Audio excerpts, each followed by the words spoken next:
discussed on the floor yesterday, Mr. McGovern responded that this was decades ago.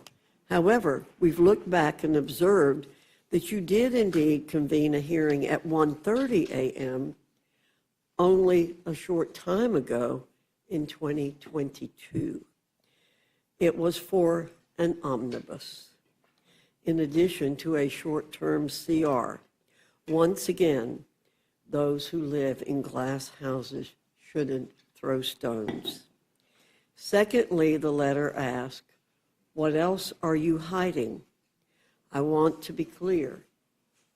I have been as open and transparent as possible throughout this entire process, as has the Speaker and everyone else involved.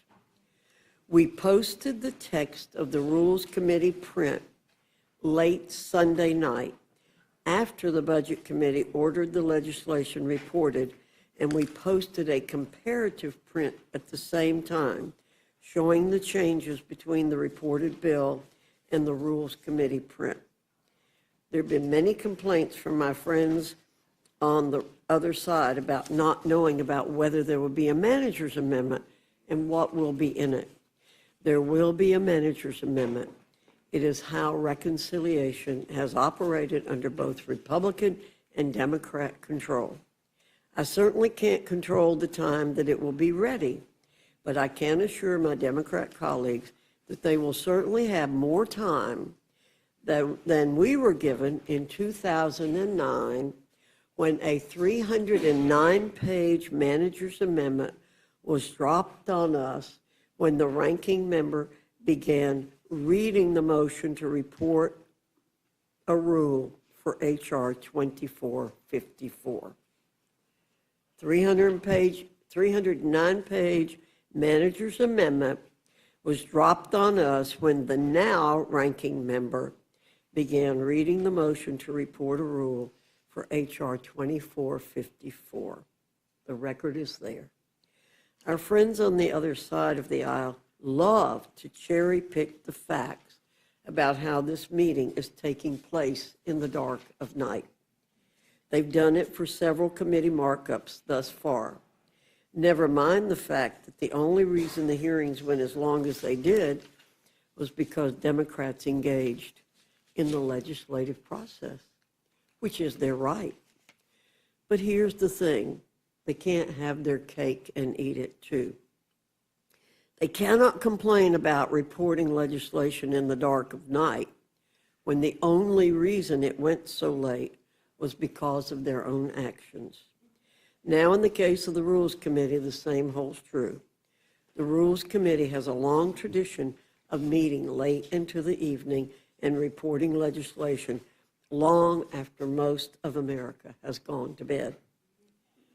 It is our duty to advance the agenda of the House of Representatives, the people's house.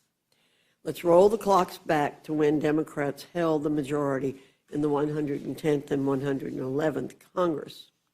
They reported legislation out of the Rules Committee well into the twilight hours.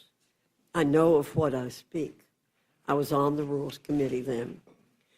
For example, HRES 587, 3:47 a.m., HRES 481, 2:09 a.m., HRES 597, 3:43 a.m., HRES 903, 2:25 a.m., and HRES 445 in the 116th Congress, 12:20 a.m. I do not think there's anything wrong with this. It is how the committee has operated when necessary. It has occurred under Democrat and Republican control. In this case, I do believe we'll be reporting not in the dark of night, but after the day has dawned. I encourage my colleagues on the other side to prove me wrong. Now to the business that's before us this morning. There'll be a lot of commentary from our friends across the aisle about what is not within this legislation. We'll experience ad nauseum a lot of granular level grievances, legislative indigestion, and I'm sure considerable allergic reactions to everything under the sun. It'll be the same song and dance routine that we've seen and heard for months. likely with more drama than Shakespeare on the Hill. Despite their misleading rhetoric and talking points, Democrats had their opportunities to deliver when they had full control and passed their own reconciliation packages.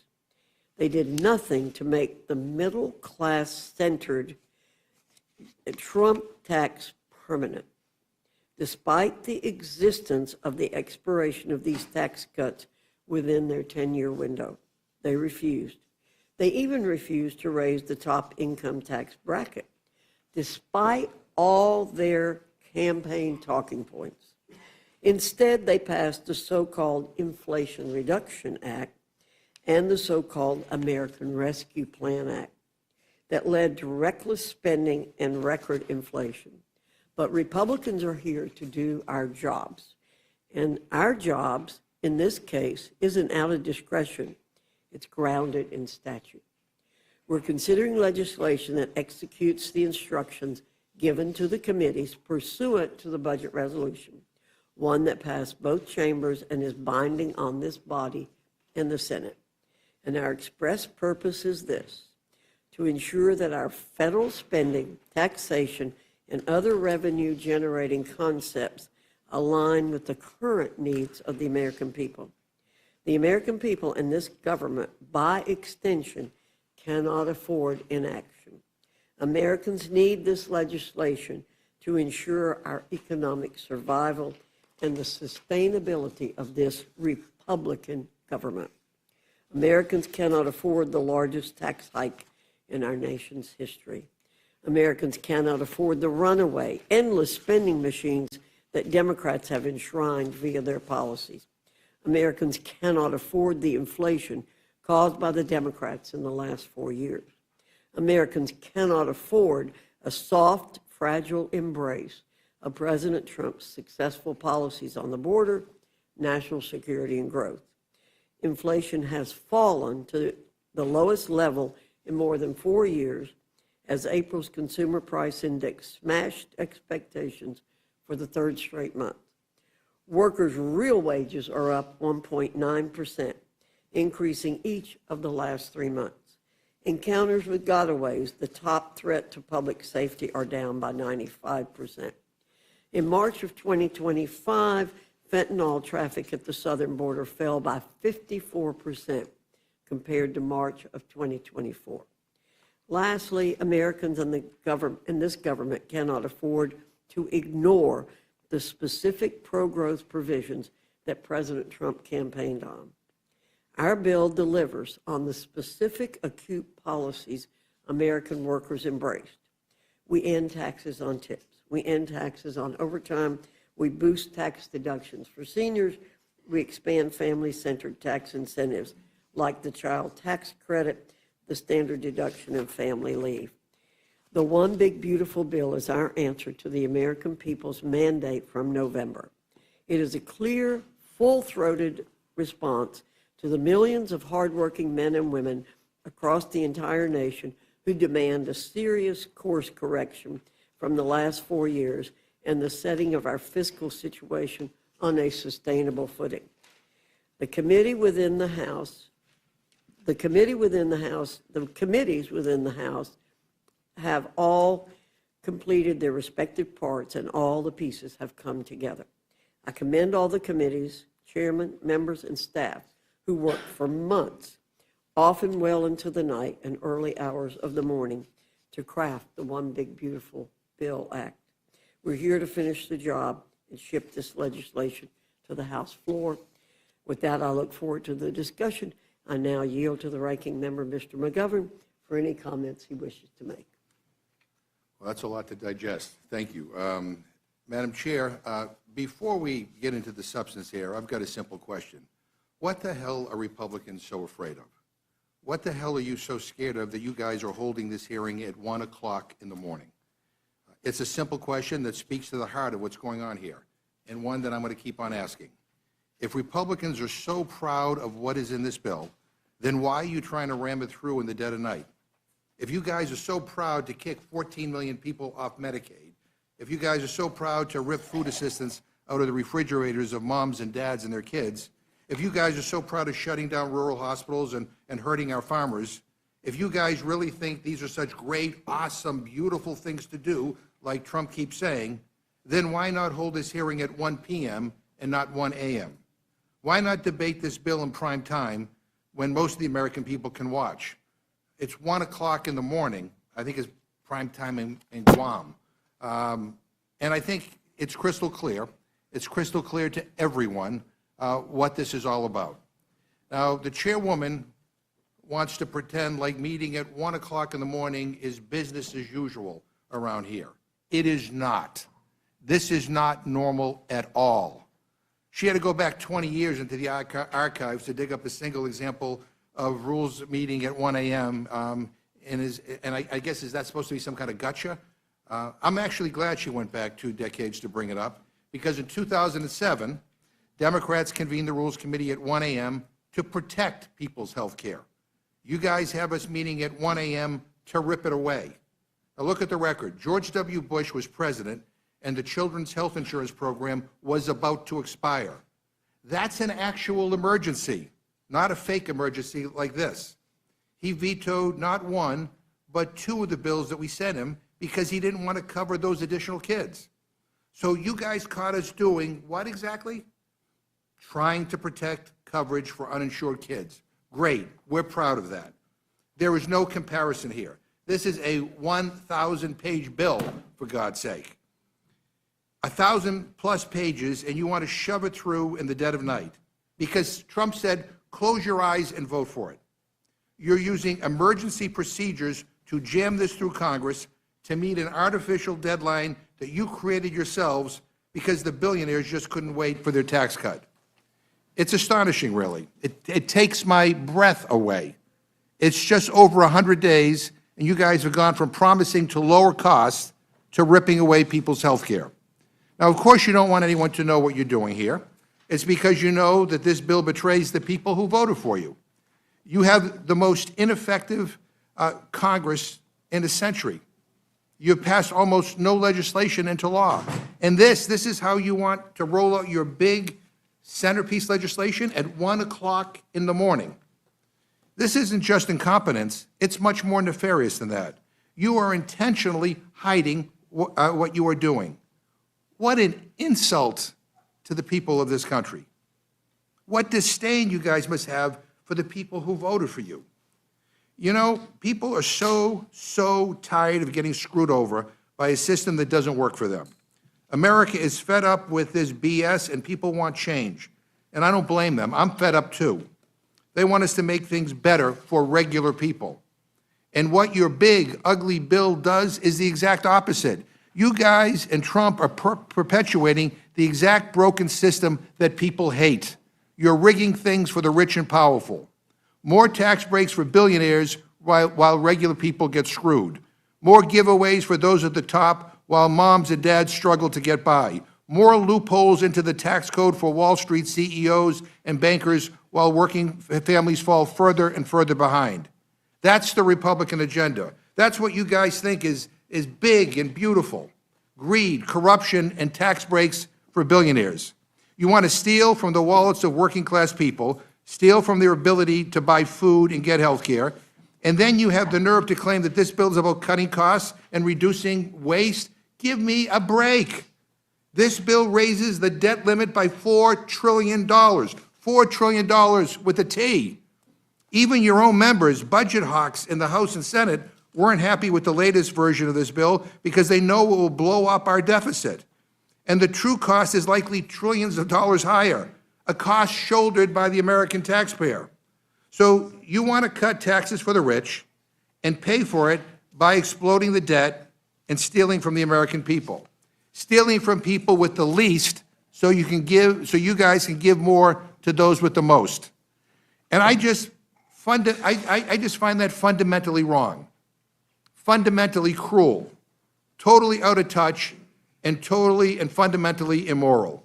Now let me walk through what your bill does, since you guys are so eager to sweep it under the rug. First, you are making the biggest cuts to Medicaid in American history. As a result of this bill, nearly 14 million Americans will lose their health care, and millions more will pay higher premiums, co-pays, and deductibles. That's just a fact. Hospitals will close, nursing homes will shut down, and people will die. And not a single one of the proposals in your bill is about making Medicaid work better. Not one. Your bill doesn't save Medicaid. Your bill destroys Medicaid. We can and we should make Medicaid work better. Absolutely. Instead, your bill creates more red tape, more hurdles, and kicks struggling people off their health insurance.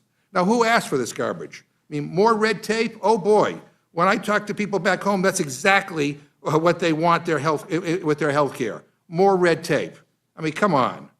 And then, if that's not bad enough, you are making the biggest cut to food assistance in American history. According to the nonpartisan Congressional Budget Office, at least 5 million Americans will lose food assistance under your plan. 5 million more hungry Americans because of this bill. And that's probably a lowball estimate, by the way. You're slashing benefits from children, from seniors living on fixed incomes, from veterans who served this country and now rely on food assistance just to get by. And why? And why? So that the top 0.1%, people making over $3.5 million a year, can pocket $314,000 a year in new tax giveaways. I mean, you are literally taking food off kids' plates to buy Elon Musk another yacht. I guess he's getting a good return on his campaign donations, but I just find this whole thing disgusting. And look, at the end of the day, this is simple. It is simple. It's about whose side you're on. You guys wrote this bill for the top 0.1%.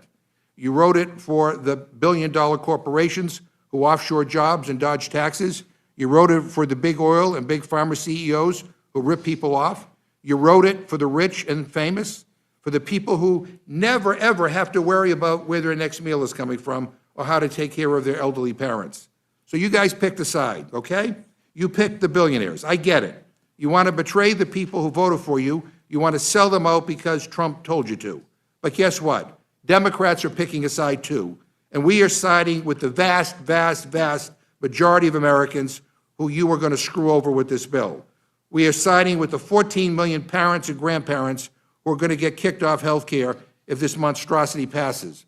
We're siding with struggling families who are already having a hard time buying groceries, and the farmers whose incomes will drop because you're gutting the nutrition programs that create demand for the food that they grow, and the rural grocery stores that they support, and the nurses who will lose their jobs when you start closing down rural hospitals. That's who we're siding with, and that's who we choose to fight for. Now, I've seen a lot in my time in Congress. I've seen my fair share of bad bills. But this takes the cake. This is not policy. This is theft. It is a direct transfer of wealth from the working and middle class to the ultra-wealthy. And it's being done on purpose and under the cover of night. Republicans have had every opportunity to make life better for the American people. You guys have a unified Republican government. You have the House. You have the Senate. You have the White House. You could have invested in housing, in child care, in clean energy, in community health. You could have closed tax loopholes and make sure that billionaires pay what they owe. Instead, you chose to side with those at the top. You chose to line the pockets of your rich donors, and the health and security of regular people be damned. This is not a governing philosophy. It is a scam. It is a scam. A scam. And I wasn't sent here to vote for trash like this. For the life of me, I cannot understand why you were doing this. Why the hell did you choose a career of public service just to do this? Just to rip away the health care and food assistance and security of working and middle-class Americans? Is that really what you came here to do? I don't understand this. I don't understand the cruelty. And let me say this to every Republican member who votes for this. You own it. You own it. You own every hospital that closes, every child that goes to bed hungry, every senior who loses care, and every American family forced to choose between groceries and rent, between their heating bill and their child care, between their kid's birthday party and their parents' long-term care. So you guys can force us to debate this bill in the dead of night. You can do it while the country sleeps. But the American people will wake up tomorrow morning, and I guarantee you they will wake up to how terrible your agenda is. They will remember this moment. They will remember who stood with the billionaires and who stood with them. We will make sure they remember, and I'll be damned if we let this pass quietly. I'm going to fight like hell, and I know I won't be alone. This is a farce, an outrageous insult to the people of this country to bring up a 1,000-page bill at 1 o'clock in the morning, a bill that's still being written, by the way, by Republicans as we speak, in a back room somewhere, for God's sake. And then to try to jam it through Congress in the middle of the night when nobody is watching is just unbelievably cynical. This is why people hate Washington. So if you guys think this ugly bill is so damn beautiful, like Trump keeps saying, you should have the courage to debate it in prime time. Madam Chair, we should reconvene at a reasonable hour and debate your bill in full view of the American people, not in the middle of the night like cowards. And for that reason, I move that the Rules Committee do now adjourn. The gentleman, the question is on the motion to adjourn. All those in favor say aye. Aye. All those opposed say no. No. In the opinion of the chair, the noes have it. As for a roll call, Madam Chair. The gentleman has asked for a roll call vote. The clerk will call the roll.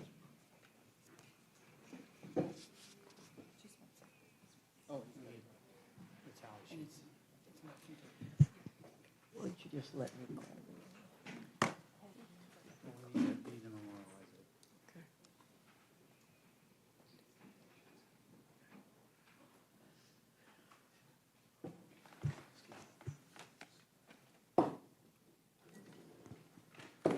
Ms. Fishbach? No. Ms. Fishbach, no. Mr. Norman? No. Mr. Norman, no. Mr. Roy? No. Mr. Roy, no. Mrs. Houchin? No. Mrs. Houchin, no. Mr. Langworthy? No. Mr. Langworthy, no. Mr. Scott? No. Mr. Scott, no. Mr. Jack? No. Mr. Jack, no. Mr. McGovern? Aye. Mr. McGovern, aye. Ms. Scanlon? Aye. Ms. Scanlon, aye. Mr. Neguse? Aye. Mr. Neguse, aye. Ms. Leger-Fernandez? Aye. Ms. Leger-Fernandez, aye. Mr. Griffith? No. Mr. Griffith, no. Madam Chair? No. Madam Chair, no. Clerk will report the tally. 4 yeas, 9 nays. The noes have it. We will move on. Without objection, any prepared statements that our witnesses may have will be included in the record. I now welcome our first panel, Chairman Rogers and Representative Smith from the Committee on Armed Services, Chairman Arrington and Representative Boyle from the Committee on the Budget, Chairman Hill and Representative Waters from the Committee on Financial Services, and Chairman Comer and Representative Lynch. There he is. Chairman Lynch from the Committee on Oversight and Government Reform. Your full statements will be submitted.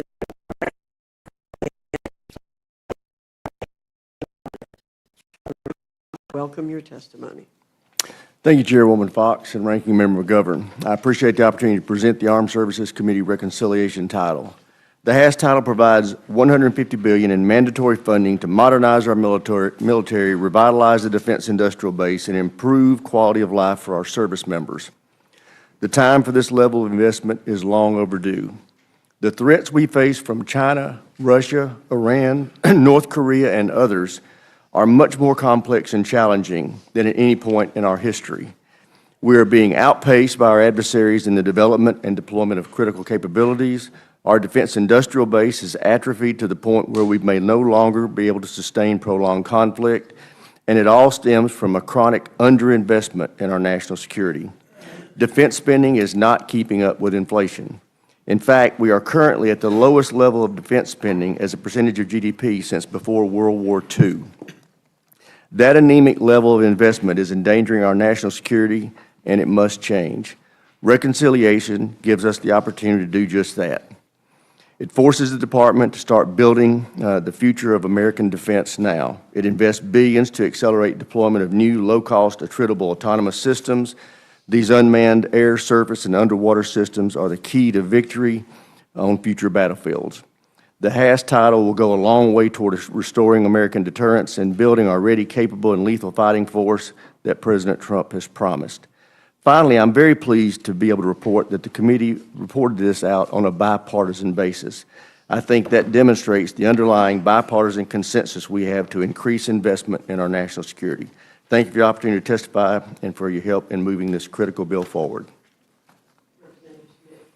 Thank you, Madam Chair. Really just have 2 points. I mean, certainly I agree with the Chairman of the Armed Services Committee that we face a very complex threat environment and a need to modernize our military in a bunch of different directions.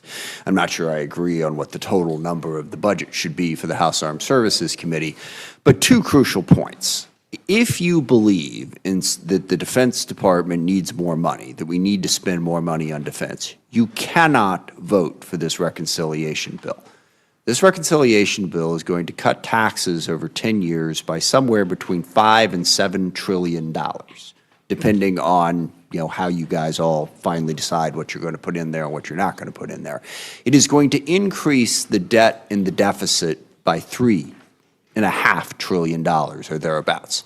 So whatever we cram into this bill, whatever $150 billion I guess they're going to try to throw at defense, will be irrelevant a year or 2 or 3 or 4 years from now, because our $35 trillion debt will continue to grow. Our $1.8 trillion yearly deficit will continue to grow. You won't have money to make an investment in anything, not even defense. So we are not going to see an increase in defense spending over the long haul because we are giving away all of the money. If, in fact, you believe that defense is that important, then you ought to be willing to pay for it. We simply cannot continue to borrow money forever. So it's not going to help defense. If you are a defense hawk, you cannot vote for this reconciliation bill, which leads into the second point. I have heard for a very long time from my Republican colleagues that the reason they have to pass their budget is because of the existential threat that the debt and the deficit pose for our nation. I wish I could replay all of the incredibly passionate speeches that I've heard on the floor and elsewhere from my Republican colleagues about how terrible this is. And that's what the reconciliation bill was going to do. And I can picture all of your constituents who you made these promises to, and then you get back here and you put this reconciliation bill up there and they say, well, how'd we do? How'd we do on getting the debt down? Well, it's difficult, it's complicated, but we actually added $3 trillion to it. So the budget hawks in the Republican conference, are you going to stand up tomorrow and say we were lying to you? We never really meant it? It's just ridiculous that you would consider passing a reconciliation bill that's going to add $3 trillion to the debt after, my gosh, the speeches I heard would have made you think that not getting the debt under control was going to kill us all in like a year. So this reconciliation bill is an utter disaster for the country for a lot of the reasons. I associate myself with many of the remarks that Mr. McGovern made on all the things that are being cut. But if you care about defense and you care about the debt, how in the hell can you vote for this? I look forward to someone making that argument at some point. So I hope that the Republicans who care about the debt and care about defense will vote this bill down. And with that, I yield back. Thank you, Mr. Smith. Chairman Hill, you're recognized.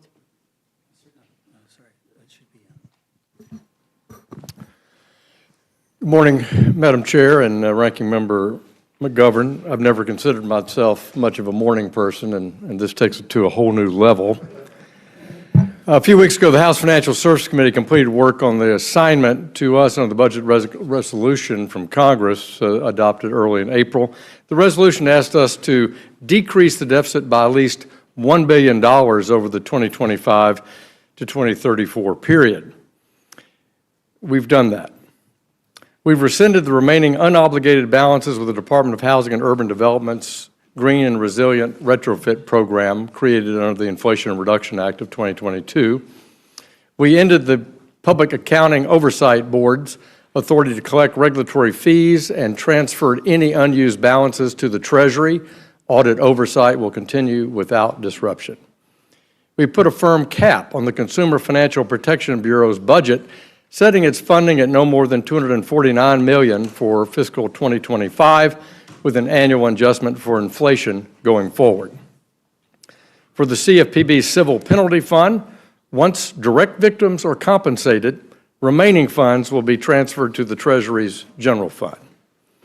Finally, we capped the assessment collected by the Office of Financial Research at the Treasury, aligning them with the average annual expenses of the Financial Stability Oversight Council over the past 3 years. Any surplus will, once again, be returned to the Treasury. I'm pleased to report that the Financial Services Committee exceeded our instruction by the Budget Committee, and that the CBO estimates the deficit will decrease by $5.2 billion from the efforts of our committee. During our markup, we spent over 9 hours debating our portion of this reconciliation bill. We considered all 40 amendments that our Democratic colleagues offered and did not limit the minority's ability to propose modifications to the underlying legislative text. After this long, comprehensive process, we favorably transmitted our committee print to fulfill our obligations to the reconciliation bill before rules today. I want to thank all my colleagues. I want to remind all my colleagues to recall why we are here. The American people voted for fiscal responsibility. They voted for change. Our country is currently $37 trillion in debt, paying billions of dollars in interest each day on that debt. This year alone, we'll spend almost $1 trillion on total interest. If Congress fails to get our fiscal house in order, our debt will continue to grow exponentially, and our grandchildren will pay the consequences. For too long, government spending has been on a one-way ratchet up. So we're here today to finally do the difficult work of extricating our nation from this fiscal predicament. Financial Services Committee portion of the concurrent resolution does more than its part to reduce the deficit. I'm eager to finish our work and finally tackle these issues. I ask the committee for your support in advancing this bill to the House floor. I yield back. Thank you, Mr. Hill. Representative Waters, you're recognized.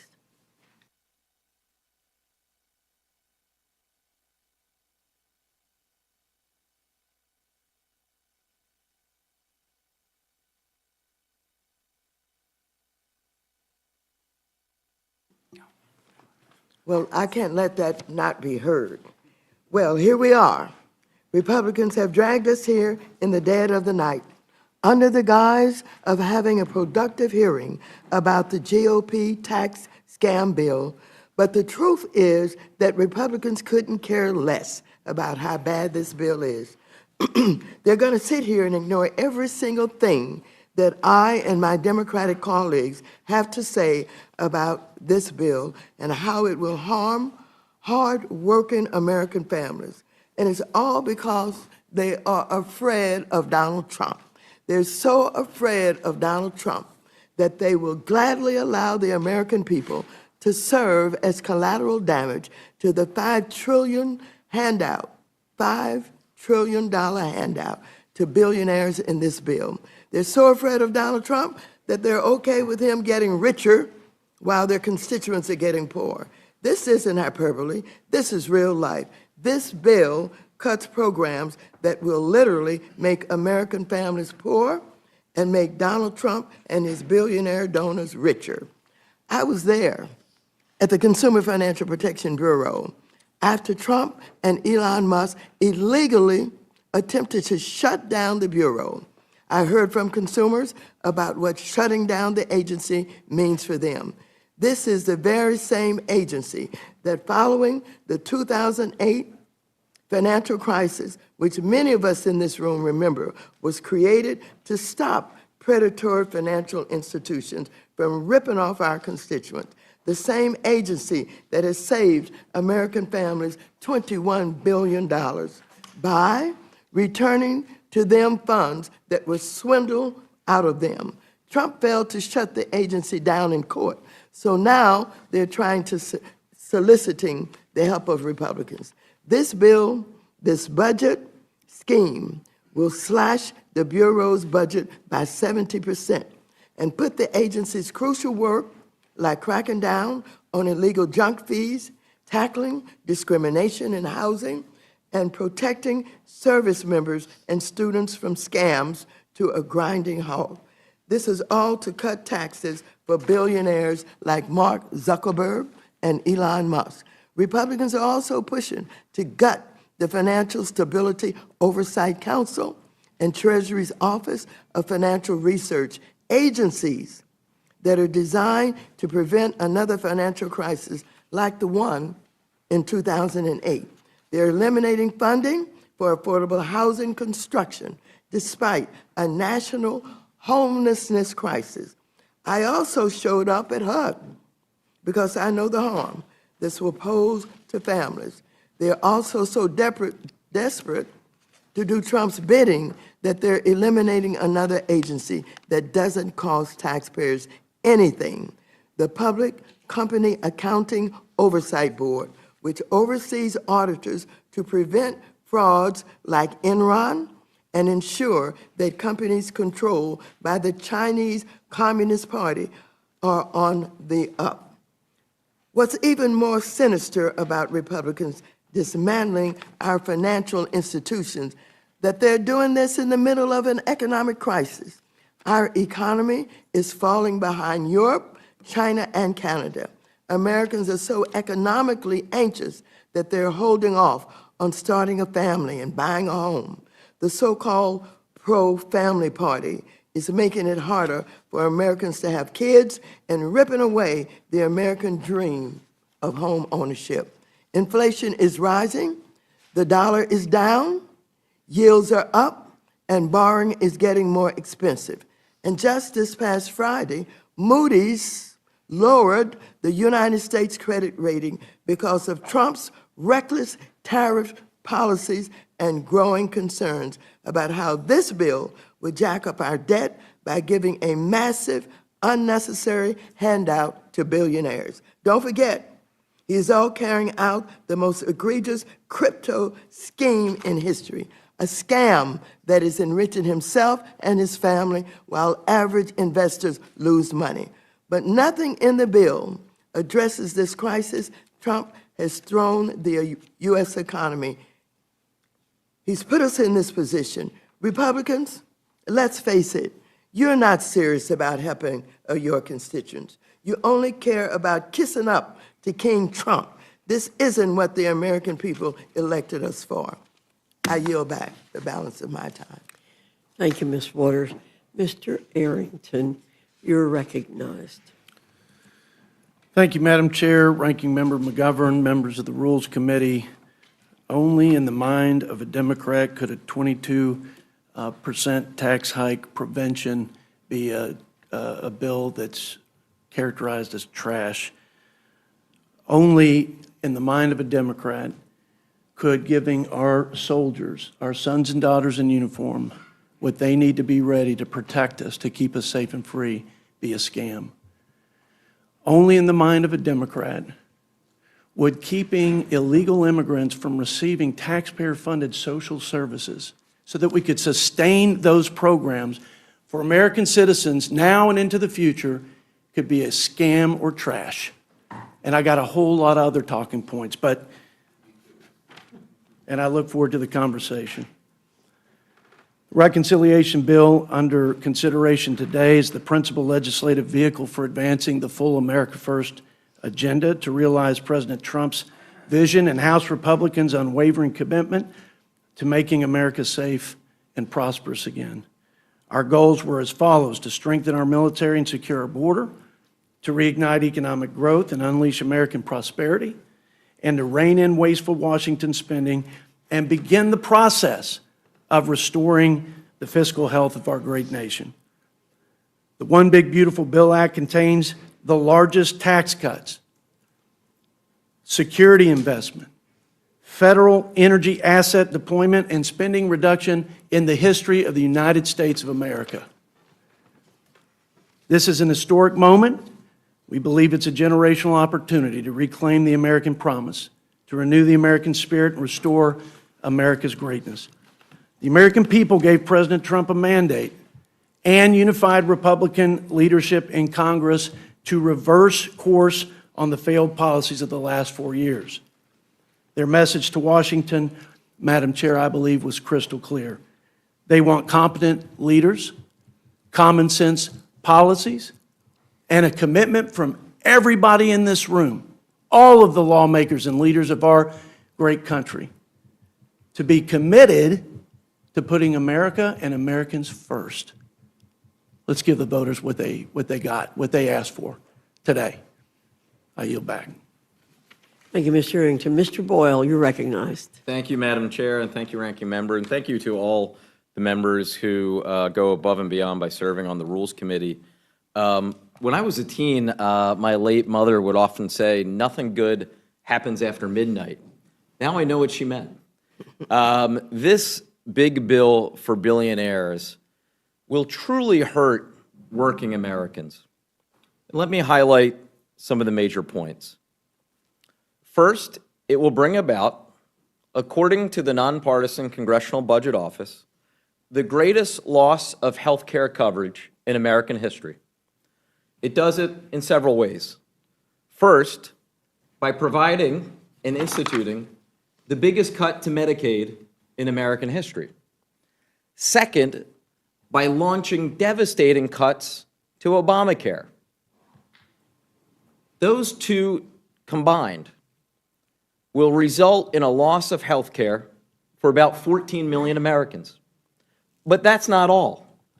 Just tonight, a few hours ago, the bombshell came out. The nonpartisan CBO's official numbers show this bill will bring about an over $500 billion cut to Medicare, one of the largest cuts to Medicare since the program was created in 1965. So the largest cut to Medicaid in American history, devastating cuts to the Affordable Care Act, and one of the largest cuts to Medicare in American history. And why? To help subsidize tax cuts that mostly go to the top 1%. And of course, those cuts I highlighted to healthcare aren't the only cuts that are in here. We also have included the largest cuts to nutrition assistance and food programs in American history, cuts to all sorts of education programs, and the list goes on and on and on. And does that, in the end, mean most working Americans will be better off? No, because also out from CBO just tonight are the distributional effects of this bill. It's in its entirety. And what does it show? The bottom 10% of Americans will actually be poorer as a result of this bill, with the biggest benefit going to the top 1% of Americans. What is also quite clear is that this bill is not entirely paid for. Even after all of those cuts to Medicaid, all of those cuts to Medicare, all of those cuts to the Affordable Care Act and nutrition assistance and on, they don't come close to paying for the cost of the tax cuts. So how is the rest paid for? It isn't. Just tacking on more and more to our national debt. No wonder just on Friday evening, Moody's delivered the third credit downgrade this nation has ever received. This is truly, I think all sides will agree with this, a significant piece of legislation. Frankly, I think one of the most consequential in our lifetimes. Sadly, though, I believe the consequences for my constituents and most working Americans will be absolutely devastating. I urge you to reject it. With that, I yield back. Thank you, Mr. Boyle. Chairman Comer, you're recognized. Thank you, Dr. Fox and Ranking Member McGovern. Today, I'm here to talk about a generational opportunity to realize reforms that address the budget deficit. The provisions proposed by the Committee on Oversight and Government Reform in Title IX of this bill are part of President Trump's larger effort to improve the fiscal health of the federal government.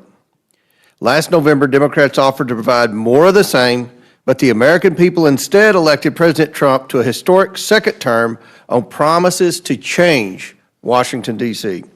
The deficit reductions in Title IX of the reconciliation package codify part of the President's vision for enacting his agenda and achieving significant taxpayer savings.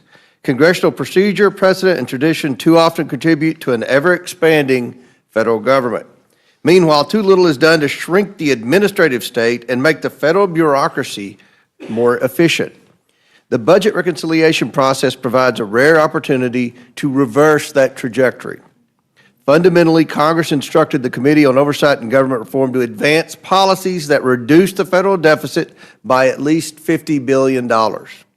Despite our committee's limited jurisdiction over mandatory spending programs, we passed a package of budget reforms that save a significant sum. We are in a fiscal crisis. The reforms we moved out of the Oversight Committee met the moment in terms of addressing that fiscal crisis. We did the job we needed to do on behalf of the American taxpayers and future generations. The simple truth is that federal employee retirement benefits significantly outpace those of the private sector.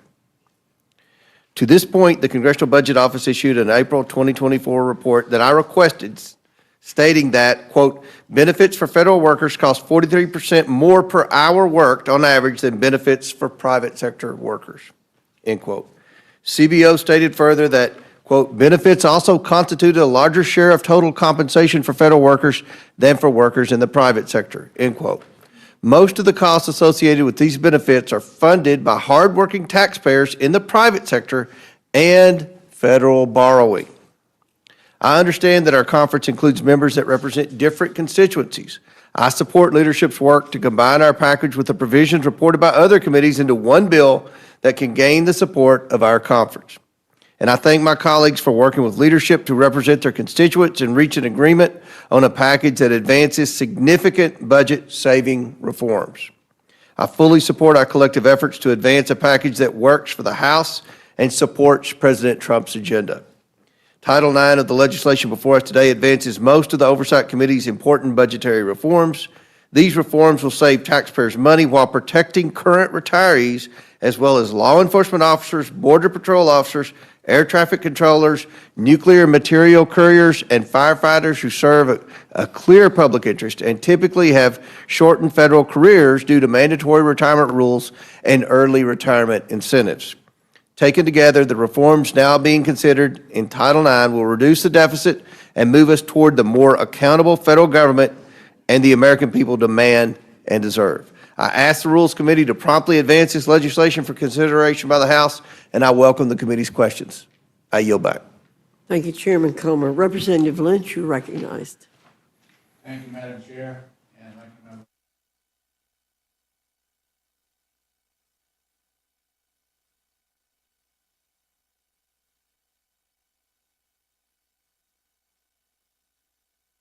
Tax cuts onto the backs of American workers, families, and dedicated public servants. And because this bill is so disgraceful, it can't stand the light of day.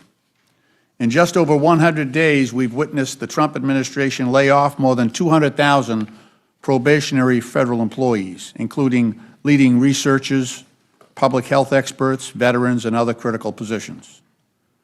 Trump has coerced 75,000 civil servants into resigning. Trump has replaced 50,000 nonpartisan civil servants with political appointees. And Trump has illegally terminated nonpartisan independent inspectors general and federal watchdogs. This partisan bill threatens to further undermine the federal workforce by reducing the take-home pay, benefits, and workforce protections of 2.4 million federal employees, most of whom are middle-class American workers, and a third of whom are military veterans. This is more of the same, an unprecedented assault and political purge of the nonpartisan civil service. And the people who pay most for these attacks are the veterans, children, seniors, and other Americans who rely on our federal workers to deliver those life-saving services. The Federal Employee Retirement System, annuity supplement, a monthly bridge payment for retirees before they're eligible for Social Security at age 62 would be eliminated for anyone not actively receiving the supplemental payment by January 1st, 2028, or who does not meet a specific exemption. Federal workers like letter carriers, VA hospital nurses, food inspectors who have committed decades to the job are eligible to retire would not be able to receive this vital payment to make ends meet. That's $18,000 per year in retirement income for the average beneficiary eliminated because billionaires need another tax break. This legislation would also retroactively change the annuity formula to base most employees' annual retirement payments on their highest 5 years of earnings instead of the highest 3, as they were promised when they were hired. This is an outright theft of earned benefits that would cost federal retirees thousands of dollars annually, and my Republican colleague, Representative Mike Turner of Ohio, was exactly right to speak out and vote against this provision during our committee's consideration of this bill, making the rejection of the oversight provisions bipartisan. Another particularly egregious provision of this bill would force any newly hired federal employee to accept at-will employment or lose 5% of their take-home pay to increase retirement contributions. Federal workers who choose to remain under the merit-based system would be forced to contribute nearly 10% of their paycheck towards retirement. CBO estimates that 75% of new hires in the federal government would now become at-will employees subject to political purges of the federal workforce with little to no protections. I'll be introducing amendments to strike this bill's at-will employment provisions and to exempt veterans and federal workers who entered the workforce prior to the bill enactment from the changes in the annuity formula. Despite the claims of this administration, federal workers are not leeches on the system, but hardworking, dedicated public servants who are paid about 25% less than their private sector counterparts. A strong, nonpartisan federal workforce is fundamental to a functioning democratic government. These dedicated workers deserve our respect and our support. Like most Americans, federal workers faced increased costs for groceries and housing and economic uncertainty because of President Trump's reckless tax and tariff agenda. The Trump tariffs are estimated to cost American households $4,900 per year, the largest tax increase since 1968. President Trump and congressional Republicans are also advocating for a tax regime that will actually increase federal deficits by more than $4 trillion over the next 10 years. And worst of all, they're seeking to offset their tax cuts for billionaires by gutting $800 billion from Medicaid programs. My Democratic colleagues and I strongly oppose that motion. Oversight Democrats stand with struggling families. We oppose corruption and abuse of power, and we are committed to solving our nation's crises without sacrificing the well-being of our civil servants. I urge my colleagues to reject this reverse Robin Hood legislation, which robs from the poor to give to the rich, and instead work towards a budget that respects American workers and the basic needs and services they provide. I welcome the committee's questions, and I yield back. Thank you, Mr. Lynch. Chairman Arrington, we keep hearing a constant refrain from the Democrats that the tax cuts were driven to the wealthy. The Washington Post fact-checked what they referred to as Democrats', quote, zombie claim, end quote, that 83% of the benefits from Republican tax reform in 2017 went to the wealthiest 1%. They fact-checked this multiple times. The Post gave the claim 3 Pinocchios, saying, quote, the tax bill has been in place for more than 3 years, and it's clear from the available data that the top 1% did not end up with most of the tax benefits. Do you agree with me that the Democrats have a credibility problem when they discuss President Trump's tax cuts? They have a major credibility problem because the facts are contrary to their mischaracterization. The top 1% actually pay a higher share of their taxes than they did prior to TCJA. So in that respect, it became a more progressive tax code. But every other income level saw a tax break. In addition to that, we had record wage increases. In fact, the bottom 10% of wage earners grew their wages at twice the top 10%. And it's 3 times the income increase of the bottom 50% relative to the top 1%. So I would just add that it couldn't be a scam on working people and poor people when we achieved the lowest poverty rate in recorded history. So people got better opportunities and bigger paychecks, and the people at the lower income spectrum got the biggest benefit from TCJA. Mischaracterization may be an understatement for how they describe tax cuts for the rich. And let's remember, the top 10% of income earners are paying 70% of our salary, the lights, and the entire freight of the federal government. So when we talk about tax fairness and equity, they have an interesting perspective on that. Thank you. I think the word mischaracterization of what they're saying is a kind way to say it. There's a three-letter word that characterizes it better, but we'll leave that alone. When President Biden stated the Trump tax cuts went to the top 1% and not ordinary people, didn't factcheck.org have to debunk him?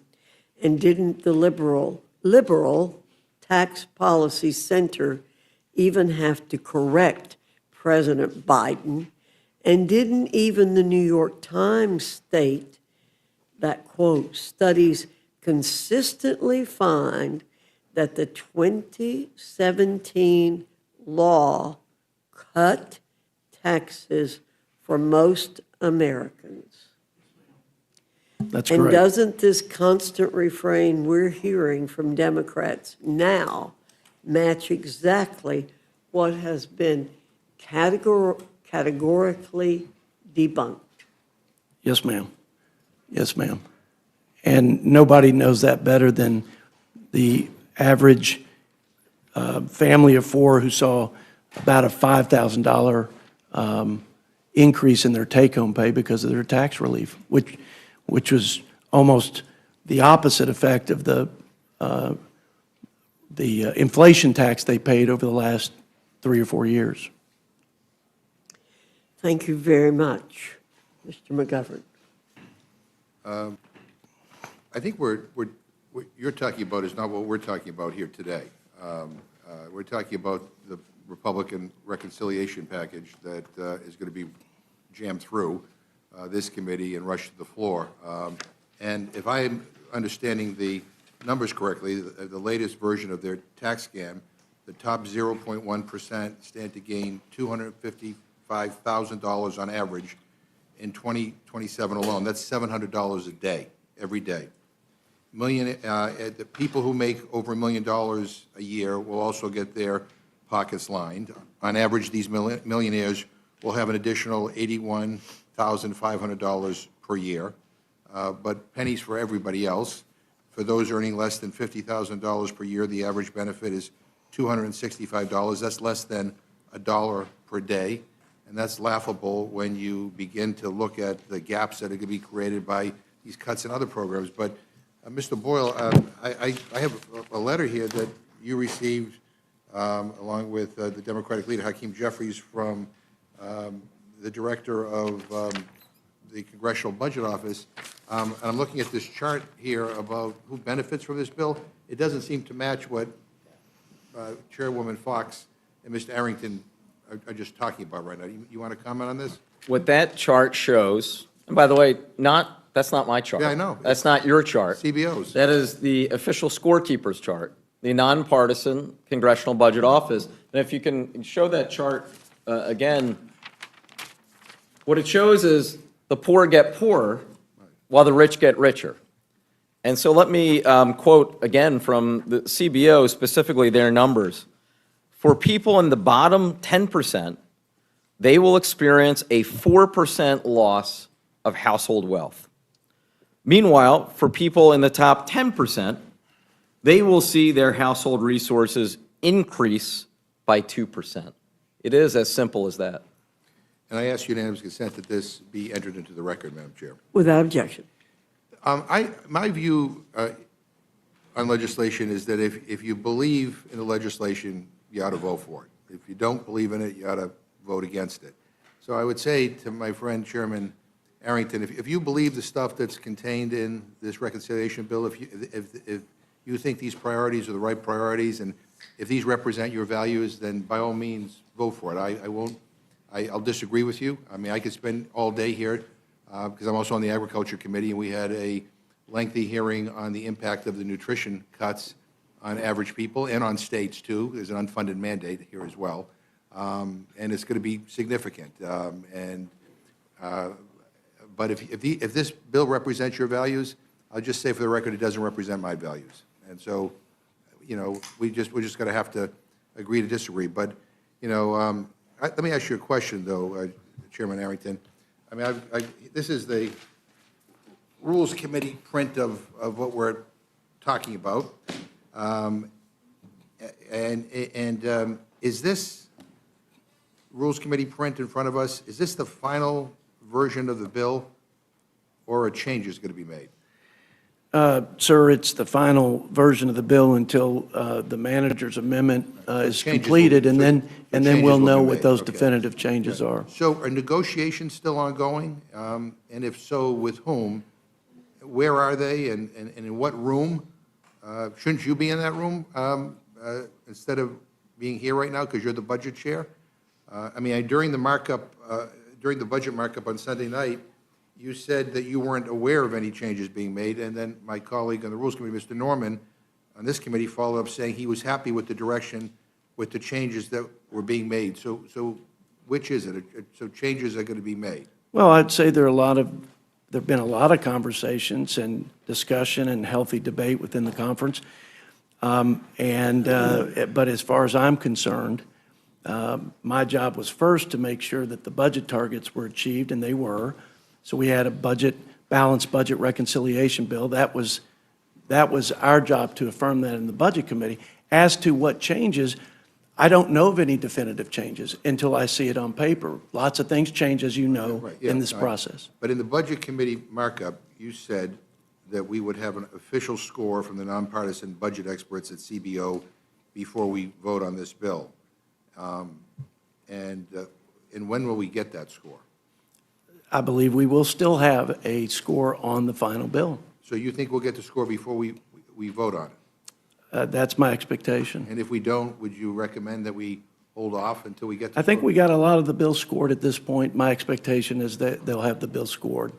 Yeah, but with the changes, yeah, I mean, one of the things about CBO is it talks not only just about the impacts on the deficit and the debt, but also on like how many people will lose health care benefits or, and other benefits. So any change will impact our constituents differently. And so I guess I just want to, do you think it's okay for us to vote on this bill without knowing how much it will cost the American taxpayer or how many people will get kicked off of their health care? And, if you're saying we should absolutely have a final CBO score before we vote on this, I could live with that.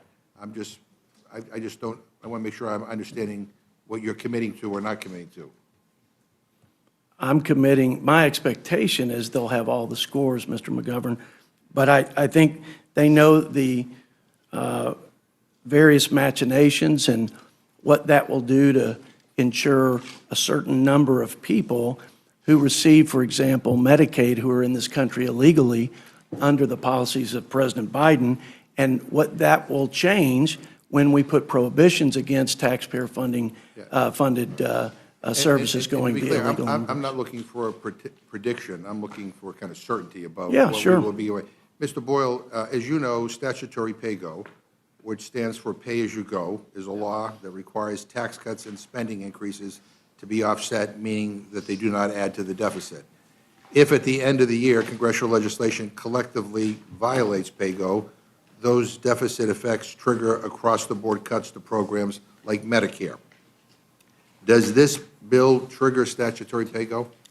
Yes, and it's not me saying it. It is the Congressional Budget Office confirming it as of a couple hours ago. And look, this is really the breaking news, because when the Budget Committee kicked off this process approximately 3 months ago, there was a commitment by President Trump that there would be no Medicare cuts in this piece of legislation. And indeed, over the last several months, there's been no discussion of Medicare at all. There has been of Medicaid, but not of Medicare. Well, here we are tonight because, as you explained, because of the size of the deficits, because of the pay-go or pay-as-you-go act, that would trigger sequestration of Medicare, and it would total over $500 billion. The official figure that CBO confirms is $535 billion in cuts to Medicare. And this bill doesn't waive statutory pay-go. No, it does not.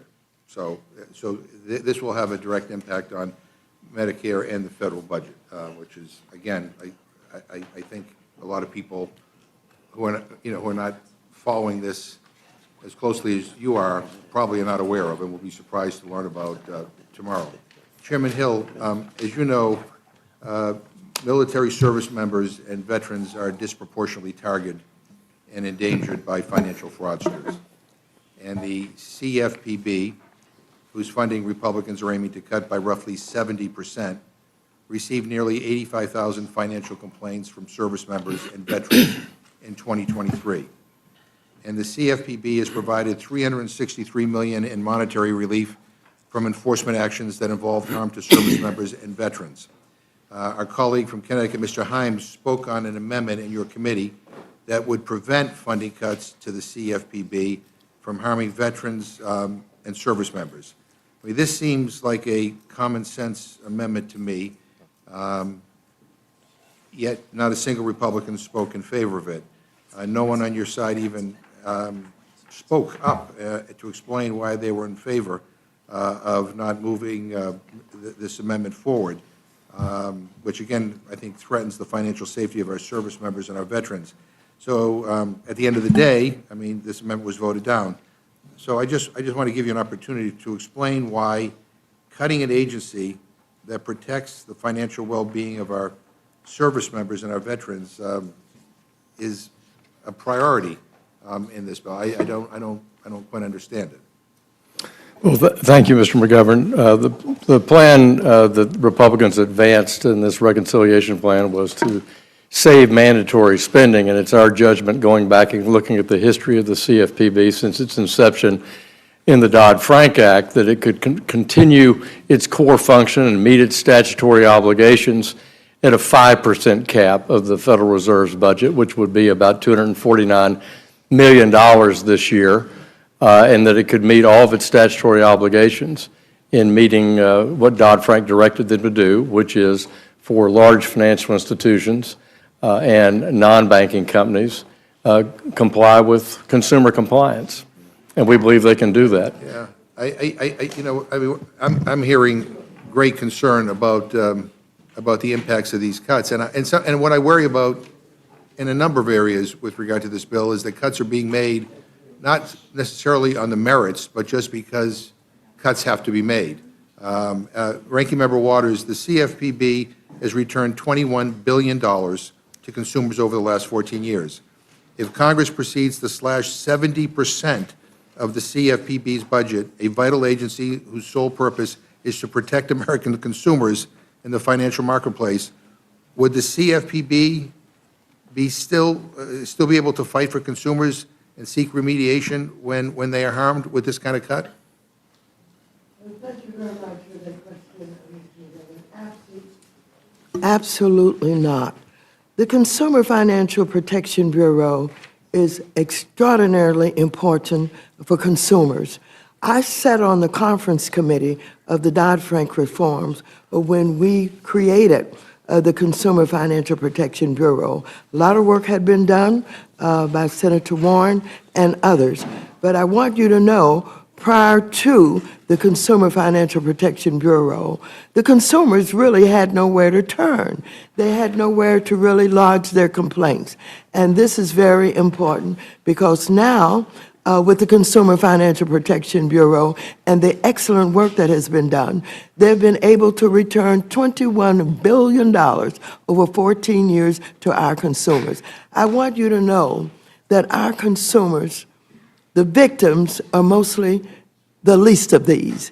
These are people in poor communities, in not only in inner city, but in rural communities. They are the victims of everybody with a kind of a broad scheme that see them as vulnerable and target them. I want you to know, without the Consumer Financial Protection Bureau, we would not have been able to deal with the big fines that we had to do some of the largest banks in this country that were literally, in many ways, had less risk management that they should have, and all kind of errors and mistakes and fraud was taking place. And so this proposed cut of 70% literally would kill the Consumer Financial Protection Bureau. And I want you to know that even, and I'm recalling, when Mick Mulvaney was acting director of the Consumer Financial Protection Bureau, he basically said, I'm bound to execute the law as written. When he first went in, he did not request any money. And then in one quarter, he and I think one other, Kathy Cramager, when she was there, requested almost the maximum amount in one quarter of $249 million. So this is extraordinarily important. All of us, Democrats and Republicans alike, should care about our consumers, about our voters, about the fact that they need the money that they earn. Hard-working people to put food on the table, to pay the rent, getting ripped off in so many ways and nowhere to turn would be absolutely disastrous. Thank you. The oversight portion of this bill would reduce pay, pensions, and protections for current and future federal employees. The bill would force the federal workforce to foot the bill for tax cuts for billionaires and comes as the Trump-Musk administration is carrying out a cruel, full-scale assault on the federal workforce. The American people and the life-saving services they rely upon will suffer the most as a result of Republicans' efforts to purge the federal government of its dedicated, high-performing public servants and politicize the delivery of basic needs and services to our veterans, our children, and our seniors. Republicans also want to extort future civil servants into giving up their protections which serve the interest of the American people who want good government workers, not completely subject to the whims of whoever occupies the White House. Representative Lynch, what would the approximate financial impact of these provisions be on the average federal worker? Okay, you got to press your mic. Yeah. If you add everything up, so the FERS annuity supplement would cost the average employee $54,000 in retirement income when they average it out over the 3 years that the average employee uses that for. Then the changing the high 3 to the high 5 costs them another $16,560 over 20 years. And then finally, the converting new employees at will, unless they accept, and plus the added money that they have to pay for their pension if they want to come under the Merit Service Protection Board, it brings everything to over $106,000 over a 20-year career. Yeah, and Mr. Ranking Member, I just want to add your previous question about service members. Yeah. This bill eliminates the Office of Service Member Affairs, which is the CFPB department that really watched after. If you go to any of these Army bases, you get onto Fort Hood, outside the bases are all these money services and you know, their short-term loans, things like that, payment systems that are exploiting these young service members and their families. That office that used to protect them is being eliminated in this bill. And what would the effect on our nation's nonpartisan civil service be of effectively extorting new hires to become at-will employees? I mean, would we see the same level of nonpartisan excellence? It would gut it. So the estimate is that 75% of our federal employees, remember, these are new people coming into the workforce, they would reject paying the extra money for their pension and instead become, they would become at-will employees. So because they have no pension at the end, they're probably going to be relying on, you know, public assistance instead of being allowed to build a pension for themselves during their working lives. And Chairman Comer, is it correct that under this legislation, your pension contributions don't increase, but a newly hired VA nurse or Department of Defense education activity teacher who wants workplace protections from political purges would pay 5% more of their salary towards their pension than they would under the current law? Well, they would have a choice. They would have a choice. The answer is yes, right? They would have a choice to be an at-will employee and make more money, or be a traditional Yeah. government employee, Yeah. like what you all There's something prefer. that to me is inherently wrong about all of this. I mean, we should want a federal civil service that represents the best of the best. I disagree. I think You that, you may disagree with that, that's fine. no, I But don't disagree with that. I think it's okay to give people a choice. Right. Give federal employees a choice. They can make decisions. The government doesn't have to make every decision for everybody, including all the government employees. Government employees can have a choice here. Right, but the incentives here are backwards, which that's the point I'm trying to make, is that I think there's an attempt by this administration, and you may agree with it, to basically politicize our federal workforce, to make everybody just say whatever the administration wants, and that's it. And I think this is about incentivizing that. But let me just say, my final, to Ranking Member Smith, from your time on the Armed Services Committee, it is clear that you understand the value of defense spending and investing in our military. Do you believe that an increase of $150 billion for defense over the $848 billion provided to the Department of Defense in fiscal year 2025, and with few guardrails, makes sense when the pay for is devastating cuts from essential programs for the American people like Medicaid, Supplemental Nutrition Assistance Program, which is SNAP, and student loan and grant programs at the Department of Education? I do not, and that's why I voted against it in committee and opposed this. I mean, adding $150 billion to defense is debatable in and of itself, but where it's coming from, as I think a number of people have articulated, it's coming from all these other programs. It's also coming from just borrowing the money. And I will also say we do not yet have a national security plan from the Trump administration. We've heard that they want to cut 8% from certain aspects of it. We haven't seen what that is, so we don't know what the plan is for this $150 billion. It is spread out over 4 years, by the way, not all in the first year. And let me just add my final point here. I mean, many have expressed concerns with how Secretary Hegseth has managed the Pentagon, prioritizing loyalty over competence, decimating the military and civilian workforce, and undermining the effectiveness of the Department of Defense. Given that chaos, is now an appropriate time to gift the Department of Defense an additional $150 billion on top of the $858 billion that they already received in FY 2025? I mean, do you have any concerns about this? I do, and I know, please. So that was a central argument that House Democrats made during the markup. We have seen Secretary Hegseth struggling to run the department well. I think it's up to like 5 of his employees have quit or been fired in the first 3 or 4 months. They've had highly critical things to say about the way the department is being run.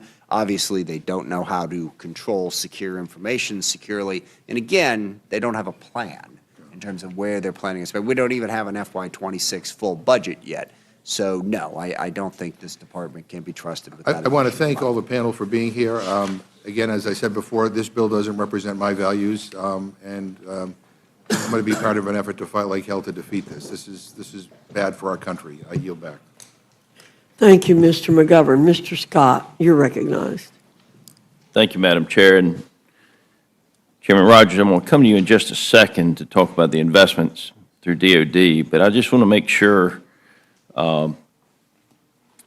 my understanding of the current tax law is that the top tax bracket starts for married couples filing jointly at $731,200, and that rate is 37%. Is that correct, Mr. Arrington? Yes, sir. Now, in our piece of legislation, do we reduce that 37% tax bracket for people making above that level?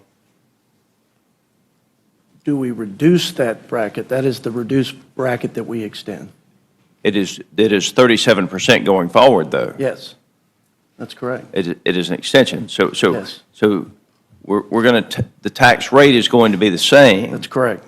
And there's a far cry from someone who's making $731,000 and someone who's a billionaire. That's And correct. so I think there's a little, as my grandfather would say on those hot summer days as we pulled in the cow pasture, a little bit of smells like money in the argument that this is billionaires when we're simply extending the bracket, and that bracket starts at $731,000 for married filing jointly. And while those people are certainly doing quite well, it's a far cry from being a billionaire. Mr. Rogers, as you know, I returned from the border on Saturday, and I got an opportunity to meet with some of our troops down there, as well as the men and women with the Border Patrol who are doing an exceptionally good job now and could have been doing that job over the last 4 years as well. And one of the things that amazed me is that, and this was actually Border Patrol that told me this, that they were, by default, paroling people into the country even if they had visible gang tattoos. If they ran the scans on them or ran the system on them and they did not have an Interpol hit, they were told to parole them into this country even if they had visible gang tattoos. So we've got $5 billion for border security. That's a huge investment for the people of this country that I think will go a long way and pay tremendous dividends for us. We've got $7 billion for air superiority, $11 billion for Pacific deterrence, $12 billion for readiness, $13 billion for nuclear deterrence. Now, can you speak to these issues and what they mean to every American citizen and our ability to protect them from our adversaries, both at home now, more so than ever, and abroad? Yes, sir. On the first issue with the border, I would make the point that every administration going back to President Clinton has had to send National Guardsmen to the border to supplement Border Patrol efforts. That has been a higher demand right now because of the policies of the last administration that basically opened our border for 4 years. The problem that generated for us, though, is we already are spending at the lowest level on defense that we have as a percentage of GDP since before World War II for over 80 years. So that money had to come out of HIDE. This reconciliation is going to help backfill some of the money that we've had to spend to send our guardsmen down to help secure that border. And, you know, you talked about just one leg of the triad. You know, we have a real problem with our nuclear triad, which is the most important deterrent we have to aggression in our arsenal. The Sentinel, which is going to replace the Minuteman III, the ICBMs, is way over budget, behind schedule. These are 1970s missiles that we have got to replace, and we've got to have the money to do it. This reconciliation goes a long way toward that. Our nuclear submarines, which are the most valuable element we have in the triad, we're behind on both the Virginia class and the Columbia class. This puts a lot of money toward getting them caught back up. We just have a lot of elements. You've heard about the Golden Dome, which is really a layered level of defense against attack that we have been needing for a long time. This puts $25 billion against that threat. I can go on and on. There are many threats. I really disagree with the argument that the $150 billion isn't needed. The fact is, this is just the first installment of what we need to start to get our defense back to where it should be so that we deter aggression and stay out of wars. Mr. Rogers, thank you. I want to be respectful of other people's time. There's an additional $9 billion investment for service member quality of life, $34 billion for shipbuilding, which will be a lot of jobs that we need in this country. The $25 billion for Golden Dome. You know, our nation's defense systems, a lot of those systems are old. They were built to defend us from systems that are significantly slower and significantly larger than the weapons that we face today. And if we do not invest in that defense system, then I'm afraid we're putting ourselves at risk for hypersonics and other weapons that are extremely fast, extremely small. And I appreciate you, Mr. Rogers. I want to say this, Chairman Smith. It's always good to have two members who, for the most part, are able to work together. I appreciate your professionalism on the Armed Services Committee, and this is one we just respectfully disagree on. With that, Madam Chair, I yield back. Thank you, Mr. Scott. Ms. Scanlon, you're recognized. Thank you, Madam Chair, and thank you to our chairs and ranking members for joining us at this extraordinary hour. I also want to welcome our dedicated C-SPAN viewers and rules aficionados. You know who you are. For our special edition of DC After Dark, we're meeting in the dead of night so that House Republicans can try to jam through their disastrous reconciliation bill with zero transparency or scrutiny. This meeting began at 1 a.m. because our Republican colleagues know that a bill this bad can't be exposed to the light of day. 1 a.m. is when you work on bills that you want to hide from the public. Why would they want to hide this bill? This bill is going to enact the biggest cuts to Medicaid, the primary health insurance for nearly a quarter of Americans, in our nation's history. This bill is going to enact the biggest cuts to SNAP, which prevents Americans from going hungry in our nation's history. And this bill is going to enact the biggest tax cuts for billionaires in our nation's history. Not only that, but the Congressional Budget Office has just released analysis showing that this bill is going to result in a wealth transfer, not from the rich to the poor, but from the poor to the rich. It's a bill for which there's still no agreement to guarantee its passage. That's why some of our members here aren't here right now. They're out there trying to cut some more deals with the Speaker in the White House. And these deals aren't just tweaks, but if our colleagues' tweets are to be believed, they're so significant that those deals are going to determine whether or not this bill passes at all. Although if it does pass, it's going to be a strict party line vote. So after months of debate and deliberation, in the Republican caucus, certainly not bipartisan debate with Democrats, House Republicans still don't have an agreement. What have you been doing all this time, other than lying about whether or not you were going to cut Medicaid? You've had multiple member meetings, meetings with the president, committee markups that went for dozens of hours, and you still haven't ironed out disagreements. Not only is it sloppy, it's disingenuous. We're meeting in the dead of night to consider a terrible bill, and you haven't even drafted or shared some of the most critical parts of the bill. Haven't shared them with your Republican colleagues, haven't shared them with the other half of Congress, and most importantly, you haven't shared them with the American people. As the chairwoman acknowledged when she gavelled us in at 1 a.m., if Republicans are able to pass their rule tonight, it will include a magical manager's amendment that will allow them to change the bill before it goes to the House floor. A manager's amendment that none of us have seen, that we won't be able to review or debate or change. And when we do get that magical amendment, it's likely to be dozens of pages long and include significant changes to the underlying text. To make last-minute changes, changes that will move around hundreds of billions of dollars, these deserve transparency, these deserve scrutiny, and these deserve debate. As some Republicans have suggested, y'all should probably go home for the long weekend, collect yourselves, and come back to rules when you actually have an agreement. We're here in the middle of the night, of course, because the Speaker and President are trying to rush this bill through by July 4th, a timeline that doesn't seem plausible even if Republicans manage to jam their BS version of this bill through the House this week. It's clear they don't have the votes. The deadlines are made up just so they can jam the bill before anyone really knows what's in it. And for all your consternation over this or that provision of the bill, no matter what agreement the House reaches after this tortured process, y'all know that the Senate is going to rewrite the bill anyway. Senators, Republican senators, have said this bill is a non-starter. And in addition, since the bill has not yet been finished, we don't have a CBO score, how much this bill will cost. We don't have any score except on prior versions of the bill. All we have are some back-of-the-envelope estimates cobbled together by Republicans in their backdoor meetings.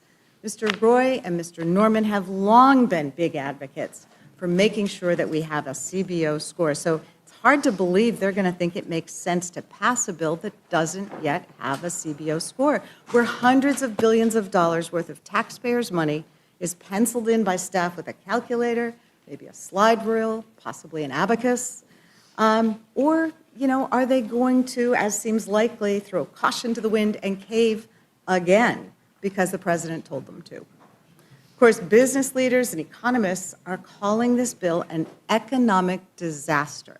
that will add trillions to our national deficit by extending the tax cuts for billionaires at the expense of American families, just like the 2017 tax cuts did. We've seen this play before. The rich get richer, and the American people, working families, get left holding the bag. It was confirmed by the Congressional Budget Office just a few hours ago with a damning report that shows that this bill is going to increase the deficit likely by $3.8 trillion. It's going to cut billions from Medicaid and SNAP, and it's going to reduce household income for poorest Americans and raise household income for the richest Americans. We can't emphasize enough how insanely rushed this bill is. You're proposing major health care changes that will impact every American, whether they get their health care through Medicaid or Medicare or some other source. The impact of those Medicaid cuts will reverberate throughout our health care system. Cuts to Medicaid will push hospitals, nursing homes, and health clinics into bankruptcy. And when those places close, it's going to be harder for everyone else to get health care. Now, turning to the panel before us, Mr. Arrington, Mr. Boyle, I assume you both saw last week's news that Moody's downgraded the United States credit rating.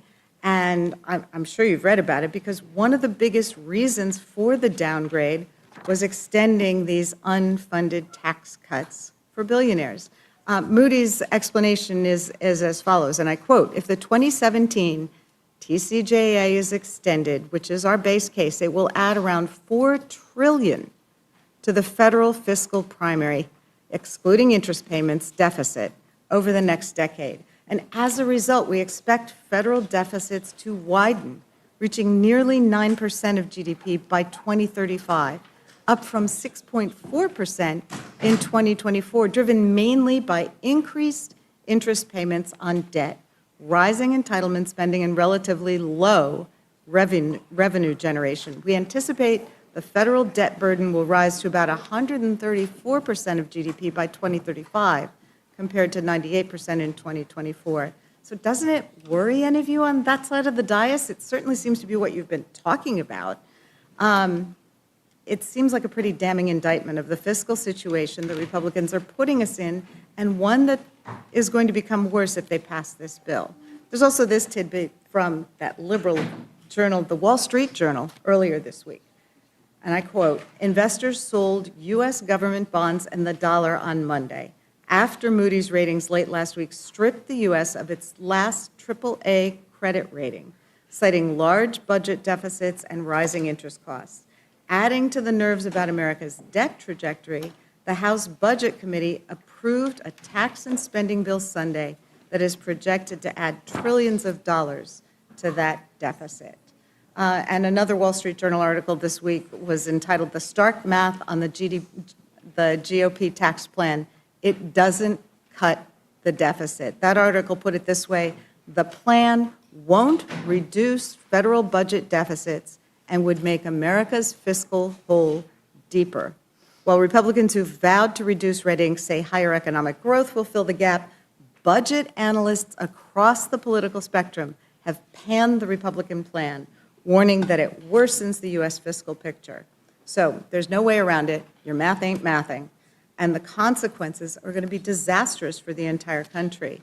Now, as we've been looking at this bill over the last few months, as it has been clear that it was going to require drastic Medicaid cuts, we do have this breaking news this evening that it's also going to impact Medicare. Mr. Boyle, this is a major revelation, and it's exactly why this bill is not ready for prime time, barely ready for the 1 a.m. time. So can you talk about how this is a backdoor cut to Medicare, which is going to cut for seniors, and what's going to happen if the bill passes? Yes, as CBO showed, because of the deficits that are baked into the Republican bill for billionaires, that would, because of something called the Pay-As-You-Go Act, or PAYGO, that would trigger sequestration of Medicare. And it would, again, according to the Congressional Budget Office, be to the tune of over $500 billion to Medicare, one of the biggest cuts to the program. Indeed, I would say the largest outright cut to the program in American history. There are some who might want to argue and rebut that by saying, well, we'll just go ahead and waive pay-go. It's actually impossible in reconciliation because it would not meet to the requirements of the Byrd Rule. So you cannot waive pay-go. These cuts to Medicare will happen if this bill becomes law. Thank you. That's obviously really concerning. Now, we've talked a little bit already about the fact that there isn't a CBO score for whatever the current version of the bill is, but we also know that there are ongoing negotiations about this bill. One of the things we've heard is that there may be an agreement on this SALT deduction, which has been so concerning to some of the Republican members. Is that agreement with respect to SALT likely to increase the deficit or decrease the deficit? Well, I mean, obviously, if the SALT cap is raised even further than what was in the bill that was voted out of Ways and Means and passed out of budget when we basically put all of the component parts into one, then basically one of two things would happen. Either the majority would have to find even more cuts in order to pay for the loss of revenue, or you would simply see these deficits increase by even more. Okay. That's what I thought. Thank you. The prints from Oversight and Financial Services aren't too great either. It's in these committees that our Republican colleagues snuck in some really bad stuff they're hoping will get lost in all the headlines about taxes and Medicaid. I'm really concerned by the Oversight Committee's contributions to this bill because the proposed changes to the federal employees' retirement system amount to a major pay cut for our nation's civil servants. It's a cruel policy. It takes earned compensation away from millions of hardworking people just to make a paltry dent in the staggering cost of their tax giveaways. So I know we're going to talk about the tax cuts later, but this is a multi-trillion-dollar handout to millionaires, billionaires, and Fortune 500 companies. It's the biggest government handout of all time. And to shave some dollars off the cost, Republicans are going to cut 13 million people off their health care, and it's going to force a punitive pay cut on federal employees. Mr. Lynch, I think you said 2.4 million employees. These are the public servants who work for you and me and our families and neighbors all across America, and they often do so for less pay than they would receive in the private sector, not because they're dumb, but because they're committed to public service. They give us tomorrow's weather forecast and tell us whether we need to shelter from tornadoes and floods. They prevent crop blight and the spread of dangerous diseases like bird flu. They make sure that the respirators used by coal miners and surgeons actually work. They make sure our food is safe to eat and our water is safe to drink. And these people whose pay is being so casually cut are FBI agents, Coast Guard employees, and doctors and nurses at VA facilities. So at a time when the FAA is struggling with staffing shortages that are impacting air travel, Republicans are going to make that problem worse by cutting the pay of air traffic controllers. These provisions are an unmitigated mess. I'd like to think that we can all agree, no matter the size or shape of the federal government, it should be effective and responsive to the needs of the American people. It should be able to efficiently carry out these core responsibilities, and the provisions in this bill are undermining our ability to do that. So, Mr. Lynch, can you speak to how the oversight provisions in this bill are going to impact federal employees, including those serving in roles that are critical to our national security, our health, and our transportation safety? Absolutely. Thank you for the question. Your reference to the VA is very astute. So in a city like Boston, our VA nurses probably earn between 25 and 30% less than the nurses at the private hospitals, and there are a bunch of them, right? So now what we're seeing happening is that because of the shortage of nurses that occurred after COVID, a lot of nurses just retired.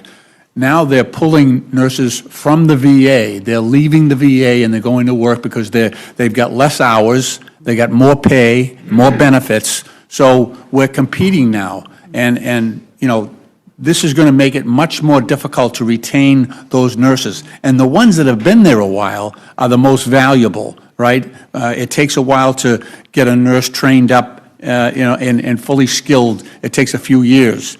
And, you know, so that's created a huge shortage in that whole metropolitan area. And that's happening all over the country where nurses are leaving the VA, doctors in some cases as well, therapists. So we're creating this real shortage at the VA. Our caseload, so right now we have a 250,000 backlog of cases at the VA because we don't have the personnel to respond to that need. So we're really in a crisis. You know, obviously the suicide hotline, we've laid off people there, which is ridiculous because we've got a crisis on our hands right now. So all of this will exacerbate the problem. You've hit on that in your remarks already, but this just amplifies the problem, you know, tenfold with these cuts. They'll be leaving in droves. Your remarks about the VA are very well taken, because I've heard the same thing from the VA facilities in my region, that the staffing cuts and the potential for pay cuts, the standards that are requiring nurses and doctors at the VA to see so many patients that they feel that they are not only not helping the veterans who they're trying to serve, but in some cases, the standard of care is becoming harmful. And under those circumstances, we are starting to see an exodus of doctors and nurses from the VA, which this bill is only going to put on steroids, I'm afraid. Absolutely. The financial services print, of course, is no better. What Republicans are trying to do here is deeply alarming. It guts the Consumer Financial Protection Bureau. I mean, if you want to talk about a bureau that's had a fabulous return on investment, as you mentioned, billions of dollars returned to American consumers. This bill defunds the only federal agency dedicated to making sure consumers aren't getting scammed by credit card companies, payday lenders, mortgage servicers, and shady fintech operators. It's returned over $19 billion, $21 billion, I think you said, to consumers since its founding, and that's money that was stolen or unfairly taken through illegal fees, abusive practices, or deceptive marketing, and the Bureau was able to get it back for American consumers. And now Republicans want to defend it, not because not because it's ineffective, but because it actually works, and we know why. Because the Trump administration has already started dismantling the agency from within. In the last 2 months alone, the Consumer Finance Protection Bureau has quietly dropped 9 lawsuits it had brought against companies like Capital One and Rocket Homes. Years of investigation and enforcement work has been tossed in the trash with no accountability and no restitution for consumers. It's also frozen dozens of ongoing investigations, many into companies with long records of abuse. These companies have been accused of everything from improper loan servicing and unfair interest charges to failure to protect sensitive consumer data. And now, thanks to new political leadership handpicked by the Trump White House, those investigations are dead. Investigators can't call witnesses, issue subpoenas, or even talk to company lawyers unless they get direct political approval, and that approval isn't coming. Meanwhile, these very same companies, it's such an amazing coincidence, have given generously to Mr. Trump's campaign and especially his inauguration fund. Meta, the parent company of Facebook under investigation for allegedly misusing consumer financial data, donated $1 million to the inaugural committee.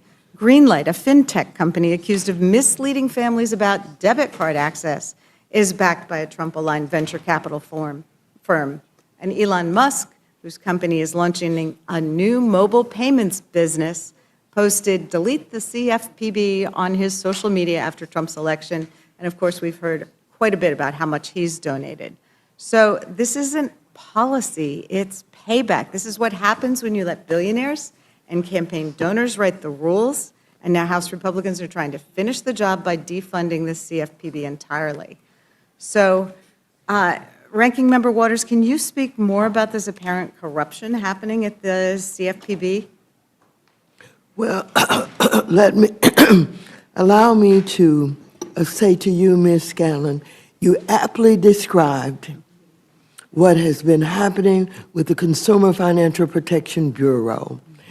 It is one of the most needed and effective agencies of government that have done everything that you said they've done to assist our consumers. The Consumer Financial Protection Bureau has been hated by the Republicans ever since it came into its existence. They have tried to kill it, and we've been in court all the way to the Supreme Court on several issues, and we keep beating them back. But now, Trump and this administration want to cut them, even though we tried to protect them when we created them by having their financing come directly from the feds rather than going through the Appropriations Committee. And they tried to attack that and other ways by which they thought they could get to the Consumer Financial Protection Bureau. They're finally coming up with ways by which they think they can do that.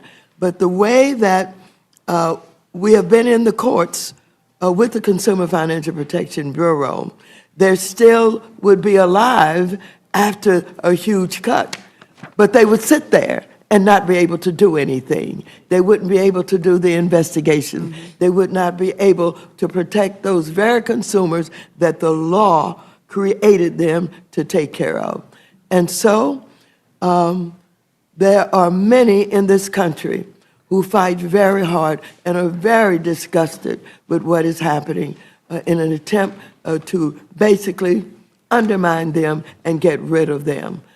This is a terrible thing that this administration is doing.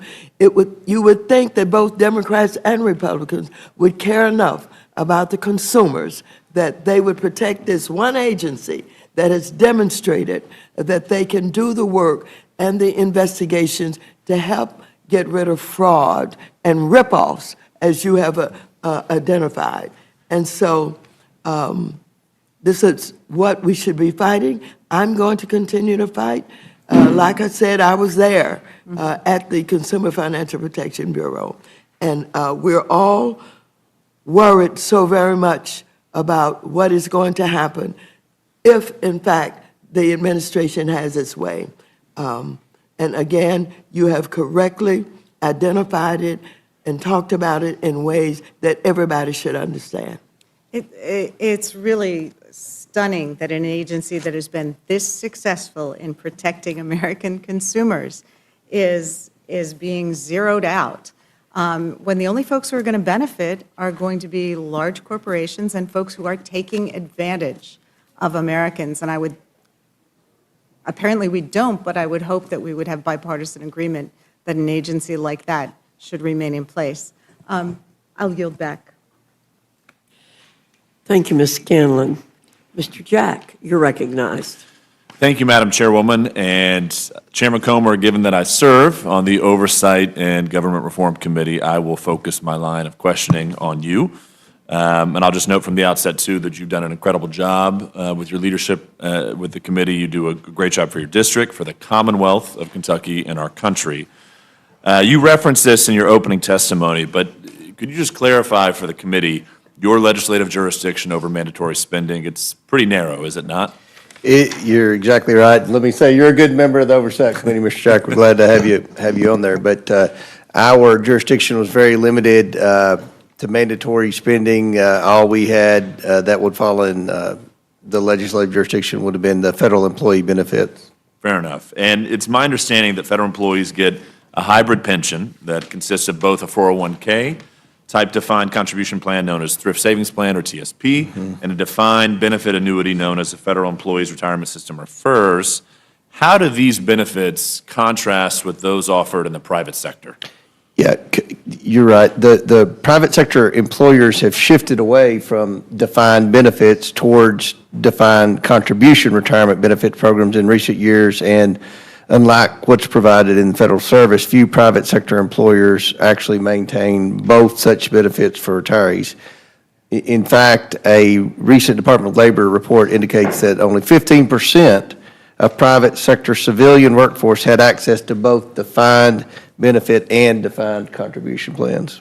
And a question many of my constituents ask is, do taxpayers fund pensions for federal employees that are generally more generous than the ones they themselves receive? And are there any credible recent studies on that?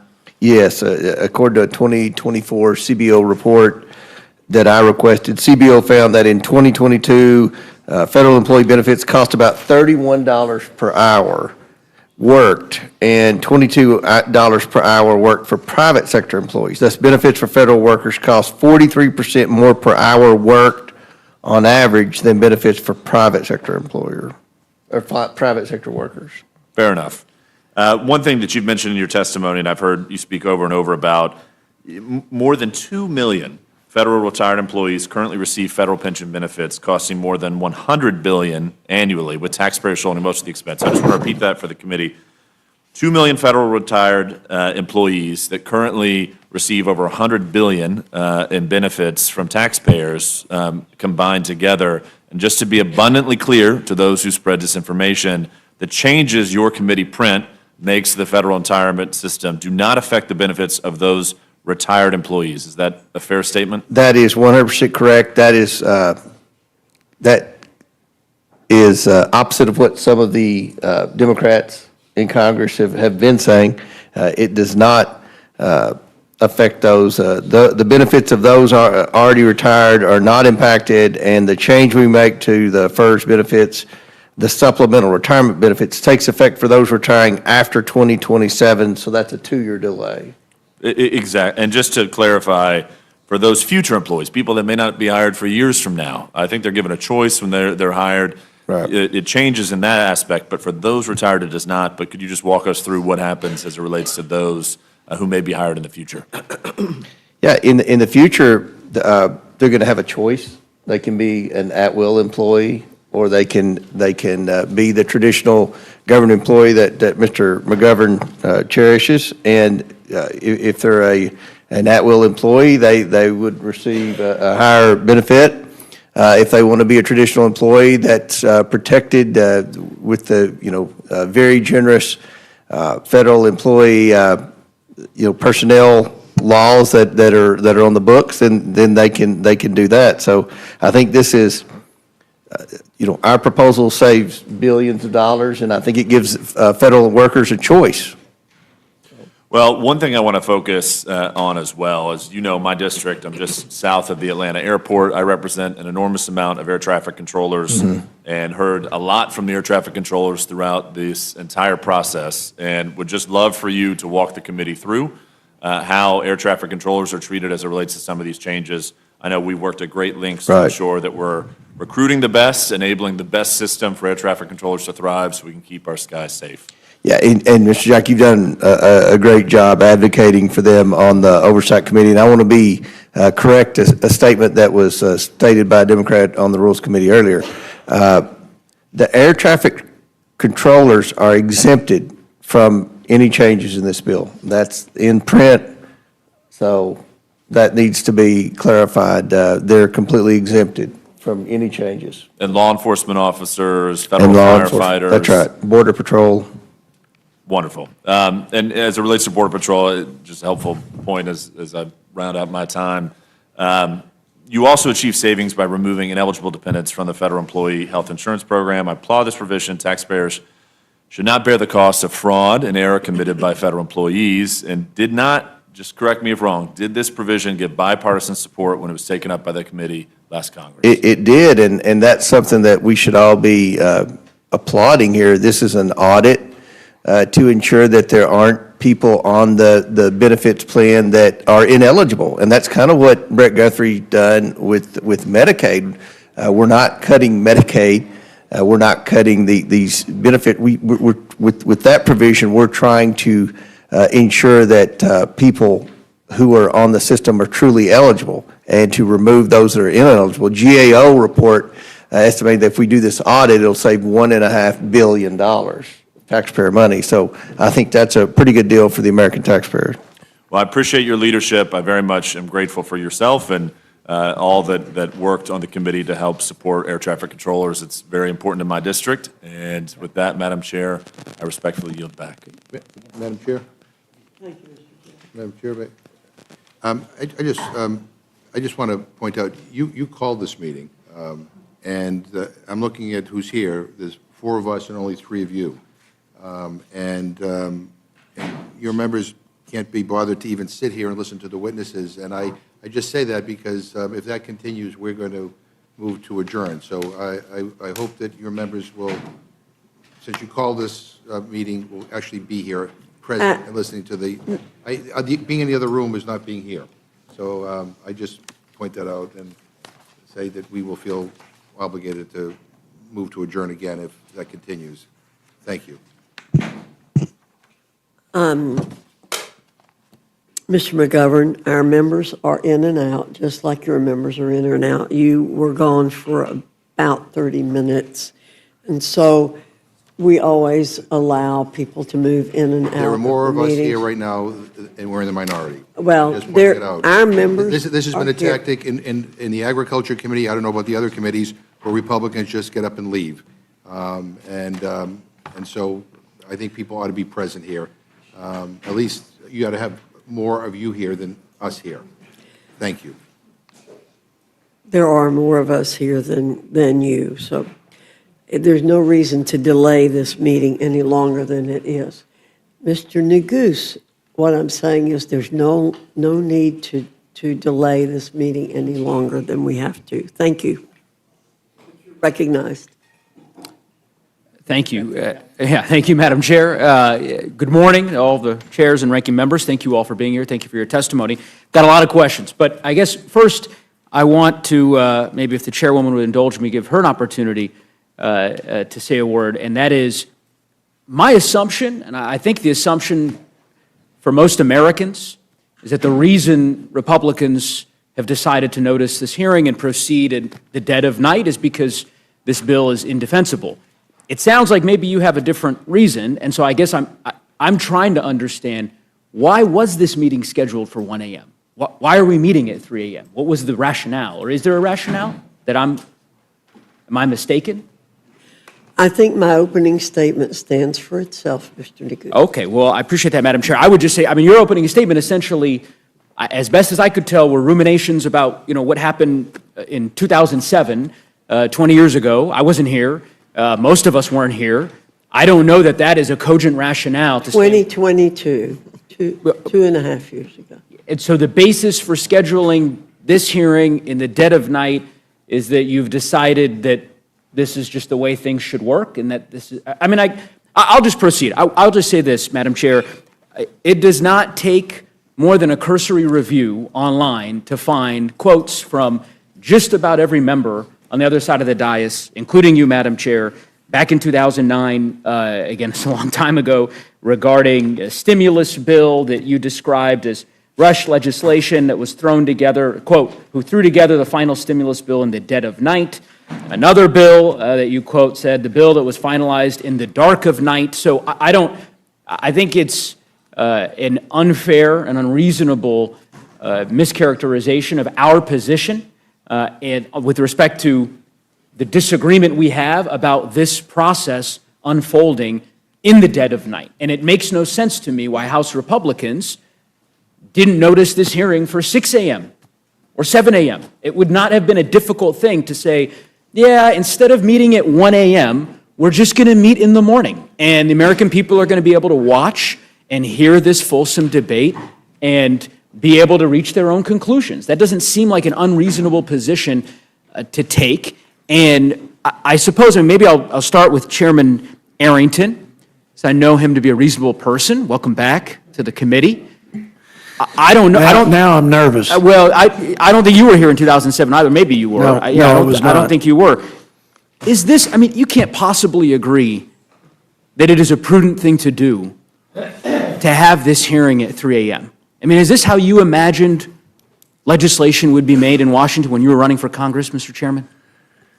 Really? I imagined that we would have the sense of urgency to complete the task in the time frame that we set. And so the 5 hours between doing it at 1 a.m. and doing it at 6 a.m., that's the urgency you're describing? What deadline is there on Thursday, or I guess tonight, getting this bill done? What is the... Well, as you know, there are timeframes associated with each phase of the process when Sure. we were conducting regular order. I'm very proud that this has been bottom-up, committee and member-driven, and it's been a regular order process. Mr. Arrington, And the goal was to have it done by Memorial all right, Weekend. I was hoping I could... I'm not saying you, I like you would it. give me an intellectually honest answer, the kind of answer I think that your constituents and my constituents in Colorado and your constituents in Texas would expect, which is to say, obviously, this isn't reasonable.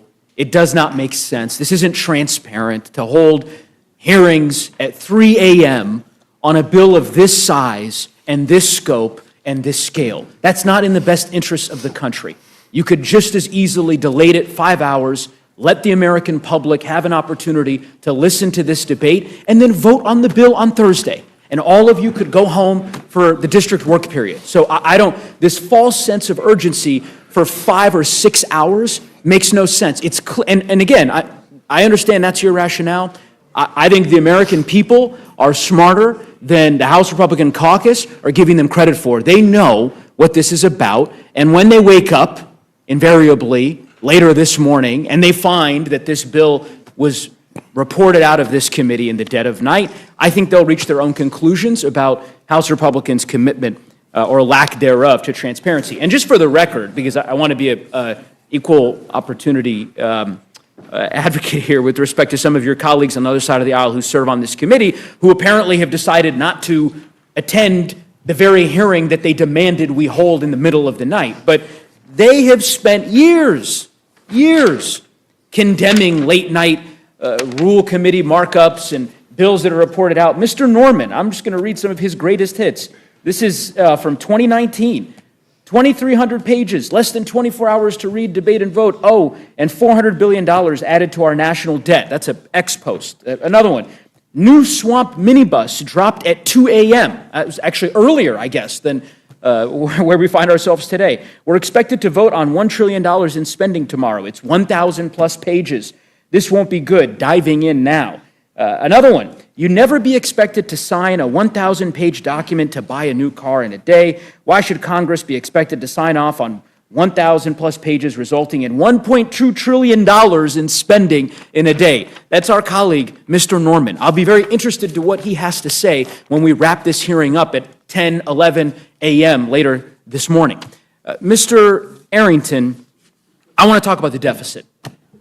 I've known you historically to be, I thought, somewhat of a deficit hawk. At least is that a fair characterization? That is fair. At least prior to this bill? Even with this bill that Let's get into reduces that. the I'll deficit. ask you a couple questions sure. on that front. Okay, so here's a press release. This is from March 25th of this year. A gentleman by the name of Ray Dalio. I haven't had the pleasure of meeting him. It says, Ray Dalio to House GOP. This is on the House Budget Committee's website.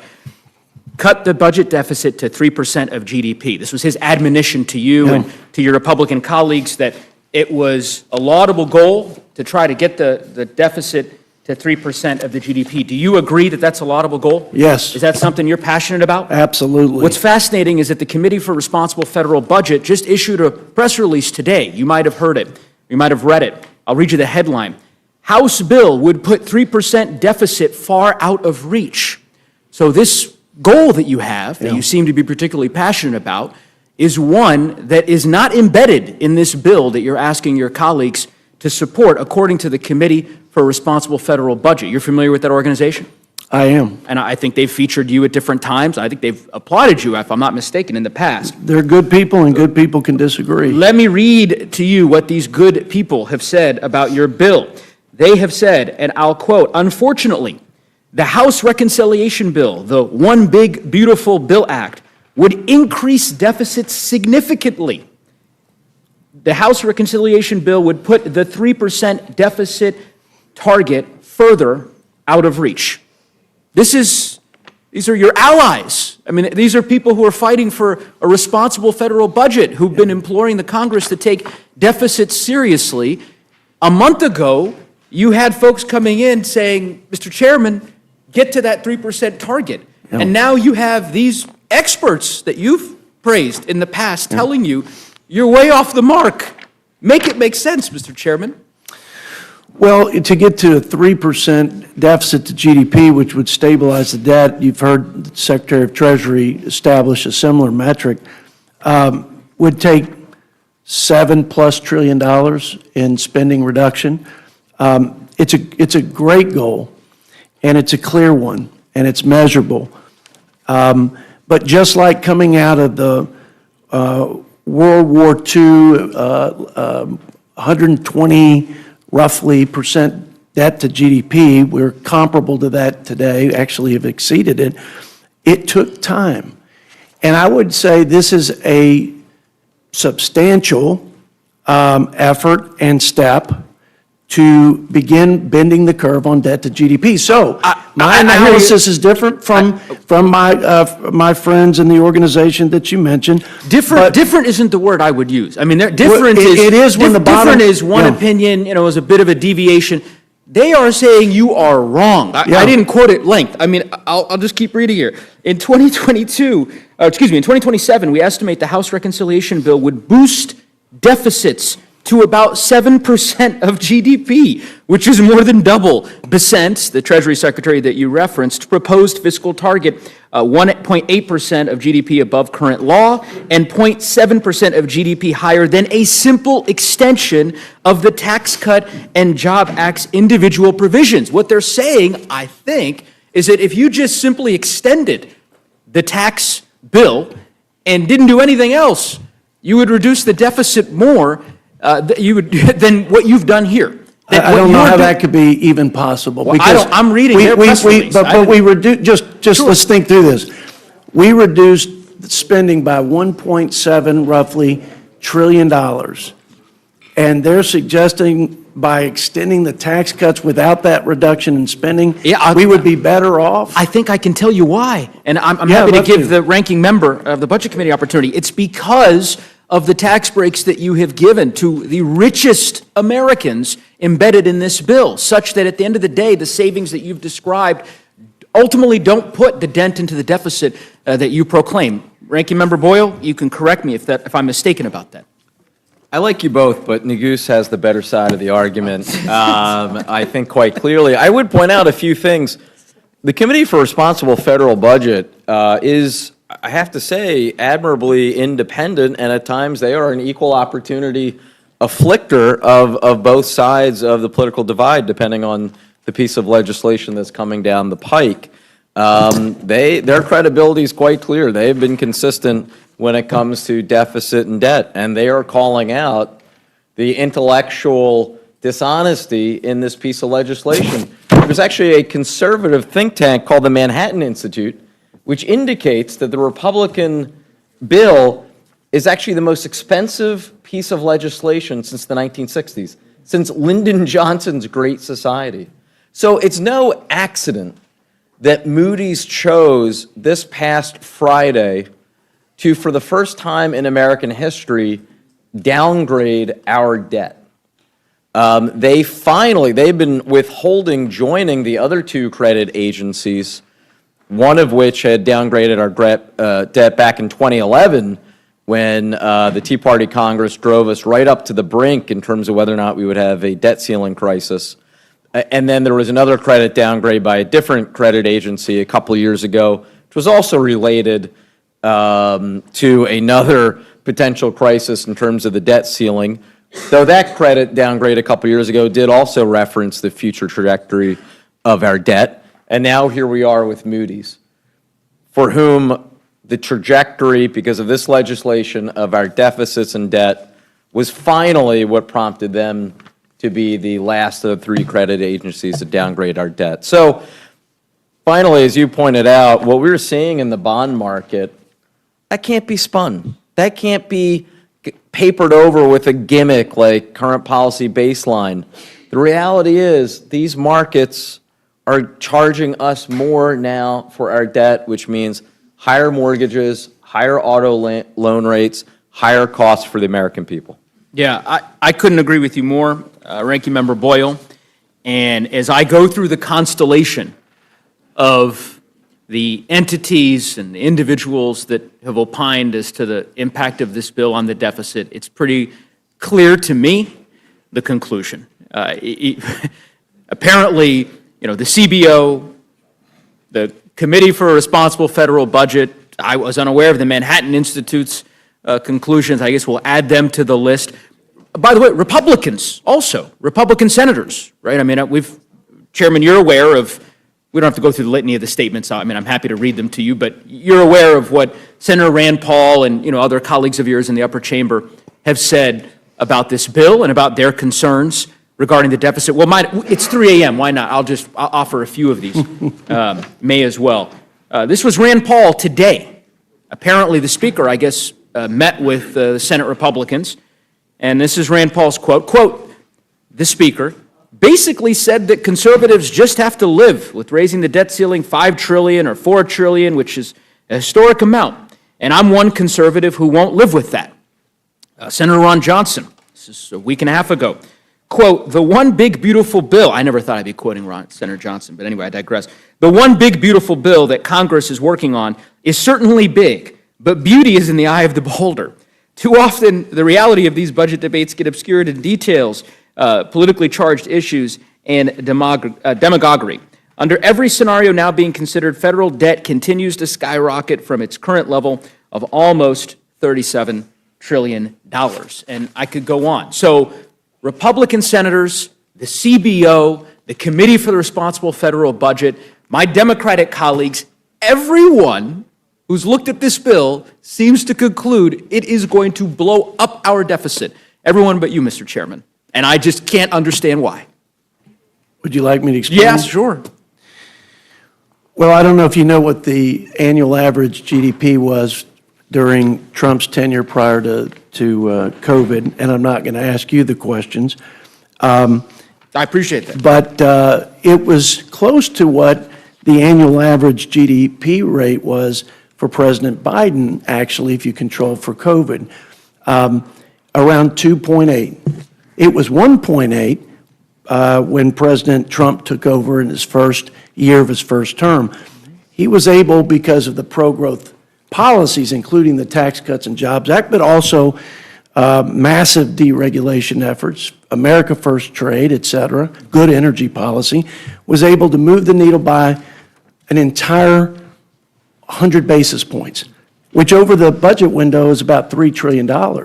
So just to be conservative, we locked in an assumption that was lower than both, 2.6.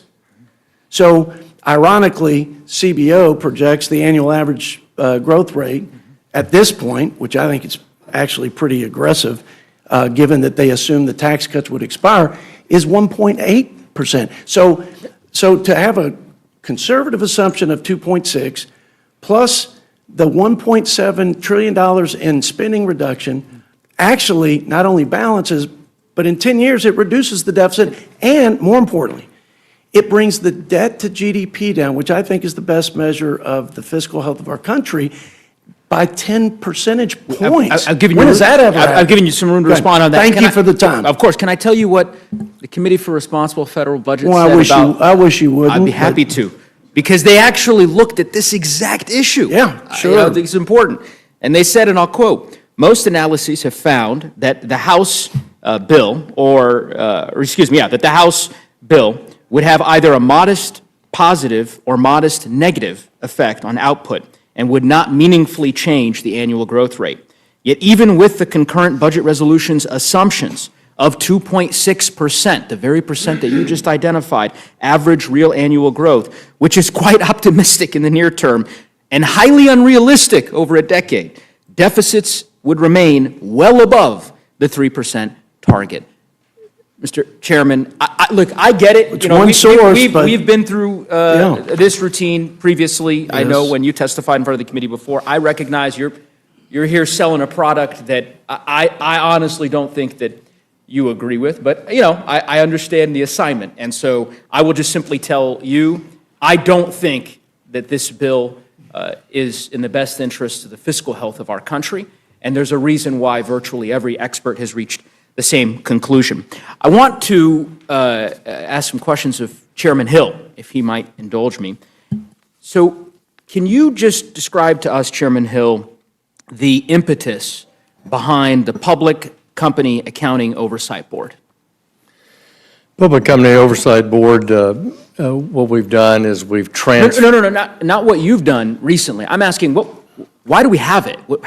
How was it created? It was created during the crisis around the failure of Enron. That's right? So it's in the wake of Enron, in the wake of WorldCom, in the And wake there was an of... assertion by the Congress at that time that all public accounting firms needed an independent regulatory body. Correct. And that assertion, you probably are aware, was supported by an overwhelming majority of the Congress. It was. You know how many- And so we're continuing that I oversight know. of public. Do you know how many members of Congress voted for that bill to create the Public Accounting Oversight Board? The vast, vast majority. Very few people voted no. 431. Yeah. 431, signed into law by President Bush, right?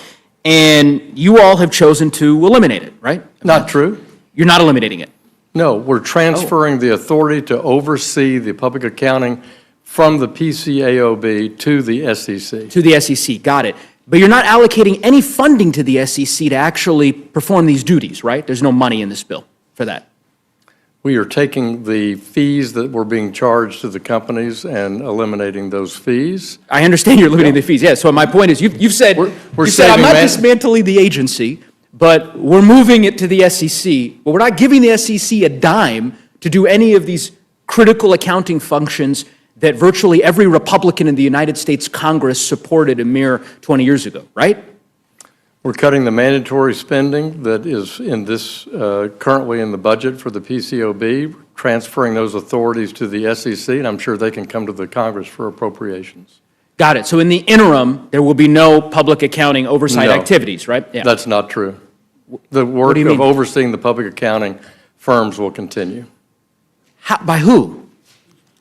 We've contemplated that in the bill in the terms of the phase-out. It's in the reconciliation bill. Describe it to us. I mean, I guess I'm trying to understand. You're saying it gets moved over to the SEC. There's no new funds. There's no mandate that there be... There's a phase-out period in the reconciliation bill, and that will afford the SEC the opportunity to seek appropriations. So does the bill it gives the SEC the opportunity to seek appropriation. So until that agent, and of course we have no idea as to whether or not the Congress will ultimately consent to that appropriation request, there's also no language in this bill that mandates that the Public Accounting Board, the personnel who work for this entity now that's been in existence for 20-some-odd years, are rehired by the SEC. That's true. Okay. This is coupled with, obviously, we've gone to great length, and Ranking Member articulated well the cuts to the CFPB, and I know you don't contest that, the 70% cut, obviously, to the Consumer Financial Protection Bureau. We're taking the cap of the amount of money the CFPB can request from the Fed from 12% to 5%. It's not being cut, as the gentleman from Pennsylvania asserted, to zero. It's also not the only agency that does consumer compliance in the financial services sector. I understand your rationale with respect to that secondary part, but I just want to zero in here on the financial piece, because I guess my read of the bill was that it will significantly reduce the funds that are available for the CFPB to be able to perform the duties that it's responsible for executing under federal law. The CFPB is often lost in federal court time and time again for exceeding its authority, proposing regulations that are not statutorily approved, proposing new functions that are not statutorily approved by Congress. And we believe that the money that is in the 5% cap is adequate for them to do their compliance responsibilities under the Act. Yeah, again, I'm not a gotcha question. I hear your rationale for opposing the CFPB. I was just trying to get a better sense I didn't say that. I said we think this is the adequate that's funding. adequate for them to perform the function, but that it is a significant reduction in the resources that they have. And I understand... In FY 2019, it was exactly around $250 million. This year in FY 25, they're proposing $800 million in spending.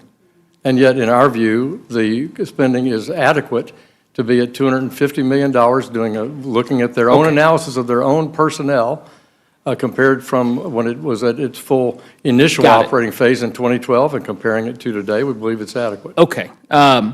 Financial Stability Oversight Council, reducing funding by 90%. No. No?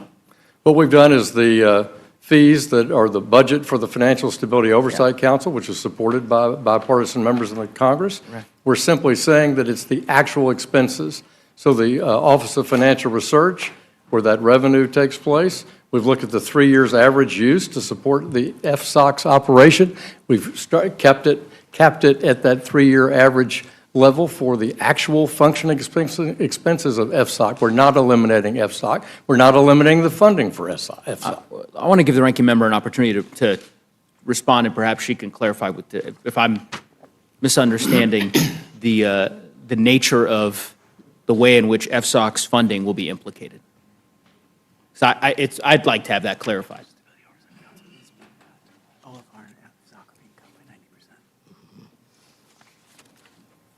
First of all, I want to go back to The microphone.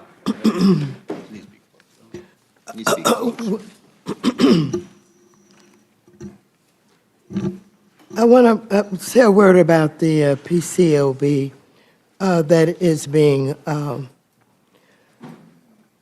transferred. You talked about the fact that the PCAOB was being transferred to the SEC. And you wanted to know whether or not there were any funds that followed that. And the answer by Chairman Hill was that they could come and ask for more money. But it is really a lot more serious than simply whether or not they have the money. They had a hard time getting an agreement with the Chinese that are in our financial markets. But under the Biden administration, they were able to work out an agreement with the Chinese that was very, very important. Now, that agreement does not extend to the SEC. And so that means that the SEC, the auditors won't be able, perhaps, to deal with China, Germany, and a lot of the other places. So this is very, very serious, and I just wanted to say that. Next, you were talking about the council. FSOC. About why it is so important and what is happening to it. Well, the council is very important because we are at a time when all of these crazy tariffs are being initiated by the President of the United States of America. And we have rising inflation also. This means that the cost of loans are going to be much more expensive. I want you to know that investors around the world are freaking out, unsettled about what is happening. And so what you have is not only the unsettlement, but the uncertainty that is being created by these tariffs. And we haven't talked a lot about tariffs here tonight. And the president is giving all these excuses why he wakes up in the morning and decides that he's going to change the amount of the tariffs.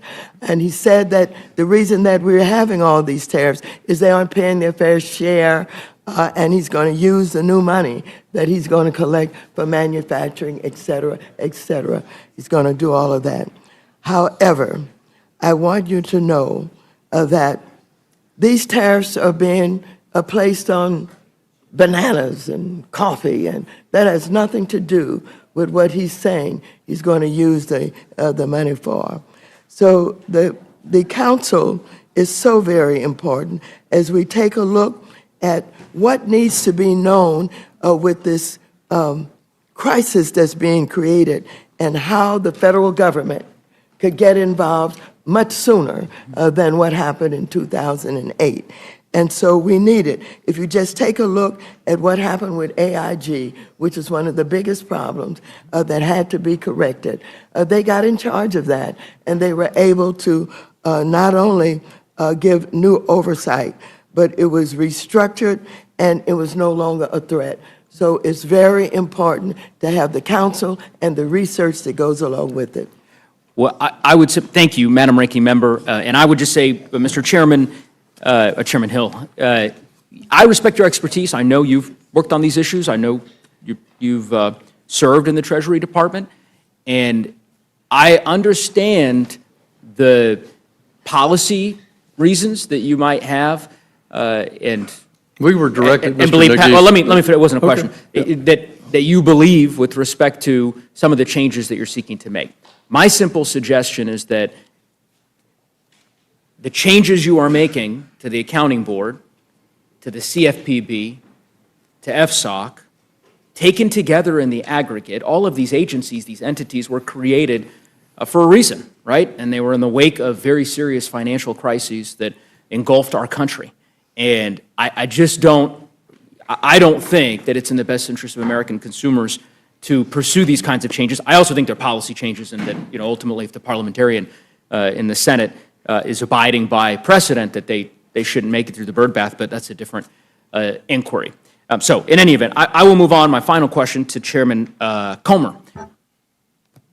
Mr. Chairman, so with respect to the exchange you were having with one of my colleagues earlier about the exemptions that you all crafted into the bill regarding air traffic controllers, that's in relation to the at-will, this distinction essentially between giving federal employees the choice of choosing the at-will employment versus non-at-will employment, federal protections, but a higher retirement contribution. Is that, am I right that that's what the exemption is applying to? What's that? I mean, I don't understand your question. Why don't you describe to me, I wanted to better understand the new language, the language that you all have adopted regarding air traffic controllers and law enforcement. They're exempted from any changes. Any of the changes that you all are making with respect to the federal benefits system. That's correct? Yes. Okay. That didn't exist in the original bill, or was that not the case? There were exemptions for Border Patrol, and I was.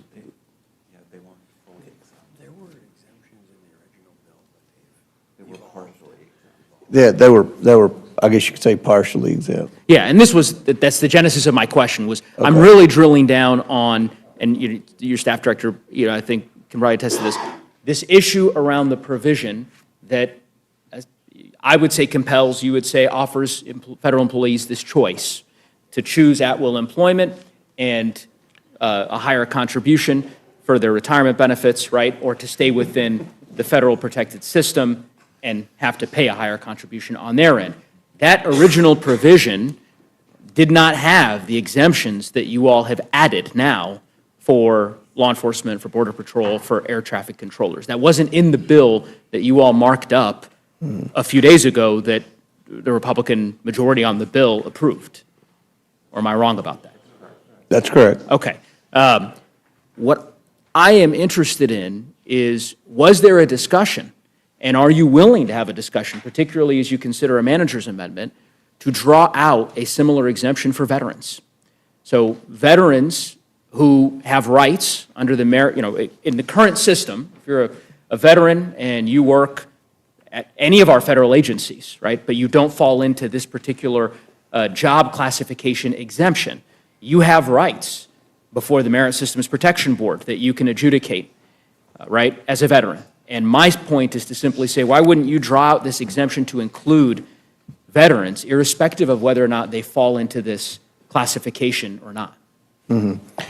Look, the bill can be amended through the process. I mean, this is, we passed out, we were given instructions to say $51 billion. We met that.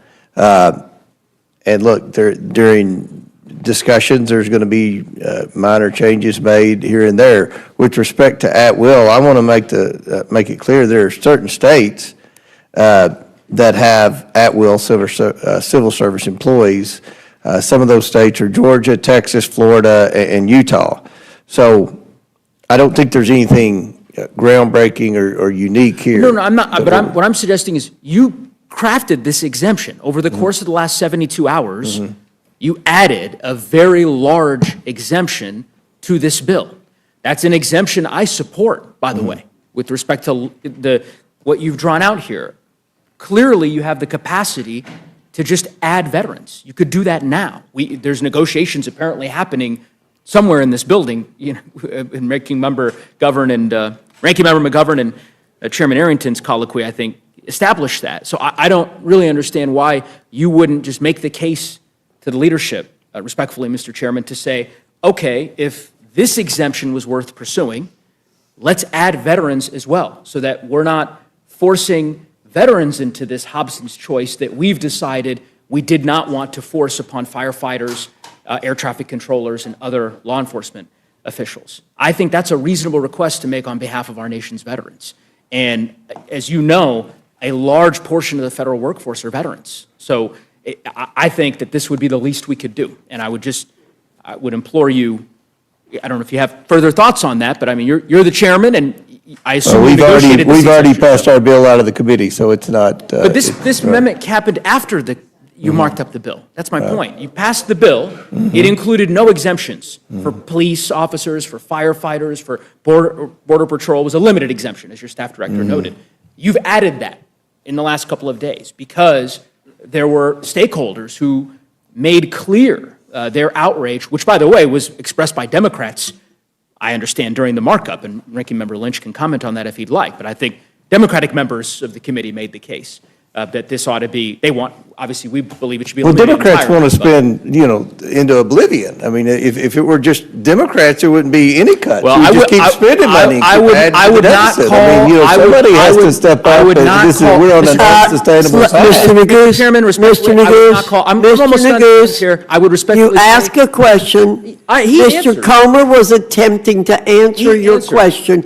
Okay. You know, Mr. Neguse, there is no prize here for talking the longest. Well, Madam Chair, so, I had intended to finish, but I've got about 7 more questions. I guess I'll proceed with Mr. Comer. Mr. Comer, go ahead and finish your question, or your answer, sorry. Look, I've stated the obvious. We are trying to do the best we can to be fiscally responsible. It's no fun when you have to make cuts. You all don't know what that's like. You've never cut anything in your life. You just continue to spend. We're on an unsustainable path. We have limited jurisdiction on the Oversight Committee. We're very passionate about eliminating waste, fraud, abuse, and mismanagement in the federal government. With respect to this bill, we had a limited portion of jurisdiction, and I think that we've been very transparent with the process. We passed out of committee a bill that saved the taxpayers $51 billion. There have been changes made, as there always is, once the bill passes committee before it's voted on the floor. So I don't know what else there is to say. So I would say to you, now that you've apparently concluded your answer, that my question was really simple. Really simple. I wasn't asking you to draw out exemptions for this category of folks and other categories of folks. It was very simple. A simple question, which was, are you willing to consider carving out an exemption for our nation's veterans in the same way that you drew out an exemption after the committee marked up this bill? I don't think that's spending into oblivion to say that our nation's veterans should be exempted in the same way that our law enforcement and border patrol agents and air traffic controllers. I don't think that's an unreasonable request. Ranking Member Lynch, do you think that's an unreasonable request? No, as a matter of fact, one of the amendments I have is to exempt them from the change in the calculation going from the high 3 to high 5. We would maintain the veterans at the high 3, and just to know, be clear, and they cost could do of that right now. They could, and the cost, and they've done it, as you pointed out, they've done it for a narrow subset of employees, and that, the high 3 instead of the high 5 was about $16,500 per employee over 20 years of retirement. Not a huge sum of money, but definitely appropriate, given that a veteran must have served honorably and discharged honorably for them to be eligible for these benefits. Yeah. Yeah, I couldn't agree more, Mr. Lynch.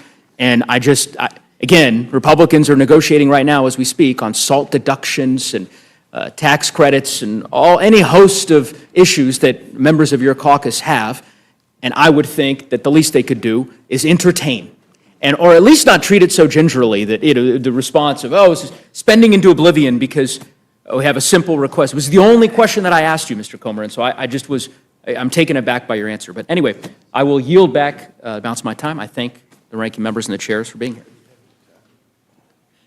Thank you, Mr. Neguse. Ms. Houchin, you're recognized. Thank you, Madam Chair, and thank you to all of our witnesses for being here this evening, and particularly to our committee chairs for their hard work on this reconciliation bill. Many hours have gone into this, many hours of debate outside of tonight in the broad daylight have gone on this bill. I want to make a few points before I get into questions, and that is in response to a few of the things that have been said by my colleagues on the other side of the aisle. One of the things that's been said is that this is a transfer of wealth. What I would say to that is that the only transfer of wealth, resources, and protection of the American people that is occurring right now is a transfer from the American people on behalf of illegal immigrants. That's what's been happening over the last several years under the Biden administration. This bill's also been called a scam, but the only scam that's being played is a scam by the Democrats on the American people for fear-mongering about what this bill is actually doing. Once again, and I'm going to go to my former chair, my former committee of financial services, and go to Chairman Hill on questions about the CFPB. We've heard a lot about the CFPB here this evening.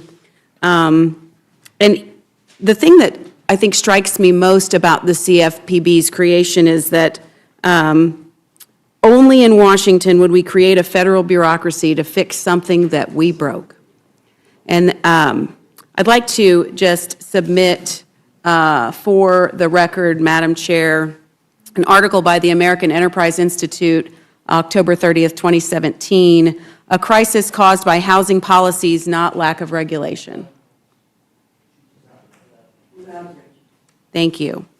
Because we have the CFPB as a result of a reaction to the banking crisis of 2008, which was driven by housing policies, not by any lack of regulation. And now we've got the CFPB that we live with, and as Chairman Hill, you noted that their budget has been expanding. Notably, their budget expanded during the Obama years and declined during the first Trump administration and expanded again during the Biden years, now to $823 million in fiscal year 25, direct from the Treasury, transfer without having any oversight by the Congress. So we've heard that consumers are going to be left without any protection if we get rid of the CFPB, or if we decrease their funding to roughly the $250 million that we've set in this budget. Is the CFPB the only federal agency, Chairman Hill, that provides consumer protection? No, Ms. Houchin, it's not. Each of the bank's supervisory agencies has a robust, continuous exam process for all the consumer compliance requirements. The CFPB's focus in Dodd-Frank was to focus on depository institutions, meaning banks, that were larger than $10 billion. Basically, there's 5,000 banks or thereabouts that are smaller than that, and they are having their compliance for lending purposes or deposit purposes fully supervised by the existing bank supervisors. Also, the SEC, the Securities and Exchange Commission, is deeply involved in consumer compliance responsibilities under the securities laws. And we can't forget the Federal Trade Commission, which is very involved in consumer compliance. And those are the principal federal agencies for consumer credit, consumer deposit issues, both for banks and non-banks. And then we cannot forget that the states also regulate non-bank consumer finance, and the state's attorney generals enforce those laws. So there's no lack of oversight and consumer protection in the financial services space, and therefore That's why, in my judgment, since we're here talking about a reconciliation bill, that the Consumer Financial Protection Bureau can complete its statutory tasks under Dodd-Frank with the 5% cap of the Federal Reserve funding. And the two other changes that we made there was simply saying that their civil penalty fund, where they charge wrongdoing and collect funds for the benefit of victims. Once that fund is, the victims are repaid throughout the adjudication process. If there's any surplus money, instead of them being able to keep it, that it go back to the Treasury to benefit the federal budget. And likewise, we say that while they're a unique agency because they have no oversight, they have no congressional appropriation, they have no inspector general, they have no real full compliance with Administrative Procedures Act, for example, in their rulemaking. They've been struck down in the federal courts for overreaching their statute. We also, they have a unique position that once they take their money at their request from the Federal Reserve, they get to carry it over. I don't know a lot of federal agencies that can carry over spending and pile up cash on their balance sheet after September 30 each year. So we cap that in this bill at 5% of that annual budget that they can have. And in fact, the CFPB has a civil penalty fund sitting on about $2.5 billion, according to my account. 1.7 billion of that was a fine levied against one entity, but they can sit on that cash too. Is that correct? They can. What we argue is that that money should be allocated to settle victims' claims, and that can take some time during the legal process, so that money can certainly sit there. But the money that's not dedicated to paying a victim claim should be returned to the Treasury. So you mentioned the FTC. I'm glad you mentioned that because the motto of the Federal Trade Commission is protecting American consumers. In fact, the United States has 12 separate federal financial regulators and state regulators for securities, banking, and insurance. And it is duplicative that we do have the CFPB. We certainly don't need to be funding the CFPB at the extent that we do because, as you mentioned, not only do we have states' attorneys general who are also protecting consumers, but we also have plaintiffs' lawyers who can take class action suits as well. Madam Chair, I would like to submit for the record an article dated February 18th, 2025 by the Cato Institute, Consumers Will Be Safe Without the CFPB. Without objection. In the remaining time that I have, and I've gone over 5 minutes, but I do want to go to my Budget Committee Chair, Mr. Arrington, just with really one question. Has the CBO ever been wrong? Well, in my short tenure, they actually were off in their estimation of the deficit, and their excuse was it was hard to keep up. I'm paraphrasing. It was hard to keep up with the trillions of dollars in spending, would be $8 trillion total in deficit spending of the last administration, $2 trillion by executive actions. That was what was hard. So let's consider all things. They were off by $1 trillion, which that's a big miss. And so, yes, they've been wrong. They were wrong in their projections on revenue to the Treasury post-TCJA. We had record revenue, record corporate revenue. So they are wrong often, and sometimes they're wrong in an order of magnitude, in one case by $1 trillion. And if I'm not mistaken, sorry, I went past my second, I went on to a second question, and I'm going to be wrapping up.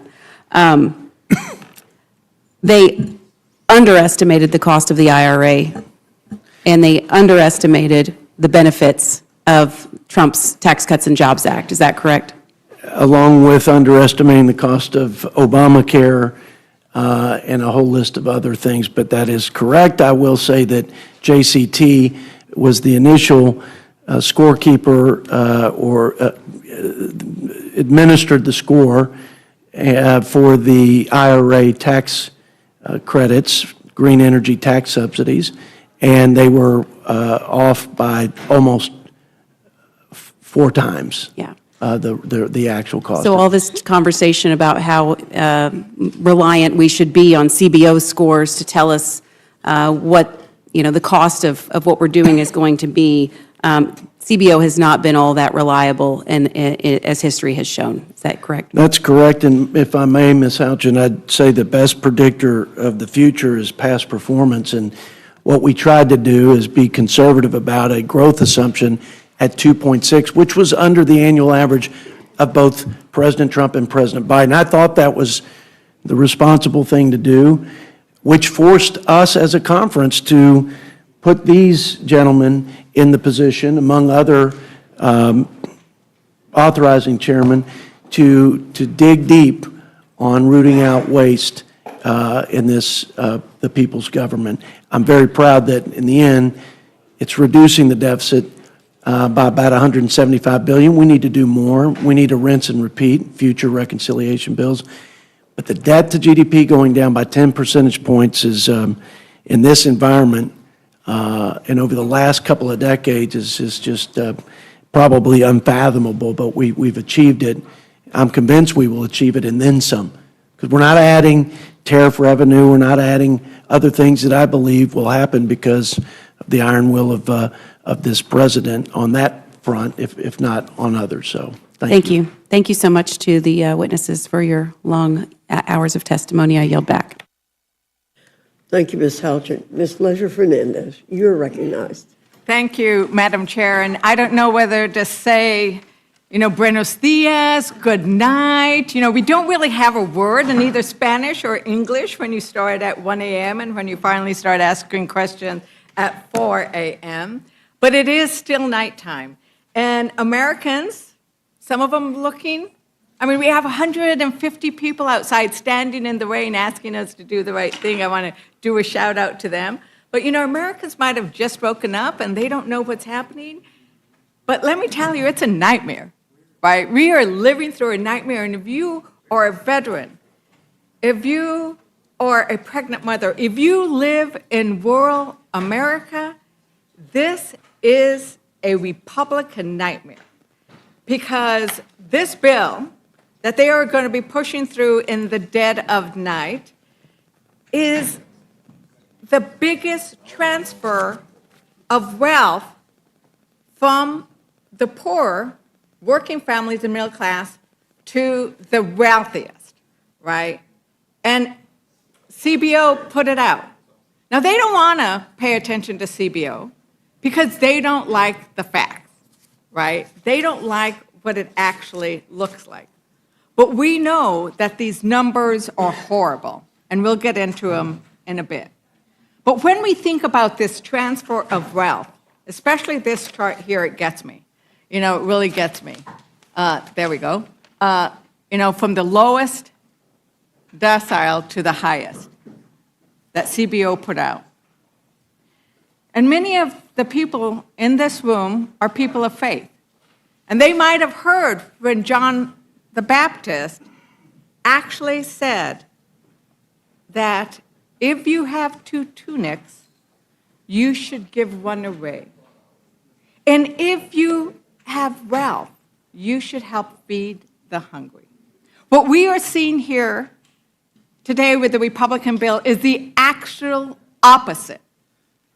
Republicans are taking from the poor and giving to the rich so they can buy more tunics.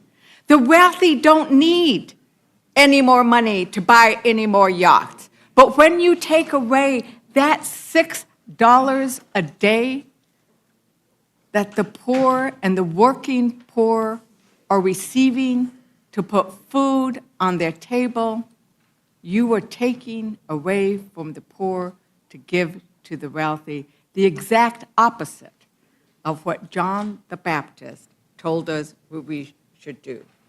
And no matter how you slice this, it is raising the deficit, right? We don't know exactly how much because they keep changing the bill. 2 trillion, 3 trillion, 5 trillion, 7 trillion. It keeps going up and down and backwards because they keep tweaking it, keep negotiating, adding more. But it is raising the deficit.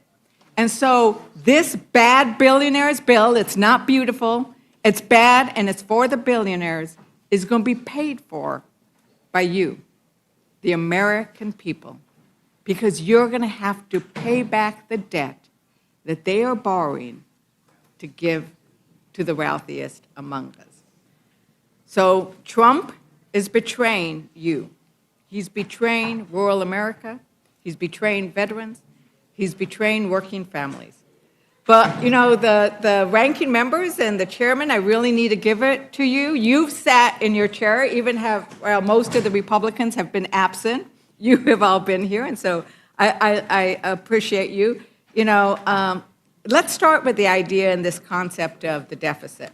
Our colleagues talk about it all the time. Representative Roy, who isn't here much tonight, well, he's not here. The hearing is here, right? Representative Massey, who used to sit out there, he has that little ticker, right? Everybody sees this ticker, you know, that goes on. I'm so worried about him because once you guys pass this bill, that thing is just going to go so fast, it's going to burn a hole through his suit. And Representative Norman, he's often rallied against increased deficits. In fact, you know, Congressman Roy said, who's not here, but since he's not here, I'll quote him. Open quote, "I have to now admonish my colleagues on this side of the aisle. This bill falls profoundly short. It does not do what we say it does with respect to deficits." You know what? I agree with Representative Roy. It doesn't do what they say. It increases the deficit. So, Chair Arrington, it sounds like you are in favor of reducing deficits. Correct. Would you repeat that, please? I apologize. Do you favor reducing deficits? Yes, I do, which is why I support this bill. Which is why I support the bill. So the problem is that you're saying we want to reduce the deficits, but any outside analysis of this bill, any independent analysis of this bill actually increases the deficit. So, you know, Ranking Member Boyle, they keep saying it doesn't increase the deficit. How can they get to that when we've had all these independent analysis of a deficit increase? Well, I mean, CBO, which of course is not infallible, but it's not just CBO. It is literally every organization that I've seen, from nonpartisan to center-right, Committee or Center for Responsible Federal Budget, CBO, Yale Budget Lab, Wharton Budget Model, Manhattan Institute. The list goes on and on. So for the other side to be right, all of those organizations I've mentioned would have to be wrong. I think that is highly implausible. Right, and we also heard the White House press secretary yesterday say, this bill does not add to the deficit, right? Quote unquote. So what we are hearing is basically, trust me, don't trust any independent analysis, trust me. And I heard Chair Arrington, a lot of what you're basing your thought on, if I'm correct, is you're looking at growth projections, and that's why we're not going to have the deficit that all of the other ones are talking about. It's a combination of revenue from growth and the deepest spending reductions in the history of the country by twofold. So it's a combination of the two. So I agree with you. These are we agree. These are the deepest spending cuts, I think, ever, right? But which is ironic because it only represents a very small, like 3% of the entire federal budget. Isn't that incredible? Right. So I think that's where we agree. You know, I kind of agree that deficits are a problem, right? But what you are doing is, instead of saying there are different ways of cutting the deficit, you are saying we're going to cut the deficit by going after the people who rely most on the programs to feed the hungry, to make sure that Americans have health care, to make sure that veterans who rely on Medicaid and these programs to make sure you're not hungry, disabled people. Like, you are cutting the programs that Americans need the most. And that is something that we can agree on. And you're doing that so that we can benefit the wealthiest among us. So this chart here that the CBO put out is just the top 10 percentile. But, you know, when you go down to the rest of them, it is actually the richest 20% get 67% of the benefit. So the billionaires, Representative Scott said, well, you know, I know there's some billionaires. The billionaires are doing really well by this bill. The billionaires, richest 1%, get the biggest benefit, 24%. Let's make clear, this is a transfer of wealth from working class families, from those who work for a living, those who are disabled, to the billionaires. Now, Chairman Arrington, you know, the Cato Institute, which is, and then, you know, it's not a left-wing institute, right? They actually, to your point of this is going to lead to a lot of job growth, says, as to the Ways and Means Committee, and it's gotten worse since then, I'm going to quote, Mr. Chair, I ask unanimous consent to enter into the record the Cato Institute. Republicans' one big, beautiful tax bill needs a makeover.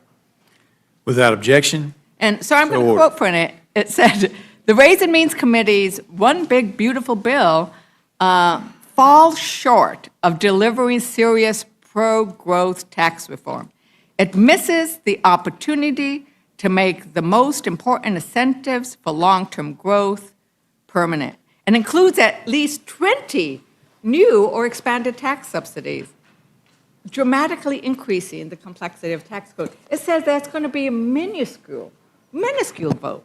So you're going to put Americans through all this pain for very little growth, But, you know, we've also heard everybody talk about the issue of deficits and who actually does a good job of that. Republicans seem to always talk about deficits when they want to, like, hurt working families. Ranking Member Smith, I really appreciated your comments about the fact that these deficits are really a national security issue. And when you talked about this national security issue, it made me think about a review of Democrats and Republicans, like who's increased the deficit and who's decreased the deficit. And we can look at those numbers, and it looks like Reagan and H.W. Bush, you know, they kind of like, the deficit didn't move too much under them. There were those tax cuts, there were other things, there was a slight rise. Under Clinton, the deficit fell. He actually went into negative territory where he brought down the deficit. He spent less. He balanced the budget. And then we had President George W. Bush. He just makes that deficit go up again. Another Democrat comes in, and they lower the deficit. And then Trump comes in, and he just blows the deficit out of the water. Biden comes in, he lowers the deficit. So now we're going to see that Trump is going to make this deficit go up again. So there's a pattern here that we are seeing. Democrats bring down the deficit. We're fiscally responsible. Republicans make it go up. Democrats bring it down. Republicans make it go up again. Chairman Smith, how do you see this kind of pattern with regards to looking at it from a national security issue? Who's better on the deficit, Democrat presidents or Republican presidents? Well, as I said, if you believe that the Department of Defense needs more money to meet the challenges that we face, and we do face an incredibly complex threat environment and a lot of challenges there, then you're going to need resources to do that. And if you significantly reduce the amount of revenue coming in, you're not going to have the resources to do that. And I do want to point out, there was some conversation about how the Trump tax cut was such a wonderful thing for fiscal responsibility, and yet the chart shows that under President Trump, the debt went up by more than it went up under any other president in the history of the country. And that started before COVID. So it is, I know it is the holy grail of being a Republican that you can cut taxes and somehow increase the amount of revenue and reduce the deficit. It's a nice theory. It just never actually works. And I could get into this whole complicated, where our tax rates are right now and where they've been, frankly, ever since Reagan, they're not high enough that you can cut them and really get that type of a boost. And that is reflected by the numbers. And I know this is what the Republicans have decided to tell themselves to get through passing this bill, is that somehow there's going to be this magic wand and growth is going to appear and it's going to solve all of our problems. It's just that that's literally never worked. And it's not going to work this time. We are significantly reducing the amount of money coming into the federal government. So if you want to spend money on anything, and I understand, I mean, if you don't want to spend as much money on entitlements or whatever you want to call them, that's a policy argument. And if you're going to say, look, I don't want the taxes, so I'm not going to pay for that. But if you really want to meet national security needs, that's, I don't know, what is it, roughly 12% of the budget, I think, is defense, and you're going to significantly reduce the amount of revenue available, you're not going to get there. And again, it's this myth that if you cut taxes, you're going to get more money than you would have gotten if you hadn't. Now, by and large, revenue goes up year to year because population growth and all of that, but it goes up by less if you reduce the amount of revenue that you're collecting. And that leaves you in a weakened position to fund absolutely anything that you want to fund. And that certainly includes defense, which again is about 12% of the federal budget. Thank you, Ranking Member. And, you know, Chairman Arrington, you actually said earlier the best predictor is past performance. And I think that the chart, which shows that deficits have gone down during Democrat presidents and gone up during Republican presidents, is an incredible predictor of future performances. Except it's not true. I mean, if you want me to respond, I can, but if not, that's okay. But it's not true. So you mentioned my name. I just want to get that out. By the way, President Biden, under his tenure, increased the deficit by almost twice as much when you look at the partisan, not bipartisan legislation in an unprecedented pandemic. Okay? We all voted for the trillions of dollars in that time frame. But the $2 trillion in additional spending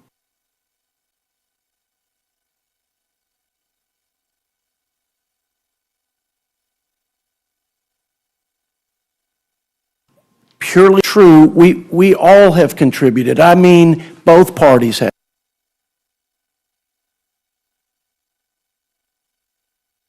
There is no question. And there are structural problems in the budget that are promises made that, that we have not been willing to fund by either saving money through cuts or raising revenue. So what we've done is we've deferred the tax on our children, and we're going to stick them with the bill. So there's not a profile in courage in this town on either side in terms of the parties. But to be clear, President Trump and President Biden, if you add it up, it's and again, nobody should get a gold star or Nobel Prize for it, but I don't believe that to be true. Okay, with all due respect. Thank you very much. I think that for the indulgence. Once again, the numbers speak for themselves.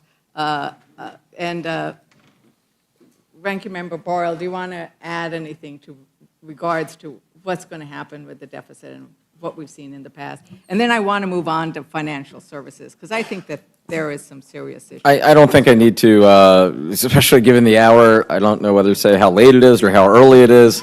But as I said before, I mean, it's a pretty long list. In fact, when I mentioned the list of organizations from left, right, and center and nonpartisan who all say that this adds considerably to our deficit and our debt, I actually didn't include the Right of Center Cato Institute. That's obviously another organization that has also attacked this legislation because of its adding trillions to our national debt. And I think that comes back to, there are different ways in which you want to attack the deficit. Republicans just want to cut programs that Americans rely on. Democrats actually look at, there is a revenue source. But another thing, because Republicans are always fiscal responsibility, and then they always use this term regulations. Regulations are bad. The reality is regulations is how we keep people healthy so that we don't have contaminated food. It's how we make sure workers stay safe. And it's also how we make sure that consumers are protected. Because the reality is the biggest corporations, the biggest banks, the biggest manufacturers, they are motivated solely by profit, and that's their job. So it's government's job to make sure we come in and regulate the worst excesses. And you know what? Americans don't feel like anybody is fighting for them. They feel like they are being left behind. And the reality is what Republicans are doing to those organizations that are supposed to be fighting for the working families, for the consumers, they're getting rid of them. They are getting rid of them by starving them. And that's what they're doing to the Consumer Financial Protection Bureau. Let's see what that says, Consumer Financial Protection Bureau. They are protecting the consumers. And they've done so by bringing back $21 billion. That wasn't $21 billion that came back to the federal government. That was $21 billion that went to American consumers. And they're the ones who are speaking for the little guy. But this administration doesn't like the idea of organizations that go after fraudsters, that go after scammers, that go after, the auditors that are cheating, right? They want to get rid of that. So Maxine Waters, when they say that, by not giving enough funding and starving something like the Consumer Financial Protection Bureau, is that saving us any money? Or who's really getting hurt when they do that? A lot has been said about the Consumer Financial Protection Bureau, and I said something that I stand by, and that is the Republicans have hated it ever since it was initiated, and they have attacked it in so many ways. We've been in the courts even before this big bill. We've been in the courts at various times when they've tried to eliminate the way that they get their funding, who sits on the board, on and on and on. And they never give up. And now with this bill, what they have found ways to do is to actually cut the funding that's going to the Consumer Financial Protection Bureau. I was reminded that the CFPB is the only federal agency to examine the big banks and non-banks for compliance with consumer financial laws. And so here you have the Consumer Financial Protection Bureau dealing with the big banks and understanding why we should be concerned about them and the lack of risk management in some of those banks. And the bigger they are, and the more we allow these mergers to go on, the more they end up harming, our consumers. And the consumers need this protection. And without it, even though it was attempted here this evening to say consumers have protection in all these other ways, that is not true. And that is why the Consumer Financial Protection Bureau was initiated and founded with the Dodd-Frank reform bills that we did. You're talking about not only the big banks, but you're talking about all of the fraud that goes on in so many different ways, whether you're talking payday loans or rent to buy, all of these ways that the most vulnerable people are undermined and attacked in order to rip them off from the meager funds that often they have. And so the Consumer Financial Protection Bureau is very important to all of our constituents, whether they're in urban areas or rural areas. And for the rural areas, sometimes they get treated even worse with no protection from that side of the aisle who do not consider the Consumer Financial Protection Bureau as important. And so everything that's been said here that have identified not only the 21 billion over the 14 years, but the way that people have had somewhere to turn to get these investigations and feel as if the government cares about them. It's absolutely true. Thank you so very much. You're And welcome. then the last point is I did, as we were talking about federal employees and what they're doing to federal employees in this bill, and the fact that we happen to have sitting right next to each other the oversight concerned about federal employees and the defense, right, House Armed Services, because it is our members of the who serve in the military then go on to serve in our country in a different way. 30% of our federal employees are veterans. And the idea that we would not support the amendment that Representative Lynch has brought, that was suggested by my colleague, of let's make sure we protect veterans as well. And, one last question, Ranking Member Smith.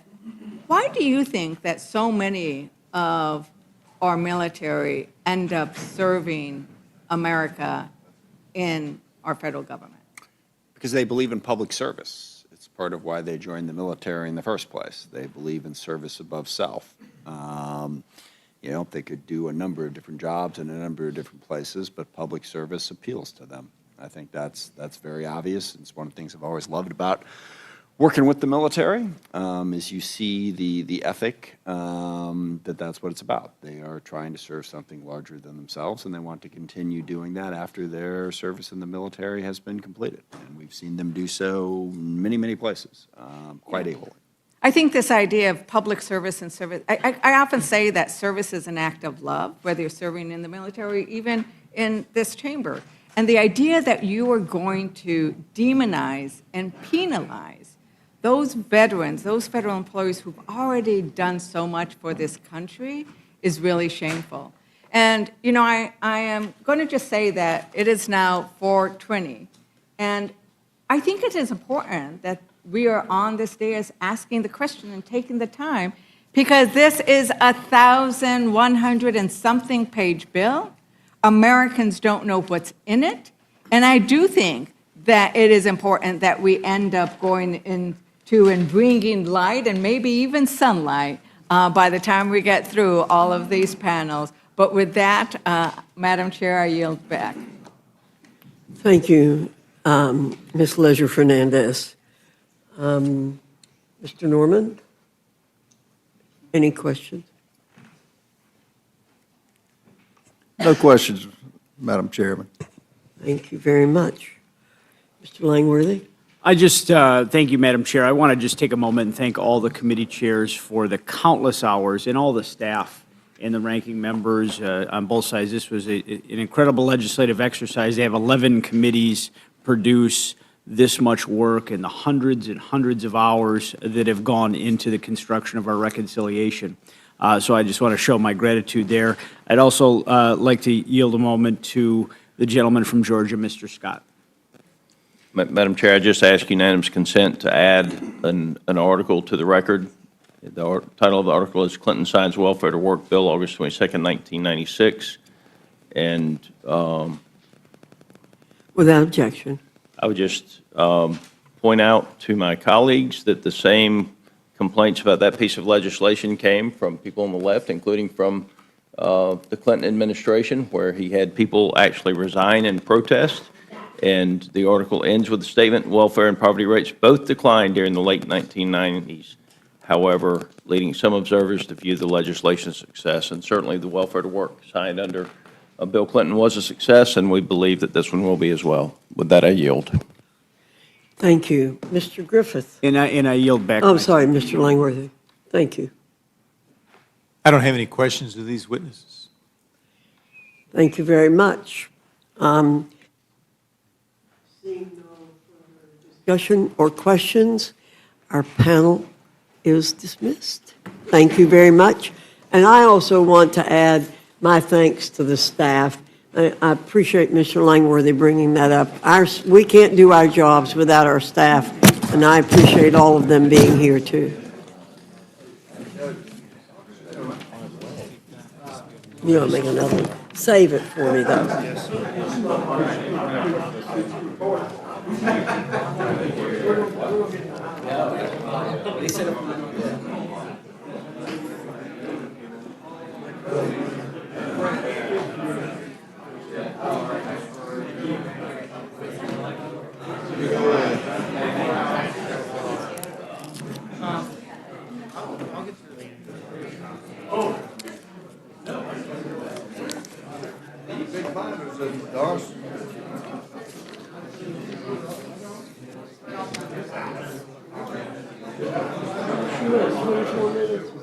Right, just jot it down.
I now welcome our second panel, Chairman Green and Representative Thompson from the Committee on Homeland Security, Chairman Jordan and Representative Raskin from the Committee on the Judiciary, Chairman Westerman and Representative Huffman from the Committee on Natural Resources, and Chairman Graves and Representative Larson from the Committee on Transportation and Infrastructure. Your full statement will be submitted for the record. We ask that you summarize your statement in 5 minutes. Chairman Green, I welcome your testimony. Thank you, Chairwoman Fox, Ranking Member McGovern, and members of the Rules Committee. I'm pleased to be here with you this morning. From day one of their administration, former President Biden and Vice President Harris systematically and intentionally dismantled America's border security and gutted interior immigration enforcement, sending a clear message to the world that our borders were wide open. The consequences were staggering. U.S. Customs and Border Protection recorded roughly 13 million encounters of inadmissible aliens and gotaways, not counting the unknown gotaways. That number 4 times what happened in the first Trump administration. Border Patrol agents were overwhelmed and demoralized, and they were tasked to release tens of thousands of illegal immigrants every month. Apprehensions of individuals on the terrorist watch list illegally crossing the southwest border spiked from 11 during the 4 years of the Trump administration to 385 between FY21 and 24. Illicit narcotics, especially fentanyl, surged across the southwest border, contributing to a national overdose crisis. ICE agents were effectively prevented from doing their jobs, and deportations plummeted to historic lows. But the tide has turned. President Trump was decisively elected, in large part because he promised to fix the self-inflicted crisis created by the prior administration. Now Border Patrol agents have returned to the front lines, empowered to enforce the law. Scores of criminal aliens are being detained and deported, and law and order is finally returning to our communities. The numbers make it clear. President Trump's approach to actually enforcing our laws works. Apprehensions at our borders have plummeted to never-before-seen levels. For example, monthly encounters at the southwest border dropped over 97% from a record high of over 301,000 in December of 23 to less than 8,400 in April of this year. The Trump administration is keeping its promises, and now we in Congress need to keep ours. Just like the president, every Republican ran on securing our border and enforcing our laws. If we fail to provide the necessary funding to the Department of Homeland Security to secure our border and restore law and order, we will show ourselves to be unworthy of the trust placed in us.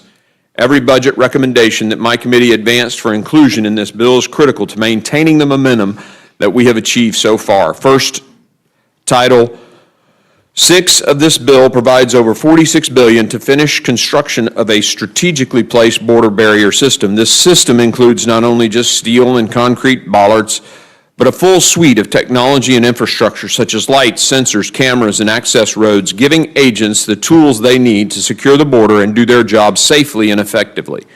90% of Border Patrol agents agree that a strategically based border wall system is a key part of their toolkit. Who are we as politicians sitting in our air-conditioned offices to deny them this invaluable resource they say they need?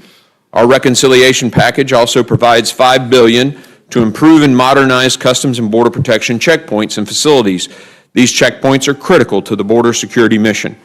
Reconciliation funding will also be used to invest in frontline personnel by providing more than $7 billion to increase the number of Border Patrol agents, Customs and Border Protection officers, air and marine agents, support staff, and eligible retired agents and officers. Without immediate and sustained investment in workforce expansion and retention, CBP risks further erosion of both effectiveness and morale, endangering not only border security, but also the well-being of those sworn to protect it. Title VI also invests in cutting-edge technology to help agents and officers interdict illicit contraband and drugs like fentanyl.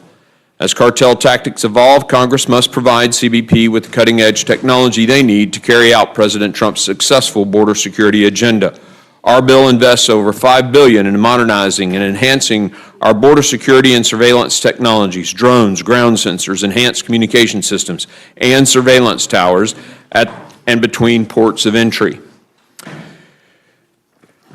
The bill will also provide $450 million to Operation Stone Garden, a grant program designed to help border states and local communities enhance their own security. Republicans are focused on what actually matters, providing proper funding so that DHS law enforcement can carry out their border security mission, protect our country, and secure the homeland. We have a historic opportunity to make the country we love safer and more secure. Let's keep our promises and get reconciliation done. I yield.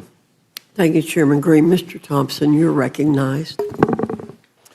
Chairwoman Fox, Ranking Member McGovern, members of the Rules Committee. I normally use this time to thank you for the opportunity to discuss this bill, but this dead of night hearing is one of the most shameful games I've ever seen played on the American public in my nearly 60 years of public service. The Homeland Security title of this scam of a bill was developed without any of the standard oversight and discussion with the Department of Homeland Security that would normally go along with funding numbers so big. The bill recklessly throws an enormous amount of taxpayer money at the border to buy the votes of Republicans who are reluctant to support the massive billionaire tax giveaways and devastating health care cuts that really motivate this piece of legislation. In other words, the Homeland Security title of the bill is like putting lipstick on a pig. But in many ways, the reality of these 9 pages of legislative text is even worse than that, because it steals money from the American taxpayer and gives it to the Trump administration to decimate DHS and attack the Constitution. President Trump and Secretary Noem are unconstitutionally dismantling DHS and making us less safe in the process.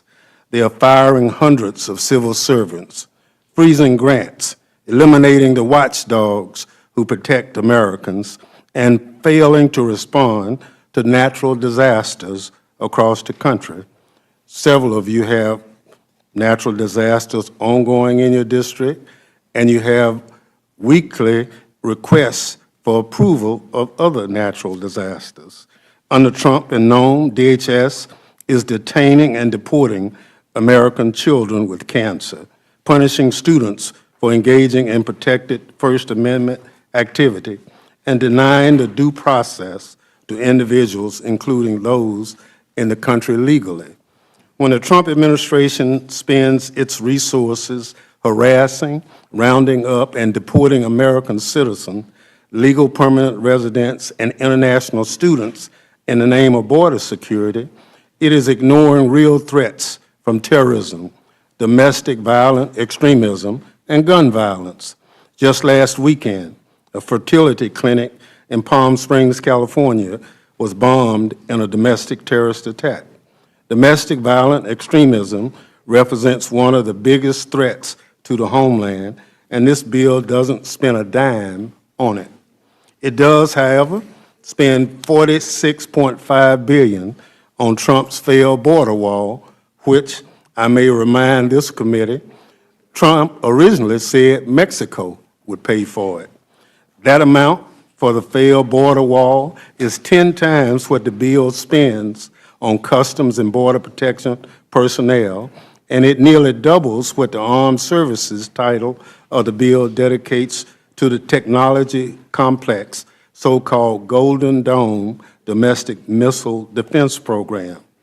If the Trump administration's cruel policies alone have been as successful as Secretary Noem and Chairman Green like to claim, why are billions and billions of additional funds necessary at all? We got some insight into that question last week when Secretary Noem took a break from her costume changes and photo ops to ask the Appropriation Committee for a new $50 million private jet. See, Rolexes are not enough for our made-for-TV Secretary of Homeland Security. She needs a new Gulfstream 5, too. Never mind that the Coast Guard has much older equipment in service they use daily for life-saving missions.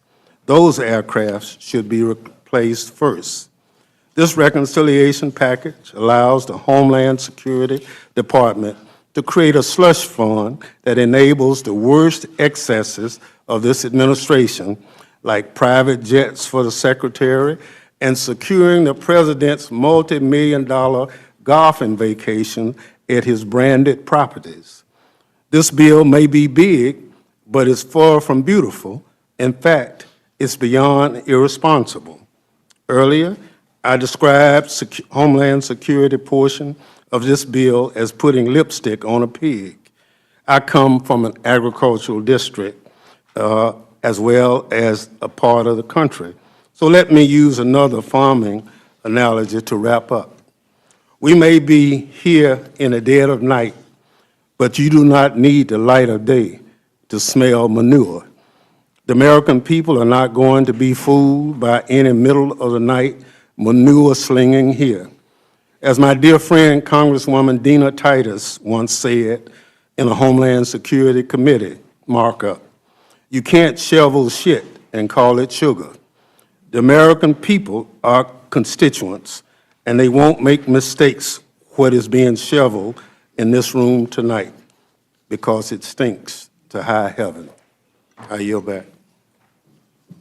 Thank you, Representative Thompson. Representative Jordan. Thank you're you, recognized. Madam Chair, Ranking Member McGovern, members of the committee. Thank you for a chance to speak today. 4 years and 4 months ago, yesterday, the Biden administration made three decisions that led to the situation we saw unfold over their administration.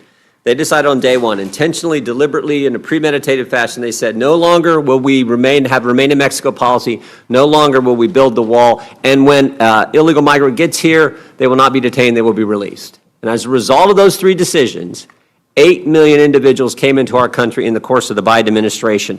This legislation that we put together, working closely with Chairman Green and his committee, we think will help alleviate and correct the situation that they deliberately, intentionally allowed to happen back 4 years ago. I won't read through mine. I will just say this. I think we focused on sort of three things. First of all, I'm proud of our committee's work in that the Budget Committee tasked us to spend $110 billion over the time frame. Instead, we wound up allocating resources of about $80 billion over that time frame. And we initially weren't tasked with raising any revenue, but we did in our bill with $66 billion in revenue raised. So we netted out at a much better position than what we were initially allocated to do, or instructed to do, I should say, by the Budget Committee. The resources we have in this bill, in short, will allow for 10,000 new ICE agents, 100,000 new detention beds, and the resources for the repatriation of 1 million migrants over the course of the Trump administration. And finally, I would say we adopted a principle with the revenue, which said instead of the American taxpayer footing the bill for migrants and aliens who come to our country, we think there should be fees on those individuals to help deal with the processing and the security of our border. So a simple, kind of a fundamental change in thinking, I think, that we adopted at the Judiciary Committee. Let's have the individual applying for the visa, the person who wants to come and enter the greatest country in history. We think they should pay the cost for the processing and for the security of our border, and that's why we were able to raise the revenue that we did in the legislation. And with that, I would yield back and look forward to questions. Thank you, Representative Jordan. Representative Raskin, you're recognized. Thank you, Madam Chair, Mr. McGovern, distinguished members of the committee.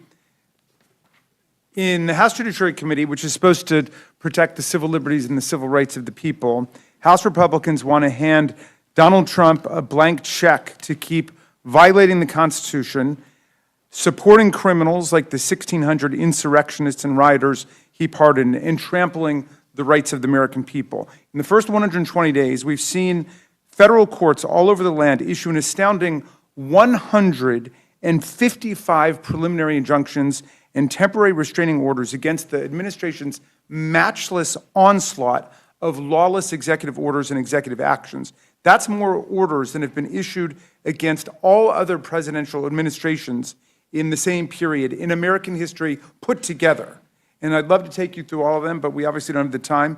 But, last week, the Supreme Court heard oral argument on President Trump's first executive order purporting to nullify birthright citizenship in America. That's been struck down by 4 different district court judges: an Obama judge, a Biden judge, a Reagan judge, and a Bush judge. And the Reagan judge wrote the most blistering opinion of all. He said that of his 4 decades on the bench, this was the easiest case he'd ever seen because it was such a blatantly unconstitutional executive order. It collides with the very first sentence of the 14th Amendment, which says all persons born or naturalized in the United States and subject to the jurisdiction thereof are citizens of the United States. So you don't have to be a lawyer to understand that. You just have to know how to read.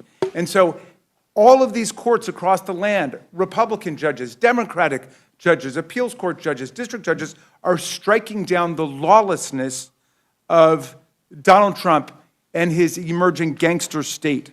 They disappear people to the torture gulag of the self-proclaimed dictator of El Salvador with no due process. They sack tens of thousands of professional civil service workers, air traffic controllers, food and drug inspectors, cancer researchers, and Forest Service firefighters with no due process in outrageous violation of the civil service laws. They strip college students of their student visas for writing op-eds in the campus newspaper that the president disagrees with in direct violation of due process and the First Amendment. They lawlessly invoke extraordinary wartime powers from 1798 to deport people in peacetime without any due process, and they lose in court every single day. It's been 120 days, and they've already suffered 155 losses in court. Nothing's ever been seen like this before in American history. The administration says, well, it's just focusing on the worst of the worst. No, that's not who they're targeting. They're arresting judges. They're arresting members of Congress now. One of our colleagues is going to be arraigned later today in a completely fraudulent prosecution by the new U.S. attorney in New Jersey. They're deporting children with cancer who are U.S. citizens. They're rounding up law-abiding members of our communities, parents and wives of American spouses who pose no threat at all to public safety. They're sending masked agents with no identification to snatch students out of their neighborhoods, hauling them away in unmarked cars and sending them to detention centers in other parts of the country. And they're making serious mistakes every day, just as they admitted it was, quote, an administrative error to put Mr. Abreu Garcia on an airplane to a torture dungeon in El Salvador with no due process at all. The president is threatening media entities and shaking them down for private settlements in bogus lawsuits. He's threatening law firms and shaking them down for free pro bono hours. He's threatening colleges and universities. They've jettisoned the rule of law as we know it, and they don't seem to mind having the most judicially invalidated policies of any administration in history. So this bill is just a blank check for more chaos. It hands more than $80 billion in new money to the administration to do more of what we've already seen. And they rejected every single amendment we brought to say that they should not be deporting U.S. citizens. Our colleagues didn't speak against it, but they voted against it. We said nobody should be deported from the country without due process to follow the Supreme Court's 9-0 decision. Our colleagues didn't speak against it, but they all voted against it. And they want to give really extraordinary unseen amounts of money to ICE. There's a line item in there, without any further explanation, for $858 million in bonuses for ICE employees. That comes to $42,000 for each ICE employee. Nobody could explain how that's going to be passed out. We had other witnesses come in and say they've never seen a bonus of more than $1,500 or $2,000. $858 million. Meantime, we discover, Madam Chair, that one DOJ employee countermanded all the work of the House of Representatives, the U.S. Senate, the President of the United States, and the Department of Justice, which set up grants to go to local police departments across the country and victim assistance organizations. The money was appropriated, it was programmed, it was awarded to local police departments across America and other organizations, and one DOJ employee sent an email saying, get rid of all of it. And they did. And our colleagues refused to restore that money. And the same amount of money they want to put into bonuses for ICE employees to get $42,000. They're literally defunding the police. DOJ is defunding the police, and our colleagues are going along with that. And so the Republican Party is now defunding the police across America. So we would urge you to accept our amendment, restoring that money that was deleted by one DOJ employee who spent his entire career working for Elon Musk and at Tesla, came here without knowing anything about Congress or how government works, and he deleted all of that money going to local departments. So this bill is a monstrosity, and it just further swells a bloated the immigration bureaucracy.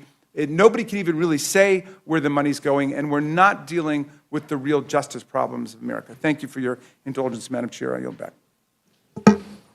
Thank you, Mr. Raskin. Chairman Westerman, you're recognized. Chairman Fox, Ranking Member McGovern, and members of the committee, good morning, and thank you for the opportunity to testify today on the House Committee on Natural Resources Reconciliation title, which far exceeds our committee's instructions by kickstarting a golden age of American energy and wisely stewarding our natural resources. Madam Chair, there's been an attack on American energy that goes back to the Biden administration, where political science versus real science has ruled the day. And Washington's been playing games with our energy security, with our energy production here at home, and we're in a tough position right now because of the increased demand for energy resources. But thank goodness, Republicans, President Trump has made energy dominance a priority of the Republican Party, and that's outlined in the House Committee on Natural Resources part of the reconciliation bill. And according to preliminary estimates provided by the Congressional Budget Office, our committee will generate over $20 billion in savings and new revenue for the federal government by putting the wealth of our natural resources to work and doing that cleanly, safely, responsibly, and reining in wasteful spending. But that's really only part of the story, because we've received outside scoring from the Energy Policy Research Foundation that projects that our title will generate as much as $91.5 billion of new savings and revenue. You see, the CBO only scores development of natural resources based on things like royalty rates that come into the federal government. They ignore the economic impact that you get when you develop resources. They ignore that if you drill a new well platform, it takes a tremendous amount of supply chain to build that. They ignore the fact that it's going to employ people. They ignore the fact that for 50 years, the tax revenue to the federal government has been about 17.5% of the GDP. So if you grow the economy, you're also growing the revenue coming in to the federal government. But again, we had a $1 billion instruction, and we're 20 times that. Another example, an economic study by the Energy and Industrial Advisory Partners examined the impact of holding just 2 offshore oil and natural gas lease sales in the Gulf of America per year and semi-annual lease sales in Alaska's Cook Inlet. This is a plan that's similar to provisions included in our legislation. They project that these sales alone would increase revenue by $230 million annually, boost our GDP by $1.3 billion each year, and create nearly 16,000 jobs. That's the kind of economic growth that our country needs, and at the same time, we can become energy dominant while we're doing that. We've worked very closely with our dais, with fellow members of Congress, state and local leaders, stakeholders, and our colleagues in the Senate to create a new revenue and savings for the federal government by answering the call to unleash American energy dominance. And as we know, global demand for affordable, reliable energy is rising at an exponential rate.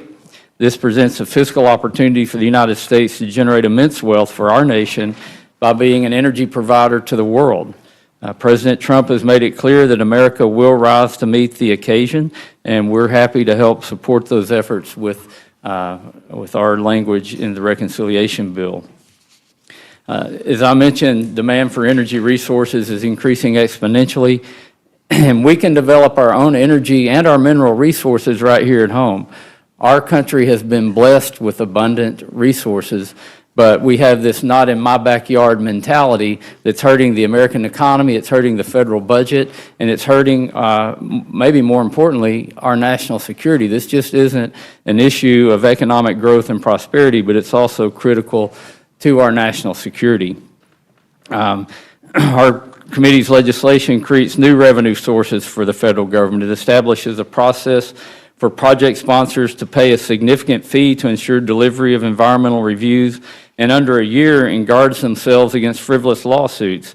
In addition to raising nearly $1 billion in new revenue for the federal government, it will restore common sense to federal permitting processes that often lag for years, costing taxpayers billions of dollars, delaying much-needed development and innovation, and doing absolutely nothing for the environment. These processes actually hurt the environment by delaying these projects and making the world depend on energy from places like the Middle East and Russia and Venezuela.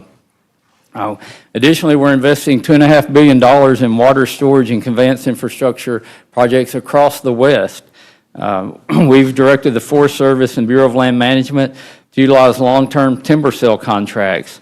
CBO has estimated our forestry provisions would generate more than $157 million, but that's just a fraction of the economic benefit that will happen if we start utilizing our resources, because we're going to have to build mills and infrastructure. There's going to take workers to do these jobs that are high-paying jobs in rural areas.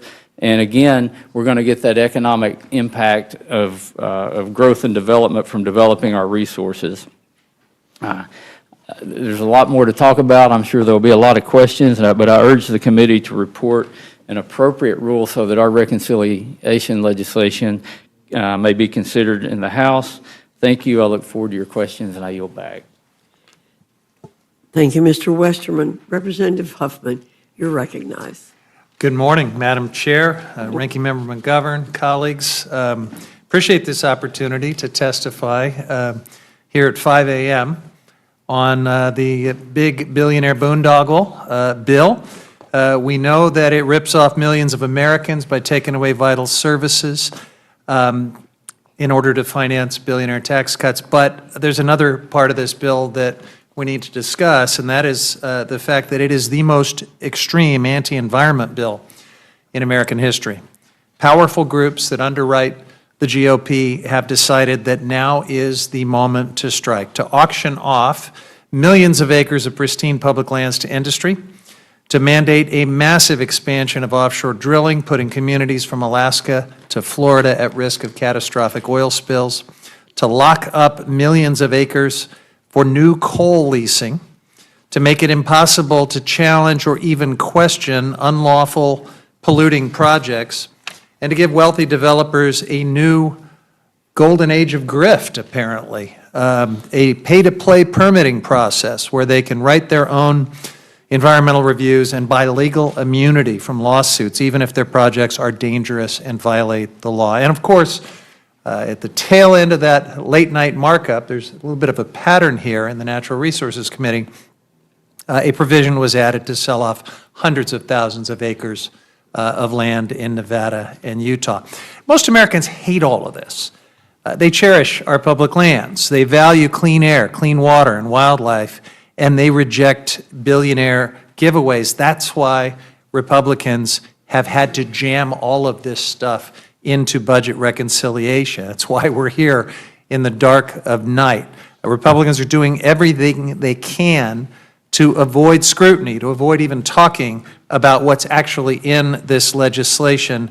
This dark of night approach is the only way that these extreme and toxic policies can pass. But Americans are going to see this for what it is, and that is a betrayal. We all remember Donald Trump promising to deliver the cleanest air and water. And where Republicans say things like that and then jam through a bill like this, Americans rightfully feel betrayed.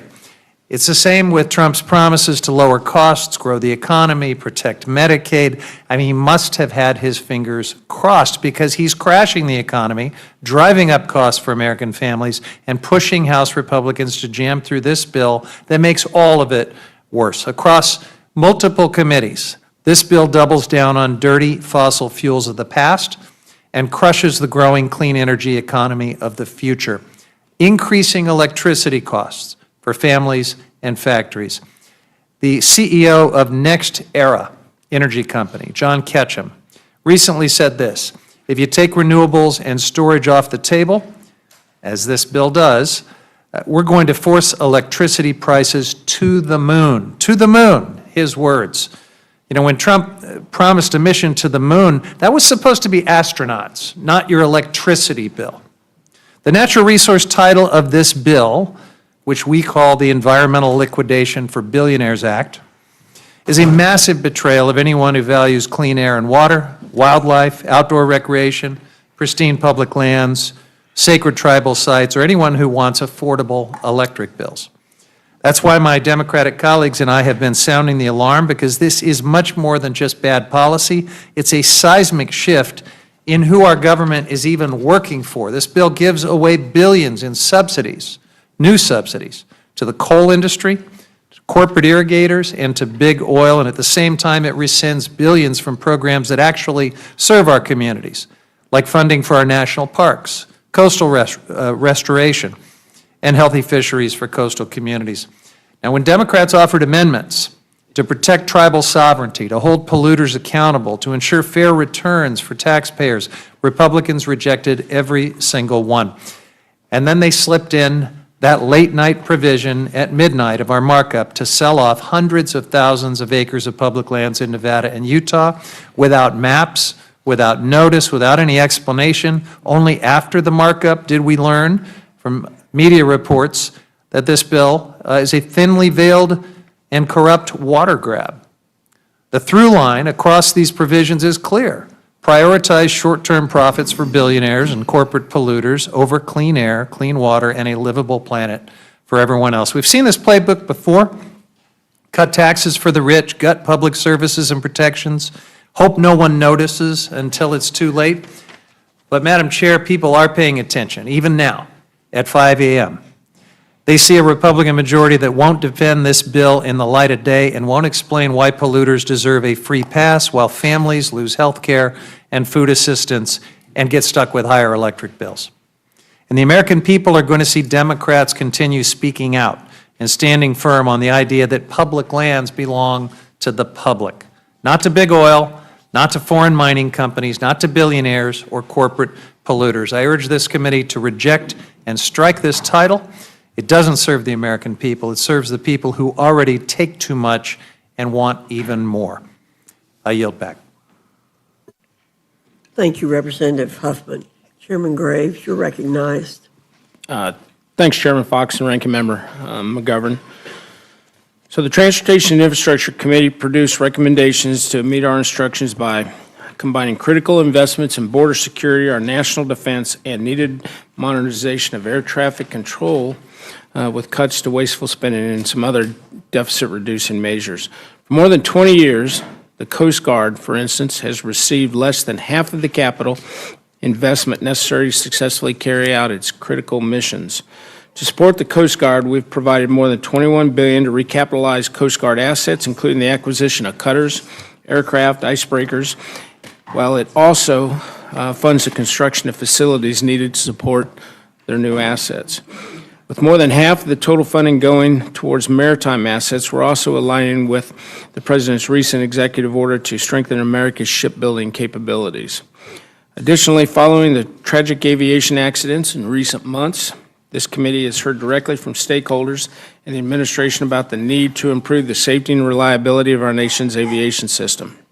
The FAA faces some serious operational and financial challenges due to its aging infrastructure and workforce shortages. In response, the committee provides a $12.5 billion down payment for the air traffic control modernization efforts. This down payment allows the administration to immediately begin replacing critical communications infrastructure, radar systems, and also invest in runway safety and airport surveillance, surface surveillance projects. It also replaces air traffic control towers and TRACONs and funds our air traffic controller recruitment, retention, and training issues. Finally, we address the chronic highway trust fund shortfall in a meaningful way for the first time in more than 30 years.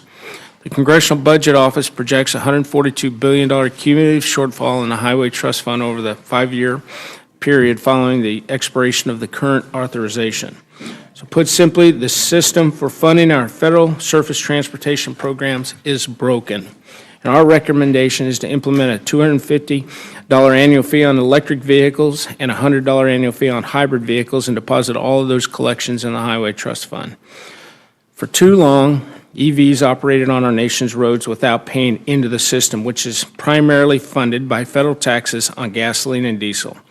Plain and simple, this is a fairness issue. And it's time these roadway users directly pay into the system that supports the very highways that they drive on. We all want to invest in the Coast Guard. We all want to rebuild our air traffic control system and finally address the broken highway trust fund. And I believe our recommendations deliver on those objectives. And thank you for the opportunity to testify, and be happy to answer any questions. Thank you, Mr. Graves. Representative Larson, you are recognized. Thank you, Chair Fox and Ranking Member McGovern and members of the committee. Chair Graves and I appear today with conflicting views on the T&I committee title, a departure from our regular work on the committee and our preference of working together. And Democrats stand ready to advance bipartisan solutions to support the Coast Guard, to improve our air traffic control system, and to shore up investments in surface transportation. But Republican leadership has not gathered us here in the middle of the night to invest in job-creating infrastructure. This morning is about jamming through a fiscally reckless package that provides a gut punch to working families. This bill makes the largest cuts to health care access and food assistance in American history, ripping away health care from 13 million Americans and taking food assistance away from millions of families, not to reduce the deficit, but to hand out tax breaks to billionaires. Democrats support job-creating infrastructure investments. We use the gavel to enact historic levels of funding for all means of travel, to promote clean energy, to support supply chain improvements, to modernize water infrastructure, and to build and connect stronger, healthier communities. Democrats want to keep these investments going. And I'm deeply concerned that the Republican budget will cut our committee off at the knees as we're trying to address bipartisan priorities for the rest of this Congress. Next September, the T&I committee has to reckon with $200 billion in investments that will end, including $66 billion to improve and expand rail service and improve rail safety, $47 billion to fix or replace aging and deficient bridges, $25 billion to upgrade airports and control towers, $21 billion to give more people access to safe, affordable transit, $13 billion for clean water in more communities, and $2 billion to boost the supply chain through safer and more efficient ports. The budget resolution that underlines the reconciliation bill does not continue these investments beyond fiscal year 2026. In addition, the Highway Trust Fund faces a shortfall of over $140 billion over the next 5 years that Congress will have to address. Communities in every state and county rely on these investments that the T&I committee provides through the bill. Unfortunately, this budget resolution provides little comfort that job-creating infrastructure investments will later materialize for transportation, for water infrastructure, or disaster preparedness and response. The investments that T&I committee provided keep people safe in the skies, on the roads and bridges, and when traveling by bus, boat, or train. We can't afford to skimp on or to delay safety. The funding for air traffic control that the committee provided in this reconciliation bill is only a down payment on a much more expensive and urgent problem that we have to address. And it's been well documented by the committee and by multiple aviation safety experts that our current ATC infrastructure is becoming unsustainable. In the wake of one of the deadliest aviation accidents in the last 20 years, and with a rise in near misses at airports across the country, increased investment in our air traffic control system is needed. And similarly, the Coast Guard badly needs fleet modernization and funding for new icebreakers, shoreside infrastructure, and aircraft. And the funding for this, for the Coast Guard in this bill is a welcome and a bipartisan priority. But we also have to meet the needs of the members of the service. Where is the funding for Coasties health care, including mental health, for Coast Guard housing, for child care? Coast Guard cutters and aircraft do not operate by themselves, and we can't forget the needs of the women and men who serve in our Coast Guard. The T&I portions also contain substantial funding cuts to Inflation Reduction Act investments, cuts that are unnecessary to comply with Senate reconciliation instructions. Targeting these locally selected projects for rescission is a direct attack on communities we represent. In particular, the rescission of neighborhood access grants claws back 80 grants that have already been awarded to many of our districts, including to 41 Republican-held districts. Chair Fox, Representative Norman, Representative Scott, Representative Scanlon, grants in each of your districts are up for rescission. Constituents in many of our districts have spent time and resources applying for these grants, and they're relying on the announced funds in their budgets. This unnecessary clawback after communities have secured grants makes no sense. Finally, I want to commend Chair Graves for firing the opening salvo and addressing the revenue gap in the Highway Trust Fund. The legislation establishes fees on EVs at $250 per year and hybrids at $100 per year. Fees that are frankly out of proportion with what the average gas-powered vehicle pays, about $90 a year. But these new fees represent a marked change in how we tax highway users and deserve a full vetting by members on both sides of the aisle and both sides of the Capitol by governors, mayors, and other stakeholders. And to date, the reconciliation process hasn't offered that needed debate.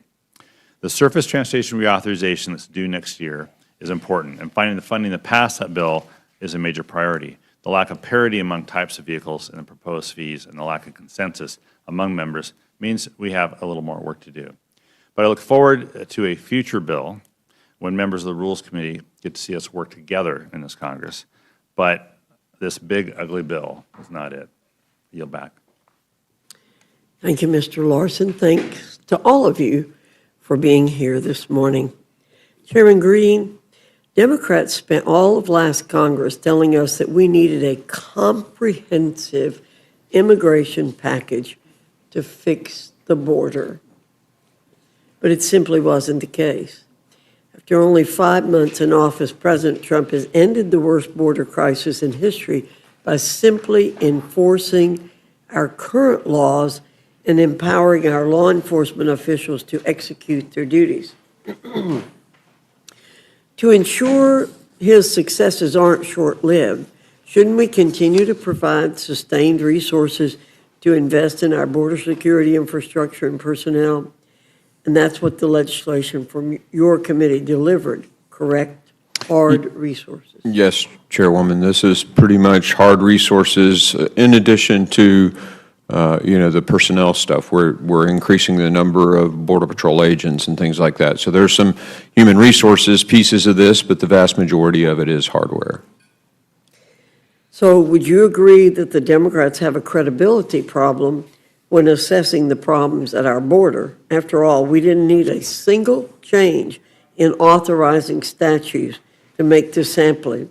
We simply needed a president who was willing to enforce the laws on the books. Yes, ma'am. The excuses that were shared were many, from increased poverty and other parts of the world that were driving people to the United States. Those things didn't change at inauguration. What changed was a president willing to enforce the law. Thank you very much. Mr. McGovern.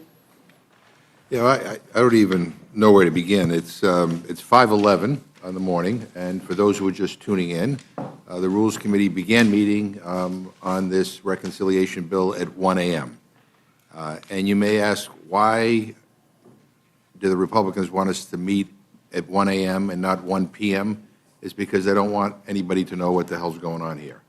And let me repeat, as I did in my opening statement, so people understand the impact of this bill on the American citizens. This bill will throw 14 million people off of health care. 14 million people. It will throw millions and millions and millions of people off of food assistance. And those savings, I guess, will be used to pay for tax cuts for billionaires. Who does this? Who does this? On what planet does this make sense, that you rob from the people with the least and give to the people with the most? That is the heart and soul of this legislation. And as we're learning from the current panel, this bill also is not kind to the environment. It is not kind to civil liberties. And there are all other kind of negative things that are associated with this bill that I think most Americans, quite frankly, don't agree with. Yeah, Americans want to get our immigration system under control. Yes, they want to make sure that there's law and order and things are safe for everybody in this country. But they care deeply about the Constitution. They care deeply about due process. They care deeply about the environment. As I'm listening to the first panel and now the second panel, and I say this, with all due respect to my Republican colleagues, but we just don't share the same values. I think it comes down to that. And let me ask Ranking Member Huffman a question. The part of this Republican tax scam that falls under the Natural Resources Committee appears to auction off America's public lands to corporations and oil companies to pay for even more tax breaks for the wealthy and the well-connected.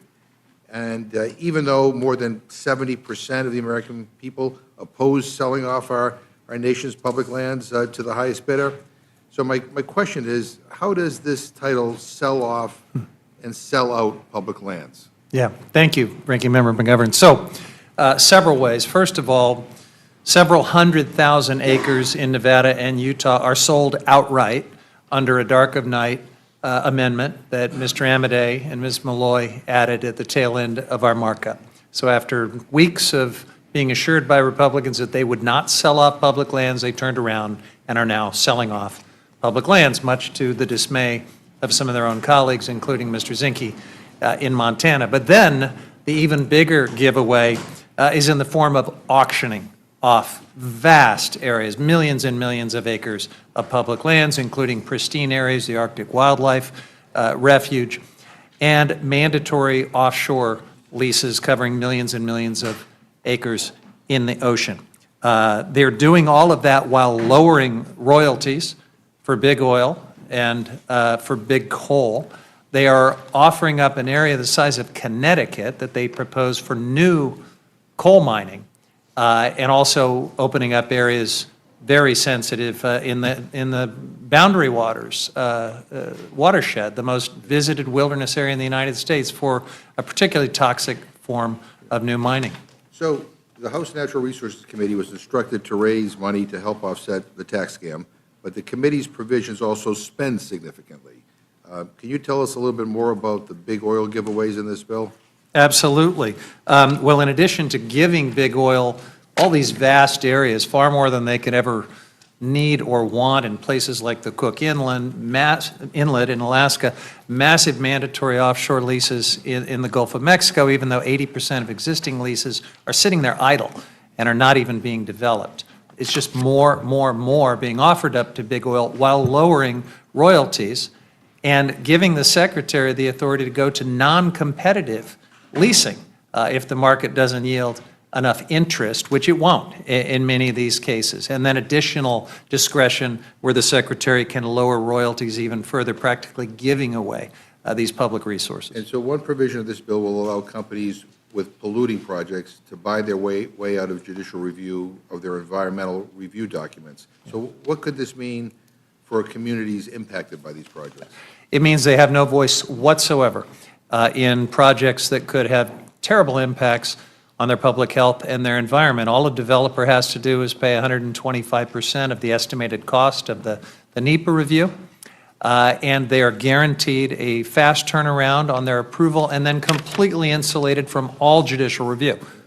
None whatsoever. So, I mean, I think this is an example, like, I think an overwhelming majority of Democrats and independents, and I even think probably a majority of Republicans in this country would probably not think that what we just talked about was a good idea, which kind of explains why you want to have this meeting at 1 o'clock in the morning, so that people are not paying attention to those kinds of details. Let me talk about Homeland Security. You know, as President Trump and Secretary Noem obliterate due process by locking up immigrants without providing a reason, depriving detainees of legal counsel, and deporting U.S. citizens, Republicans are pumping money into DHS with blatant disregard for the administration's desecration of our most sacred democratic values.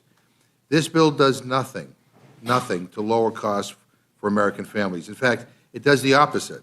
Republicans take this disastrous plan further by paying to deport kids with cancer through health care cuts to other kids with cancer. So Homeland Security was one of the few committees given instructions to increase spending. And the committee ran with this, creating $69 billion in new spending. All this, including $300 million to pay for security while the president plays golf, and yet there is no money for FEMA to implement natural disaster prevention, mitigation, or relief. I mean, I don't know who thought that was a good idea. Since January, the Trump administration has held FEMA grants hostage, over $1 billion blocked from supporting wildfire prevention, flood mitigation, and disaster preparedness. I mean, as discussed in the markup, natural disasters do not see red states or blue states. They don't choose their impact based on politics, and they often hit more than one state. Blocking funds to FEMA hurts all of the 95% of communities with recent disaster declarations. This should not be a partisan issue. Ranking Member Thompson, can you tell us more about the detriment to FEMA that this is? Well, as most of you know, FEMA has been recommended to be basically abolished and given to the states and localities.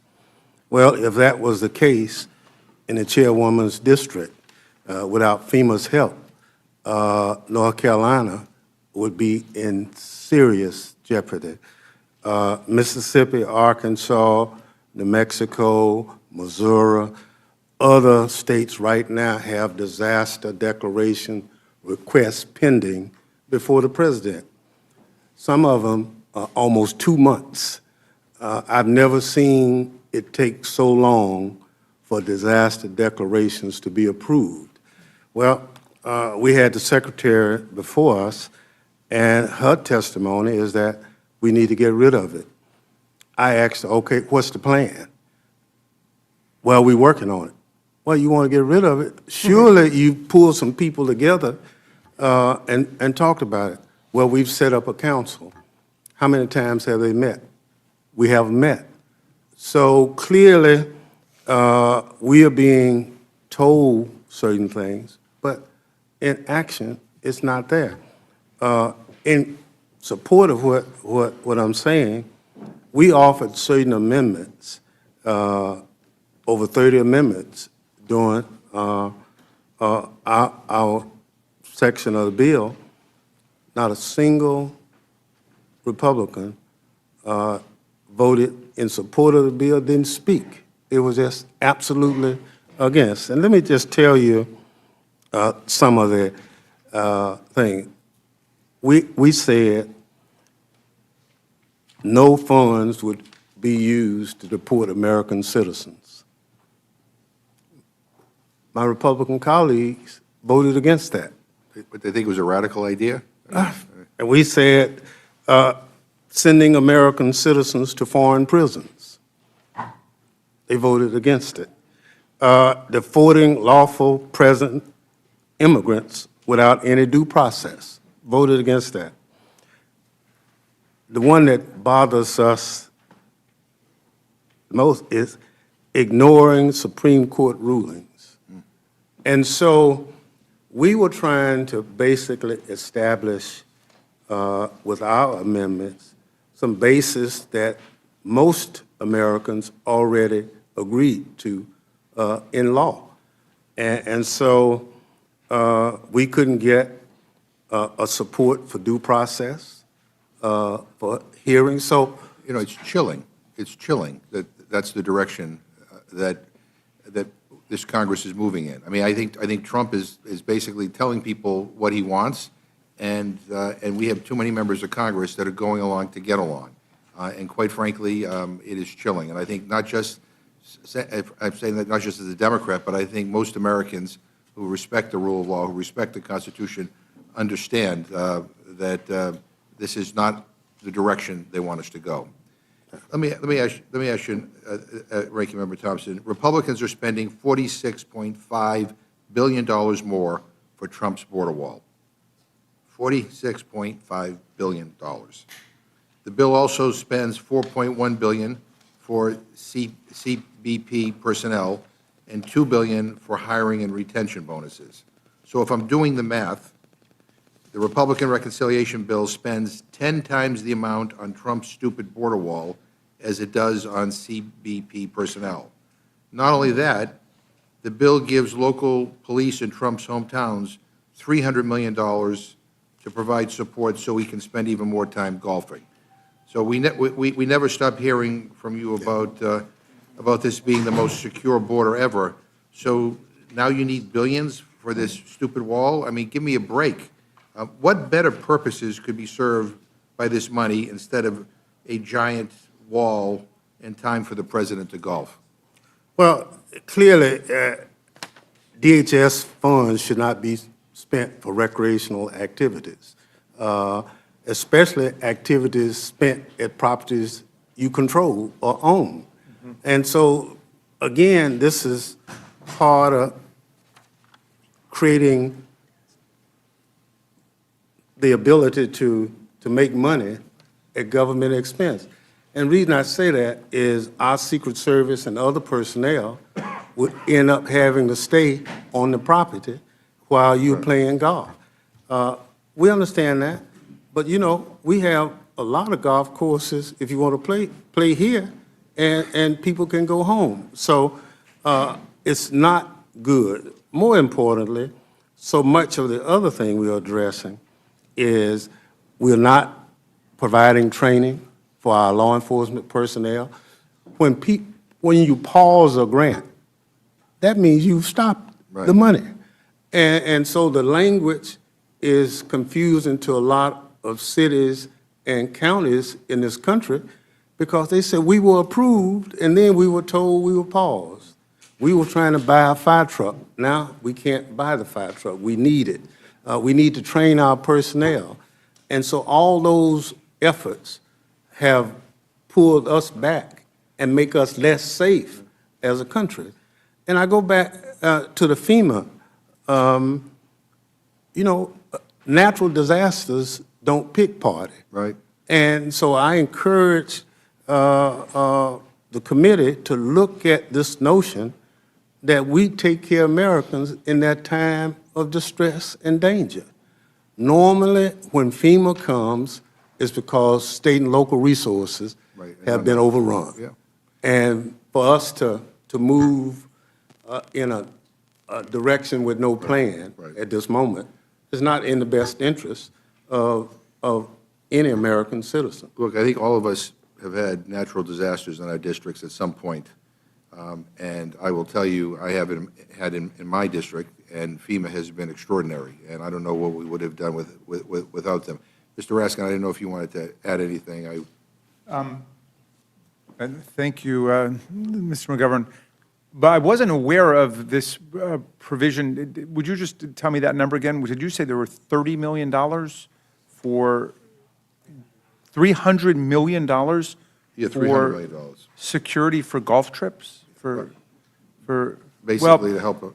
you know, I would just say from a judiciary perspective, you know, we've been talking a lot about the Foreign Government Emoluments Clause because of the very risky and dangerous idea of accepting a $400 million jumbo jet airplane from the dictator of Qatar, which is categorically forbidden by the Constitution without congressional consent. But we also have a domestic emoluments clause, which says that the president is limited to his salary in office and cannot draw other money from the federal government, other agencies and departments. And I mean, it sounds to me like what you're raising really it implicates the domestic emoluments clause. If we're spending hundreds of millions of dollars following the president around for him to play golf, and I like the chairman's point here, which is that there's a golf course not far from the White House at Haynes Point.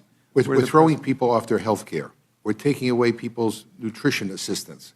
I mean, we are hurting people in this country, and yet it's $300 million to provide support to make it easier for him to golf in his hometowns. And the final thing I'm going to say, Madam Chair, you brought it up. You know what?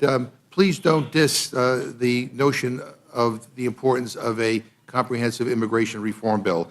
The Senate, in a bipartisan way, came together and actually constructed one because we do need to help make it easier for people to have a legal pathway to become citizens. We need to regularize the status of many people who have been here for many, many years, including the Dreamers. We need to make their status permanent. They came together in a bipartisan way. Unfortunately, you know, Donald Trump, in the heat of the campaign, told Republicans in the House to walk away from it, and unfortunately, you all did. And I hope we, at some point, get back to it, because quite frankly, we need that. I yield back. Thank you, Mr. McGovern. I said in my opening statement that we were prepared for hearing a lot of things today and tonight, or whenever we finish up. And one of our colleagues called them misleading statements. They really are. And I want to point out the comment Mr. McGovern just made, that we don't share the same values. That is an understatement. Then we agree. We agree. Good, okay. Yeah. No debate, good. We know that national security is the #1 issue for the federal government.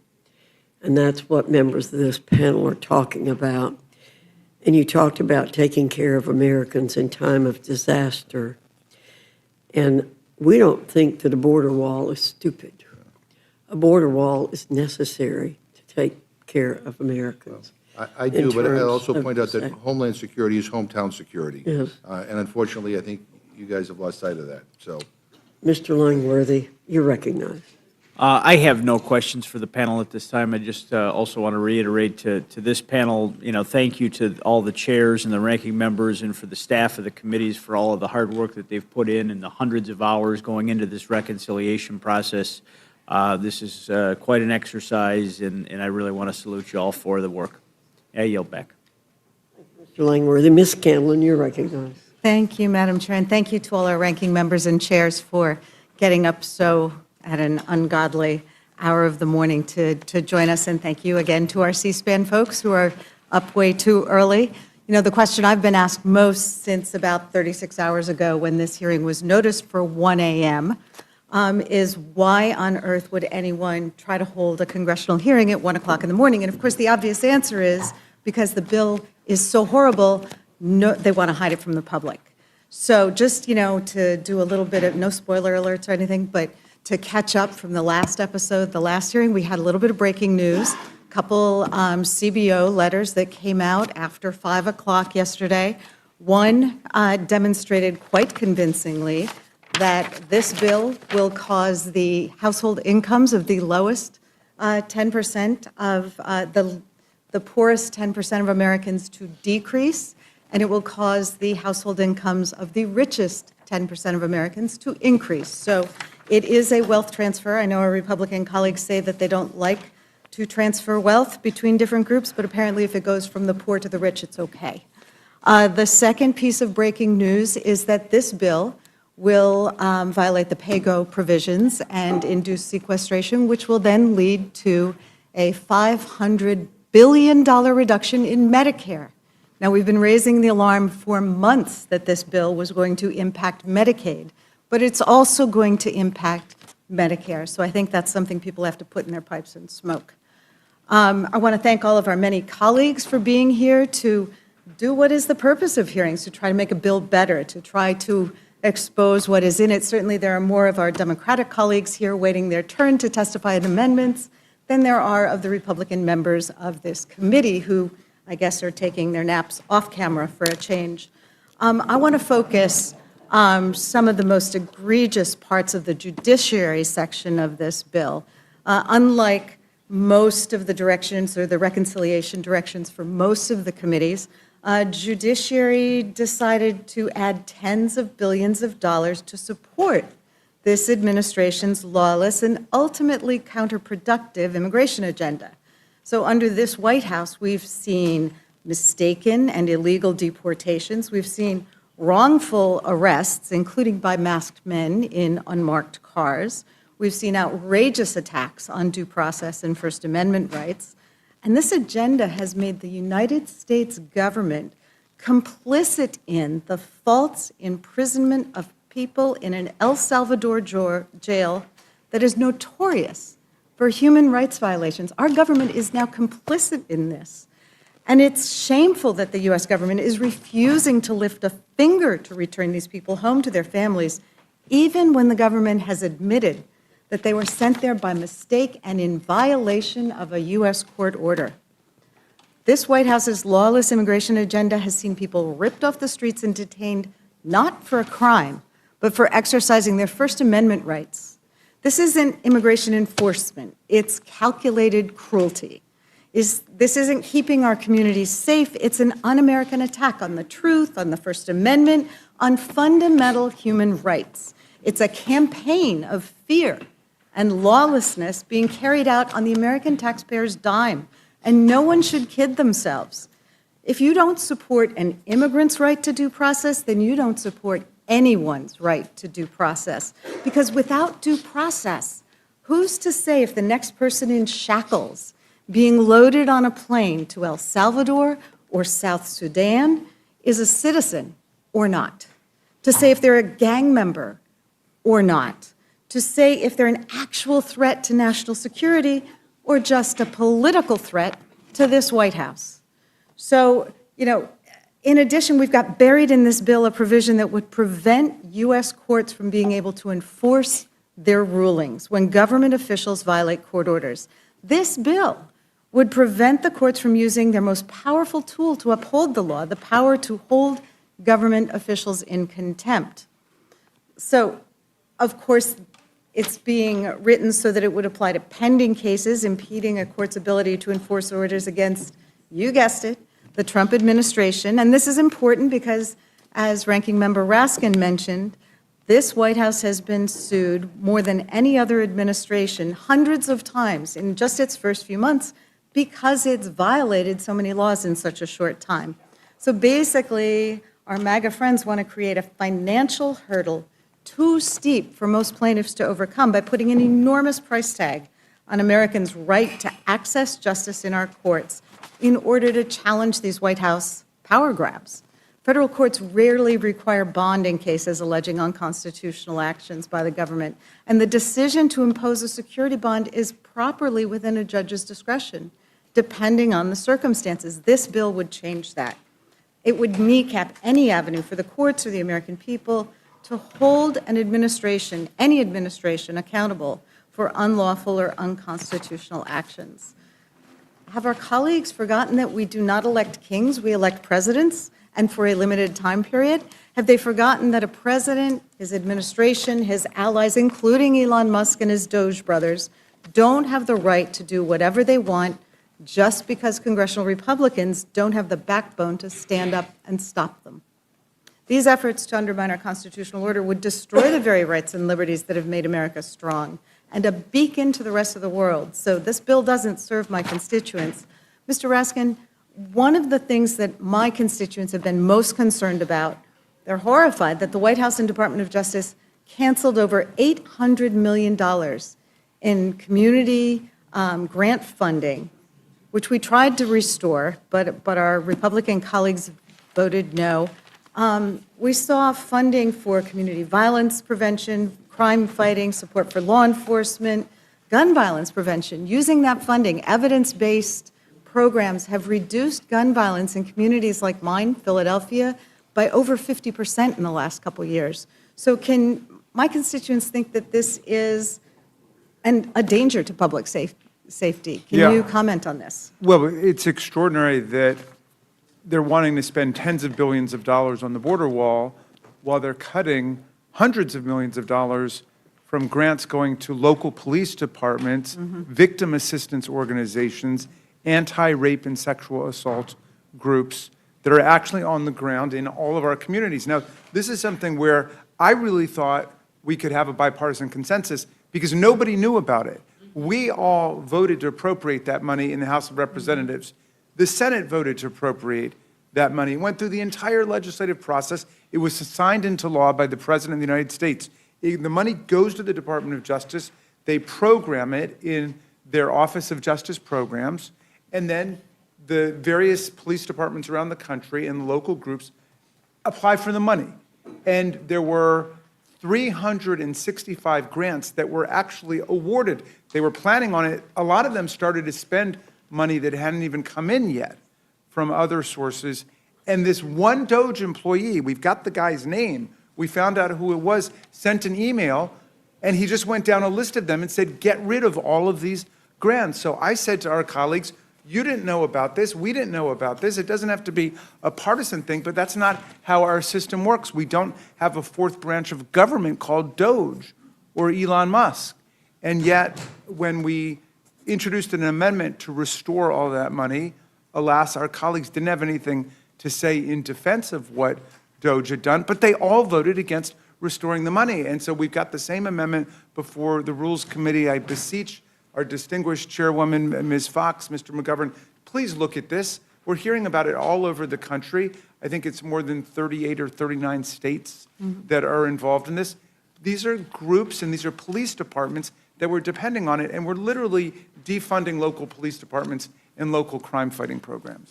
one of the pieces that seems most egregious is they have defunded programs to address fentanyl abuse. They've defunded programs that address all of the opioid abuse issues. Yes, indeed. There's a lot of opioid efforts that have been undercut or eliminated because of this. But I'll tell you one interesting story, which tells me that this isn't over yet, okay? Because when we started to raise this in the Judiciary Committee, there had been no changes. Well, we began to talk about one specific program called the Officer Robert Wilson Preventing Violence Against Law Enforcement Officers and Ensuring Officer Resilience and Survivability Initiative. It's called the VALOR Initiative, and it's for mental and physical health engagement with police officers.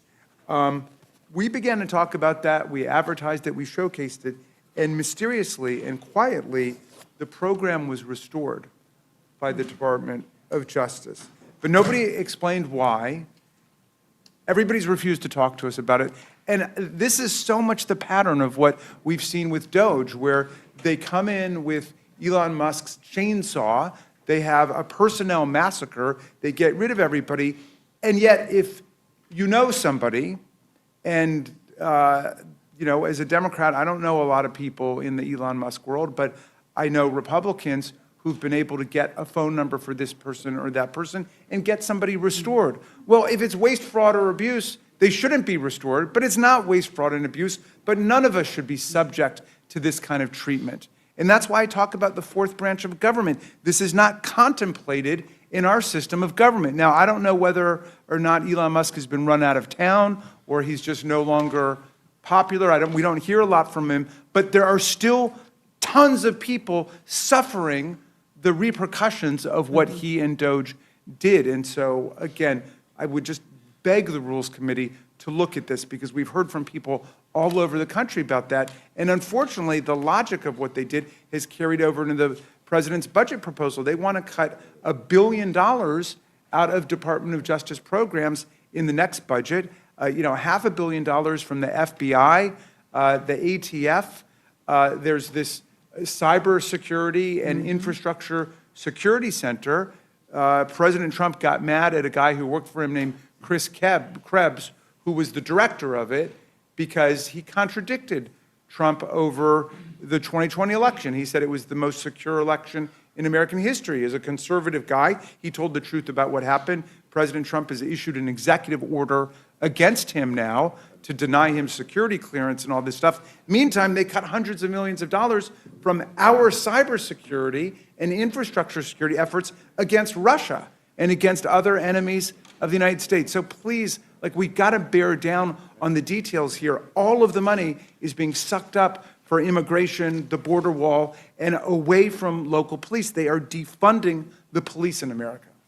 Well, and what you've described here, that in the course of a hearing, it was raised that this elimination had occurred of a program that people actually supported. So the hearing process, the legislative process, actually works, and that's what we should be doing now instead of trying to ram this crazy bill through in the middle of the night, because we aren't able to get to all of these issues where the Doge brothers came in, and it appears that the way they decided what should be cut was they just hit Control-F-Delete and just wiped out huge sections of the federal government. Honestly, for the life of me, I don't understand. What would the problem be with saying Doge made a mistake here, and let's restore that money to our communities across America? Well, Doge was the mistake, but I just had one more question for you. During our judiciary markup, isn't it true that Republicans voted to allow immigration agents to use taxpayer dollars to arrest, detain, and deport U.S. citizens? Yes. We had a whole series of amendments, again, that we thought would create a bipartisan convergence on the committee. We basically were looking at things that the administration had done unlawfully, where the courts had struck them down repeatedly and categorically and clearly, judges on all sides of the political spectrum. And we said, let's put it in the legislation that the government cannot deport U.S. citizens and detain them under ICE, under immigration authorities. Let's say that nobody should be deported from the country without a due process hearing. which is what the Supreme Court has said. We said, let's not do immigration raids in churches. Let's not do immigration raids in schools. We had a whole series of those, and our colleagues unfortunately rejected all of them, just voting on a party line basis. And as I was saying, the frustrating and sometimes amusing part of it was they did not engage in any speech with us. It was like, a mega mime troupe, because they wouldn't say anything to us about why they were voting no. They were just voting no. We've seen similar things here. Well, thank you for your clarity on the underpinnings of our Constitution and why defending those fundamental freedoms is part of what actually makes America great. I yield back. Thank you, Ms. Scanlon. Mr. Scott, do you have any questions or comments? Madam Chair, I don't have any questions for this panel. I'm just glad President Trump is using his authorities to secure the border. I was here this past weekend, and I was shocked to hear that our people that work at the Border Patrol were ordered to parole people into the country, even if they had visible gang tattoos, and it was obvious they were a threat to the citizens of our country under the Biden administration. With that, I yield. Thank you. Mr. DeGoose, you're recognized. Thank you, Madam Chair. Good morning. Welcome to our chairs and ranking members, and appreciate your testimony this morning. I want to start with maybe a fairly simple question. Just by way of context, as you all know, we started this hearing at 1 a.m., and I have been on a journey, I guess, or a quest for a very simple answer to what I think is a fairly simple question. But it's been proven elusive thus far, and the chair was unwilling to engage with me in a colloquy earlier on it. And really, the question is, why was this hearing noticed for 1 a.m.? Why have we spent the past 5 hours debating this bill in the dead of night? Of course, I have a theory, and it's that this bill is indefensible and that House Republicans know that full well and decided that it would be in their interest to hold this hearing in the dead of night rather than in the daylight. But I wonder if my Republican colleagues, the chairman, have any thoughts on that front. Chairman Green, any observations you might offer as to, do you think it was prudent for this committee to convene in the middle of the night? I don't have any opinion on when the committee is called. I'm an ER physician. I work day and night. I'm an ex-Army Ranger. I work day and night. It was 3 o'clock in the morning when we flew into Baghdad. Time doesn't matter to me. Okay. How about this? How long have you been chairman of the Homeland Security Committee? I'm in my second term. Second term, so how many years? Is that 3 years? That would be 2+ this year, which I guess is 2+. Couple years? a year, 2 years and 5 months. You've held a lot of hearings, We right? have, yeah. Have you noticed any of them at 1 a.m.? We've had some markups go past. Not if they went past. Have you noticed any hearings at 1 a.m.? I have not, no. What time was the markup for your committee on this bill? On this bill, I Yeah. think 10 a.m. 10 a.m. Yeah. Interesting. Yeah. Yeah. I'm pretty sure Chairman Jordan's markup was around 10 a.m. too, because I'm on his committee. The same goes for Chairman Westerman. The question I have is why the Rules Committee decided to deviate from the protocols that the chairs have apparently established, those who are testifying in front of our committee. Why this committee, the Speaker's Committee, decided to gavel in the middle of the night to take up this bill. It's an interesting question, and I've yet to get a good answer, but maybe the third panel will perhaps provide some clarity. Chairman Jordan? I was going to say, when you got a great product, you want to get after it and get it passed. Oh, is that right? This thing cuts taxes, Oh. secures the border, Let me talk to you a bit about the product, Chairman Jordan. So I want to talk to you in particular about the contempt provision. So this is section 70302, a restriction on enforcement. You're familiar with this provision, right? Is that, you know the provision I'm talking about? I'm waiting for you to explain it. Okay, well, you're testifying. I was going to ask you to explain it. So my understanding of the provision, you can tell me if I'm wrong or incorrect, is that this provision would bar any federal court from enforcing a contempt citation in a case in which an injunction or a temporary restraining order has been issued if security, that is to say money, has not been provided or ordered by the federal court in that particular case. Is that right? That's right. Okay. I think that's existing law. I think that's, It's not existing I think law. that's what, I think that's, I'll clarify. As you know, this is under the Federal Rules of Civil Procedure, it is discretionary as it relates to cases against the government, right? That's the whole reason for this provision. Otherwise, you wouldn't include this provision in the bill. This is meant, I'm asking a question. I don't know if, is that, Well, is that right, or am I didn't hear the question. Say the question again. What was I didn't that? catch. I didn't hear the question in there. The question is whether or not this provision is as I stated it to be, that essentially it would preclude any federal court from enforcing a contempt citation in a case in which an injunction or a temporary restraining order has been issued if a security has not been provided. That by last the plaintiff clause is in the that key. case. If that security has not been put up, right? Correct. And you're aware that the way in which you've written this provision, it would apply to any plaintiff in the United States vis-a-vis a case against any entity within the federal government.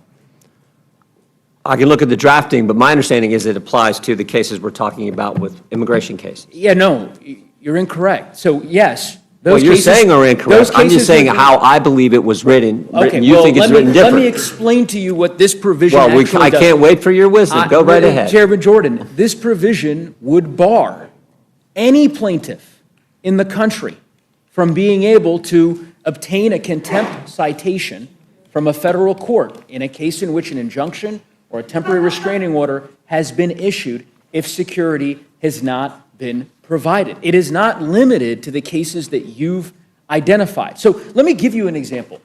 Let's say there's a citizen in Ohio, a constituent of yours, who believes that their private data has been improperly released, right, by the IRS, and they file a lawsuit against the IRS. If this becomes law, your provision, that individual would have to provide security, whatever security the court would deem reasonable. That is not something that has existed up until now. Do you understand that? Got it. Okay. So I'm trying to understand why you think that's in the best interests Well, of the people that you represent in Ohio. Courts, Go ahead. judges were waiving this. Our understanding is this would prevent enforcement of a contempt order if security was not provided, if the security was not provided in accordance with the Federal Rules of Civil Procedure 6S. That's what we put in the legislation. Yeah, this provision, so you're saying that essentially the way that you read this language is that it's not compelling the federal court to require security of a plaintiff. That's a situation now the judge can waive it. We're saying it should compel the court to have the security there. Correct. Yeah, we're saying the same thing. Okay. Let's go back to my core example, all right? We'll walk through it together here.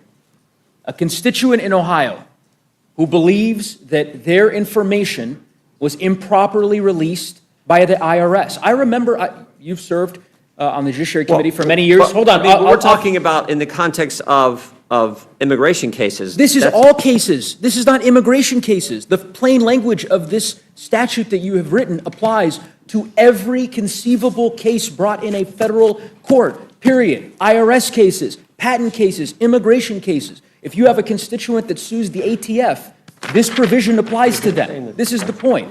And you can visit with your lawyers and maybe they can provide you with the clarity, but it is unquestionably the case that this provision applies to every plaintiff. Oh, okay. Yeah, that's correct.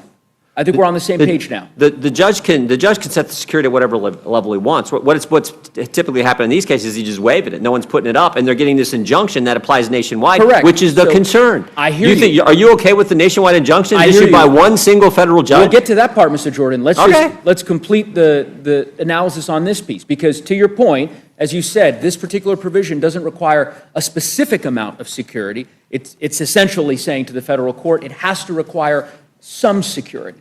And my point is that this is a deep deviation from existing federal law. This has never been the case. We've never said to constituents, hold on, Mr. Jordan, I'll finish this, I'll give you the chance to respond. We've never said to American citizens and constituents that in order to vindicate their rights in federal court, they're going to be required to provide a security when their constitutional rights have been violated by their government. And I find it astounding. I'm not sure that many of your colleagues understand the full import of this. They will by the time this gets to the floor.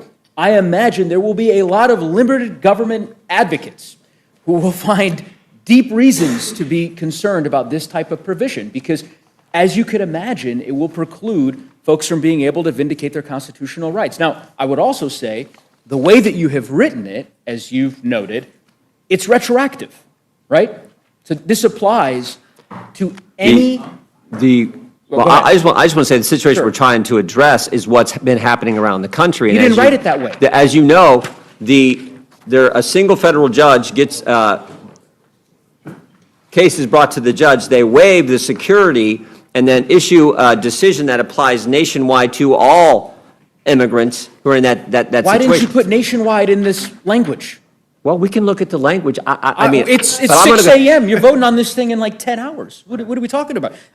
We've had weeks. You could have put nationwide in here. That's not what it says. This applies to every one of America's 330 million citizens. The judge has discretion on what that amount can be. Sure. So a judge could say, you know what? And judges are right now waiving it, and that was the concern we had. Sure. And I think a judge... And you don't think that's a problem? Even Supreme Court Justice Kagan has said there's a problem with these nationwide injunctions being issued from one single federal judge. That's what we're trying to get at. Okay. The Supreme Court's considering that question right now. I will just conclude here. All I'm saying is, let me conclude my statement, and then I'll give you even more liberal justices have said this is a problem. I understand. We've actually passed standalone legislation. Mr. Neguse, please let Mr. Jordan speak, and then he will let you speak. I'll finish my question, and then he can answer.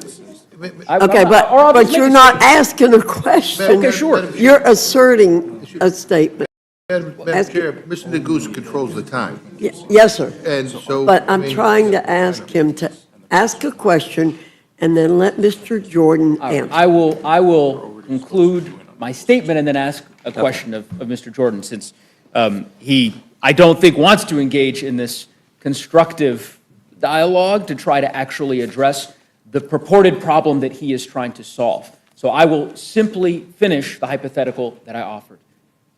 Any constituent in Ohio who believes that their private data has been disclosed improperly by the IRS, any citizen of Ohio or Colorado, for that matter, who believes that their constitutional rights have been violated in some way, if this becomes law, they would be required to pay the court money in an amount that the court deems necessary to cover the costs of the potential damage in order to proceed in federal court. That has never been the law of the land in our country, and I cannot believe that Freedom Caucus, so-called Freedom Caucus members, would support that kind of principle. Secondly, the way that this is written, as you noted, Chairman Jordan, yes, this would apply to the 93, 94 different injunctions that have been issued against the Trump administration. It would also apply to any existing injunction that is in effect today. I don't know what that number is. 1,000, 10,000 desegregation injunctions that are still operating today in different federal courts in the country. A variety of different litigation that's pending in different courts across the country that would be implicated by this provision. So I don't think that ultimately it's going to survive the bird bath in the Senate, because it's clearly changing policy. I also think it's patently unconstitutional. There's no world in which the Supreme Court would ever deem this, and we could go through the Supreme Court precedent that establishes that. But I just also would encourage you to take perhaps legal counsel on the Judiciary Committee can take a deeper look at this paragraph, because as it's written now, it is deeply problematic for civil liberties in our country. Ranking Member Raskin, I can see, has been jumping at the opportunity to... Well, I mean, I think you did a pretty masterful job of addressing it, Mr. Neguse, but I would add just two things. One, it's worse than you say, because it doesn't just apply to cases against the government, it applies to private cases as well. There's nothing in the language here that would exempt a case between two private parties, two commercial parties. And so, but your final point, I think, is the key one. It's blatantly unconstitutional. It's because the power to hold someone in contempt for a court is an inherent judicial power and has always been deemed to say that. They don't need to wait on Congress to give them the power to hold someone in criminal or civil contempt for refusing compliance with a court order, any more than we do when we at least used to, engage in the inherent powers of contempt that Congress has against people. We don't need to wait for another branch of government to give us that power. So it is unconstitutional. It's ridiculously broad, and it's a very ham-handed approach to what their real issue is. They don't like the fact that Judge Boasberg, who was a Bush appointee when he first got on the bench, he was Justice, one of the justices' roommates at Yale, I think. Well, anyway, Kavanaugh. he's a Kavanaugh. Yeah, Kavanaugh. He was Justice Kavanaugh's roommate. He was a pillar of the conservative bar, right? Well, they don't like his opinion because he said, turn the planes around and give this guy due process. And then they laughed at him. I mean, the president of El Salvador was tweeting, oopsie, we made a mistake, like he was mocking the judge. And this is a judge who doesn't fool around. He's a stickler for the rule of law. And so he said, I think there's probable cause to believe that whoever in the administration disregarded my authority and didn't turn the planes around and didn't guarantee due process is in contempt of court. And he said, and I'm going to get to the bottom of it, and I don't even need to rely on the marshals of that report to the attorney general. I can appoint my own people to go get them, and I can also use civil contempt and slap fines and liens on people. So this whole provision is really targeted at him and other judges who are saying a judicial order is not something that anybody, including the President of the United States or people who report to him, can defy with impunity. Because under Article 6 of the Constitution, we have a supreme constitution. We don't have a supreme dictator in America. The Constitution is what governs us all, and it's emphatically the province and the duty of the courts to say what the Constitution means. I agree, Ranking Member Raskin. I think you articulated it well, and maybe my hypotheticals earlier were a bit too obtuse. I'll give a tangible example. There was a case a few years ago, Ranking Member Raskin, you're probably familiar with this, Missouri versus Biden, right? This is a case, Chair Jordan, I know you're familiar with this case as well, because you led an amicus brief in this case, right? This was a case initiated by the Missouri Attorney General against the Biden administration for their perception that the Biden administration was engaged in censorship of conservative voices on social media. And Chair Jordan, you led an amicus brief on behalf of judiciary Republicans in that case. A permanent injunction was issued in that case against the Biden administration. The state of Missouri was successful. Chair Jordan, do you know if a security was issued in that case? Don't know, it's up to the judge. It was not. There was no security in that case. It's up to the judge. Well, no, this is the point. There was no security in that case because under existing rules, it is not the case under Rule 65, subsection C, generally speaking, as a matter of just general practice, security is not issued, or rather required, in cases involving the government. And that is the point. If this provision became law... It could require the judge waives it. That's what happens. If this provision became law, two things would happen. Two things. One, the permanent injunction that I suspect remains in place in that case would no longer be enforceable. So just for the record, the permanent injunction that you worked so hard to secure against the Biden administration, that's gone. You can't enforce it anymore because of this provision. And then secondly, as we've probably belabored here at this point, it would make it very difficult, potentially, for similar types of lawsuits to be initiated in the future by prospective plaintiffs against the federal government if they feel as though their constitutional rights are at risk. So anyway, I will close there, but I think it's a deeply problematic provision. It ought to be removed. And I yield back. Thank you, Mr. Neguse. Do you feel properly instructed now? Fine, I'm fine. You're properly Yes. instructed. Thank you. Mr. Griffith, do you have any questions or comments you'd like to make? Yes, Madam Chair, I do. Recognize. First, I want to respond to Mr. Negus's question of why we started this meeting at 1 o'clock in the morning. And there may be different opinions, but when the chair lady was out and I was sitting in the chair in our meeting on Monday, I said to members on the other side of the aisle, I don't remember who was in the room or not, but there were Democrats in the room. I said, look, the reason we want to start is that you all will have a lot to say. We want you to have time to say it in. And if we don't start early and we want to get this done, we have to start early. And I said, now, if y'all want to put a restriction on the time, we could start later in the morning perhaps. And then there was no response directly to that, but there was a response that something along the lines of, we're glad you're not going to try to limit our time as has happened in some other committees. So, I mean, we could have worked out a different time, but, and it's true that we have set the clock as to when we want to try to get this bill across if we have the votes to do so. And that's within the majority's prerogative. But the reason we're meeting at 1 a.m., Madam Chair, in my opinion, based on that discussion, was that the Democrats did not want to restrict themselves to 2 hours or 3 hours of discussion on this. We've already been at it over 6 hours, and that's appropriate. But it just strikes me as just one of those oddities in life. You complain that we start at 1 o'clock in the morning when what we're trying to do is to accommodate the ability for members of this committee on the other side of the aisle to speak their mind. And now, hang on, I get to say my piece.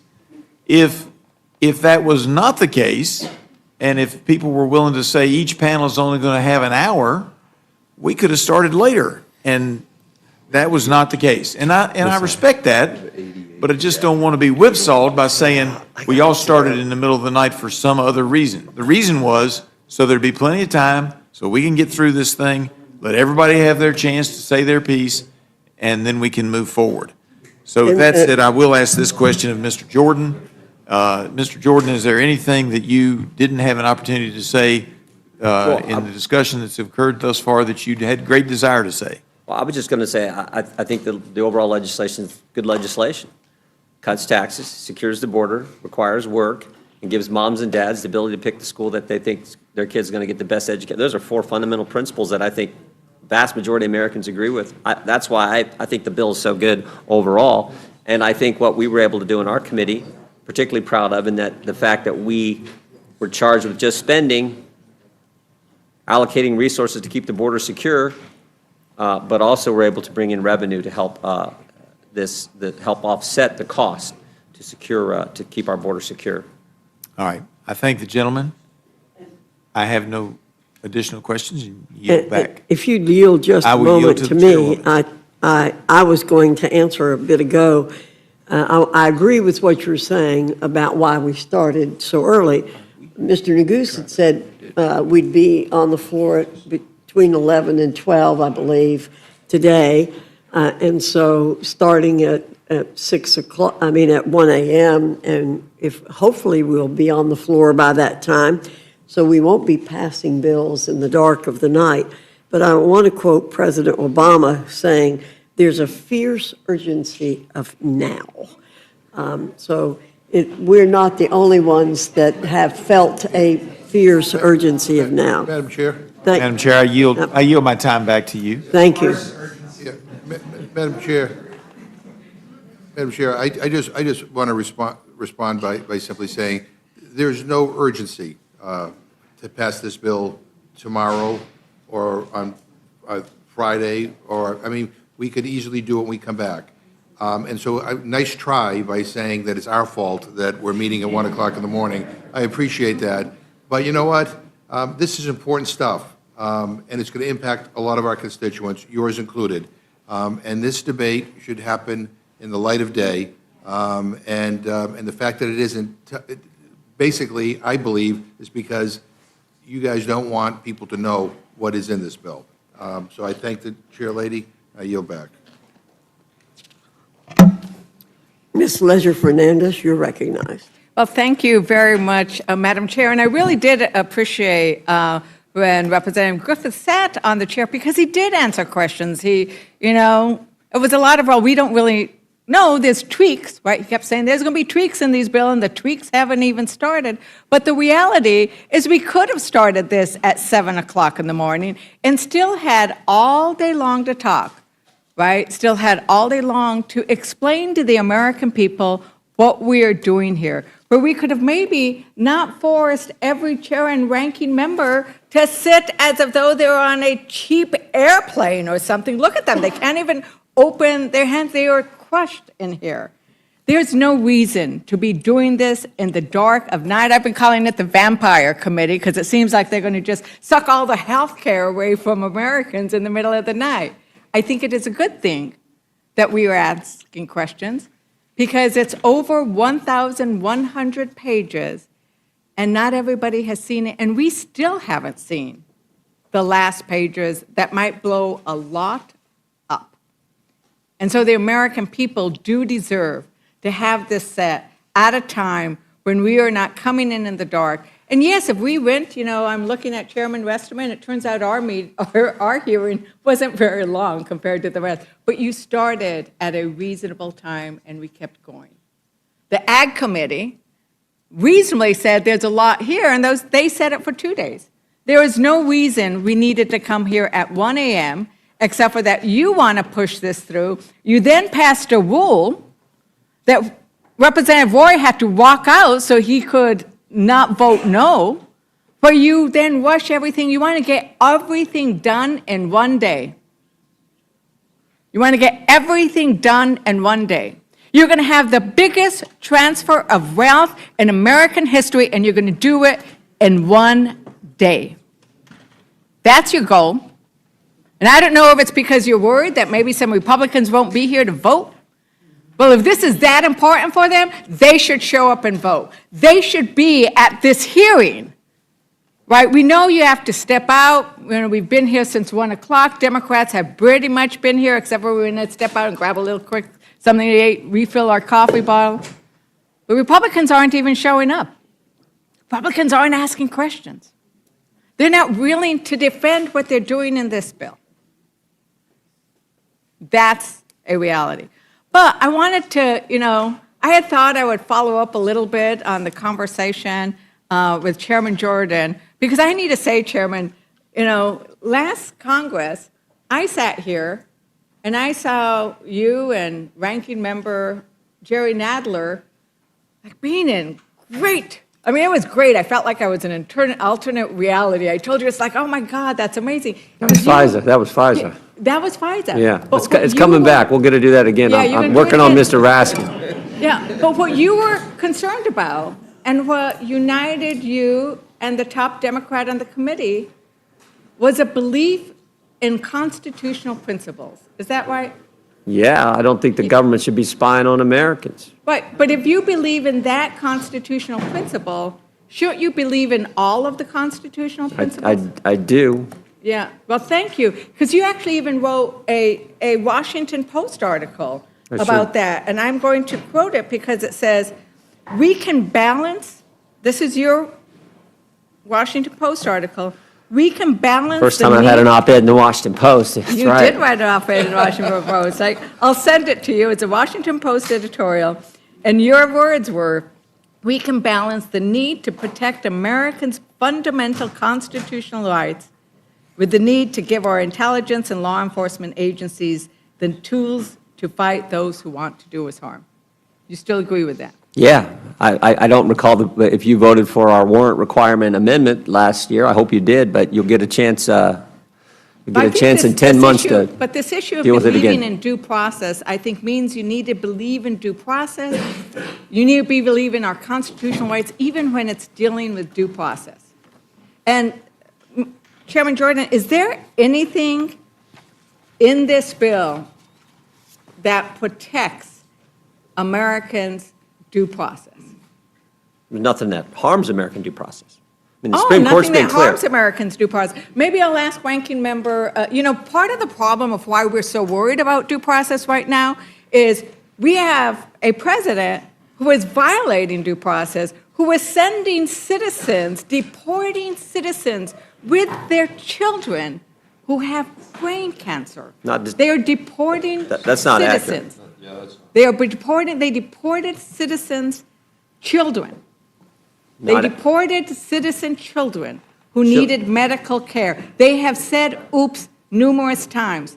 And in fact, I'm sure, Chairman Jordan, you know what the meaning of habeas corpus is, don't you? Do you know the meaning of habeas corpus? Yeah, What is the meaning of habeas corpus? Yeah, release of the, I think in technical, release of the body. It's like, there's a process, you can't just be detained, there's a process you have to be able to access in order to be released. So it's critically important, but. Well, Secretary, the thing is, Secretary Noem thinks that habeas corpus means you get to just deport people, right? That's what she testified. Ranking Member, what are some of the reasons why we should be concerned about due process in this moment, and why it might have been a good thing to actually put some protections in this bill? Well, the provision that we were just discussing about the court's authority to hold government officials in contempt is a provision that's all about due process, right? Because what's happening is you get judges like Judge Boasberg, who says, no, this person cannot be deported from the country without due process. The whole Supreme Court has now agreed with that. Justice Scalia, by the way, was a great champion of the idea that the due process liberty protected by the Constitution applies not just to citizens, but to non-citizens. It doesn't apply exactly the same way, but the rudimentary elements of it are there. What are the elements of due process? The right to see evidence against you, the right to adduce evidence on your own behalf, the right to be represented by counsel, the right to appear before a neutral fact finder who's going to impartially make a decision. That's all the Supreme Court is saying. And then the answer, that Donald Trump and his administration have been making, and unfortunately some of our very smart colleagues have followed along with this, is, well, that guy's really MS-13. Well, maybe or maybe not. Maybe he's Proud Boys. Maybe he's Oath Keepers. Who knows? Bring the evidence against him. But the point is, you don't send somebody with no due process to a torturer's dungeon in El Salvador and then say things about him after he's gone. That's not how it works in America. And that's why Judge Boasberg, again, a very conservative judge, says, bring him back. If you want to charge him with 50,000 crimes, charge him with 50,000 crimes. You want to deport him, do it according to the law, and not the Alien Enemies Act of 1798, because we're not at war. Guess who decides whether there's war? Congress decides. We declare war, not the president, right? And you can't fabricate an invasion of the country that doesn't exist. Consult with the Supreme Court about it. So, I think that the role of the Judiciary Committee and the House of Representatives and the Congress has got to be to uphold the rule of law. And the framers really expected us to advance the rule of law, even if the president was violating it. In fact, they expected us, especially in that case, to be defending the prerogatives of Congress. We've got the power to declare war. We've got the power to regulate commerce internationally, which means tariffs, right? I mean, President Trump invoked IEEPA, which doesn't mention tariffs and has never been used for tariffs before, right? So they're invoking a whole series of emergencies that usurp congressional lawmaking power and end up violating due process rights. So I agree with you. Right, and when you have a president or saying there's an emergency, when there isn't one, there's an invasion, when there is not war, and then saying we can do whatever we want, and who doesn't even seem to know what the Constitution is. The worry is that is a march to fascism if we aren't already there. Well, you've got it. I mean, the key trick of authoritarians is to invoke an emergency exception, whether or not it actually exists in the Constitution or not. And Carl Schmitt, who's a famous fascist theorist, wrote about that you want to try to occupy the space of emergency so all bets are off. You can trample free speech, you can trample free assembly, you can trample due process rights. So much of what's taken place during this first 120 days is the people and those of us in Congress who are willing to stand up, and those law firms and colleges and universities and newspapers willing to stand up, defending the idea of the normal Constitution and not that we're in some kind of emergency which allows the president to do whatever he wants. And we have a president who has used the Department of Justice to attack the free press, to attack education, to attack members of Congress. And what we are doing by asking the questions tonight, by doing the amendments that Republicans keep voting down, is saying no. We are saying no to the concept that you can do away with what Americans hold dearest every time where is our American flag? Well, there's one. Where every time we pledge allegiance to the American flag, it's to the Constitution and the rule of law that is represented there, and people have lost their lives defending it. And in judiciary, Chairman Jordan said, we haven't deported any citizens, but we know we have children who needed health care. But just to make sure that won't happen again, it's my understanding that there was an amendment that would have prevented Immigration and Customs Enforcement from using funds to detain and deport United States citizens. What was the vote on that amendment, Chairman Jordan? I would just point out there's nothing in existing law or this package that authorizes the deportation of U.S. citizens. The Democrats' amendment would have, related to U.S. citizens, would prohibit Homeland Security investigations from arresting U.S. citizens who engage in human trafficking, child exploitation, or narcotic smuggling. Nothing in our bill, nothing in current law allows for the deportation of U.S. citizens. The problem is that right now we have an administration who is doing that, so we wanted to protect the American citizens from such detention and deportation. And the question was, what was the vote? And the vote was, Ranking Member Raskin? Well, I don't remember the exact numbers, but it was a party line vote. It was a party line vote. Not a single Republican was willing to vote to say citizens should not be detained and deported. So I wanted to note that there is money in here for $46 billion for a border wall. There's a whole lot more money for jails. And many, right now I think that there is a concern of the American public about issues of corruption, that we are seeing billions and billions of dollars being funneled to private corporations, right? We're seeing a lot of stuff that is funneling money. They're getting rid of competition. They're saying that Musk's, Starlink and other companies get these contracts without competition. And I think I wanted to sort of turn to our Homeland ranking member and say, are there concerns about the number of private prisons that are going to be constructed, the amount of money that's going to go into this border wall? I look at that and I think, God, how many kids could actually get a meal who are hungry now with $46.5 billion? But then there's this other aspect to it as well, regarding potential corruption. Do you have any concerns about that, Ranking Member? Well, yeah, we do, but let me support Ranking Member Raskin. We offered several amendments to the legislation relative to funds being used for deporting American citizens, and said no funds in this bill can be used to deport American citizens. Well, we lost it on a party line vote.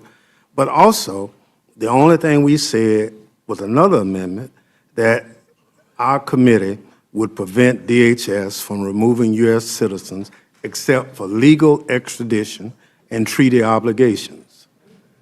And we lost it on a party line vote, which basically we thought was a reaffirmation of what was already law. So we tried hard to prevent American children from being deported who were sick. Secretary told us, well, her mama wanted to take her with her. And said, but the lawyer wanted to represent based on what the father said. So there were a lot of references about children with cancer being deported.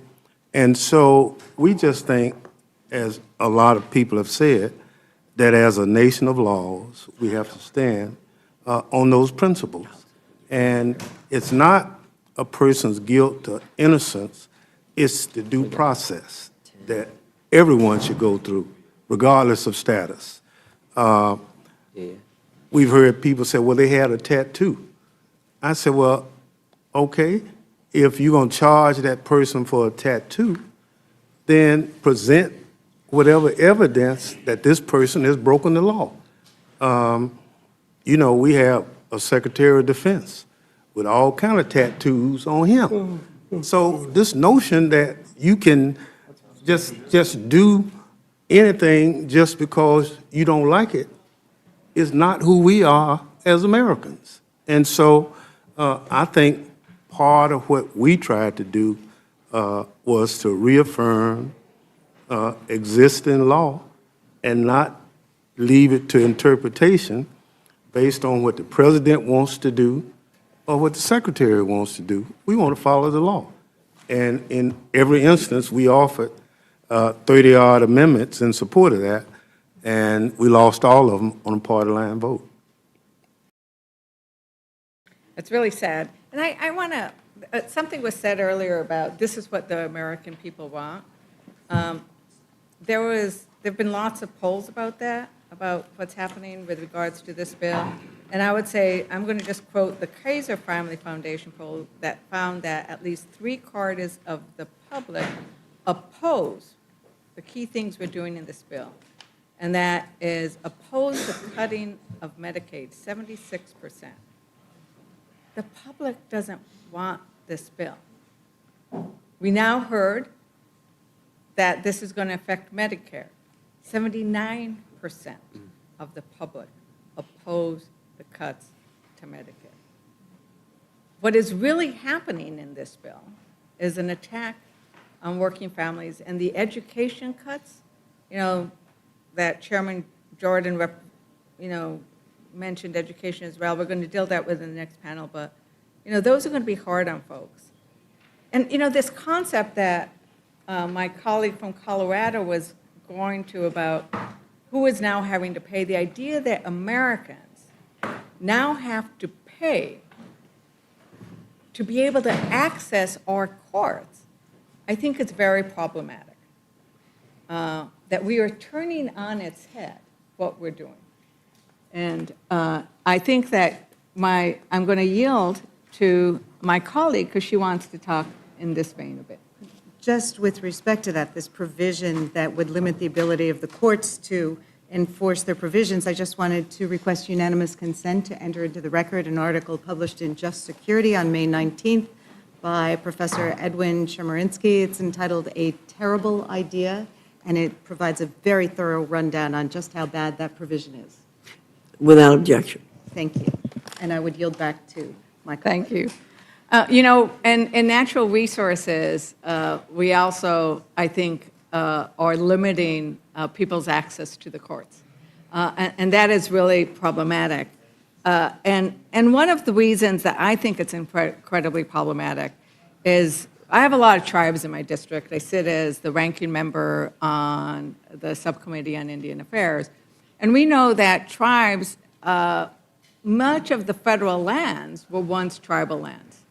And that the tribal lands are also subject to federal oversight. So that when we remove access to the court for a tribe, it's not like it's private property, it is federal land. And Chairman Resterman, I know you've been a great supporter of tribal lands and of tribes in general. We had that wonderful meeting in Oklahoma on self-determination. I guess I don't understand why you would support removing tribal access to the courts when the federal government is going to be doing something that's on their land sometimes, or that's on land where they have cultural resources and sacred sites. I really, because I know how great you are usually on tribes, and I offered an amendment to make sure that tribes could get access to the courts, and I believe you voted against it. Well, I thank the gentlewoman for her flattery, and Madam Chair, it's a new day in America, not just metaphorically, but literally. The sun's been up for quite some time now, so. For quite some time. Yes. And we've been in here, we can't tell. And it appears we'll be in here maybe when the sun goes down at the rate that things are going. But the reason you probably can't understand why I would want to deny tribes access to the courts is because I don't want to deny tribes access to the courts. And we talked about this in the markup that the Senate Committee on Indian Affairs received no instruction from the budget committees, so we didn't get into any tribal jurisdictions. And, again, our focus was about energy, and I know that there's talk about, it was even mentioned, energy prices going to the moon, but it must be because they're going to start at Mars, because under the Biden administration, electricity prices went up 32%. Gas prices in 2022 under Biden went over $5 a gallon. And there's also this argument about handouts to big oil companies. Well, when oil companies profit the most is under Democratic administrations. Actually, an oil company set, I believe it was a world record for profits in 2022 and 2023. The most profits ever, $247 billion in profits.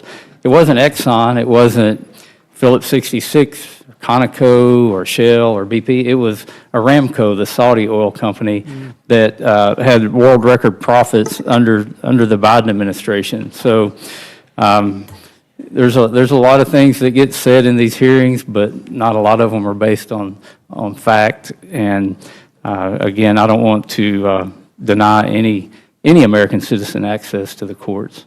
So I'm glad you mentioned profits, because oil and gas companies, I think, was it $200 billion worth of profits? But we are going to be reducing royalties for oil and gas companies, because it's not enough that we're going to be giving tax cuts to the wealthiest. We are actually going to be giving money back to oil and gas companies who had $200 billion worth of profits. But when you limit judicial review for everybody, you were also limiting judicial review for tribes. Ranking Member Huffman, do you want to explain how that happens? Well, I thank you for the question, and you're right. In the markup, we tried to fix this problem in the Republican bill with a number of amendments. And even though in provision after provision in this bill, they are going into policy, they are earmarking specific projects with billions of dollars, they are running roughshod over parliamentary rules in every possible way. And yet, when it comes time to fixing their little problem with tribal access to the courts and judicial review, suddenly they were sticklers for the rules. So I think it comes as pretty cold comfort to Indian country that they're the ones that get targeted for this rigid interpretation of budget rules and parliamentary procedures, while everything else is out the window when it comes to giving billions of dollars away to big oil and coal and to Central Valley irrigators in California for their $2 billion dam, and any number of other things. It doesn't hold up. So, but once again, because they are curtailing judicial review, it applies to tribes on projects on tribal lands. Absolutely. There is no exception. That is actually what happened. There are no exceptions. If you write a big enough check, there is no check on your project, and there's no exception for tribes. My God, people need to know that what they said is basically, if you give us a lot of money, we're going to fast track it, and you can't question it. That is one of the things that's hidden in this bill. It's always like, it's a pay for. Pay for it, you can pay to get out of court. You can pay to get out of court in this bill. It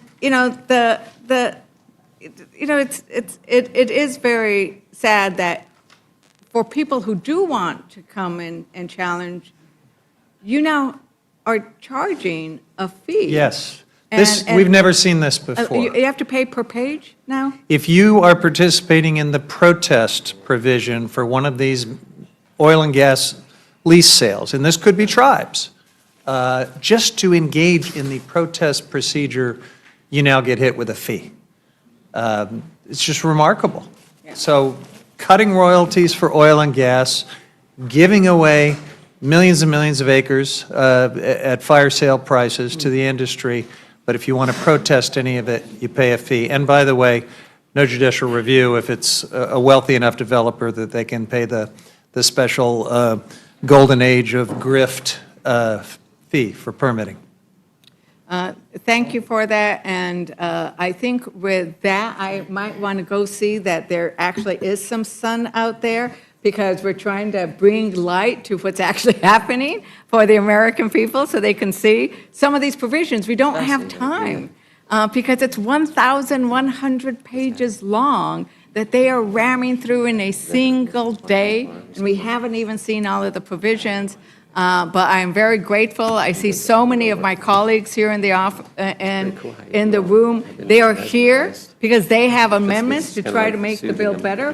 Hopefully, we'll consider some amendments. We haven't been doing that much lately, but it'll be good to hear what they are so that we can talk about the unique aspects of what could be fixed in this bill if we only had a chance.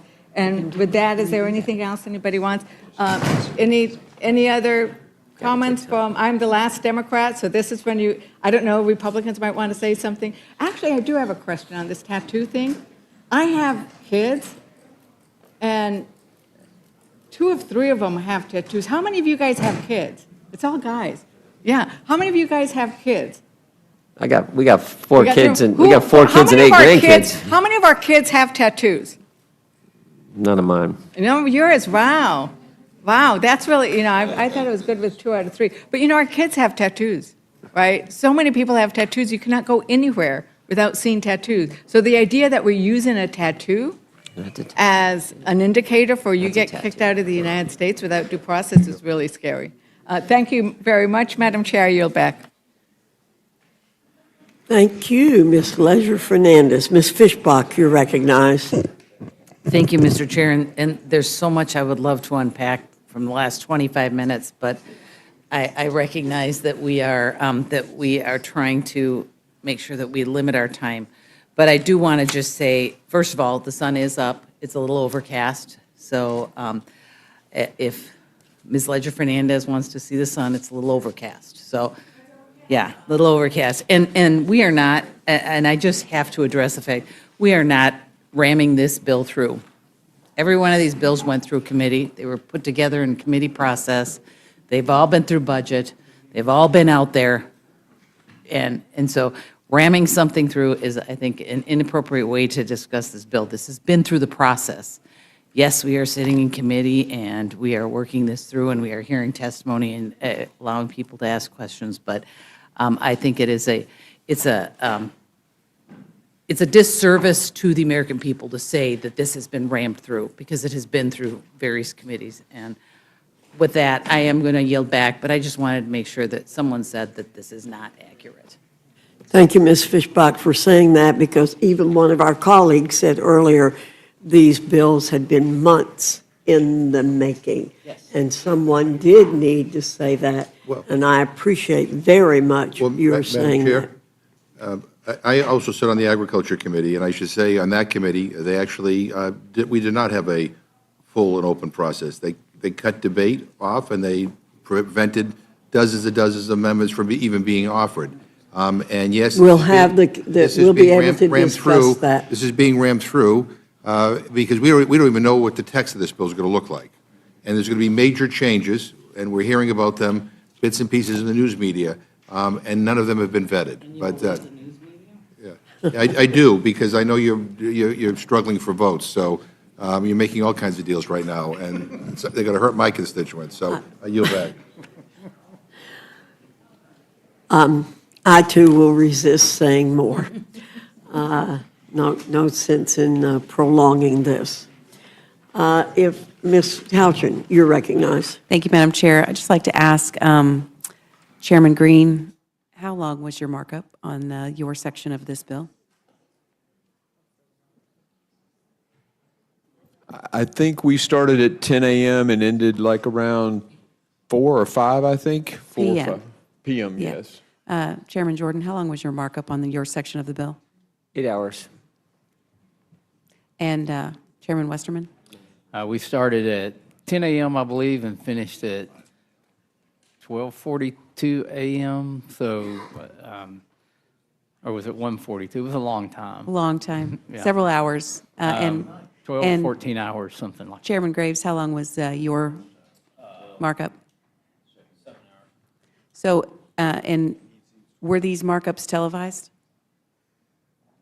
Yes, yes, they're televised. The whole kit and caboodle. Our 26-hour and 28-minute hearing in Energy and Commerce was live on C-SPAN for the whole time. So the thought that this is being done in darkness is absurd. I yield back. There are negotiations going on in the back room right now that none of us know anything about. So please, let's not talk about an open process.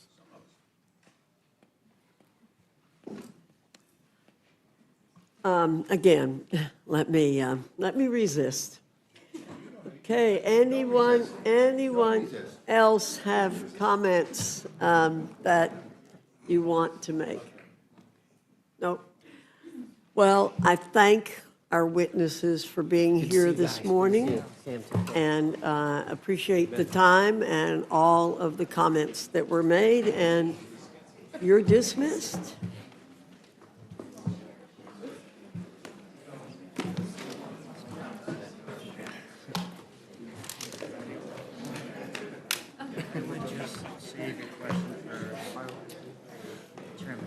I don't even know what his credibility again, so I'll skip ahead. Okay. That's my. Okay, here. Okay.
I now welcome our third panel, Chairman Thompson and Representative Craig from the Committee on Agriculture, Chairman Wahlberg and Representative Scott from the Committee on Education and Workforce, Chairman Guthrie and Representative Pallone from the Committee on Energy and Commerce, and Chairman Smith and Representative Moore from the Committee on Ways and Means.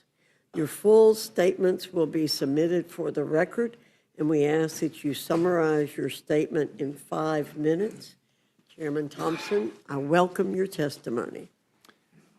Well, thank you, Chairman Fox, Ranking Member McGovern, and members of the committee. I appreciate the opportunity to come before you today concerning the agriculture title of the One Big Beautiful Bill. The Agriculture Committee was tasked with $230 billion in net deficit reduction, and I'm proud of our product and proud to report that we exceeded our instruction. These savings are achieved through necessary changes to restore integrity to the SNAP program and preserve the program's ability to serve the most vulnerable long into the future. These reforms ensure SNAP works the way Congress intended it to by reinforcing work, rooting out waste, and instituting long overdue accountability incentives to control costs and end executive and state overreach. This program is in dire need of reform. Just since 2019, SNAP costs have skyrocketed from $60 billion to $110 billion annually. That's an 83% increase, while enrollment has grown from 36 million to 42 million. And in 2023, over $13 billion in erroneous SNAP payments were sent out. This is disgraceful, not only to the taxpayer, but also the SNAP recipient.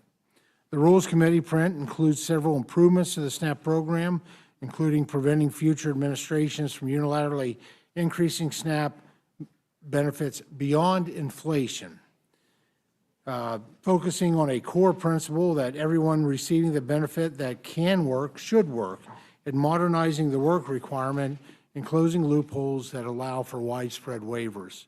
Closing various loopholes that states exploit, such as gaming the system to artificially increase SNAP benefits, and increasing incentives to ensure states run the program more efficiently and more effectively. SNAP is the only federally funded state-administered entitlement program where the state has zero skin in the game on the benefit. It is a human nature to be more careful with your own money than you are with others. And that is why we put forward a cost-share structure that requires all states to pay a minimal 5% cost share of SNAP, the benefit beginning in fiscal year 2028. However, for states with high payment error rates, that is over 6%, the cost share scales up. In exceeding our instruction, we also were able to make several vital and time-sensitive investments in rural America. It's imperative for Congress to rebuild the farm safety net. These investments mitigate further unbudgeted ad hoc spending and prevent a full-blown financial crisis in farm country that could devastate the food and ag supply chain and, quite frankly, the national economy. Finally, on the investment front, we take care of a few other important items like investments in trade promotion, animal disease preparedness, specialty crops, dairy, research, and some programs with outstanding baseline. In closing, I'm proud to deliver a historic amount of savings to the taxpayer and to do so in a way that will ultimately have positive outcomes for low-income individuals who get back into the workforce while also standing by our farmers, ranchers, and rural communities. That's a win-win. I have a great respect for the chairwoman, the ranking member, and the members of this committee, and thank you once again for the opportunity to come before you today. Thank you, Mr. Thompson. Representative Craig, you're recognized. Thank you, Chairwoman Fox and Ranking Member McGovern. You know, I had hoped that for my first appearance here before the Rules Committee, the chairman and I would be coming to you arm in arm in support of a 5-year, 12-title bipartisan farm bill. Instead, we're here discussing the Agriculture Committee's contribution to a partisan bill that decimates the most successful anti-hunger program in our nation and destroys the coalition that has always been able to get a farm bill across the finish line. And why? Not for middle-class tax cuts, but to move to the wealthiest Americans money from the least wealthy. In addition, this is expected to increase the national debt and deficits. This is a shameful process that we're involved in here today. And this bill is dead on arrival in the Senate. How do I know? Because Senator Chuck Grassley told us so. It puts a huge burden on the states by forcing them to pay for anywhere from 5 to 25% of food assistance. Chair Fox, the governor of your state said, and I quote, "If Congress goes forward with these plans, our state will be forced into perilous budget decisions. Should North Carolinians lose access to food, or should we get rid of other essential services?" End quote. North Carolina's on the hook for up to $700 million per year under this proposal. That's the equivalent of 8,900 public school teacher salaries in North Carolina. Republicans want states to do their dirty work and take food away from people, and it doesn't end there.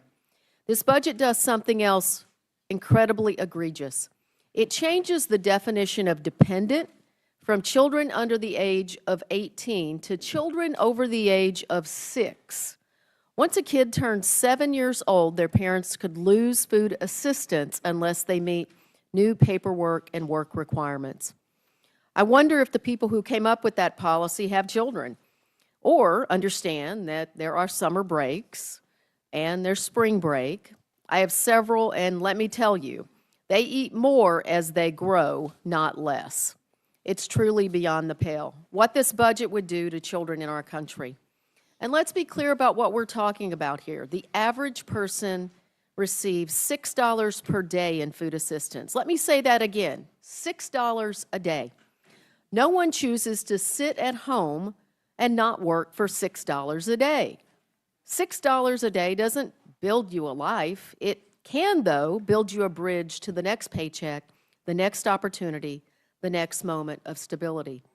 CBO estimates that the new paperwork requirements alone will take food away from at least 3 million people. They didn't say that 3 million people will receive a little less food. They say 3 million people will receive no food assistance. So much for claiming that you won't cut benefits. Hunger is a policy choice. Republicans in this room are choosing to allow children to go to bed without dinner. Seniors skipping meals so they can afford their medicine. Parents sacrificing their own nutrition so their kids can eat. Single mothers having to choose between leaving their 7-year-olds at home or to let them go more hungry. Everyone in this country is struggling with higher costs already. And instead of addressing that problem, Republicans are choosing to make it worse, and it's shameful. You claim you're rooting out waste, fraud, and abuse, or holding the states accountable for high error rates. This bill does not tackle fraud and does not include any common sense policies that help improve program efficiency. And for what? To fund tax breaks for large corporations and the super wealthy. I look forward to answering your questions. Thank you, Ms. Craig. Chairman Walber, you're recognized. Thank you, Madam Chair. The Student Success and Taxpayer Savings Plan saves nearly $350 billion to help advance President Trump's agenda, the common sense agenda, and ensure taxpayers, students, and schools are better served. The current system is effectively broken and littered with incentives that push tuition costs upward. Schools have no reason to lower costs or ensure degrees align with employers' needs, all while students and taxpayers pay the price. The Biden-Harris administration compounded this crisis and attempted to spend an additional $1 trillion in taxpayer funds on so-called forgiveness by executive decree.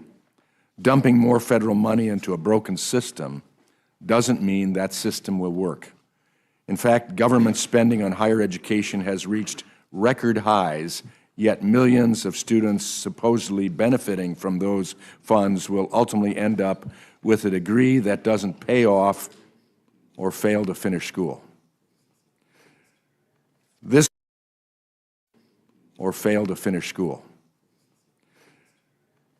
bill not only saves taxpayers nearly $350 billion, but it also brings much-needed reform in 3 key areas: simplified loan repayment, streamlined student loan options, and accountability for students and taxpayers. The bill cleans up the Biden-created repayment mess by streamlining repayment options and providing targeted assistance to struggling borrowers who need it rather than blanket bailouts for those who don't. These reforms will encourage responsible borrowing and timely repayment. Colleges have exploited the availability of uncapped federal lending and generous forgiveness programs to raise prices. Streamlining loan options, as done in this bill, will increase affordability for students and families, as well as curtail the extent to which schools use taxpayer dollars to line their pocketbooks by loading students up with debt they can't repay. Most importantly, the bill ensures that hundreds of billions of taxpayer dollars no longer flow unchecked to low-value institutions and programs by holding colleges accountable for student outcomes through skin in the game. Colleges will be financially accountable for the loans they give out, and schools that go above and beyond to provide high-quality, affordable, and accessible education opportunities will be rewarded. What's more, through these reforms and others, the bill protects and strengthens the Pell Grant, the cornerstone of our financial aid system. The bill closes the funding shortfall that would otherwise result in students being unable to afford college as early as next year. Additionally, it expands student choice by allowing students to use Pell on high-quality, short-term credentials aligned with workforce needs. We're on a fiscally unsustainable path in higher education. Without change, we can't deliver on the promise of economic mobility for all Americans. So I urge my colleagues to pass this big, beautiful bill. And I yield back. Thank you, Mr. Walberg. Mr. Scott, you're recognized. Thank you, Madam Chair, Ranking Member McGovern, and members of the committee. I'm here to speak in opposition to the reconciliation plan. In fact, we're considering this in an overnight committee hearing. That tells you all you need to know about how bad a bill it is. And after reviewing the big bad billionaires bill, it's clear that the central theme is to make life harder for everybody but the wealthy. Just consider the numbers. Under the bill, 4 million students are estimated to have their Pell Grants reduced or eliminated. Up to 18 million children are estimated to lose access to free school meals.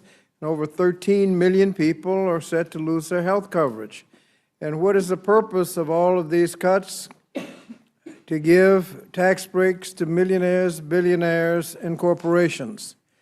But now, as ranking member of the Committee on Education and Workforce, I want to focus on what this does to education. It's currently drafted. The bill will increase costs for students attending college. It'll increase students' exposure to low-quality, higher education programs, which would then reduce the likelihood that they'd actually find a rewarding or successful career. It'll divert federal money into private schools and reduce the number of students who will be able to get free lunches, and then take all of those savings to pay for more tax cuts for wealthy and the well-connected. Under this plan, the Republicans will cut students' access to Pell Grants, drastically lowering the amount of federal loans they can take out. That will either deny them the opportunity to get a college degree or push students into unaffordable repayment plans and push them into the private, high-cost private loan programs. Under this bill, loan payments will be less affordable. For example, single borrower making $45,000 a year will see the student loan payments just about triple. Under the SAVE plan, which was President Biden's final plan, the borrower would have been paying about $41 a month. This bill will have them paying $150 a month. And making it more expensive to attend college isn't bad enough. The bill will also increase their exposure to low-quality programs. That's because the bill eliminates existing regulations that protect students from predatory, low-quality, for-profit programs.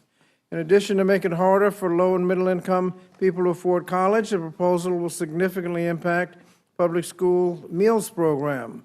For some students, the food served at school may be the only nutritious meal they receive that day, and when children are fed healthy, nutritious food, they not only are more likely to show up at school, but their academic achievement increases.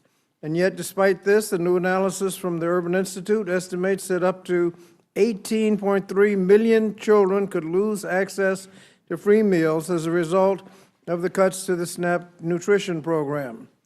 And this is just what the SNAP program does to the students. We've not received the complete analysis on what other parts of the bill do. Last week, Ranking Member Boyle and I wrote to the Speaker requesting specific data on the number of children and families that would lose access to free or reduced school lunches, critical WIC services, and grocery benefits through the summer EBT program, all due to SNAP and Medicaid cuts in the Republican reconciliation plan. We haven't received a response, and we should receive a response before we have to actually vote on the bill.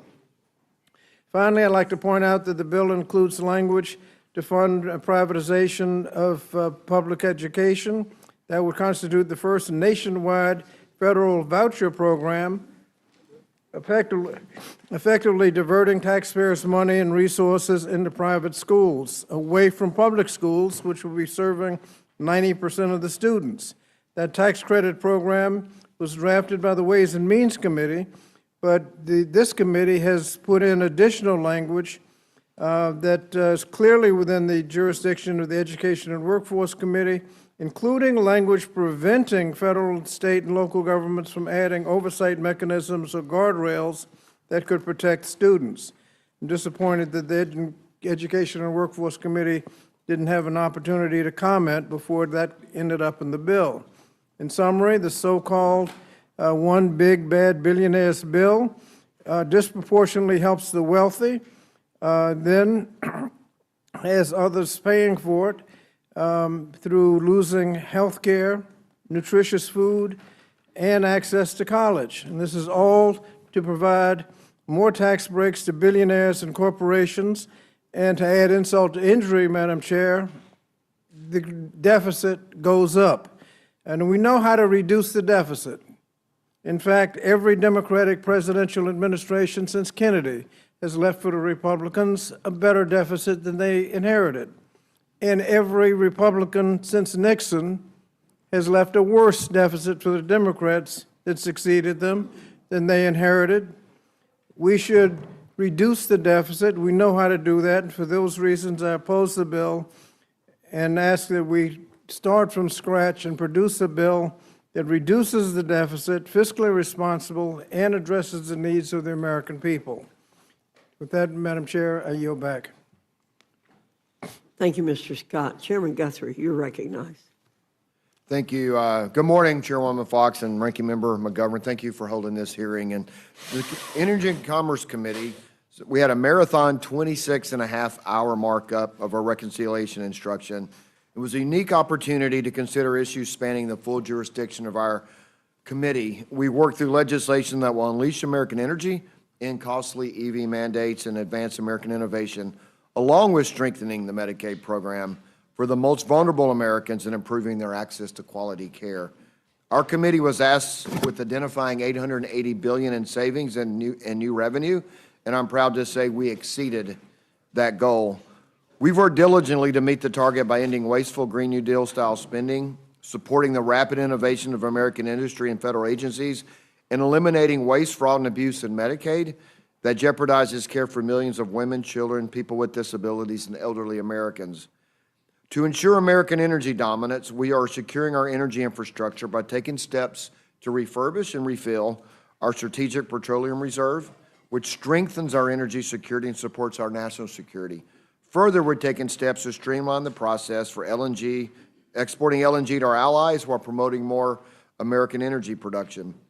Through an increase in federal revenues, we are streamlining the siting and permitting of new pipelines to transport energy around the country, which is critical to meeting the energy demands and winning the AI battle with China. We are saving $172 billion over the next 10 years by repealing the burdensome Biden-Harris administration regulations, and over $100 billion by eliminating the EV mandates imposed on the vehicle emission and CAFE standards that have failed to serve American taxpayers. And through major investments to modernize the Department of Commerce, we will integrate AI systems and upgrade IT systems to make the department more secure and effective. To protect the integrity of this project, we are implementing guardrails that protect against state-level AI laws that could jeopardize our technological leadership. Our legislation raises $88 billion of new revenue through a historic agreement reauthorizing the FCC Spectrum Authority while protecting U.S. national security.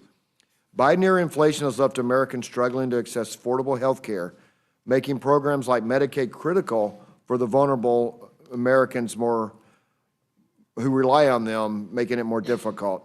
The issue has been exacerbated by the decisions of left-leaning state governments to spend taxpayer dollars on illegal immigrants.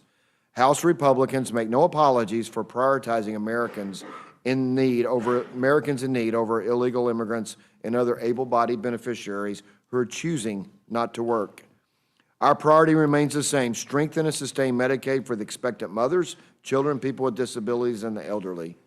That is why our legislation stops billions of dollars of waste, fraud, and abuse in the Medicaid program by beginning to close loopholes, ensuring states have the flexibility to remove ineligible recipients from their rolls and removing beneficiaries who are enrolled in multiple states. These are all common-sense policies that will save taxpayer dollars and refocus Medicaid on those who need it most. Medicaid was created to protect health care for Americans who otherwise cannot support themselves, but Democrats expanded the program far beyond the core mission. That's why we're establishing common-sense work requirements for capable but unemployed adults without dependents. Let me be clear, these work requirements only apply to able-bodied adults without dependents who don't have a disqualifying condition like a disability or substance use disorder, encouraging them to reenter the workforce or give back to their communities and regain their independence. All of this part of our effort is to strengthen Medicaid for those who need it most. When President Trump delivered his second inaugural address, he promised a revolution of common sense that would launch a generation of growth, prosperity, and health. This reconciliation bill is critical to that promise the President and congressional Republicans made to the American people. And today we're discussing a bill that unleashes American energy dominance, advances innovation, and protects access to care to our most vulnerable. When we were able to accomplish all of the outstanding developments for our constituents and extend the 27 Trump tax cuts, we'll have delivered a generational win for our constituents. And I'm proud of the work to respark the American dream and ensure our country will always be the land of opportunity. I yield back and look forward to answering questions. Thank you very much, Mr. Guthrie. Representative Pallone, you're recognized. Thank you, Madam Chair, and good morning to everyone here today. And I'm always happy to come before the House Rules Committee, but I have to say that convening a hearing at 1 a.m. in the dead of night when most Americans are asleep at home to pass a bill with catastrophic consequences for millions of Americans is wrong, and we should be debating this bill when the American people can follow along and when they're able to call the representative to voice their opinion about the legislation. At its core, this bill takes health care away from millions of Americans in order to give tax breaks to billionaires and corporate interests who I don't think need them. It's a reverse Robin Hood scheme that takes from the poor in order to give handouts to those who really don't need them. And the bill makes a series of devastating cuts to clean energy, killing jobs and gutting our efforts to combat the worsening climate crisis. It auctions publicly owned spectrum and uses that money to give tax breaks to the rich rather than reinvesting that funding for the public good. And it includes a massive giveaway to big tech at the expense of Americans by basically prohibiting state and local laws to regulate artificial intelligence for 10 years. And I'm going to go through some of the provisions of the bill in a little more detail, but I did hear your suggestion that we try to summarize, Madam Chair. So, and Mr. Pallone, it's 7 o'clock. It's not 1 o'clock. I know. Nobody told you that? No, but you're right that that people now hopefully can listen, but they were not able to from 1 o'clock till now. So with regard to health care, for months now, President Trump and congressional Republicans promised the American people that they would not cut Medicaid benefits or strip away people's health care. But just yesterday, President Trump told House Republicans behind closed doors, do not F with Medicaid. And then House Speaker Johnson promised, we're not going to touch Social Security, Medicare, or Medicaid. These numbers will rise as additional changes are made to the bill. And then there's the changes the bill makes to the Affordable Care Act. When you add the Medicaid cuts to the ACA cuts, the total number of people expected to lose their health care under President Trump and Republicans' watch is at least 13.7 million people, based on the CBO estimates. Now, let me be clear. That is not, some of you are saying this is a moderate bill, but it's not. And it's, focusing on waste, fraud, and abuse, but that's not true. I mean, Republicans are intentionally taking health care away from millions of Americans so they can give these tax breaks to the ultra-rich. And Medicaid, as all of you know, is a life-saving program that 80 million Americans count on every day. It provides health care to 1 in 3 Americans and nearly half of all children in the United States. It covers close to half of all births, and it's the largest source of funding for long-term care for seniors and people living with disabilities. But with this bill, Republicans are intentionally taking health care away from millions of Americans. I'm going to keep stressing that. They're putting all sorts of burdensome and time-consuming roadblocks in the way of people just trying to get by, all so they can kick them off their health coverage. And if someone loses their coverage through Medicaid, the bill bans them from getting coverage through the ACA marketplace with any kind of subsidy. And this is just one way this bill essentially repeals the ACA for most people and makes it more difficult for people to get health coverage. And Republicans are making it more difficult for states to finance their share of Medicaid costs by preventing them from implementing new provider taxes. This will be catastrophic for states as their health care needs change over time. Cuts will not just impact people who count on Medicaid. Hospitals, particularly those in underserved and rural communities, are going to close. They've been telling you that. Nursing homes will close, and seniors will lose the care that they rely on. Emergency rooms will once again be overflowing as people are forced to delay care until it's life or death. Now, for decades, Democrats have been working relentlessly to make quality health care more accessible and affordable. It's worked. Thanks to our efforts, the number of uninsured Americans reached historic lows. But that's now all at risk as Trump and congressional Republicans look to strip health care away from almost 14 million people. When we passed the Inflation Reduction Act 3 years ago, Congress took a massive step towards lowering energy bills for American families. However, that progress could all be reversed by this bill. And this bill, if it passes, will wipe out all of that progress by rescinding programs that are lowering energy costs and helping to build clean energy manufacturing here in America. Also, Republicans can again give tax breaks to billionaires. And not content to gut the Inflation Reduction Act, this bill will go even further by creating a mockery of our environmental laws. It allows big oil and gas to simply bribe government agencies to acquire permits free of scrutiny. It sets up a pay-to-play scheme for fossil energy permitting that allows polluters to pay $10 million to the Trump administration to obtain pipeline permits and ignore environmental laws while clean energy gets left behind. It's essentially a complete dismantling of our energy permitting infrastructure in the country. Vital protections for the public interest, clean water and clean air would all be completely set aside. States would lose any say in energy infrastructure within their borders, and courts would not be able to address any further violations of our weakened laws. Now, briefly on the environment. The bill is also a disaster for the environment. It would gut critical environmental protections and programs harming the health and welfare of all Americans. It both repeals and rescinds unobligated funds for every single Environmental Protection Agency program included in the Inflation Reduction Act. It would also repeal clean vehicle standards, jeopardizing air quality and domestic manufacturing, giving a leg up to the fossil fuel industry. When Congress passed the IRA, Democrats made a critical and historic down payment towards a stable climate and a clean future for all. But this bill proposes to throw that all away by eliminating the environmental protections that keep families and communities safe while doing nothing to lower energy costs, all in the service of providing these tax breaks for billionaires. Now, lastly, Madam Chair, I want to talk about artificial intelligence. The bill will also impose a 10-year ban on states' ability to enforce their own laws protecting consumers from harms caused by artificial intelligence and automated decision-making systems. So let me be clear, this is an unprecedented giveaway to big tech. The 10-year enforcement ban will allow big tech to run roughshod over American consumers, including our children and teens whose lives are increasingly intertwined with AI models and automated decision-making systems. Last Congress, at the request of big tech, the Republican leadership refused to move a bipartisan comprehensive privacy bill that would have provided important guardrails on the use of consumers' personal information by AI systems. It was an unfortunate giveaway to big tech at the American public's expense. By contrast, states across the country have been working hard to protect their residents from harmful uses of AI.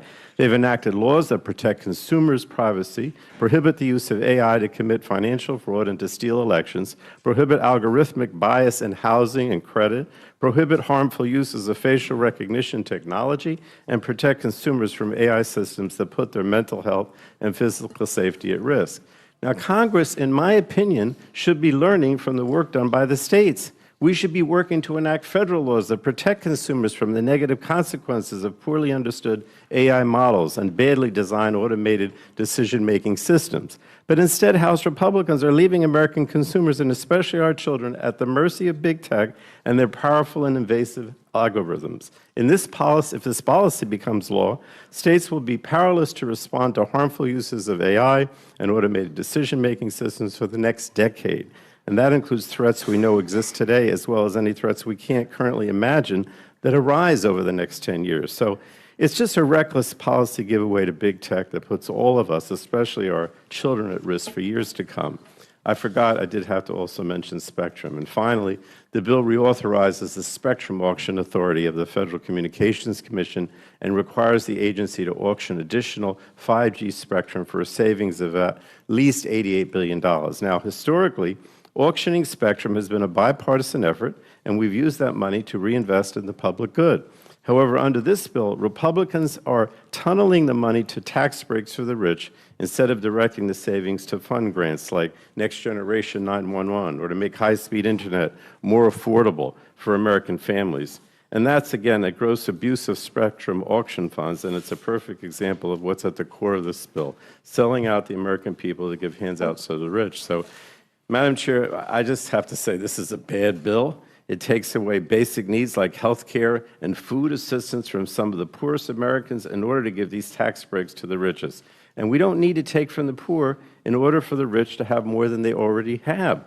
Republicans should abandon this effort, work with Democrats on a bipartisan basis to pass a fair tax bill that lowers costs for the middle class and ensures the wealthy and corporate interests pay their fair share. And with that, Madam Chair, I yield back. Thank you. Thank you, Mr. Pallone. Chairman Smith, you're recognized. Thank you, Chair Fox, Ranking Member McGovern, every member of the committee. It's a great opportunity to testify on the historic tax relief for working families, farmers, and small businesses included in the One Big Beautiful Bill. This legislation makes the successful 2017 Trump tax cuts permanent, and it delivers on President Trump's priorities of no tax on tips, no tax on overtime pay, no tax on auto loan interest of autos produced in the United States, and tax relief for seniors. Families and workers will benefit from additional tax relief with an expanded standard deduction and a larger child tax credit, as well as receive help with the high cost of adoption, education, childcare, and health care. Main Street will benefit from a permanent small business deduction that has been expanded to 23%, helping small businesses grow, hire, and compete with larger corporations. 2 million family farms and millions more family-owned small businesses will benefit from a death tax exemption that is permanent, larger, and also indexed to inflation. This bill will also help revive American manufacturing, renewed R&D amortization, immediate expensing, and interest deductibility, combined with the new 100% immediate expensing for construction of new manufacturing plants. It will help turn America into a manufacturing powerhouse again and lower taxes for those who build it right here in America. Opportunity zones will ensure distressed communities, particularly in rural areas, share in this surge of new investment and jobs.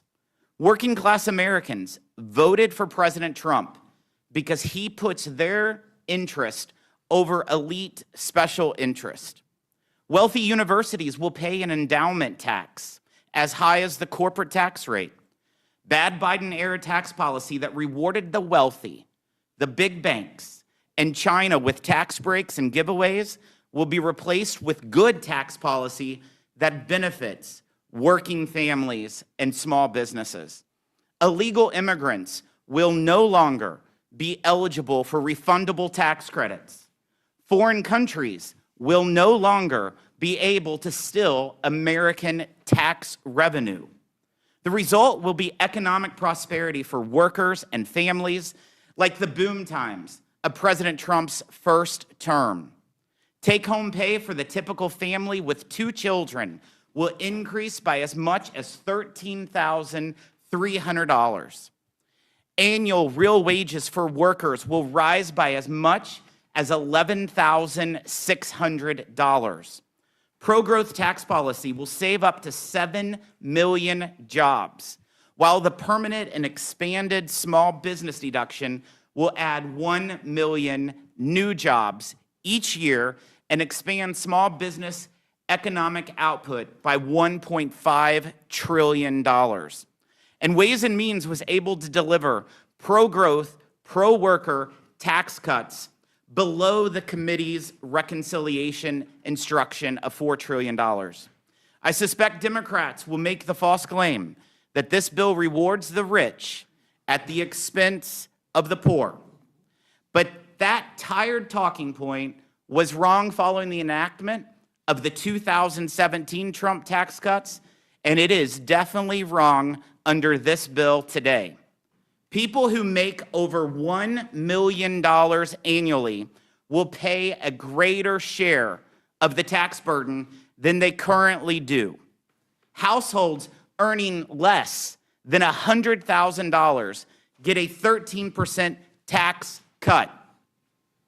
If you make less than $100,000, you get a 13% tax cut. Not only do we stop a looming $1,700 tax increase on the average American family, if these tax provisions expire, we actually deliver that same family an additional $1,300 tax cut compared to what they pay today. The winners of this bill are the working class, farmers, mechanics, waitresses, linemen, and nurses. My focus has been on delivering for America's working class because I'm a product of the working class. I grew up in a single-wide trailer in a small town of less than 5,000 people.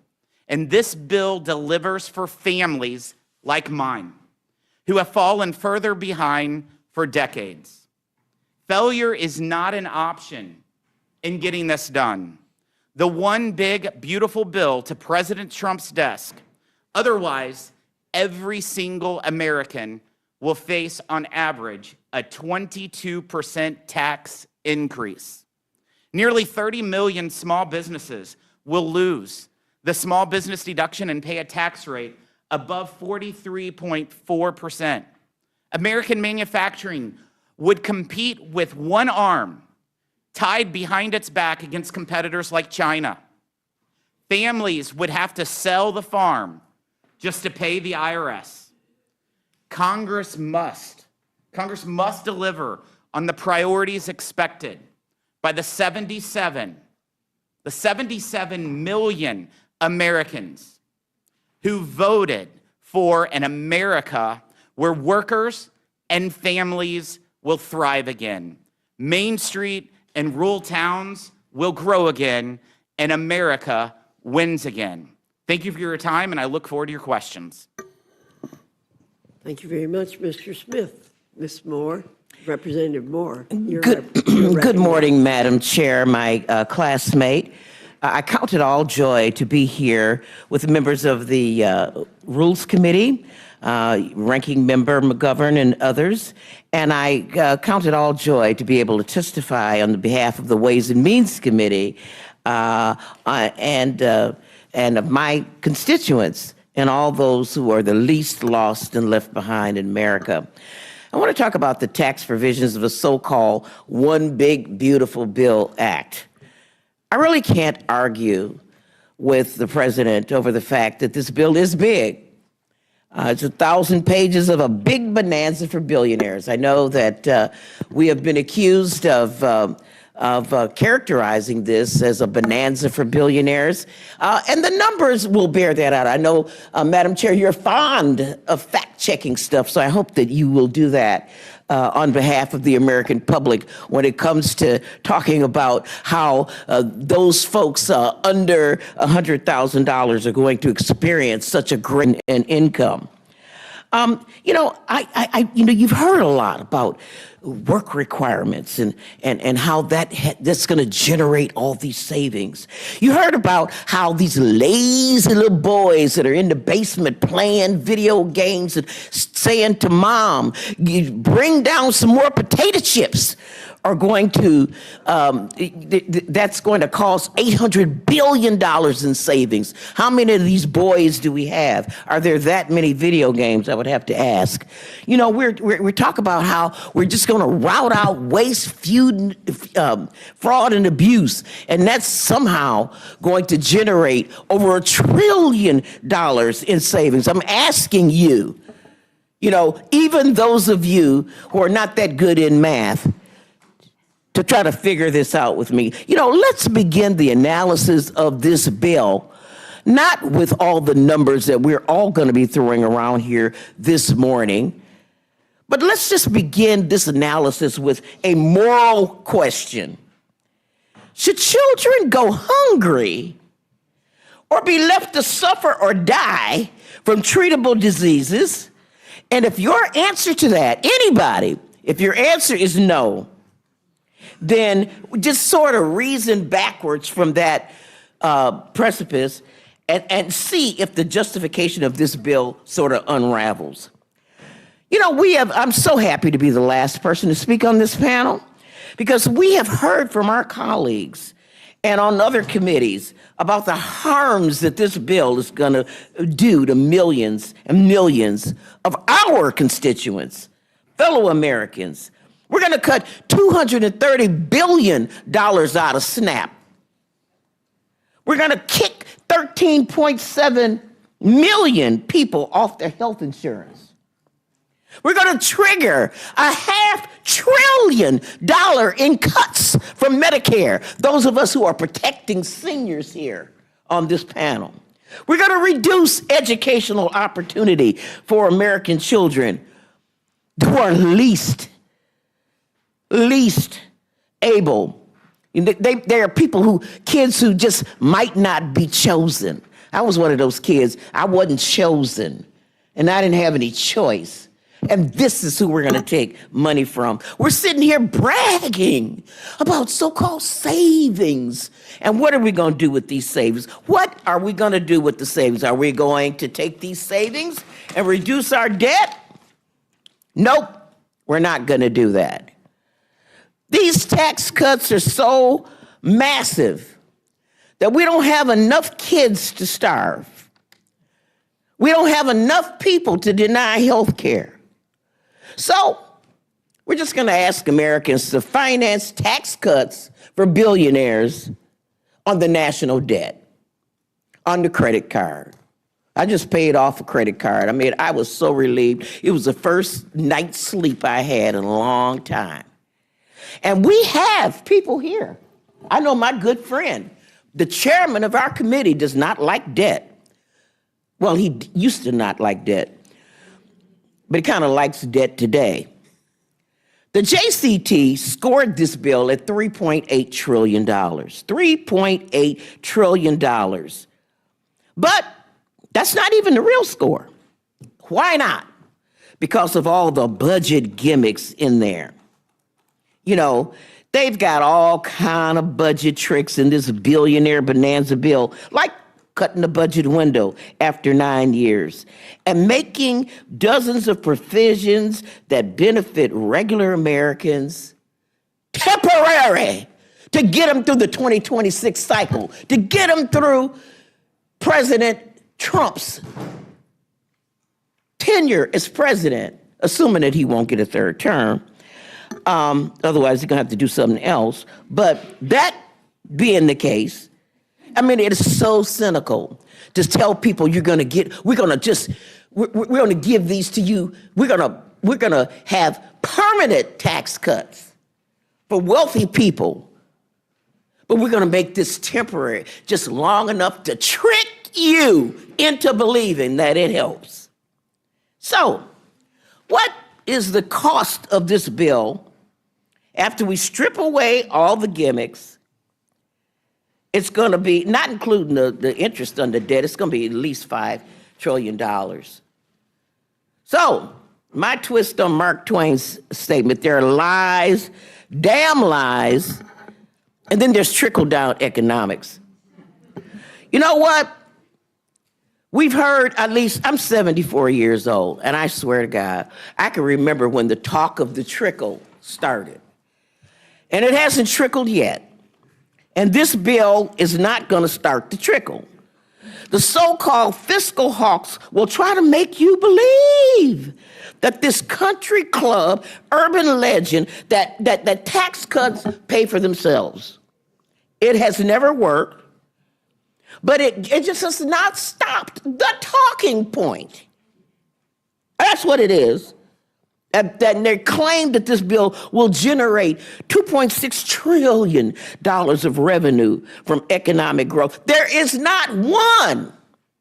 Produce them. Fact check this, Madam Chair. Where is the economist who will back up those numbers? Where are they at? They ain't here. Deficits aside, this bill is ugly, as we say, because it is ultimately a betrayal of the contract that we have made with the American people, and especially to our babies and to our working people. You know, it's a union hall, working man's bill, but it is all for the millionaires and billionaires. The so-called no tax on tips. That's a distraction from the windfall that they're giving to the richest people in the country. Let's just put the facts out. Let's talk some numbers. I've been just hollering and hooping. Let's put some numbers out. Fact check this, Madam Chair. People who make over $1 million per year on average get a tax cut of $81,500 under this bill. Fact check this, Madam Chair. People who make under $50,000 per year on average get a tax cut of $265. That means a person who makes over $1 million per year on average gets 310 times what a person making under $50,000 gets. Now, this notion that if we don't pass this one big, beautiful bill, that taxes are going to go up for everybody. This is a choice. Tax breaks for billionaires and millionaires is not tethered to our doing something for regular people. Y'all chose to do that. It's perfectly possible to draft tax legislation in a way that doesn't provide the most fortunate among us with a windfall. But y'all chose to do it.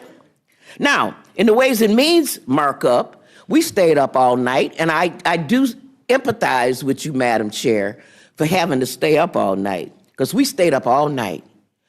And I see some of my colleagues are still here, stand up all night again. We offered 33 amendments, 33, to keep the wealthiest from getting the benefit, most of the benefit from this tax cut.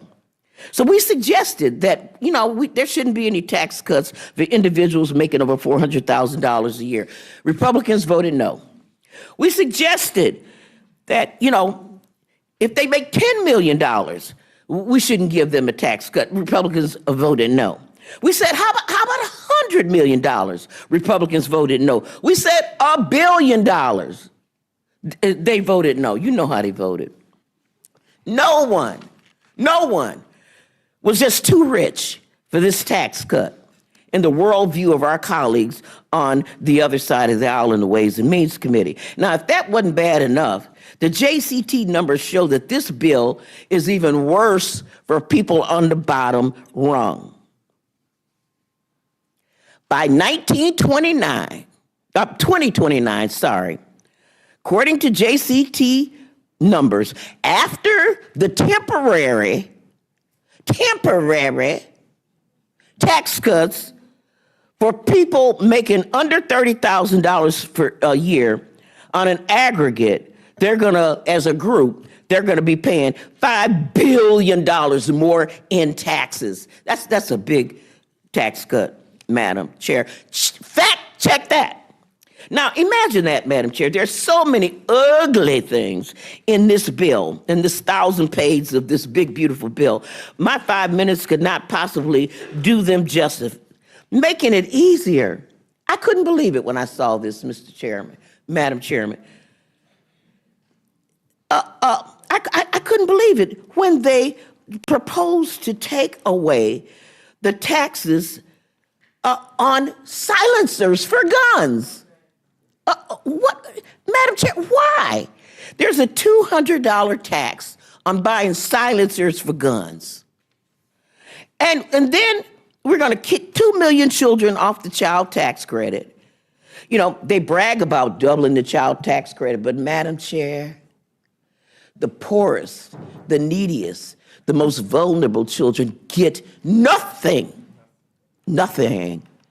unless their parents earn money. You know, and what I say is that, well, why don't we just make the kids go to work? Just cut to the chase. Tell kids y'all got to start working. Maybe cut some of them school hours and go work as the shampoo girl so that your mama can get money to do what we know did. We cut poverty in half when we expanded the child tax credit to include the poorest, the 17 million kids that this bill doesn't cover. So, at the end of the day, the main thing, let's keep the main thing, that this legislation before us will make Americans more in debt, will make them hungrier, will make them sicker, will make them more ignorant. They'll be falling behind other nations, will be upending national security, all to lavish more and more and more and more on the luckiest and wealthiest among us. And Madam Chair, I am so, and I just want to point out to y'all, full disclosure, I'm woke, and I yield back.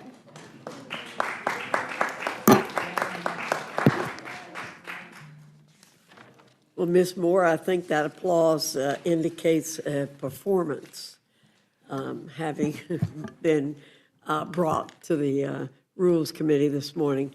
I do have a lot of fact checks, but as I've done a couple of times this morning, I am going to resist. But I'm sure you will. But I'm going to wind up entering some things into the record that were said about the TCJA when it was passed, to show that the same kinds of things are being said now, and they're wrong, and they're going to be proven wrong, just like the things said in 2017. Madam Chair, can I just make an intervention? We're not talking about the 2017 tax cut. I wasn't here then. This is the bill that I have gone through, and what I have said, you can fact check what I said, and people are going to be hungry and losing health care. Let's talk about this bill. I don't want to talk about that bill because I wasn't let me there. talk about this bill. Okay, talk about it, Madam Chairman Smith. You the chair. You can do whatever you want. Chairman Smith. Our friends on the other side of the aisle continue to assert that the extension of the 2017 tax cuts places an additional burden on our working class families and benefits only billionaires and special interests. However, isn't it true that President Trump's tax cuts increased American families' income and were a boon to the working class, and that the bottom 20% of earners saw their federal tax rate fall to its lowest level in 40 years, while the top 10% of earners now pay over 75% of all income taxes. And as a result of the Trump tax cuts, the 1% paid more income taxes than ever before. Can you check my facts? Your facts are 100% accurate. I think it's important to note, Chair Fox, if you listen to the counterparts that you just heard, if you use their statements, it actually proves that our tax bill is cutting taxes for working class. My good friend from the Ways and Means Committee said that in 2029, $5 billion in tax increases on people because of the expiring provisions.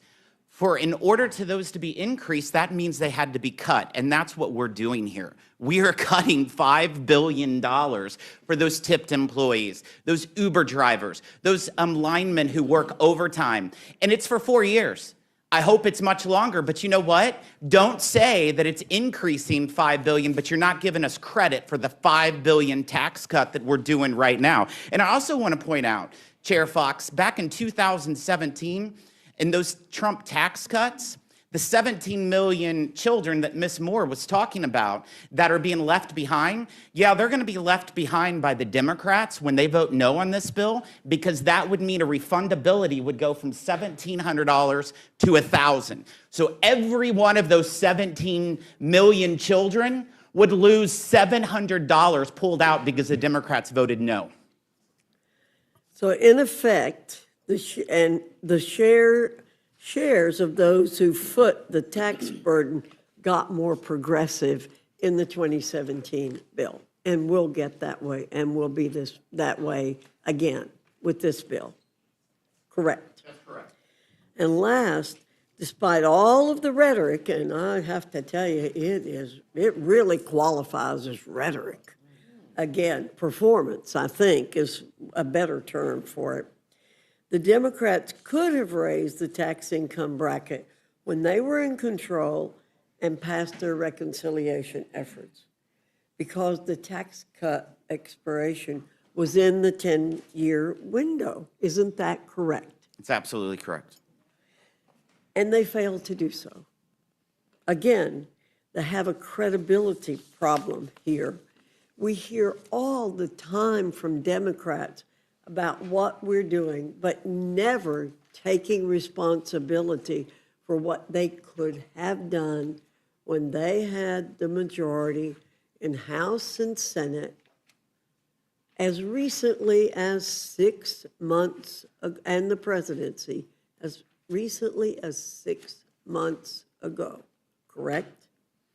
Excuse me, they didn't have the 6 months majority in ago, the House. they didn't have the But majority in the House. 3 years ago, excuse me, 2.5 years ago, they had that majority. They absolutely had all three branches of government 2.5 Right, years they had all three branches of government, and they could have done that then, but they did not. Thank you again, Chairman Smith. Mr. McGovern, I'm recognizing you. Oh, okay. So, first of all, let's be clear. I think Democrats are willing to work with Republicans on helping middle-class families with tax relief and helping those in the lower income brackets get into the middle class. That's never been a question. We don't have any problem with that. We're happy to work with you on something like that. But we're talking about this reconciliation bill, and CBO just did an analysis, which basically, and I said this earlier, I'll repeat it again, it shows how your bill would impact the bottom 10% and the top 10%. And as you see on this graph here, the bottom 10% are going to be worse off, and the top 10% are going to be much better off.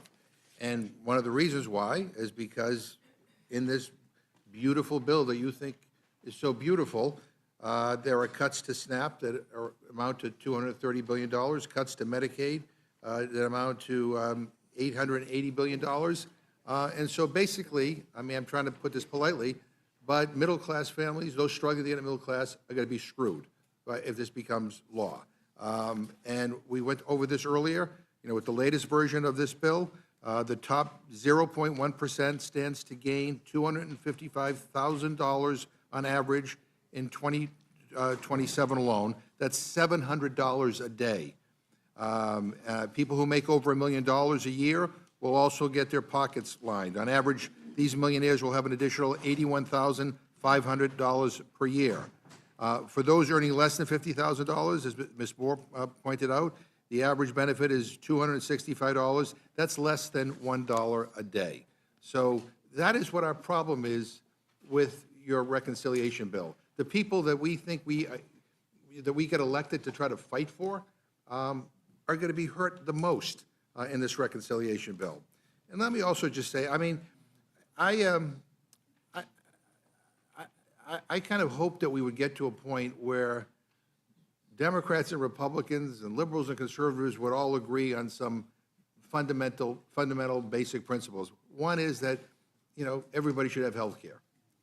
Two is that nobody should go hungry in this country. I mean, we live in the richest country in the history of the world. We have 46 million Americans who are food insecure or hungry. I don't know about you, I'm ashamed of that. And as I said, because I'm also on the Agriculture Committee during the debate, is that hunger is a political condition. We have the money to end hunger. We have the infrastructure. We know what to do. We lack the political will. We have the political will to give billionaires tax cuts, but we don't have the political will to end hunger in this country. In fact, what is particularly galling is that this bill takes from those with the least and gives to those with the most. I said this in the Agriculture Committee. You guys make Marie Antoinette look down to earth. I mean, this is like crazy. I can't believe that you're doing this. I mean, again, as someone who's on the Ag Committee, and the chairman heard me, and the ranking member heard me speak at length about this, but I find it unconscionable. I find it unconscionable and immoral that we're here debating a bill that's will take food away from kids. I mean, this bill will do that. All the denials won't change the fact that this bill will hurt these people. It will take food off the table of families of 7, 8, 9-year-old kids in your communities. It'll mean more kids go to school hungry, more kids get kicked off their free school meals, more kids will suffer chronic illnesses because they don't have access to good nutrition. By the way, there's a cost to being indifferent about those who are food insecure in this country. And because of this bill, more and more people are not going to go without health care, they're going to go without food. And for most of last week's hearing in the Ag Committee, and, most Republicans, this is the thing that really bothers me, most Republicans on the Agriculture Committee couldn't even bother to show up during the debate. I mean, I made a comment, I think that almost got my words taken down. I said, look, I mean, we're all arguing about work requirements for people who are poor. How about some work requirements for members of Congress that should show up to these committee hearings and pay attention to the witnesses and offer amendments and to actually be engaged? I mean, most of them came in for 5 minutes and then left.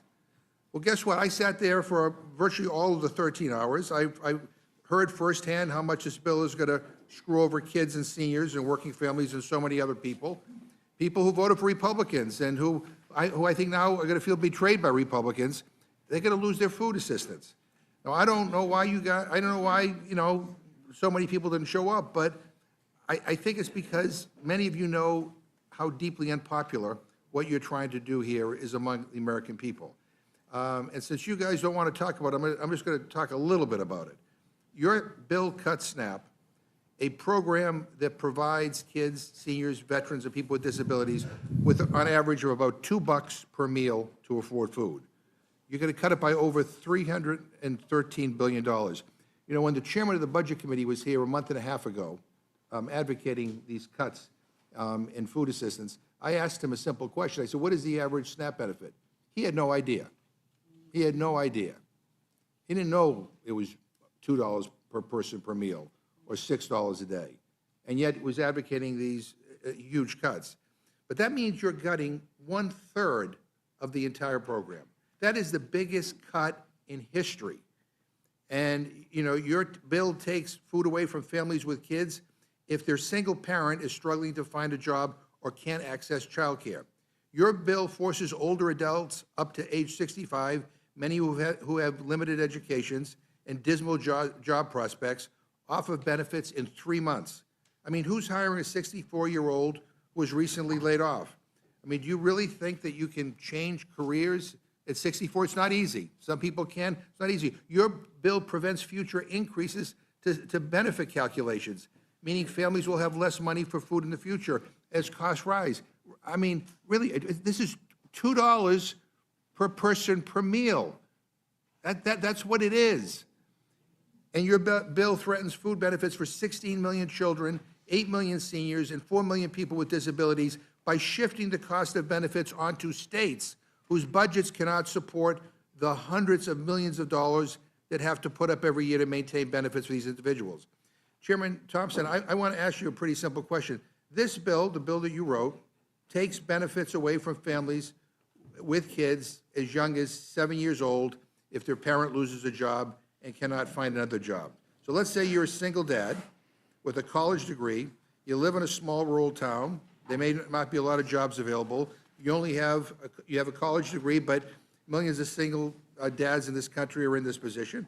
And let's say you get laid off from your job with no notice, no warning. And let's say it's March. So you now got 90 days to get a new job or you lose your portion of the SNAP benefits, which means less food in the fridge for you and your family. So yes or no, Mr. Chairman, do you think it's right for the government to punish those kids because mom or dad can't get a job, locked down in 90 days? And let me just also add, the majority of able-bodied people who are on the benefit actually work. They actually work. They earn so little, they need the benefit. But I asked the question, I mean, do you think that that is an okay thing to have happen? Well, Mr. McGovern, being on the Agriculture Committee as long as you have, I think I really felt like you'd have a great grasp on the entirety of the nutrition title of the Farm Bill. States have had and will have waivers in those situations so that that they can exercise. When you got a single parent, like you said, there's not two parents there.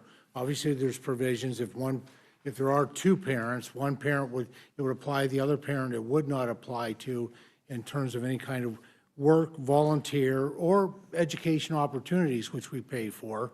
And there was also, I mean, there's a deduction from SNAP income for SNAP eligibility for uncapped amount of child care expenses, which includes child care. And then we have federal government also funds subsidized child care through the Child Care and Development Block Grant, not to mention the Child Tax Credit and the Child and Dependent Care Tax Credit. So absolutely, there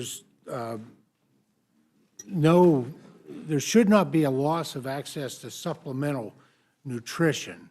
I know that one of the things that's talked about was CBO made the comment about 3 million people, I believe, that were coming off of SNAP.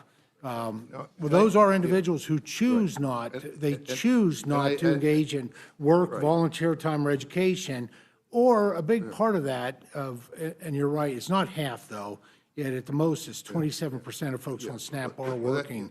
But some of those folks are coming off because they've worked their way off, which is the American dream.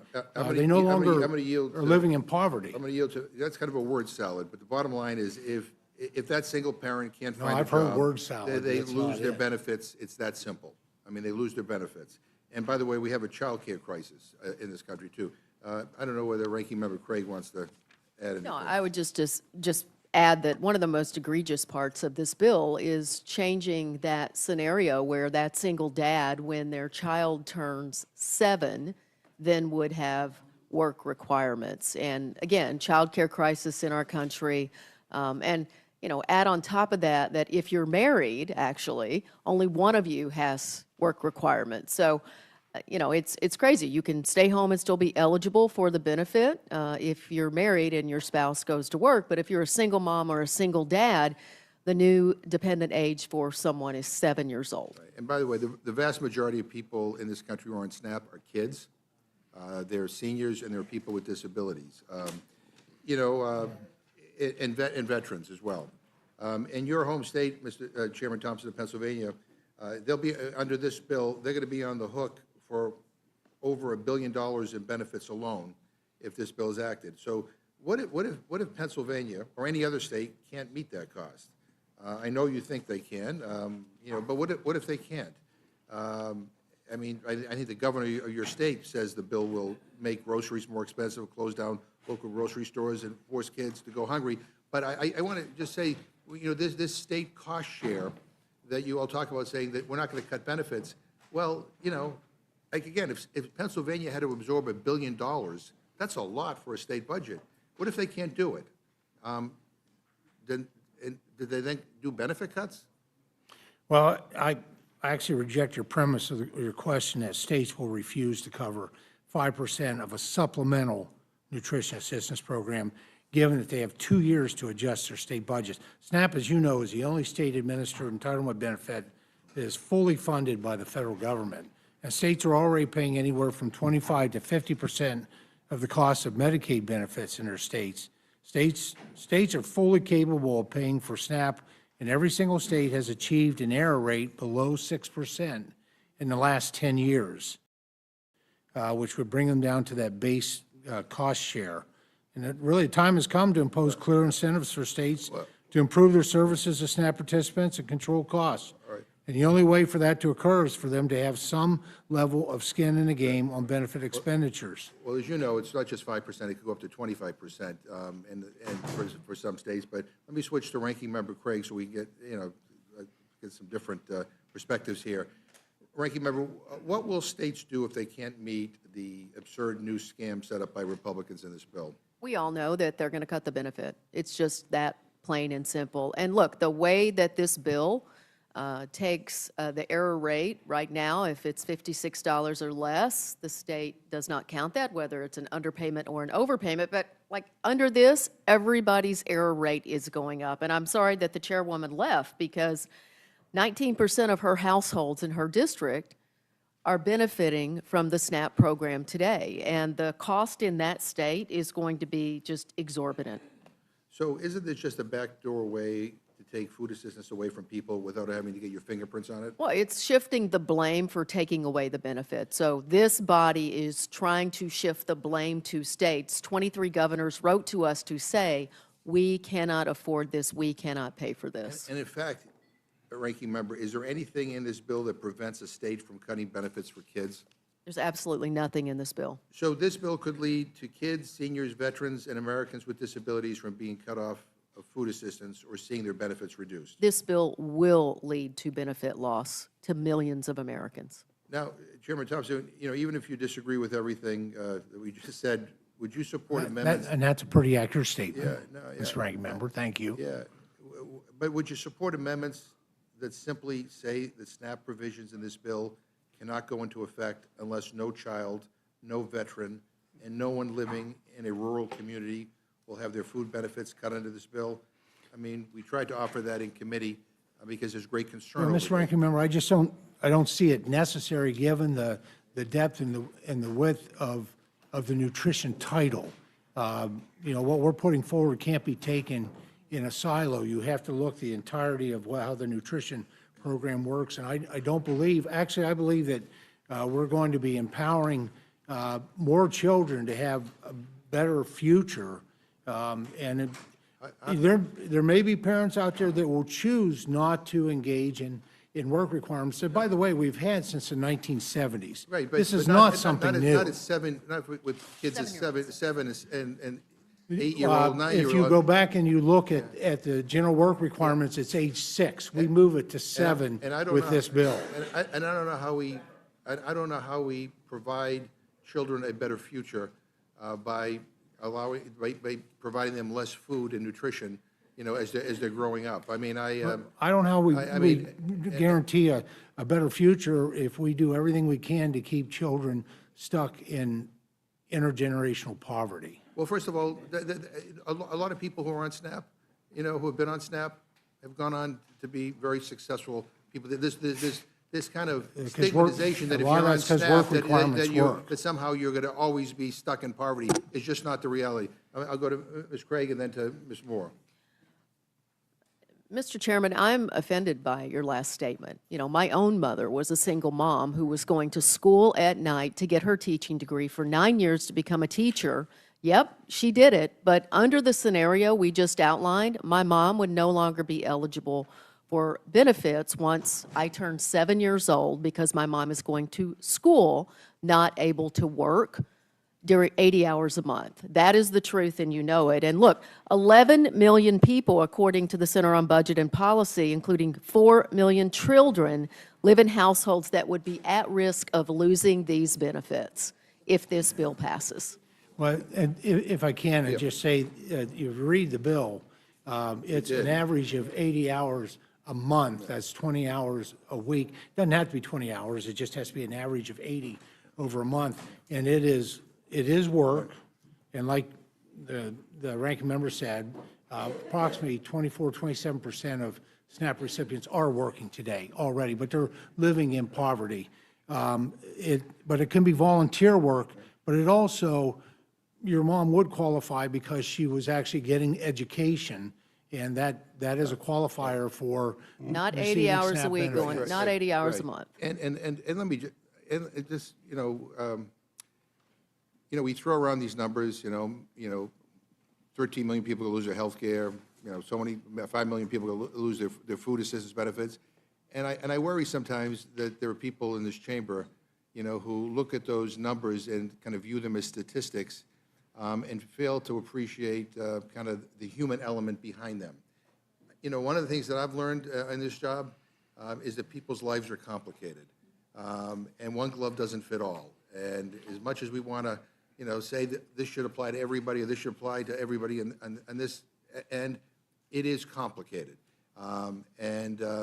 In my experience, especially with a lot of single parents raising kids, they want to be good parents because that's the best thing they can do to make sure their kids have a bright future.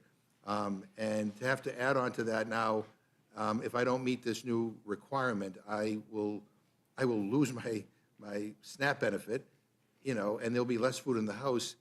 I don't understand why this is something that my Republican friends feel that they have to do. But Ms. Moore. Mr. Ranking Member, we can't also say, that has been a quandary of certain folks in certain situations. You're right.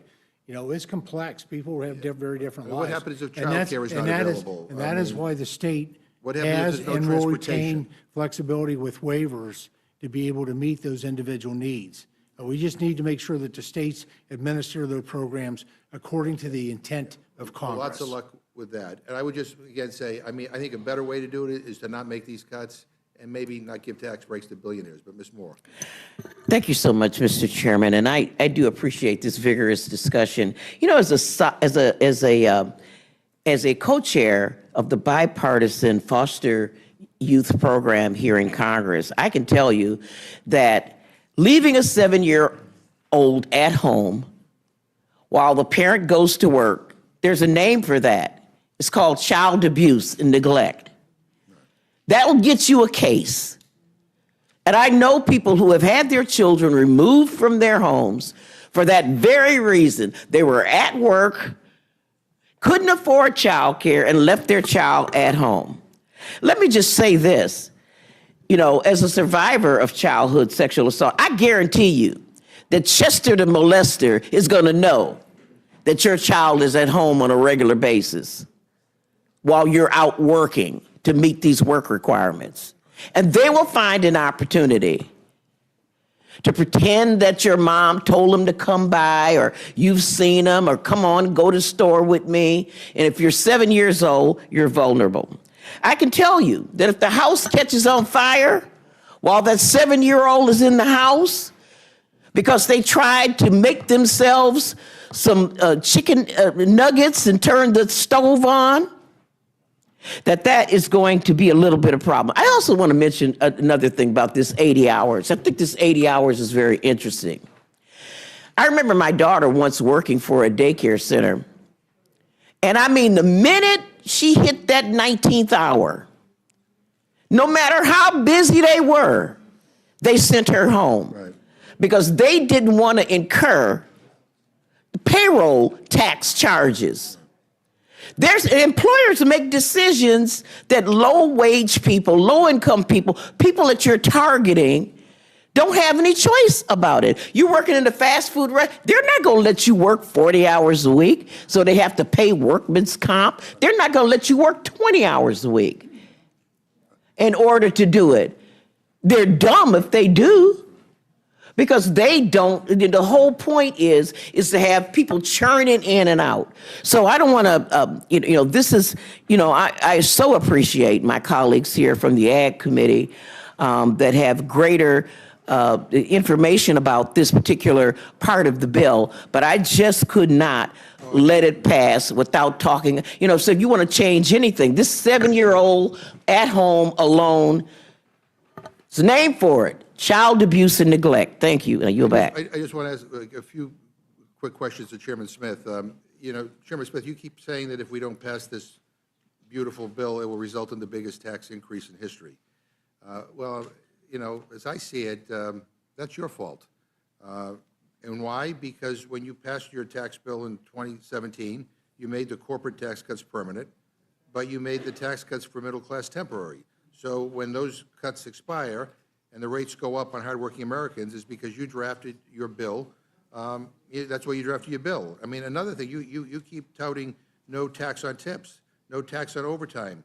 Setting aside that under this bill, parts of tips and overtime are still taxed, just like in 2017, you drafted those tax cuts as only being temporary, they expire.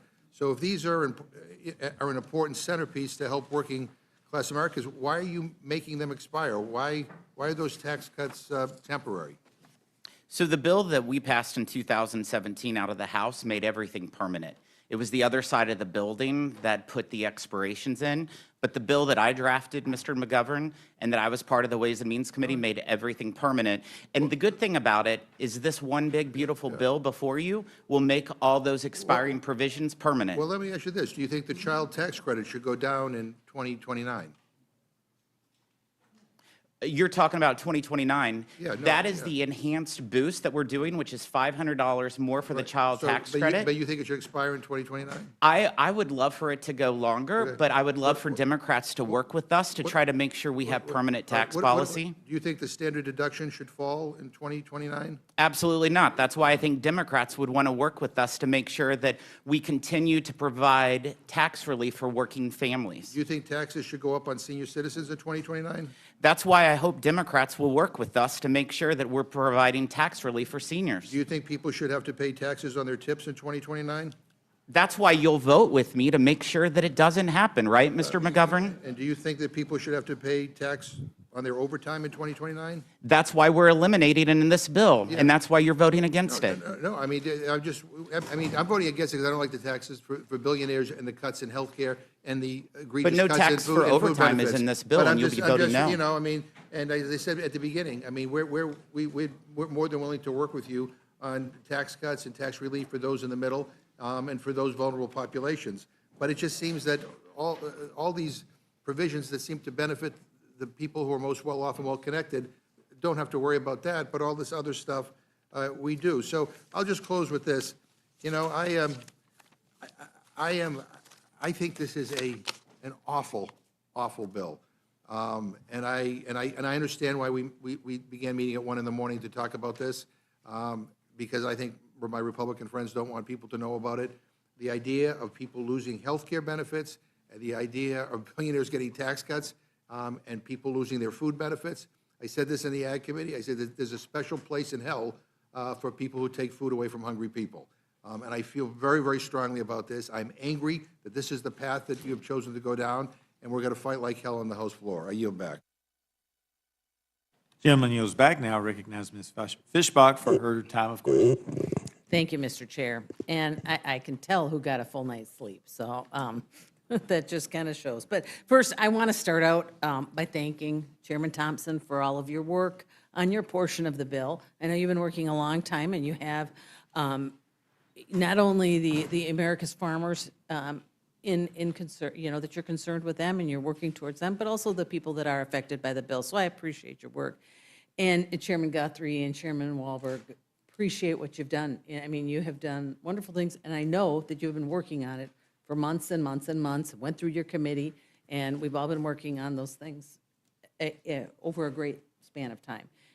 And Mr. Smith, Chairman Smith, excuse me, I have to say, I thank you for your work on Ways and Means, and I was honored to work with you on that. We've been working well over a year, working through all of these provisions and making sure that we are addressing the issues that we need to keep the economy going, to offer tax breaks to the middle income, and all of those things that we did. And you mentioned some of the provisions, or a lot of the provisions that were and we've discussed a few of them that are in the bill. And, I wanted to get just a little more specific, because some of, as we were talking about, we need to talk about people, we need to talk about what's going on. And, we heard about how important 199A, over the year that we worked, and I'm sure everybody has heard from their constituents, we heard about how important the 199A 20% deduction is, and we were able to increase that to 23%. I'll just tell you, in my district,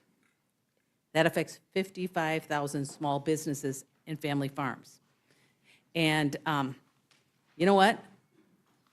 I don't think they're billionaires. I mean, if I have 55,000 billionaires in my district, that's incredible. I would like to meet them. And just to put it into perspective, in Ms. Scanlon's district, there are 60,000 small businesses that would be hit with a 43.4% tax rate if this bill isn't put in place. In Mr. Negus's district, it's over 110,000 small businesses that are affected by 199A. In Ms. Ledger Fernandez's district, it is over 41,000 small businesses. And in Mr. McGovern's, it is 67,000 small businesses that are affected. And these are not billionaires. They're not billionaires. These are small businesses, the backbone of our communities. And that's why that's so important. This bill does invest in tax relief for workers, families, farmers, rural communities in a way that we haven't seen before. This is incredible.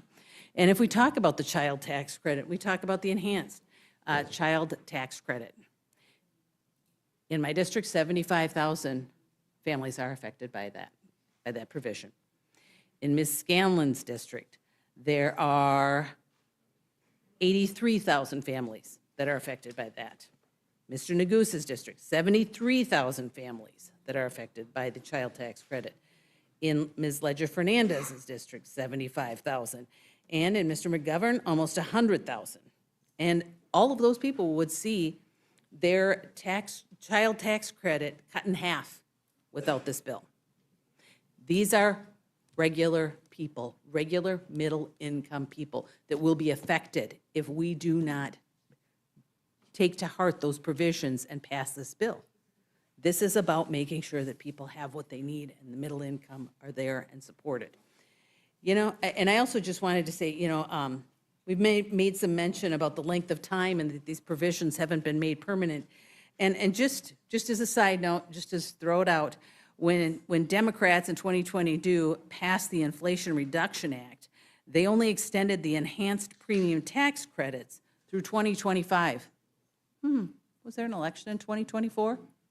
Yeah, because I think that was the implication, that we had somehow done it because of an election. But instead, what was prioritized in that bill was wealthy individuals trying to buy electric vehicles.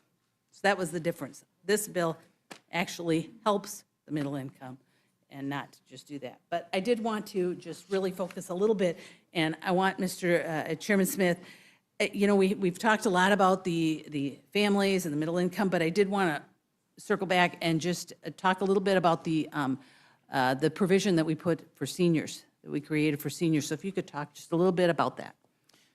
Absolutely. First off, I just want to hit on this bill affects 40 million children with the child tax credit. So every congressional district is drastically affected. In regards to regards to the tax relief for seniors, this is currently in the tax code. A senior 65 years old and older gets to deduct about $1,900 from their standard deduction. They can get the standard deduction if they're single, $15,000, and then that senior deduction is an added tax savings for them. What we did, we actually increased it $4,000. So now they'll be able to deduct almost $6,000 of that standard deduction, and that is equivalent. That is the equivalent of a person who makes $75,000 or less a year not owing any on Social Security, any taxes on Social Security. And Chairman Smith, I just have to ask so we can make sure that everybody understands. Are those billionaires? If someone makes less than $75,000 a year, they're definitely not billionaires. Thank you for clarifying that for me, because I hear that a lot, that we are just, benefiting billionaires, and it's absolutely not true. The American people are positively affected by this bill, the average middle-income family, and I thank you for putting it together, and I thank the chair for all of the input for this bill. And with that, I yield back. Gentlelady yields back. Now recognize Ms. Scanlon for her 5 minutes of questioning. Thank you, Mr. Chairman. Good morning to our witnesses. Thank you for joining us here. You can thank the speaker for scheduling the early morning wake-up call for everyone. For some reason, I keep thinking of a song, There's Got to Be a Morning After. It was from a disaster film, which may be an appropriate analogy here, because we all know that you don't schedule a 1 a.m. hearing unless you have a disaster of a bill that you want to hide from the public. And we don't have to look far to see why they want to hide this bill. It's an all-out assault on the American social contract. They're trying to sell it as some kind of economic growth plan. Thank you, trickle-down fictions again. But if you look past the press releases, what you find is a Frankenstein monster of a bill that kicks people off their health care, cuts nutrition assistance for working families, guts clean energy investments, and hands out trillions of dollars in tax breaks to the wealthiest people of the country. And as we learned from a CBO report overnight, it's going to cut $500 billion from Medicare in addition to the cuts to Medicaid, and impose or initiate a wealth transfer from the 10% of folks in this country who have the lowest income to the 10% that have the highest. So not saying that there aren't lots of tax cuts in here, but it's at whose expense, I think, is the question. If Ms. Fishbach wants to have a conversation about tax cut for small businesses, we would love to have that conversation, but it was never brought up for discussion with the entirety of Congress. What we have seen, and in my district, maybe it's not the same thing in her district, but we've seen that tens of thousands of people will lose their health insurance, tens of thousands of families will lose SNAP benefits, and that's just unacceptable. Let's start with the cuts to food assistance. At a time when food prices are high and getting higher because of tariffs, when wages haven't kept up with the cost of living, when families are still recovering from the financial strain of the pandemic, this bill takes a sledgehammer to SNAP. We're talking about a program that helps feed nearly 42 million Americans, 1 in 4 children in this country, one of the most effective anti-poverty programs that we have. It lifts millions out of poverty every year, and it does so with efficiency and dignity. At a certain level, it even provides a form of corporate welfare so that big businesses don't have to pay their workers a living wage. But Republicans aren't satisfied with that. Instead of working to expand access to food, this bill imposes more paperwork requirements, shortens eligibility windows, and slashes benefits. Republicans are claiming this will promote work, but the overwhelming body of evidence shows that their work requirements don't actually increase employment. They just make it harder for people to eat. You can't work if you're hungry. You can't hold down a job if you can't afford to feed your kids. Kids can't succeed in school if they're hungry. And no one can pull themselves up by their bootstraps if they're stuck in a hole that Congress has already dug for them. According to the Center on Budget and Policy Priorities, the SNAP cuts in this bill could result in nearly 2 million people losing access to food assistance. That's 2 million seniors, veterans, people with disabilities, single moms being told by the government of the richest nation on earth, sorry, you're on your own. And to what end? So that Republicans can claim to save a few $1 billion at the same time that they're extending the Trump tax cuts for the top 1%, a move that is going to cost this country over $3 trillion over the next decade. So let's be crystal clear. The trade-off that Republicans are proposing in this bill is not between cutting waste and boosting growth. It's between feeding children and giving billionaires another yacht. And speaking of tax cut, let's talk about what the bill does on that front, because it's breathtaking in its recklessness. It locks in place the worst parts of the 2017 Trump tax law. It extends tax breaks for corporations, slashes taxes for people at the very top, and opens up new loopholes for the ultra-wealthy to exploit. According to the Penn-Wharton budget model and the Tax Policy Center, more than half the benefits from these tax provisions go to the top 1%. Meanwhile, middle-class families will see little to no benefits, and millions of them will actually see their taxes go up because the cost of the Trump tariffs are greater than the tax cut they're going to receive. So this bill was going to increase the already obscene inequality in our tax code and do so at a moment when the ultra-wealthy are already paying a lower effective tax rate than working-class Americans. If you want to talk about fairness and rewarding work, maybe we should start by asking why a billionaire hedge fund manager pays a lower effective tax rate than a firefighter, a nurse, a plumber, or a school teacher. This isn't tax reform, it's tax rigging. It's trickle-down economics with a fresh coat of paint. And like every other time this theory has been tried, it's going to end in disaster. We already have a preview of what's coming because the fiscal impact of this bill is a five-alarm fire. The bill's projected to add more than $3 trillion to the deficit over the next 10 years, and that's not coming from liberal think tanks. It's coming from conservative think tanks and former Republican budget officials. And that's a baseline estimate. That's before the creative accounting and gimmicks get stripped away. Once you dig into the details, factor in the full cost of the tax cut extensions, the impact of the new tariffs, and the backloaded nature of the spending cuts, the real number could be much higher. And that's before we even see what's going to be in the amendment that nobody's seen yet to this bill before it hits the floor. So Republicans are saying, don't worry, tax cuts will pay for themselves, but we've heard this song before. They said the same thing in 2001. They said it again in 2003. They definitely said it in 2017. And in every single case, the result was the same: bigger deficits, slower growth, and greater income inequality. There's no serious economist, none, who believes that extending the tax cuts will magically balance the budget. And we know that Moody's just downgraded our credit rating in part because they know these tax cuts will balloon the deficit and make our fiscal situation even worse. How do the Republicans propose to deal with that deficit? Not by rolling back the tax cuts, not by asking the wealthiest among us to pay their fair share, but by cutting health care, slashing food assistance, and gutting the programs that ordinary Americans rely on every day. So looking at the health care cuts, because they're among the most devastating parts of this bill, if this bill becomes law, nearly 14 million people lose their health coverage. 14 million, millions of low-income Americans who rely on Medicaid for doctor's visits, prescription drugs, life-saving treatments. That includes working families who use the Affordable Care Act to buy coverage on the marketplace. It includes cancer patients, people with disabilities and chronic illnesses, and seniors in nursing homes. We're hearing from all of our nursing homes about how devastating these cuts will be. This bill rolls back Medicaid expansion, slashes subsidies for ACA coverage, and imposes harsh new work requirements that will lead to coverage losses without increasing employment. And we know this because the data is overwhelming.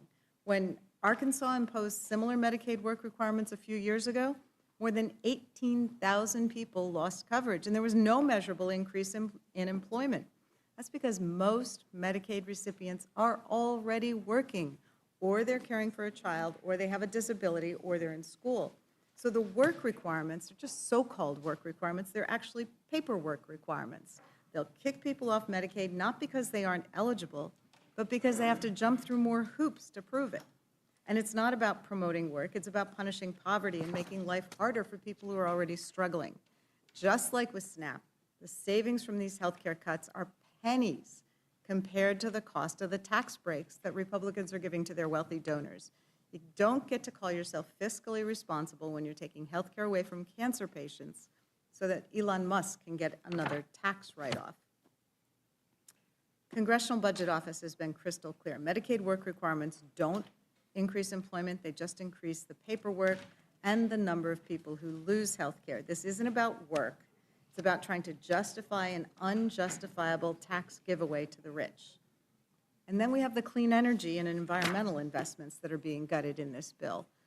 At a time when we're seeing record wildfires, catastrophic flooding, skyrocketing insurance premiums due to climate-related disasters, Republicans want to gut the very programs that are helping us fight back.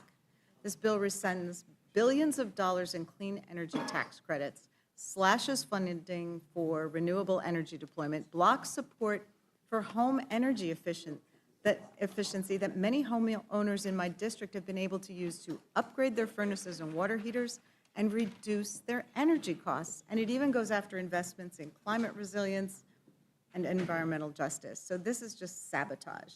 These clean energy investments aren't just good for the planet, they're good for our economy. They've created jobs, they've reduced household energy bills, and they keep our air and water clean, and they help our communities, particularly disadvantaged communities, prepare for and respond to climate threats. But because these provisions were passed by Democrats and they help us transition to more sustainable energy sources and reduce our reliance on fossil fuels, Republicans are determined to tear them down. And the irony is that a lot of these projects are happening in red states, Texas, Oklahoma, Iowa. They're leading the way in wind and solar development.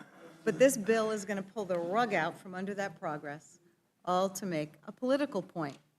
The American people deserve better than this. They deserve a government that works for them, not one that caves to corporate lobbyists, science deniers, and billionaire donors. So just looking at the whole picture, this bill cuts food assistance from working families, kicks millions off their health care, hands trillions in tax breaks to the wealthiest Americans, blows a multi-trillion-dollar hole in the federal deficit, and sabotages our fight against climate change. So it's not a big, beautiful bill. It's a big, disgraceful betrayal of the American people.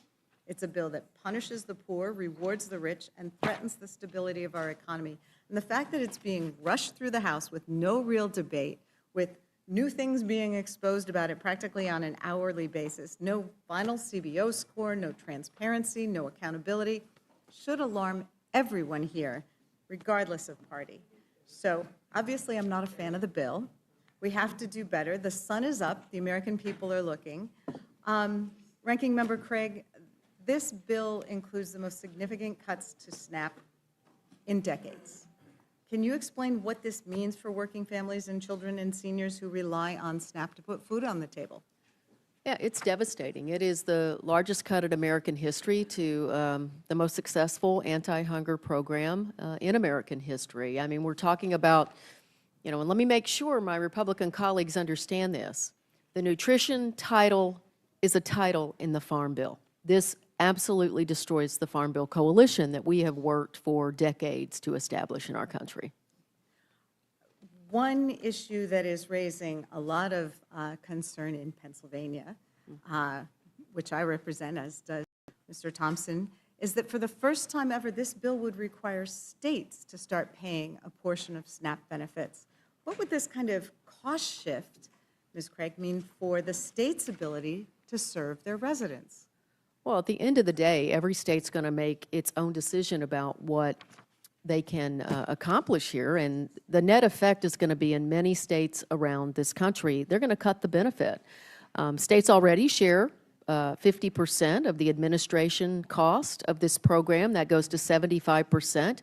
Most states, including Pennsylvania, are going to be on the hook for 25% of the benefit cost after this bill passes. Well, I know that our state legislators are already gravely concerned about the reduction in federal benefits coming to the Commonwealth, and this is not giving them any ease. Representative Moore, the majority claims this bill is a middle-class tax cut, but analysis shows that people earning under $50,000 a year would get an average tax cut of less than $1 a day, while the top 1% would get nearly $300,000 a year. Does that sound like a fair or balanced approach to tax policy? Absolutely not. Absolutely not, Ms. Scanlon. You are correct that it really increases inequality.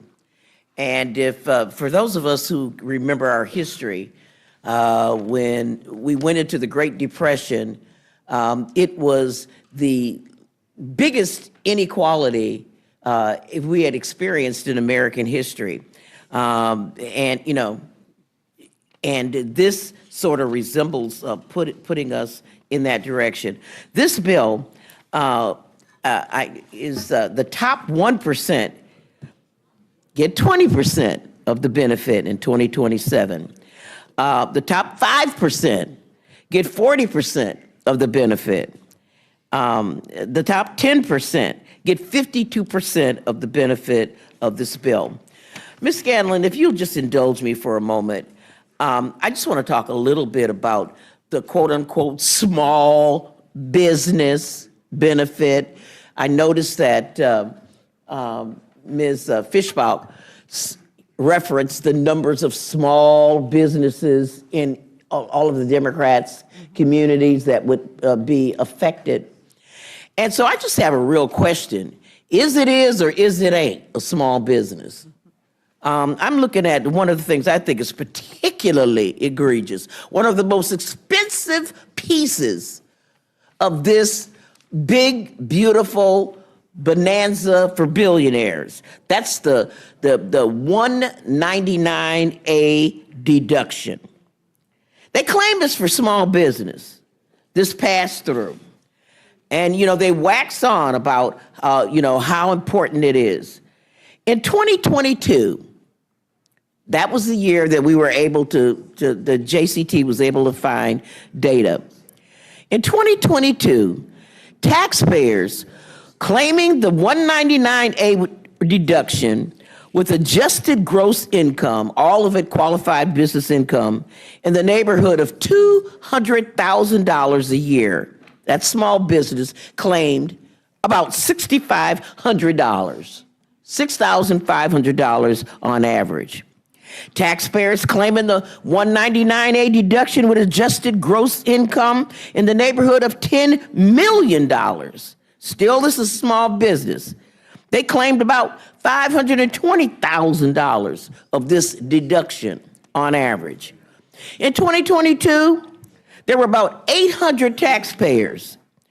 They're supposed to be, I know, Mr. Smith here is going to tell you that there are limits on how much you can earn in order to qualify for the 199A, but not so much in this bill, nor in 2022. There are about 800 taxpayers with adjusted gross incomes exceeding $100 million that received the 199A deduction and claimed $11 million of the deduction on average. And I'm not going to be picking on Republicans here in their district. I'll just talk about people in my community in Wisconsin. Dick and Liz Eline in Wisconsin saved over $40 million in taxes in 2018 by claiming this 199A deduction, and they received $115 million. Now, the next question is, well, these are our job creators. And I know I'm being performative. But in 2022, of the 17 million people who claimed the 199A deduction, fact checks this. 84% of these businesses had 0 employees, 0. And so thank you for asking me that question.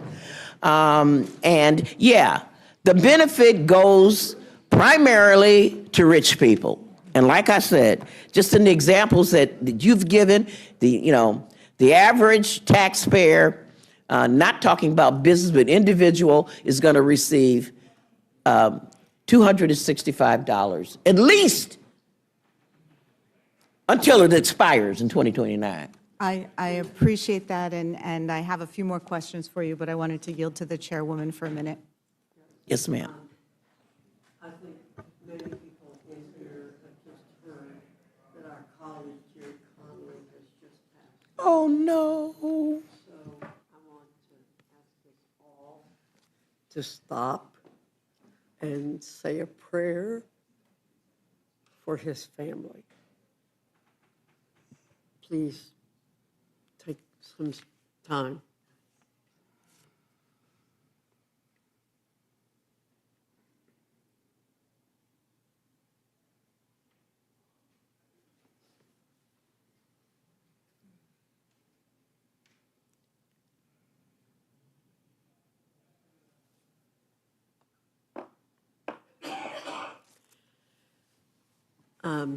Thank you, Madam Chair. Everybody, Ms. Scanlon. And thank you, Madam Chair, for doing. Thank you. Oh, it's absolutely the right thing to do. You're Appreciate recognized, Ms. Scanlon. I appreciate that. Certainly a valued colleague, and this is quite a loss.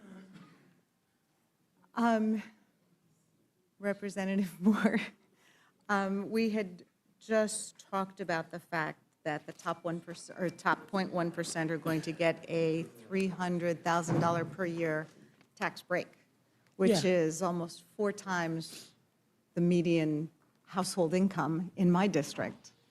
So the fact that the very top would not only not pay their fair share, but this kind of break, what do those kind of trade-offs say about the values and priorities in this legislation? You know, Ms. Scanlon, it creates, exacerbates the income equality that we have. But more importantly than that, you know, it really, really demonstrates that our values as Americans have sort of gone askew. When you can provide 310 times the benefit for the top than you do for the bottom, you are depriving people of the opportunity to participate in our economy in a meaningful way. And the costs of that are tremendous, you know. And then when you pile on stuff that's not in the Ways and Means jurisdiction, like the cuts to SNAP, the cuts to Medicaid. You know, when you give somebody, you know, it's $265 tax return, how far is that going to go with compensating for their loss of SNAP and Medicaid? There's not one page in here that gives them any child care assistance or anything else. And I just want to point out that, you know, we hear on and on and on, and I know Medicaid is not within our jurisdiction, but Medicare is, parts of Medicare are. And, you know, I'm so sorry, I'm just a little bit upset about Jerry, my friend. But what we're seeing is that as we dismantle healthcare and we dismantle SNAP, we're not just depriving the poorest of the poor. We are dismantling healthcare, period. I mean, rural hospitals are going to close. Urban hospitals are going to close down their maternity wards.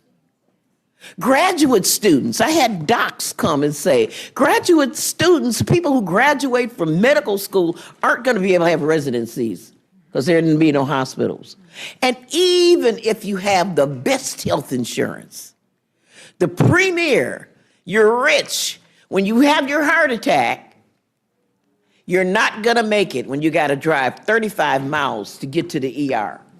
So when you think that it's just only them lazy boys in the basement that are going to be hurt, you better think twice. You're going to better think twice. When your provider leaves the area because there are too many Medicaid patients and go somewhere, you know, Scottsdale, Arizona or something, where there are rich people to practice so that they can, and you have no providers at all. Well, I wanted to pursue that line with Mr. Pallone. In our community, we actually just lost the major healthcare system. It was bought out by a private equity entity and bankrupted. And we have been unable to find anyone to take it over because the Medicaid funding source is so unstable or not sustainable, or these cuts were threatened. So can you talk a little bit about what this is going to mean, these cuts to Medicaid for the entire community? Well, as you point out, or already been stated, when hospitals and all healthcare institutions depend on some kind of reimbursement, either private insurance, Medicare, Medicaid, whatever it is. And if you're a hospital or your nursing home or your community health center, whatever, is highly dependent on Medicaid, which many rural hospitals and institutions are, then they just don't get the reimbursement rate. And now these people are coming to the emergency room and they're going into the uncompensated care because they can't afford to pay the bill. And so what does the hospital do? Well, most states don't have the ability to make up for that. Some don't have much pay out much uncompensated care at all. And so they either close because, now they can't make it, or they try to pass that on to private payers or other government, or other government payment programs. The other alternative is that the quality of care goes down. So in the case of a nursing home, rather than, if they don't close, then, and they get less money, then they just provide less services. One of the things that disturbed me the most in this bill, in the Energy and Commerce mark, was that the Republicans take away the nursing home staffing ratio, right? I think they saved $7 or $8 billion by doing that.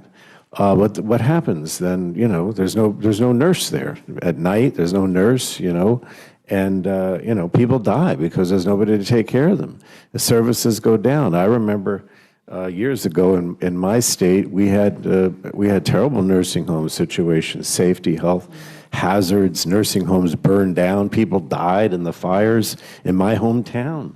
I don't want to go back to that. We've made a lot of progress, and we certainly don't want to go back to that. But if I could just add, when the gentleman from Wisconsin said that, from the Energy and Commerce perspective, we're not involved with the taxes, and I do think that, lower income or even middle income people are going to pay more with this bill in taxes. But that we're concentrating on all these other affordability issues, right? In other words, we spent our time when we were in the majority trying to expand options so people could live and it was more affordable. So expanding Medicaid was an example of that, right? Making, expansion of SNAP, having affordable connectivity programs so people could afford, to pay for the internet. LIHEAP, right? All those things are on the chopping block now. Some of them are on the chopping block in this bill with the Medicaid cuts. But, the president is essentially eliminating LIHEAP. The Republicans refuse to renew affordable connectivity. In this bill, they have up to $35 copay that's mandated, so people have to pay more out of pocket. So what are we talking about here? Everything in this bill, and I don't even get into the tax issues now, everything in this bill that's within our committee makes things less affordable. Right? At a time when the president said, when I'm elected, prices are going to go down, everything's going to become more affordable. It's the opposite is happening. Groceries cost more, inflation's going up, everybody's, and this is just aggravating that situation completely. It is the reverse Robin Hood. That's exactly what it is. Take from the poor and give to the rich. Not just with the taxes, but also with everything else, because all these things are paying for tax breaks primarily for wealthy people and corporate interests. Well, you've touched on so many issues that are of really paramount concern for my constituents. The LIHEAP cuts obviously are huge in our northeastern cities where we have cold winters and hot summers. The Medicaid copay, as I understand it, that was something that many of our Republican colleagues were unaware of, the fact that this bill would impose a Medicaid copay. The issues with respect to hospitals, we hear quite a bit about how these Medicaid cuts are going to hurt rural hospitals, but they obviously also hurt our frontline urban hospitals. And we just had an article in the Philadelphia Inquirer this week about how many of our urban hospitals we've lost because they were dependent on Medicaid. So that remains a huge issue. Could you comment at all? As I understand it, there's a provision in this bill that would impact the expansion of Medicaid coverage for new mothers, which is something we've been trying to work on with the Black maternal health crisis in this country, and the fact that we have women dying at a rate in this country that is 3-4 times the rate of other developed nations. And one of the proven tactics for reducing maternal mortality is to make sure that women have health care coverage for the first year after birth.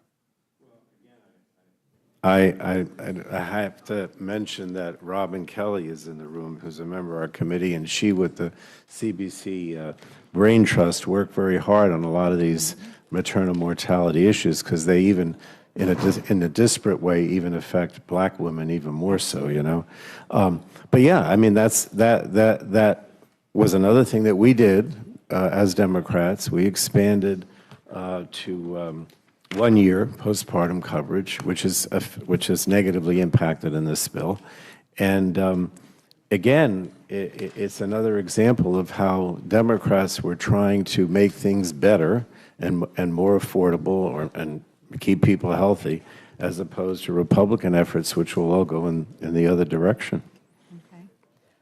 Representative Scott, Pennsylvania has a disproportionately high level of folks who have student loans, and they have a greater dollar value on average than most states, and that may be in part because of problems with funding our state universities, but nevertheless, we have a lot of people who have a lot of student loans that they are struggling to pay at this point. Can you comment on what this bill would do with respect to student loans? Well, there are a couple of things on student loans. One, it limits the amount of student loans you can take out, so a lot of students will have to choose between going to college or taking out private loans to make out the difference. But on the repayment is much more expensive.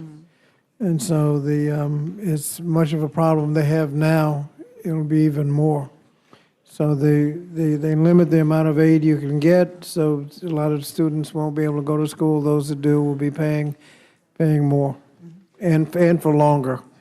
And I mean, it's an issue that is really something that over our lifetimes has really just taken on a whole new structure. I mean, when I went to college, I could work as a lifeguard and get a little help from my family and take out a few loans and could manage to do that. But now you can't, without a college degree, you can't make enough money to even begin to start paying for Well, college. a few decades ago, the Pell Grant covered the 80% of the cost of going to a state college, tuition, room, and board.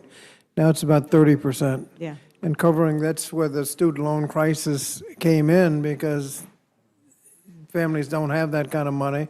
Sure. They have to, if they don't have a lot of money, they have to come up with, make it up with loans. Yeah. And by limiting the amount you can borrow, you may not be able to get enough to be able to go, so you don't go at all. Or you get into the private loan market and pay all kinds of extra fees. And then after you've gone, the repayment is more expensive. Right. So it's just a bad deal, particularly if you're going this far into debt. People ought not be worse off. So we've got bad news on the food front, we've got bad news on the health front, we've got bad news on the education front, we've got bad news on the tax front for our working families. I think it's a bad bill, and we shouldn't move it forward. Thank you. I yield back.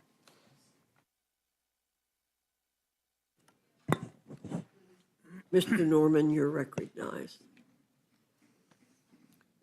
You know, I've listened to this filibuster for a good while, all of us have. And, you know, when you keep hearing the four-letter word work being demonized, when you keep hearing the fact that because somebody has to go to work, your children are dying, mothers are starving. You know, it's really, that's really an insult to the working Americans. to that plumber who works 80 hours a week, to that electrician who works nonstop, to that waitress who is on her feet all day long. You know, and when you look at the work requirements, fact check, Ms. Moore, you know what it is? 20 hours a week. 20 hours, that, I think, if my math's right, that's 4 hours a day. It's Mr. an Norman, would you yield just 1 second? It's 80 hours a month, which comes out to 18.4 hours per week. So. Fact check. Fact check. Okay, 18 hours a week. Okay, that is an insult to whoever's watching this, this hearing. That's an insult to the hardworking Americans that, regardless of what you do, work brings dignity. Work brings a cause, a sense of purpose. Work brings a reason to get up in the morning. Work helps you find your God-given talent. And to say work is going to kill children, work is going to kill mothers, fathers, you're just wrong. You're not telling the truth. That's not right. America was built on work. And I can hear over and over and over again this rich, poor, billionaires. You know, the identity politics, thank God 77 million people said no to that. They're tired of it. And America is a great country because of work, and people are willing to do it. And it's really, you know, when you look at the fraud that's going on, and I think from what, if you check your facts. Would the gentleman yield? We've got, no. All right. There's 13 billion, that's, if you check the facts, 13 billion of fraud, like in the SNAP cases, people getting money when they shouldn't have.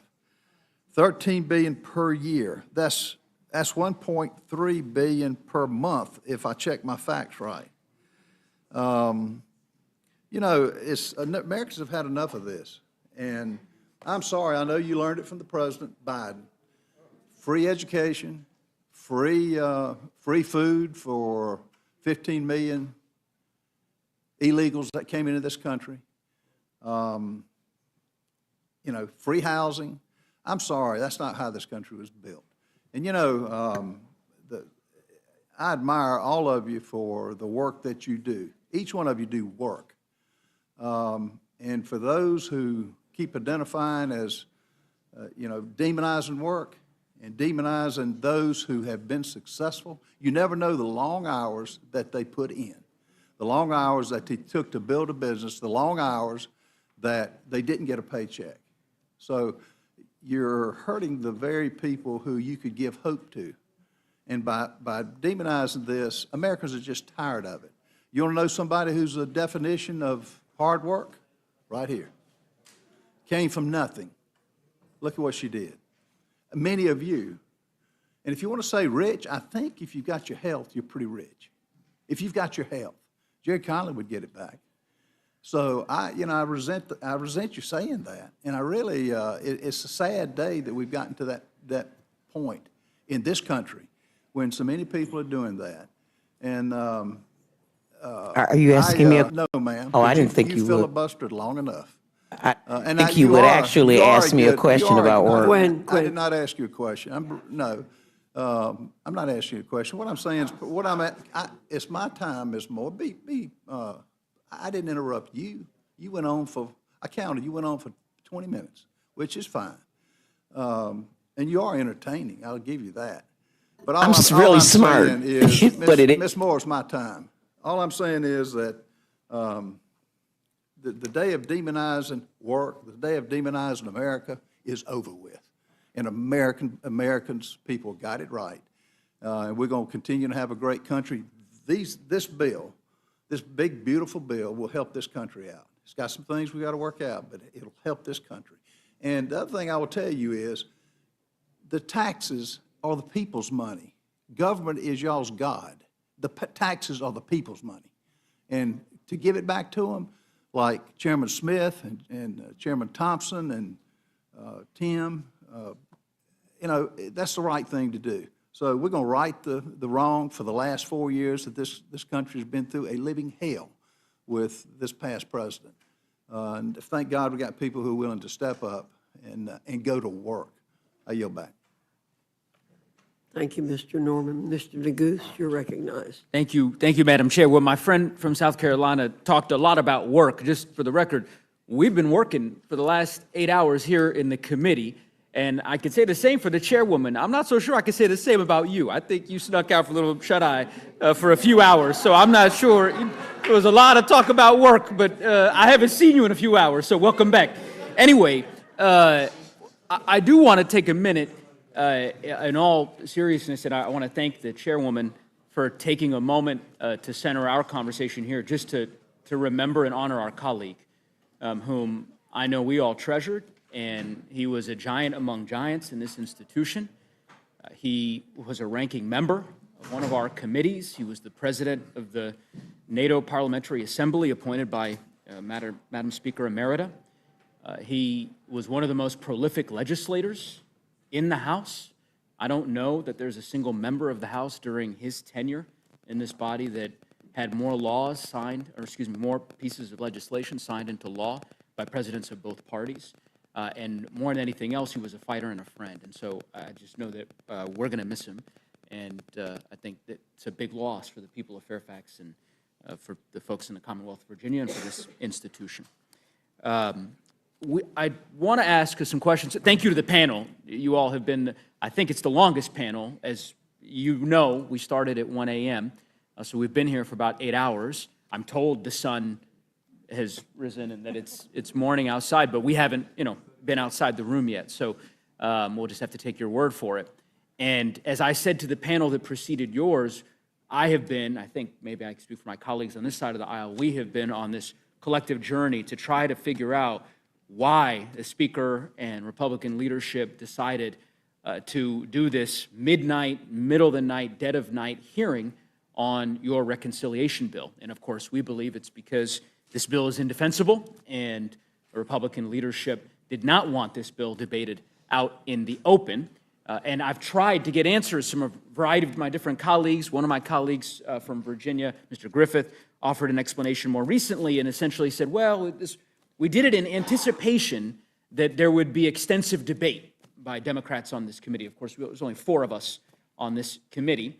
Mr. Guthrie, Chairman Guthrie, you haven't had a question in a while, so maybe I'll pose this to you. How long was your hearing in Energy and Commerce? My hearing, first, my comments on Jerry. He was probably one of my dear friends here and was supposed to be honored this weekend in Dayton, Ohio with a NATO meeting. People don't really realize there's actually a NATO parliament, and some of us are designated. He was the president or speaker of the NATO parliament. So not only is Jerry beloved by all of us, he's beloved around the world. All of our NATO allies, every time he showed up at a meeting, Jerry, there's Jerry, and they just, everybody adored him because he's just an adorable, wonderful person, and I'm going to miss him.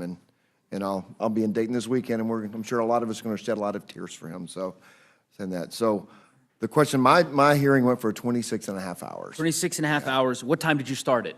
We started at 2 o'clock in the afternoon. 2 o'clock in the afternoon. So you weren't worried about the anticipatory debate. You knew that Ranking Member Pallone was going to come armed with extensive arguments and motions and amendments, but you decided to hold the hearing during the day, nonetheless, right? We started during the day. Started during the day. Started during the day. Yeah. Well, I wish that the Speaker would have taken the same approach, but it's clear to me, and I think clear to the American public, that he did not want to have this debate happen during the day, and I can understand why, given what we've heard thus far. Chairman Smith, I want to talk to you a bit about tax on tips. I heard your opening statement, and I think in some of the colloquies as far, I think suffice to say that you're very passionate about the no tax on tips. Is that a fair? Yeah, I'm passionate because of the 4 million tipped employees. Just yesterday in Washington, D.C., at the restaurant that I was at, my waiter asked me, are you going to be able to deliver this, Chairman? So this affects real Americans, so very much passionate about it. Totally. Why haven't you passed a standalone bill to get this done if it's so important? Because there's a 60-vote rule over in the Senate. The Senate just passed their bill yesterday. Which is unconstitutional because all taxing Of has course, to originate from the I'm well House. aware, but I think, I guess I heard your first explanation was, well, there's 60-vote Senate barrier, so of course we could never get it passed in the Senate. But then Ted Cruz and Jackie Rosen, my understanding is, they passed the bill by unanimous consent. Of course, as you said, there's the constitutionality issue. So I just don't understand why the Ways and Means Committee doesn't just mark up a bill. Actually, I think the sponsor of the bill is sitting right behind you. He's been in this hearing since like 3 a.m., Mr. Horsford. He's got a great bill on this. I think we could get this on the bill tomorrow. I think there'd be bipartisan strong support. Clearly, there's unanimous support in the Senate. I mean, if you're so passionate about it, why don't we get it done? Mr. Neguse, you know that I have tried to work on tax policy, bipartisan tax policy the last Congress, that we got 82% of the vote to move it forward. Unfortunately, it died in the Senate. So sometimes bipartisan tax policy does not work. I believe the no tax on tips, the no tax on overtime, the tax relief for seniors are so urgent that I would not allow a tax bill to move forward unless it includes that in the House of Representatives. That's why I'm delivering for working class Americans. Yeah, no, well, anyway, I guess I don't want to belabor the point here. You keep referencing the Senate. Unless I'm missing something, I thought the United States Senate passed on unanimous consent without any objections Ted Cruz, Jackie Rosen, Democrat, Republican bill to not tax tips. And so I'm not really understanding the hurdle there. But anyway, you have a different worldview as to, I guess, the way to effectuate it. Can you give us a sense of where the state and local tax deduction piece is going to end? What are we going to be voting on later today? What I'll say is that the $30,000 deduction that we passed out of the Ways and Means Committee, capping it at people who make less than $400,000, the Ways and Means Committee felt like that was a reasonable compromise that would help provide necessary tax relief. And that's what the language is right now. Okay, but I mean, you're the chairman of the committee. We're supposed to be voting on this bill in a few hours, is what I understand. There's rumors of a manager's amendment or maybe a secondary manager's amendment, or they'll come up with some other way to describe a third manager's amendment. I'm not sure. There's a lot of reporting on it. Who would I go to talk to figure out what we're voting on later today as it relates to the state and local tax deduction? I would say that's going to be the discussion of the Rules Committee when the manager's amendment is offered and debated. So you'll probably know before most members of Congress. I hope so. We've been here for 8 hours, and we've yet to get any indication of that. And I'm not, I mean, this would apply to Chairman Guthrie as well. I mean, we've heard a lot about the IRA phase-outs. I don't know if you have anything to share with the group about where that stands?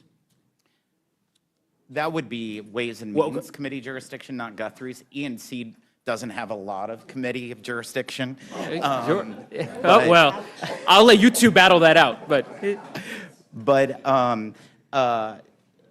from my understanding, the Ways and Means Committee, I have not seen any changes to the phase-outs or what we've had in regards to the IRA. So what we have in the rules mark now, you believe, is what we'll be voting on this evening or That's whenever. what I'm here testifying in regards to.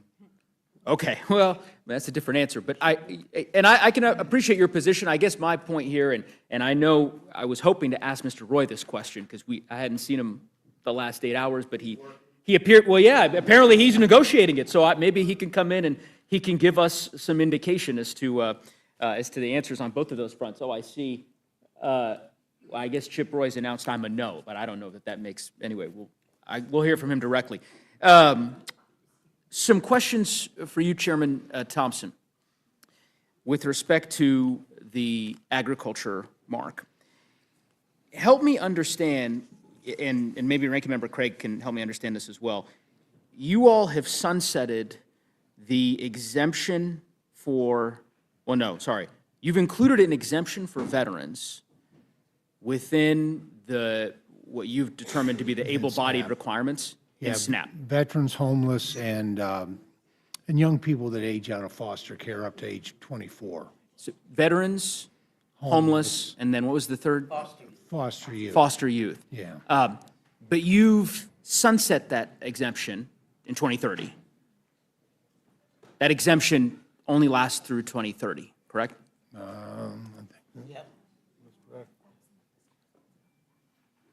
Oh, that's correct, because those were actually put in place in the Fiscal Responsibility Act. That's where those three provisions were added. And I actually believe that. Let me ask you, I guess the question I'm asking is, why not eliminate that sunset? Why, Well, my question back to you is, why would you not want those individuals to have access to greater opportunity, which only comes through being eligible under the SNAP title and the nutrition benefits, for the career and technical education, SNAP employment and career and technical education. Of the Farm Bill. Why are you exempting them We put if that's the about case? $1.1 trillion is what we put into the nutrition title. And a big part of that Sure. is the investment in greater opportunity through those educational benefits. Okay, let me take a step back so I can just understand that. I guess what I'm trying to understand is the rationale for the exemption. You've exempted veterans, homeless youth, foster youth from these requirements until 2030. So hold on, let me finish. You've clearly decided that it's important to proceed with those exemptions until 2030. Otherwise, you would have said, we're just going to end the exemption now. So you believe it's important to do for the next few years. Why have you decided not to extend it further? Why is 2030 the year that you've decided that veterans should no longer be able to be exempted from these That was a requirements? part of what, quite frankly, my negotiations on that with the Fiscal Responsibility Act were with President Biden. And that was the Sure, but you're not locked into that now. You all have abandoned most of the Fiscal Responsibility Act agreements. That was a great negotiations. We both sides got some good provisions. But at the same time, even back then, I felt that it really was disrespectful to veterans we'll just talk, you let off with veterans, to not have an opportunity to benefit from the investments that are there under this nutrition title for SNAP employment and career and technical education. If you feel that way, why keep it? I don't understand. I guess you're saying we have this exemption, it's important for foster youth and for the homeless and for veterans, but also we believe that we shouldn't have this exemption, and so that's why we're comfortable with it ending in 2030. Well, usually taking somebody off a cliff immediately is a really bad idea. We don't really do that with this bill. Even with the state share, we provide. I agree with you about describing it as a cliff and not an opportunity. I mean, that's exactly what my sort of point is, right? We look closely at poverty cliffs, and and I think taking folks off of that that 2030 expiration really will serve those the veterans population particularly, and I also think that the youth coming off out of Sure. foster care. How much money do you think it would cost, your team may have a better sense of this than I would, to extend that out to 2031 or to 2032? Do you all know what it costs per year for that exemption to have continued? I'm not sure the CBO has provided it for. Yeah, we don't. I mean, are we talking tens of millions, hundreds of millions of dollars? Well, we'd have to look back, y'all would have to look back at the Fiscal Responsibility Act to see what the score was on that. Here's why I ask. To me, it seems like really what we're getting at, right, is a question of priorities, resources, and values. And it would not take, I don't believe, a lot of resources, a lot of investment to be able to avoid that cliff hitting these veterans and these foster youth in 2030. Right? And let me give you an example, right? There's a simple way. Are you familiar with the tax on silencers? You're familiar with that? I am. Provision of tax code. And you're aware that this bill repeals that tax? That's correct. All right. And that tax, do you know how much that's going to generate in terms of revenue over 10 years? I don't. It wasn't in my jurisdiction. But no, I understand. Let me tell you. It's 1.4. Let me finish. You said you don't know, so let me tell you. These suppressors I hear you. are a healthcare measure. I understand. I hear you. So let me just explain it to you. Over 10 years, the Joint Committee on Taxation estimates that this particular repeal generate $1.4 billion Think about that. Hold on. I'm not asking you a question, Mr. Chairman. 1.4. Well, you did ask me a I'm not question asking you a originally question about now. I'll give you an veterans. opportunity And what in a moment to question I answer the have for you, question. what do you have against Mr. veterans Chairman, being- I will give you an having an opportunity to opportunity finish. to climb I'm not the- asking you a run a little question. higher in the ladder of Mr. Chairman, I'm opportunity? not asking you a question. You're really I'll good at redirect that. it to the ranking member since I'm not asking you All this right, question. just Ranking remember, member. it is the member of the committee's time, and. Thank you, Mr. so Chairman. We So, can't have the I will simply say this. back and forth. And I'll address this towards the ranking member. $1.4 billion that will be generated by virtue of this repeal of the silencer tax. This is a tax that has been on the books since the mid-1930s, 100 years. That's during Republican administrations, Democratic administrations. I don't remember Republicans, or President Trump for that matter, trying to repeal this tax in 2017, when you all were pursuing this the first time around. And yet you've decided on this course to repeal this particular tax that would generate $1.4 billion in revenue. Just imagine, Ranking Member Craig, what you could do with that $1.4 billion to address the cliffs that the chairman of the Agriculture Committee had described with respect to veterans and foster youth. The poverty cliff, I think was the phrase that he used, that they will face under this bill in 4.5 years. Ranking Member, I'm happy to give you an opportunity. Well,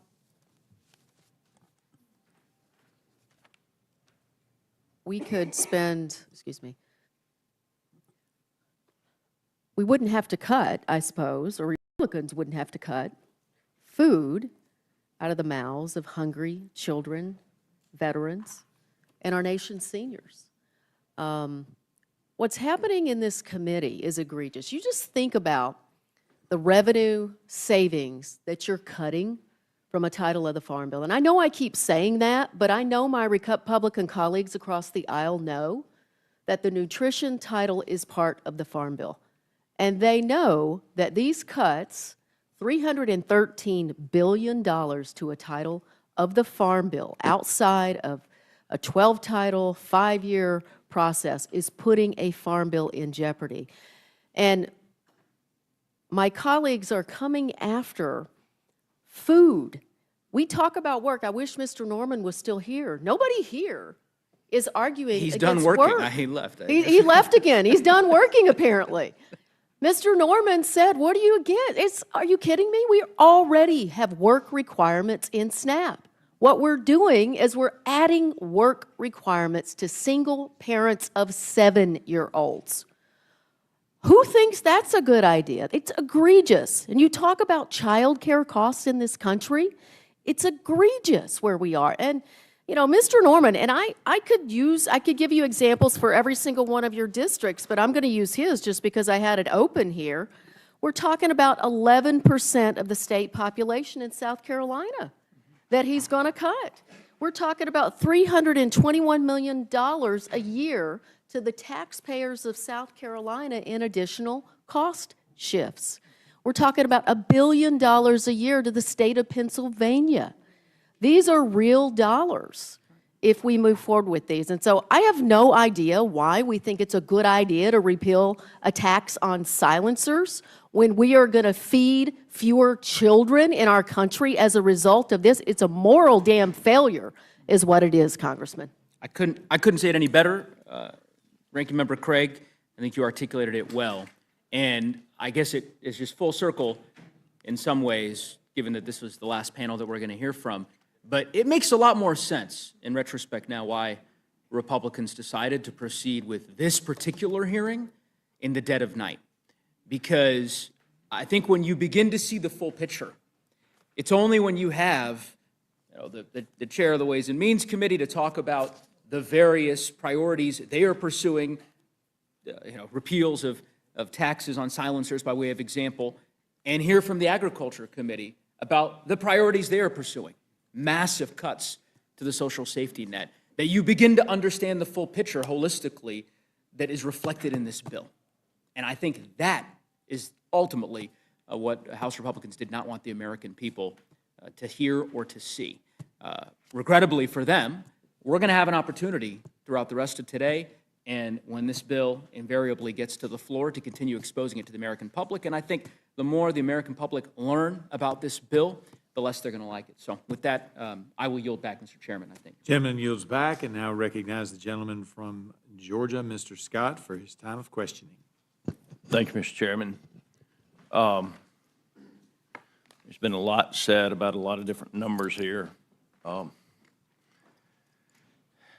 I want to come to you, Mr. Smith. I mean, my understanding is that the current tax rate for 2025, the top rate is 37%, and that is going to apply to people that are making, they're filing jointly, married filing jointly, $731,200, somewhere right there, and that if this bill passes, that tax rate at 37% is still going to be 37% for 2026. Is that correct? That's correct.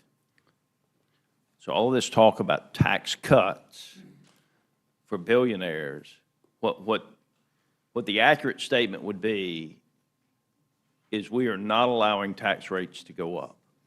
We're keeping the same current tax policy with all the rates, because every individual rate, if Congress does not act by the end of this year, goes up, the lowest tax rate and the highest tax rate. And what this bill does, it just makes permanent current tax rates. Okay. I'm going to come to you, Chairman Thompson, because I want to talk about SNAP and the work requirements and other things. And I want to say this. We met on 2 separate occasions, and there was an accusation made that you shut down debate. My recollection is that we met the first day, and then we came back and we met a second day, and we went from 10 to 10. And I read the various amendments that Democrats kept submitting, and it was basically the exact same amendment. Like they plagiarized each other with the amendments that they were submitting. And so finally, we went ahead and we had the votes on the amendments. And is that your recollection? Well, that plus the fact that none of the amendments were submitted within the deadline. It's within the rules package that was unanimously adopted. Absolutely. And there was quite a bit of repetition, absolutely. Okay. So what percentage of Farm Bill spending currently goes to SNAP benefits? Approximately 82%. 82% of Farm Bill spending now goes to SNAP benefits. That's correct. And while the Democrats say they want to work in a bipartisan manner to pass a farm bill, their demand is that 82% of Farm Bill spending must go to SNAP benefits, which means that production agriculture is going to end up with less than 10%. Now, if you're not taking care of production agriculture, then you're not taking care of the food supply for anybody in this country, whether they're on SNAP or whether they are at the highest tax bracket in the country. Is that fair to say? That is more than fair to say. If farmers fail, we have food insecurity. And no matter what the programs look like, what the rules are, what the regulations are, we have food insecurity, which quite frankly is national insecurity. Right. So only 4 Democrats on the House Agriculture Committee voted for the Farm Bill in committee last year. Is that correct? That's correct. Ms. Craig, I don't think you were one of them, were you? No, sir, I didn't, but I noticed Okay, Republicans thank you. didn't bring it to the floor because you didn't have the Yeah. votes. Well, because of the demand that 80+% of it go to SNAP benefits. 5 million Americans versus 1 million Americans. That's the split in the Farm Bill between those two programs. Explain those numbers, please. SNAP covers 45 million Americans. The farm program covers about 1 million Americans. Yes, That's ma'am. the And those split. 1 million Americans provide 100% of the food And- for the American citizens. and your This cuts is my to time, SNAP- and you can wait. This I'm going to is come the to you. gentleman's time. Okay, Because I'm I want to talk about some of the votes you've cast on the Inflation Reduction Act and the Ready. American Rescue Plan. But without the 1 million farmers in this country, there's no food for the people who have SNAP benefits to buy. That's all there is to it. So, but I appreciate you coming clean on that. I'm not coming clean, it's a fact. Sure you are. Yeah, you're talking. fact. Yeah, you made it clear. You That's don't care why about the the 1 million. coalition exists, because the nutrition and the farm programs exist no, together. Gentleman's time. If you ask the question. You exposed yourself on not caring about the 1 million farmers, and that's fine. Oh, All right. GT, Federal law right now, today, and this is a Biden administration proposal I have, and I would remind everybody that's watching, when they had the House, the Senate, and the White House, they passed both the American Rescue Plan and the Inflation Reduction Act without a single Republican vote. So that they could have changed any of this they wanted to, and they chose not to. That's correct. Federal law limits the amount of time a time-limited, which is an able-bodied working-age adult without dependents, participant, commonly referred to as an able-bodied adult without dependents, can participate in SNAP to any 3 countable months in a 36-month period, unless a person meets the work requirements. That's the current law. That's correct. And the work requirement, we've had the work requirements since 1970s. Yeah. Thank you for coming clean on that. That's right. And when Bill Clinton signed the welfare to work requirements, the poverty rates declined more than at any other point in the country. Is that correct? Is that correct? That's correct. Do you dispute that, Ms. Craig? I don't have that data in front of me, and I don't think GT does either. Oh, come on. Democrats have routinely taken credit for what Bill Clinton did in the welfare to work. Just factually speaking, it was a good piece of legislation. And people went back to work and poverty rates declined. All right. So what we have done in the bill is effectively the 2 separate work exemptions. One is a general work requirement exemption, and we have made them match with the able-bodied working-age adult exemptions. Is that correct? That's correct. Reducing the, hopefully going forward, then reducing the confusion and the complexity for the participants to be able to gain better access. Gain better access to what? The SNAP. Look, This is gentleman's time. work is good. Work is good. Work is great. You know, and without the 1 million American farmers, nobody in this country has food to eat. With that, Mr. Chairman, I yield. Gentleman yields back. Now recognize Ms. Ledger Fernandez for her time of questioning. Thank you very much, Mr. Chairman. And, you know, I think it's really important that we do not mischaracterize what our witnesses have said. And there was a gross mischaracterization as to whether the ranking member supports our farmers. I know the ranking member supports our farmers because, indeed, if you just talk about SNAP, 1.5 times the benefit goes to the farmers. So when we're talking about protecting SNAP, we're also talking about protecting the farmer. Is that right, ranking member? Well, if you cut SNAP by $300 billion, you're actually taking $30 billion right out of the farm income. And that is absolutely true, sir. And, you know, what's interesting I'm sorry, I is- have not yielded time, Mr. Oh, Scott. What's interesting, Ms. Ledger Fernandez, is that my colleague across the room here, 23% of folks, all households in his congressional district, have access to the SNAP program in our country. One of the highest rates in this room, and he is seeking to cut that program by $300 billion. And back to work, work is good. And matching the program, you're talking about sending single mothers and fathers to work almost 20 hours a week when their child turns 7 years old. If we were here to talk about work, we would be talking about trade skills, technical programs. We would be talking about ways in which to help people get out of low-wage jobs in our country. We'd be talking about raising the minimum wage in our country to help them get out of poverty. But we're not. We're here talking about cutting their health care, cutting their SNAP benefits. We're talking about items that are going to absolutely decimate rural communities like Mr. Scott's across the room here. And it's just stunning to me. Me too. Mr. Chairman, since my name was called, I do expect a chance to respond to that. Actually, the rule is that you can mention the gentleman from Georgia, but you're not to mention him by name in debate.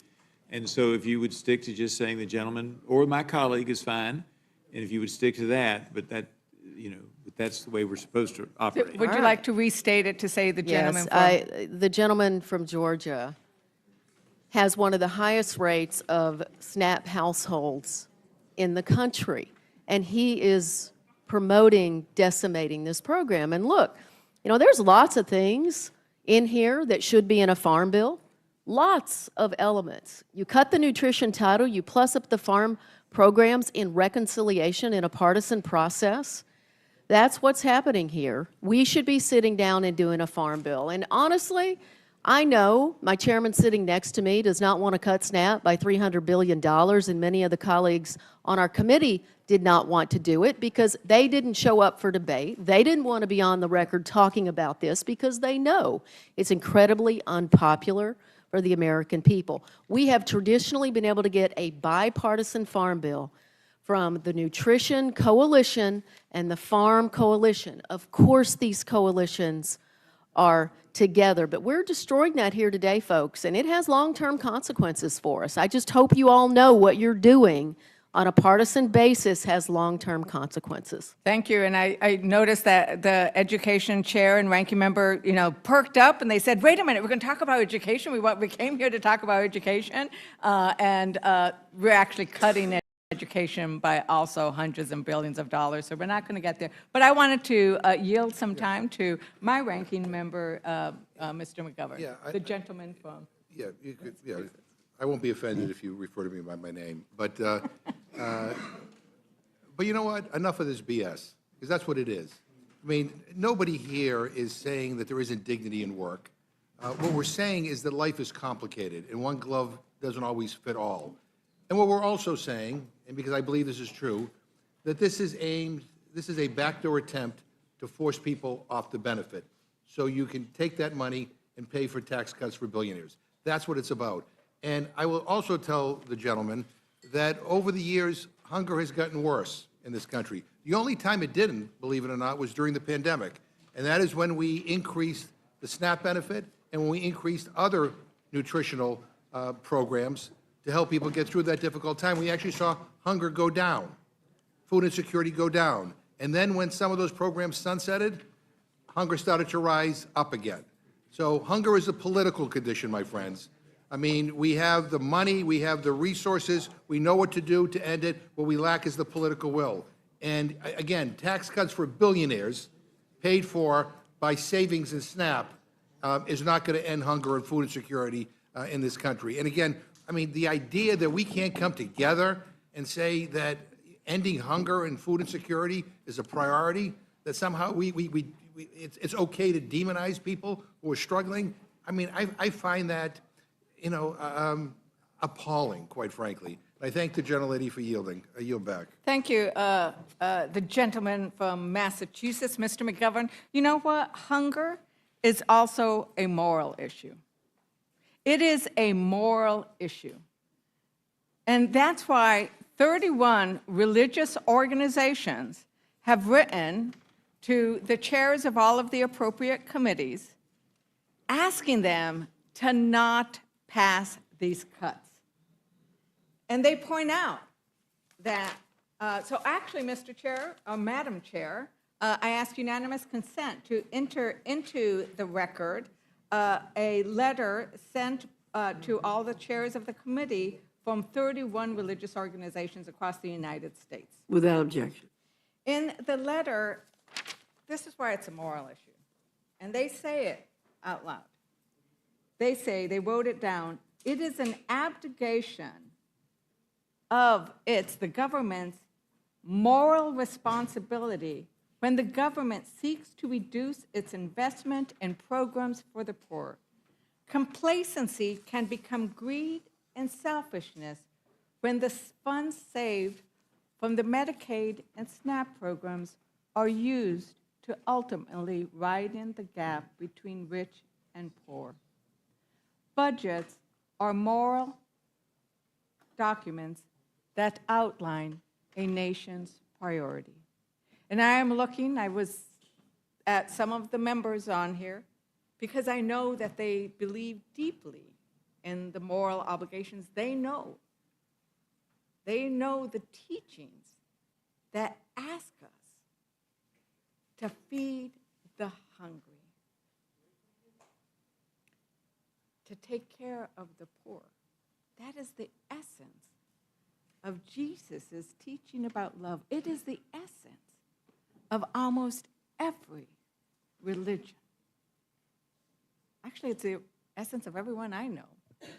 And I think that that is a key failing of what we are doing here.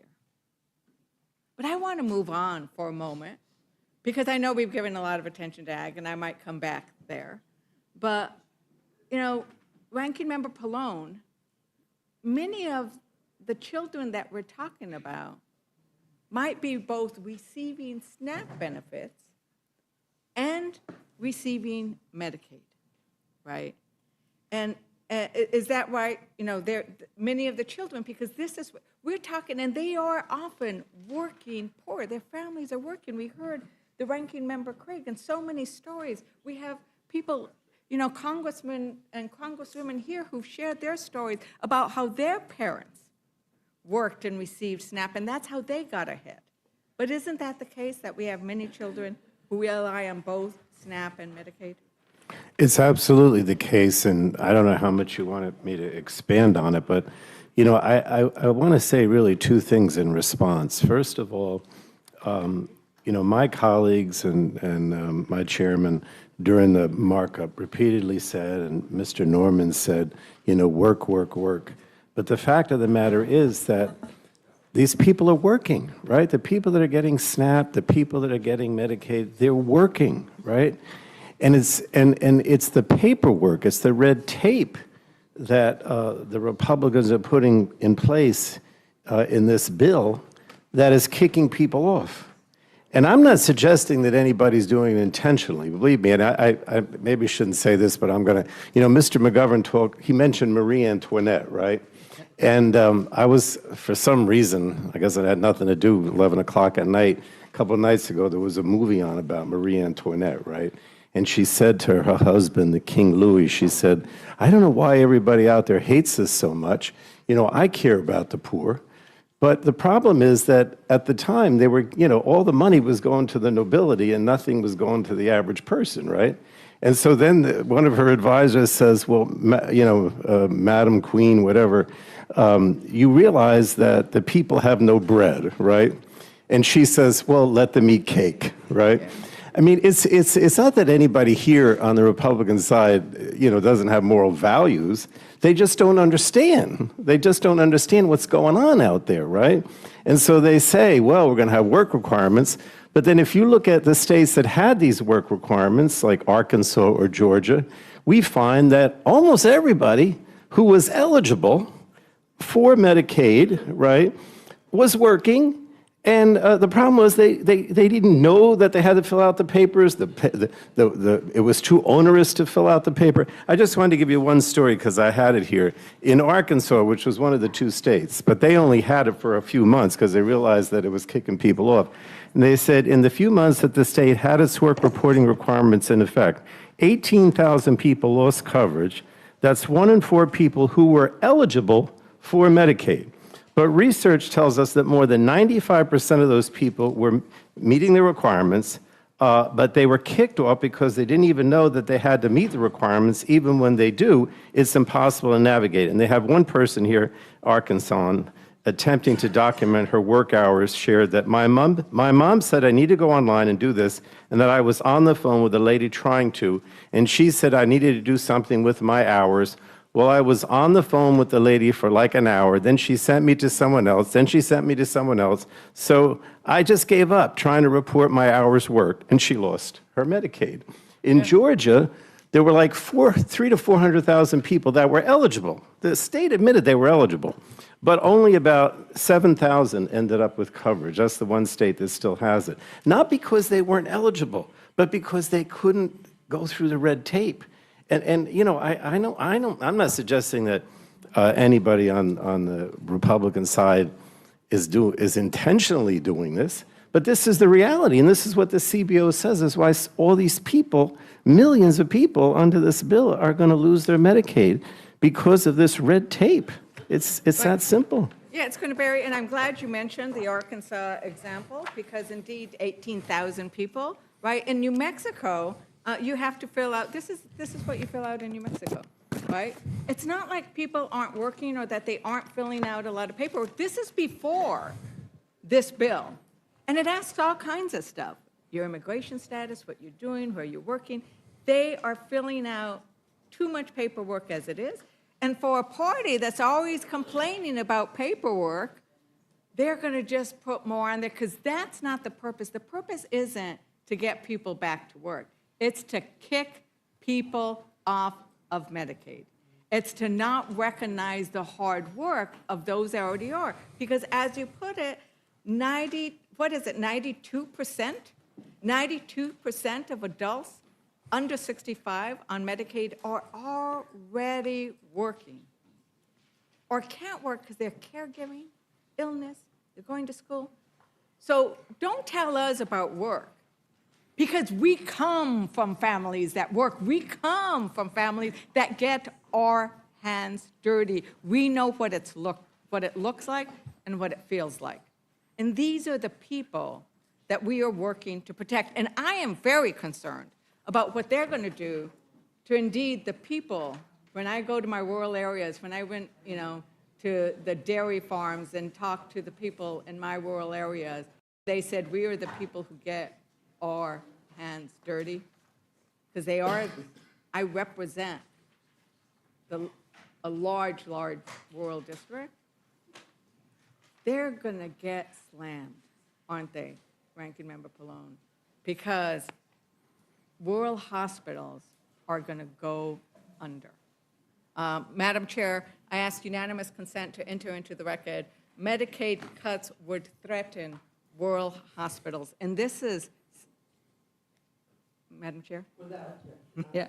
You finished the. Yeah, thank you. I was going to go into it because I think it's really important that Americans who now have woken up and had their second cup of coffee, that they actually look at what's happening here because it is really scary.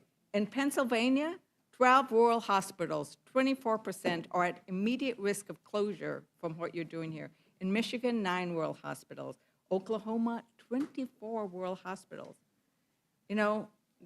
Several in my community as well. But if you are representing a rural area or a rural state, your rural hospitals are going to close.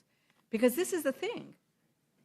We're going to kick you off of Medicaid, and then we're not going to let you get onto the Affordable Care Act with the subsidies. Is that right? And so they're going to show up at the hospitals and not have any care, right? Absolutely, and I want to explain why, because I'm not sure everyone knows that the CBO estimated that those 8.6 million under the bill that, or at least most of them, that would lose Medicaid because of the red tape, would immediately, or at least they would try to move over to the ACA and get a subsidized insurance policy under the ACA. But because of that, all of the savings that were going to be, go to the rich and the corporate interests under this bill would have been lost. Because if those people moved over to the ACA and got a subsidized insurance policy, the government would have to pay for their subsidy, and therefore there was no savings or very, very little savings under the bill. And so then they put in the prohibition that if you were denied Medicaid, you could not go to the ACA and get a subsidy. You had to pay full freight, which of course none of them could afford to pay, right? So that is strictly to make sure that there's money saved to pay for the tax cuts for the wealthy and the corporate interests. That's the only reason that's in there. Again, it's not because, I think the GOP hate the poor. It's because they have to come up with this money to pay for the tax cut for the rich and the corporate interests. That's the bottom line. So I think it's also, once again, budgets reflect your values. Chairman Moore, I was wondering if you happen to have the bill, if you would mind reading the title of section 106 on page 901, line 20 in the Rules Committee print. Oh, sorry, Chairman Guthrie. I was about to say, you had made me a chairman. I was just going to say, I I didn't hear your accept. question then. I'm sorry. I didn't hear. I didn't know it was directed at me. I'm sorry. Okay. What, will you ask again? Okay, if you'd go to page 901. Page 901, line 20 of the bill. Do you have the bill in I front of you? don't have the bill in Mr. front of me, but Yeah, read the. I'll pass this down to you. Okay.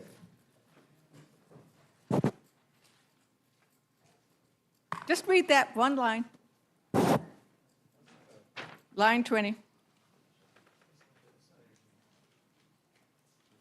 I don't think, that's not in my jurisdiction. I'm sorry. That's why I didn't know Okay, about it. we can pass it. I think that was Ways and Means, actually. Yeah, I don't know. I don't know what it is. Chairman Smith, sorry. Okay, so what are you asking? Would you please, so that the American public knows what this bill does, one of the little things that it does, would you please read page 901, line 20? I think it'd be better if you read it. Oh, he doesn't want to read it. I'll read it. I know the well, actually, legislation, but I'm not Ranking gonna be Member Moore. part of your little, Ranking Member show Moore. here, so you can read it. It was a question if you would read it, so I'll ask Ranking I said Member no. Moore to read the text. This is in their bill. They don't want to read a line from their own bill. Ranking Member. I don't want to read the bill for you. I'll help you out. I am testifying about this legislation. I'm not going to read the bill to you. Okay, I am. Miss, This is amazing. Miss We are Lager on- Fernandez, shall I pass this back or shall I No, read no, it for why you? don't you just read it? I am a member of this committee. I am the Line 20. ranking vice chair of the committee. It says Section 111106, repeal of excise tax on indoor tanning services. So they're going to repeal, they're repealing an excise tax on tanning beds. They're repealing a tax on silencers. At the same, so they're going to, okay, so if you have a tanning bed, you get a little bit of a tax break. And if you need a hospital bed in rural America, I'm sorry, you're out of luck. Right? And I don't know where this particular provision came from. We do know that there are certain elected officials who appear to have a certain orange hue about them, that maybe they want to make sure that tanning beds get a little bit of special credit. But really, we are prioritizing tanning beds over hospital beds in rural America. So, I do want to talk a little bit about the tax credit, the child tax credit. Because one of the things that is sad about the child tax credit, I agree that it should have gone on for longer.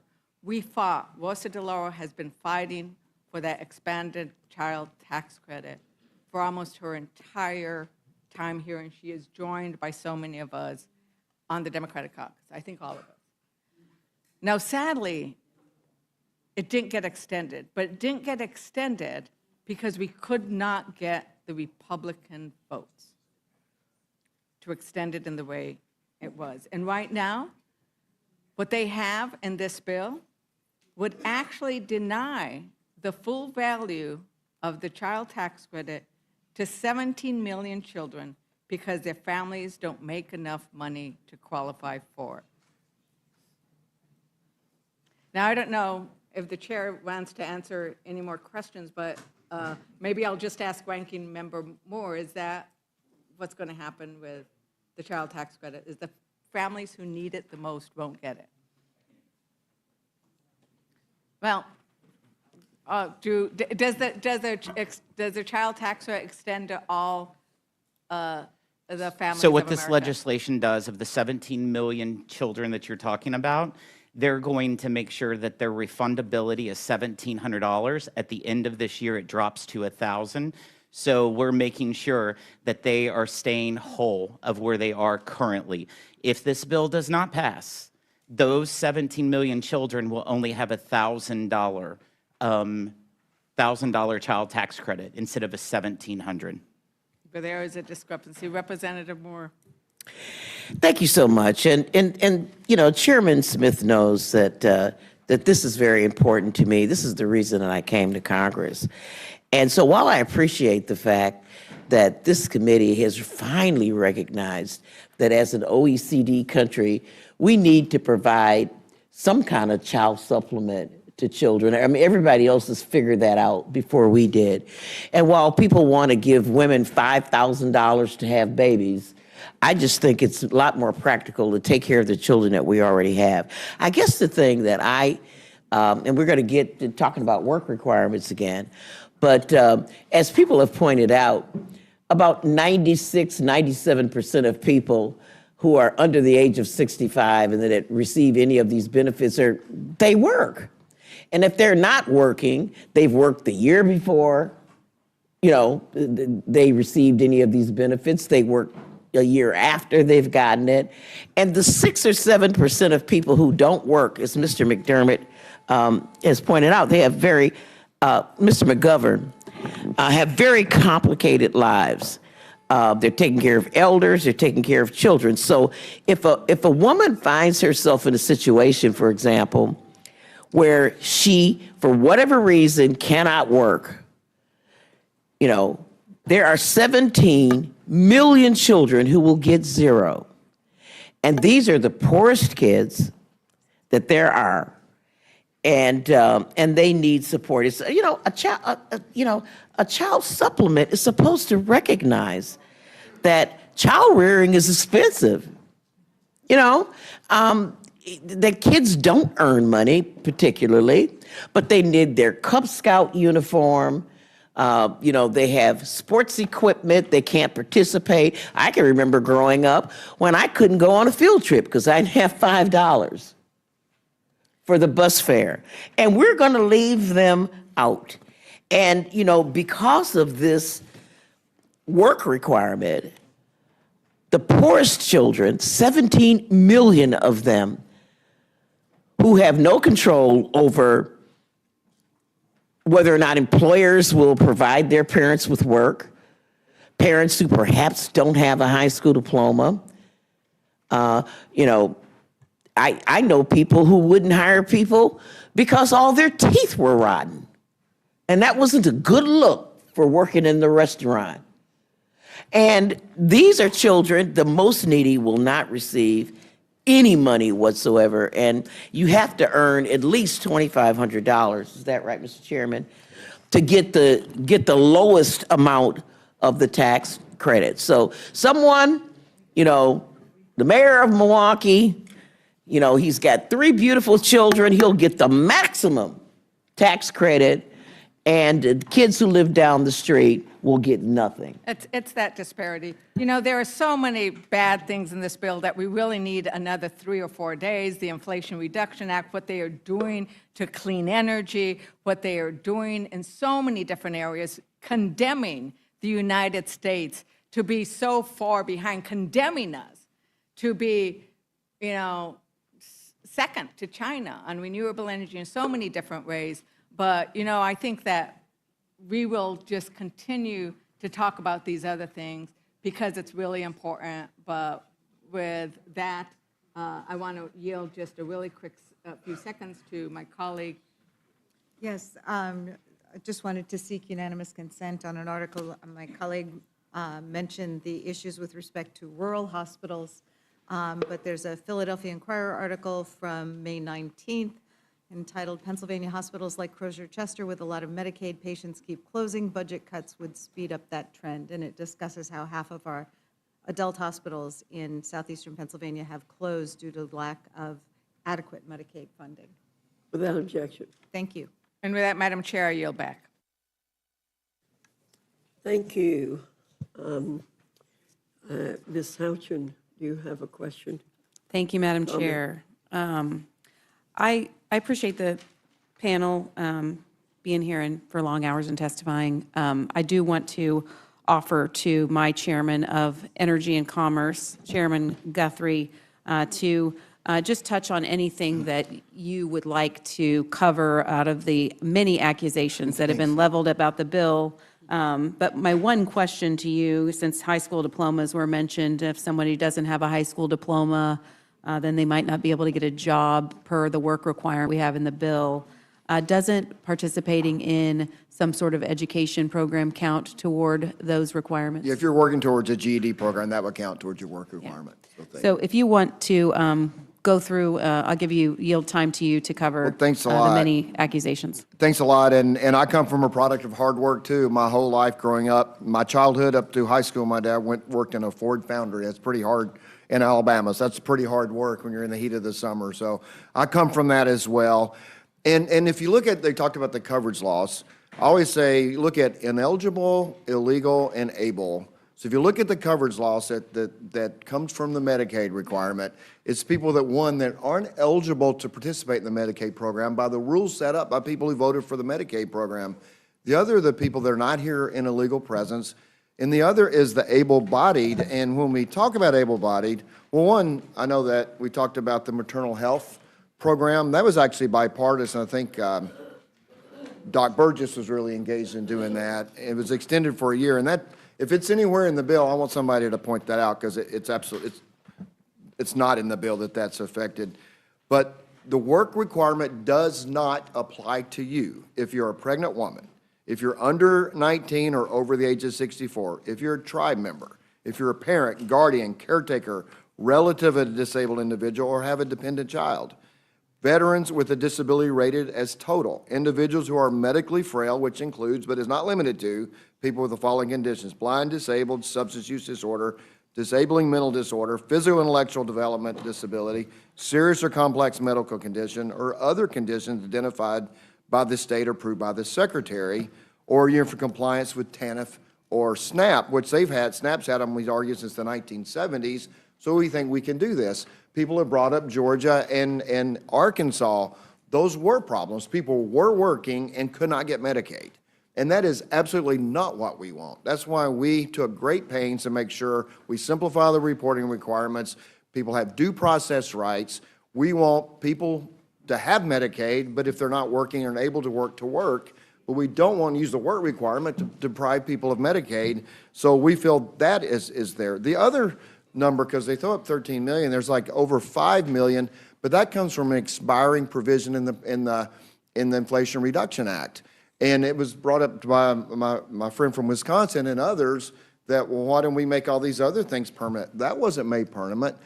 It's expiring, and because it's expiring, that's where the 5 million comes from. So there were decisions that I don't know why y'all decided in the IRA to spend $32 billion or $27 billion on the Green Energy Fund when you could have made this last longer. And then my friend from Massachusetts talked about, well, this is for the well-connected. We had a hearing yesterday where there was a nonprofit that was started by a well-connected individual, had $100 in the checking account of the non-progressive forward, and got a $2 billion grant, which the CEO's salary of that is over $800,000. So she's getting paid 5 times a member of Congress to implement a grant appropriated by Congress. And if that's not well connected and run, and that's money that could have been spent for these. And with rural hospitals, I'd love to see when that article was written, because we really sat down, all of us, we got a lot of energy and commerce people here. I went to rural hospitals. It's urban hospitals. It's any hospital that has a high Medicaid population, which typically also has a high Medicare population. So the low reimbursement rates for those programs affect those hospitals. That's what we're talking about here. And if you look at an item came up that I didn't know as much about, state-directed payments. We sat down, and that's probably what they're writing about, because there were people saying that those should not stay where they are. And we sat down with hospitals, we all did, we looked, and we said, yeah, this really ups the reimbursement for hospitals that have high Medicaid so they can stay open, so we held harmless that provision. Now going forward, there's reform in it, but it held harmless. States said that they had difficult times with their budgets, and the provider taxes helped them get through. You know, President Biden called them a scam. President Obama wanted it to be 3.5. So a lot of people know this is sending money up to match federal money. But we said, okay, we realized it would be a big burden on states if we took a big approach to it. So we held harmless. We said, we're going to freeze where you are. You can't increase But we don't want rural hospitals on the edge closing because we took away state-directed payments, because we lowered the provider taxes for states. And so if anybody's closing tomorrow because of this bill, then it means they were already going to be closing anyway, because this bill doesn't affect that. And then there were people that are ineligible for Medicaid, so on the ACA. So that was another one. So they said if you're on Medicaid and you fall off Medicaid, you can't go to the ACA. The AC sets up the provision that if you have other coverage, you can't go on if you have other coverage.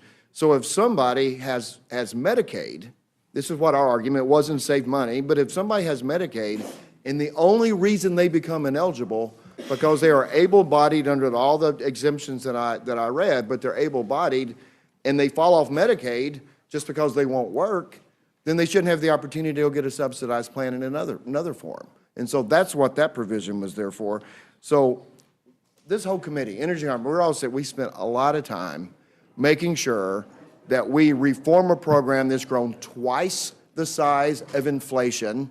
I mean, one state has spent $26 billion more on Medicaid in the last 3 years. We felt it was unsustainable.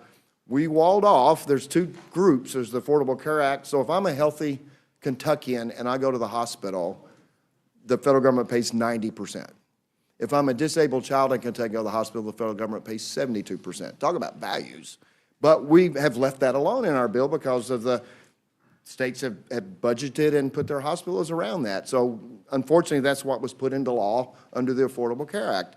And so we looked at all of that. How do we get a handle on the growth in Medicaid and make it sustainable and protect it for mothers and pregnant women, mothers, children, the disabled, what the program was originally intended for, because most of the great growth is in the expansion population. And it was, I think this proposal was well thought out. I received a letter from the Kentucky Hospital Association. I said saying that thank you for the path that you took, because this is something we can deal with. I sat with hospital executives when they listened to the rhetoric and they saw where I thought our plan was going, and I could say, look, this is where I think it's going, they would all say, wow, we can all live with this. So we've given a product that saves the program. It puts it on a more sustainable path. It's still a growing program. It's going to spend over we're going to spend $700 billion this year, $1.1 trillion 10 years from now after this bill's in full effect. So we're not cutting Medicaid. What we're trying to do is deploy the resources for the people that need it the most and reform the program and let states have to take more responsibility in the future, but hold them harmless today, so we don't have these hospitals on the edge, like my friend from Pennsylvania mentioned, on the edge, being affected by what we do here in the next few days. So, Mr. Chairman, I want to thank you. You did spend time with hospitals from my state, talking to them about what we were doing in this bill. I really appreciate the time that you took there with them and with many other members. Any member who had hospitals with questions, you took time to visit with, and we are grateful for that. I just want to make a few exclamation points on some of the things that you said. Medicaid alone is on pace to outpace defense spending. Medicaid alone is on pace to outpace defense spending. That's it's going up from $700 billion out of $1.1 trillion under this bill. That is not sustainable. And Mr. Chairman, what happens to the Medicaid population when we can no longer afford that level of spending? Well, it's the fear when the interest on the debt just gets so big, it overcomes it all. And so I said to hospitals, a lot of hospital CEOs that I've talked to, yours and others, and I said, look, this is a beginning to bend the cost curve. This will be a much different conversation when we get to the point that we can't borrow money anymore because our debt's too high. And we need to have this conversation now because we can do things that's sustainable and can keep everybody operating. But we get to a point where we can't borrow anymore. It's a different conversation. And we've been talking about safeguarding Medicaid for the people who need it most. Mm-hmm. You said it best. We are preventing the ineligible, the illegal, and the able from accessing benefits and taking dollars away from the very people who this program was designed to help. Pregnant women, children, the disabled, seniors. If we did nothing, would there be more or less money available to take care of the traditional population. Well, if you think about it, if you're a state program and you get 90 cents, in my state, you get 72.90. So 90 cents for one patient and 72 cents for the other. If the incentive is there, I don't think it was intentional, it was to get states to expand, but now the incentive is there to spend more, have more access and care for the higher reimbursement. And finally, we are saving approximately $700 million in Medicaid over the 10-year window because of making sure people who are ineligible, illegal, and able are not accessing benefits designed for the people who need it most. Able access them if they work, but If they work, that's right. But we're saving money, but we're still increasing spending in Medicaid. So when Democrats say we're slashing Medicaid, we're still increasing our overall spend in Medicaid over the window. Is that From about correct? $700 billion to $1.1 trillion. Thank you, Mr. Chairman. I yield back. Thank you. Mr. Langworthy. Thank you very much, Madam Chair. A lot's been said here today. I would like to offer the opportunity for Chairman Thompson from my neighboring district to offer, in similar fashion, anything that he would like to rebut based on what's been said here today. Oh, I thank my neighbor to the north for yielding some time. I just want to start out by saying, contrary to the disparaging remarks we've endured today, based on fear, not facts, the goal is not to hurt those struggling in poverty. The goal is to fulfill the purpose that is in law of the nutrition title. In the nutrition title, as of the FRA, by the way, any of those who voted for the FRA were the ones that approved those benefits that we talked about for the homeless, those aging out of foster care, and veterans. You that voted for that were the ones that voted to have those expire in 2030. There was a question during some of the questioning of where that came from. So, but within the FRA, we obviously food security has always been a part of the nutrition title. Really important. But it has a dual purpose. It is officially codified and in law, and that is workforce development. That became a part of that purpose. And I would say we also, not in law, but my own personal perspective is we need to achieve sustainability of this critical program, and not to have cuts. And I've said all along, we've had that discussion in committee, and I read too often about cuts that are happening, and there are no cuts. The House Committee on Agriculture is leading efforts to restore integrity to the SNAP program, the Supplemental Nutrition Assistance Program. The committee's reforms ensure that SNAP works the way that Congress intended it to, going back to the 1970s. We're really proud of that program. It has been a program that has restored rungs in a ladder of opportunity for folks to be able to pull themselves out of poverty, while at the same time meeting their, providing supplemental nutritional assistance. And the goal is, and we do that in terms of the program integrity in areas by reinforcing work. Those who can work should. And there certainly are plenty of waivers and provisions so that to address kids, the reason that it's always been 6 years and younger as a waiver on their general work requirements is because it was recognized that if you had a preschool child at home, that you would have to be able to care for them. It also applies if you have someone in your house that is disabled, including maybe a parent that you have to provide care for. Always those exemptions are there. But by reinforcing work, rooting out waste, and instituting long overdue accountability incentives to control costs and end executive and state abuse and overreach. Because when the executive branch, and specifically the states, do things the wrong way, it is the SNAP participants, those individuals, those families are the ones that are hurt most. So The reason for this reform, it's intended to intent to supplement the food budget for low-income individuals. That's what SNAP is. The SNAP has ballooned in cost. Since 2019, SNAP rolls have increased by 17%, from 36 million in 2019 to 42 million. And a lot of that has occurred at the state level. And while the overall cost of the program has grown by 83%, ballooning from 60 billion to 110 billion annually, states do administer the program. They administer the program. There's a cost share for administration of the program, and the collectively, the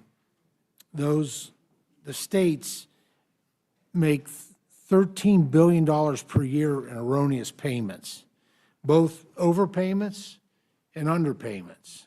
And both of those hurt the beneficiaries, the people that we've been spending hours now talking about how do we help them. The national average error rate is 11.68%, and that has nearly doubled just since 2019.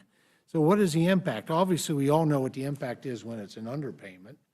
That single-parent mom with 2 little babies the states are not providing sufficient assistance in putting money into their SNAP EBT card, and that's obvious how that hurts those families. But I will tell you that the overpayments, which there's more overpayments than underpayments based on the data, has even, I think, greater harm. If you're that single-parent mom with 2 little babies and the card gets charged, you're going to use whatever's on that card, and that's fine, because that's the benefits you were given, and when you go, and by the way, SNAP beneficiaries use an average of 2 to 3 forms of payment when they go. They're not using just SNAP. That's obviously supplemental to cash and to checks or debit cards. So how does the overpayment hurt them? Well, because the states will come back and claw that back. It may be 3, 4, 6 months later. Now, where is that single-parent mom with 2 little babies supposed to find that money at that point? That's where program integrity is so important. It protects, one of the things it does, it protects the beneficiary. It protects that single mom from that. And so the error rate by these states is completely unacceptable. And you know what? Why do they do it? Because there's no skin in the game. They don't have there's no accountability. They get the money, they execute the program, and if they don't do it right, which is with these error rates is a significant amount, I believe, Pennsylvania doesn't do it right. It's double digits. And there's a lot of Pennsylvanians that are hurt because of these error rates. And that's unacceptable. States have to do a better job. So what we provide is, we could have come in and just done a punishment, but we did a carrot and a stick. And we put it at just 5% cost share, but it's based on their error rates. And I happen to believe that looking over the past couple decades, every state can get their error rate down below to be at that 5% mark. Only 28% of able-bodied adults without dependents on SNAP have earned income from work. That's largely because of not because of the law that and the regulations that Congress passes and the executive branch writes, it's because of how it's poorly administered by the states. The USDA and states have intentionally limited enforcement of the SNAP work requirement for adult without dependent children, able-bodied adults, through waivers, leaving 40% of these work-ready individuals today under a waiver of the ABOD work requirement, and remaining on the SNAP rolls long after the 3-month time limit for compliance with the work requirement. So because of the SNAP benefit, unlike other entitlement benefits, is 100% funded by the federal government, there is minimal, I would say no incentive for states to control costs, to enhance efficiency, and improve outcomes for recipients. The gentlelady showed the Medicaid paperwork. That is not paperwork that comes, I don't believe, comes from the federal government, because I know in the SNAP program, it is the states determine that bureaucracy. And there are problems with states that will take months in order to process those applications under the nutrition title. That's unacceptable, and that's why we need to hold states accountable. And I don't believe that no state out there is going to cut SNAP benefits. You heard about the passion for that assistance on both sides of the aisle and here. And so I think you're being pretty much unrealistic and disrespectful to our colleagues that work in state capitals to think that this program would be any less important to them. And we're talking 5%, that I believe that they can all get there. So with that, I thank the gentleman for yielding. Mr. Langworthy, would you yield a moment? I think, Mr. Thompson, you brought up a very significant word in your comments, and that's integrity. And what we keep hearing on our side is we want integrity in these programs to save them. But integrity, and we're hearing that these are moral programs. Well, integrity is moral too. And we want integrity in the programs so that we can save them. And I think you've just outlined that extremely well. And it's a word we have not heard enough of in this debate here, and I think probably in the committees, because we keep hearing about cuts when we're talking about having integrity in the programs. So thank you, Mr. If the gentleman from New York will yield just a few minutes. Certainly. We did not roll back the daily amounts that these recipients receive. There was an increase when the market basket analysis was done at the direction of the 2018 Farm Bill. And again, I agree, it's only like $6 a day, something like that. That amount was not rolled back within this, nor are we preventing going forward adjustments based on inflation, because that is the current law. And so I think those corrections are really important to make, and I thank the gentleman from New York for yielding. And I yield back to you, Madam Chair. Thank you. Mr. Griffith, you're recognized. Thank you very much, Madam Chair. Fake news, misinformation, it has long existed in human societies. And today we heard several folks reference Marie Antoinette and let them eat cake. She never uttered those words. As historians will tell you, there's no evidence that she ever said it.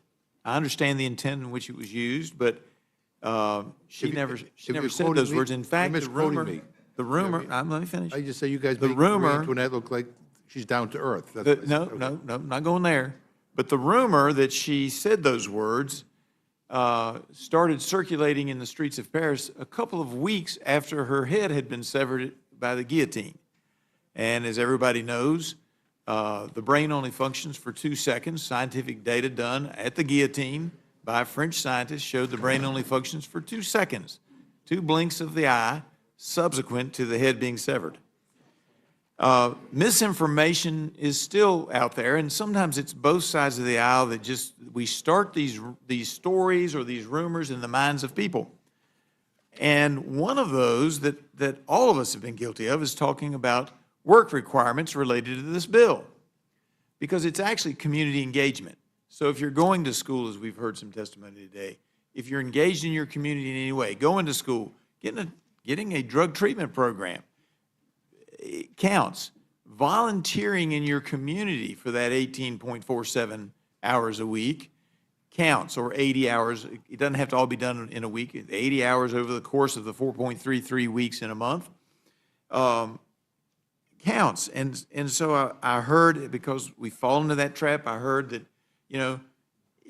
how can you work when you need daycare? Well, you could be volunteering with the local daycare and count as community engagement. So we need to try to get the facts straight in this point in history, or else 200 years from now, they're going to be talking about work requirements when in fact it's community engagement. Just as we have heard today that Marie Antoinette said, let them eat cake, which she never did. Now, we have also heard other disparagements today, which are not accurate. The gentleman from Missouri threw shade on the Energy and Commerce Committee earlier by saying that it didn't have great jurisdiction. Now, having heard some of this, I'm sure his opinion has changed. And knowing that in order for him to make final comments, he will need to be recognized by a member of the Energy and Commerce Committee, I'm sure his opinion has changed in the last few hours as we've been debating this. And I would now ask the gentleman from Missouri if he would like to correct any things that are misunderstood that have been said today or that somehow otherwise need correction, so the historical record will be complete. I want to thank the gentleman from Virginia for yielding, asking that question, and also for serving on a fairly decent committee. I appreciate the work that you all have been doing. You know, this bill is a bill for working Americans. I'm a product of the working class. Like I said earlier, I grew up most of my life in a single-wide trailer, and then we upgraded to a double-wide. My dad was one of those 199A employees that would benefit in this bill. He was the employee of one. He had a 2-car garage. He was the best transmission overhaul mechanic that you could find. And I was the first in my family to ever graduate college. They were the first in their family to ever graduate from high school. And so the community that I represent, my hometown where I live today, is less than 5,000 people. The per capita income is just at $24,000. $24,000 a year. My grandparents never had running water on the farm that I live on. I was the first one to drill a well, so we didn't have to use an outhouse. I understand the struggles of working Americans, and that's why for over the last year, Chair Fox, we have traveled throughout this country. We've had 15 different field hearings from a homeless shelter in Chicago to an Indian reservation in Arizona to the second largest port in Staten Island. We went all over this country to hear from real small business owners, real working moms, real farmers of the issues that they're facing in today's economy. And that's what this bill delivers on. This bill makes permanent what is expiring at the end of this year. Every individual tax rate will be made permanent. The 10% tax rate will be made permanent. Every single one. The child tax credit, which affects 40 million Americans, 40 million children. If Congress does not act by passing this legislation, you will see the child tax credit go from $2,000 to $1,000. To $1,000. That affects working families. The guaranteed deduction, which 91% of Americans use when they file their taxes, that gets slashed in half if we don't pass this bill. But guess what? This bill also increases that guaranteed deduction, $1,000 per individual. That's real tax relief for the 91% of Americans that use it to file their taxes. We also enhanced the child tax credit, $500, to make the child tax credit $2,500. Inflation's gone up a lot since 2017, and we're indexing it for inflation. We're also delivering on the promise that we made to the voters of no taxation on tips, no tax on overtime, tax relief for seniors, also allowing you to be able to deduct your interest from autos made in the United States. I'll tell you, the senior citizen who's an Uber driver is going to benefit the most from this tax package, because no tax on tips senior tax relief, and also they can deduct their interest if that car is made in the United States. These are real impacts for real Americans. In fact, an average family of 4 under this tax bill will see their tax cuts of $1,300. $1,300. Where I come from, $1,300 is a lot of money in the paychecks of working families who are struggling just to get by. In this tax bill, what it does for small businesses, there's 26 million small businesses right now that are wondering, is their tax rate going to be 43.4% next year or 23 to 28%? And these are those mom and pops on Main Street that are just surviving. That's my parents' auto repair shop in Southeast Missouri. They're deciding of how to invest, how to grow right now with the uncertainty, and this bill will provide that certainty. In fact, we also enhance the small business deduction to 23%, allowing them to have more parity with the big corporations with having a lower tax rate as a small business owner. We also go after special interest tax provision.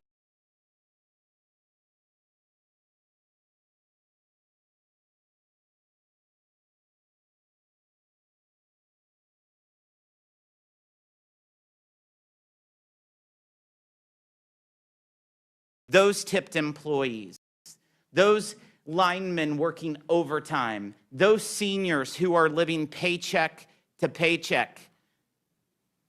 That's what we're going to do with those green credits. We're also going to hold elite universities accountable. We're going to make sure that they pay their share of revenues coming from endowments. Corporate tax rate's 21%. The top tax rate will be 21%. If an endowment can have $55 billion, more than most countries, I think that they're not really paying their fair share. We're always talking about paying their fair share, but we're going to make sure those elite universities pay their fair share. It's the same way with woke non-for-profits. We're holding them accountable. We're also saving $140 billion in the tax code to make sure illegals aren't benefiting from the tax code. And this is all to deliver real relief for the average, everyday American who sent us to Washington for this mandate. I appreciate you for allowing us to be here today. Madam Chair, I It's still yield your back. time. I yield back. Thank you. Mr. Jack, you're recognized. Thank you, Madam Chair, and I will engage Mr. Wahlberg. I appreciate your patience throughout this hearing. I can relate that it's a little lonely when you sit at the edge of the table, but would welcome any closing thoughts and comments from you and the incredible work that your committee members produced at the Education and Workforce Committee. Well, Mr. Jack, I appreciate that. Bobby and I are feeling like Rodney Dangerfield down here at the end of... You know, I served on the Ag Committee, my first term in office. Great committee. Got a great Ag district that I represent. I served on Energy and Commerce up until I took the chairmanship of this fabulous committee. And I never wanted to serve on Ways and Means. It's not up to my standards yet. No, I love you, Jason. I love you. Just had to get that in. But I do appreciate that. Education workforce, and I don't want to belabor this, but we did some amazing work, I believe. $350 billion of savings that will, I think, foster better opportunity for students in higher education at lower costs. In the Northwest Ordinance, that's probably included in some of your state's constitutions, it says religion, morality, knowledge being necessary to good government and the happiness of mankind, schools and the means of education shall forever be encouraged. I don't think we've been encouraging education as we ought to, and for that reason, my ranking member, Scott, and I, and Representative Neguse, I'll respond to your question, which was a legitimate question. We started at 10:15 in the morning on our markup. 5.5 hours later, after 33 or 34 amendments that we debated together, we completed it. And I turned to Bobby and I said, Bobby, what happened? He said, what do you mean? I said, it's still light out. I think that shows how a committee can work together to get things done, whether we agree or not on everything, and we didn't. But I think the passion is there for education. So what we did in this bill, seeing that right now, 40% of master's degree programs and a quarter of bachelor's degree programs leave students worse off than if they never started in higher education because of the costs and the debt that they have. Within the next 10 years, if we don't do something, we have $300 billion of debt to the students that they're going to lose over the next 10 years. Taxpayers lose 20 cents on every dollar that they lend to post-secondary education right now. That's not a winning formula. So in our legislation, Mr. Jack, we attempted to reduce from 5 disparate loan programs, some without, well, most without any limit on them, down to 2. And we put reasonable caps in for undergrad, for grad, and for professional grad students. Why did we do that? To give incentive to colleges and universities, trade schools, community colleges, to live within their means, and ultimately we gave them something they've asked for many years, and now they have the opportunity to counsel their students on the basis of what their program will afford to them once they graduate, what they should take as a loan and no more.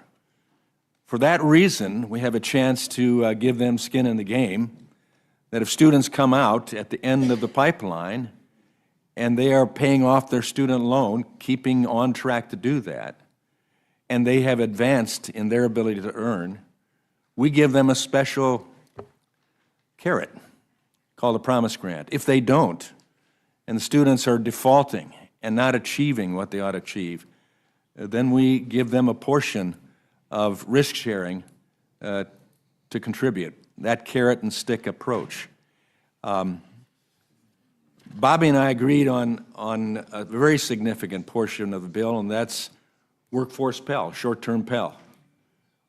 We know our manufacturing entities, our trades, need people in the jobs these days. And why not give them certification programs, apprenticeship programs, short-term degrees that we can use workforce Pell for, to bring them out of that pipeline with a skill, with a job, and without huge student loan debt. And Bobby and I are going to continue to work on other workforce programs to ramp up that deal, but we did get that into this bill as well. So I won't belabor the point, but that $350 billion of savings is all being put in to make it more accessible for students to come out of the end of the pipeline. We don't agree on all of that. I get that.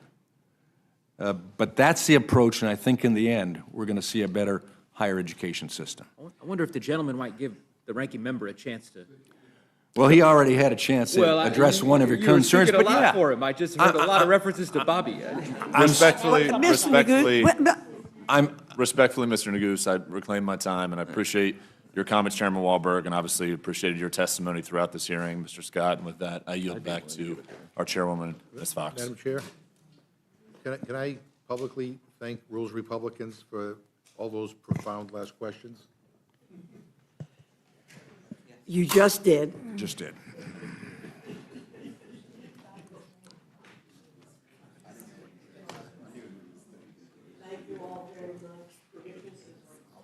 Madam Chair, Oh, excuse me, I'd Mr. Scott. like to thank you and the gentleman from Colorado for your kind words about Jerry Connolly, as the Virginia delegation. Several people said very nice things, and I'd like to thank you for those. I want to say, I think it's important we always acknowledge each other because we all work hard, and it's important that we do that, no matter the party.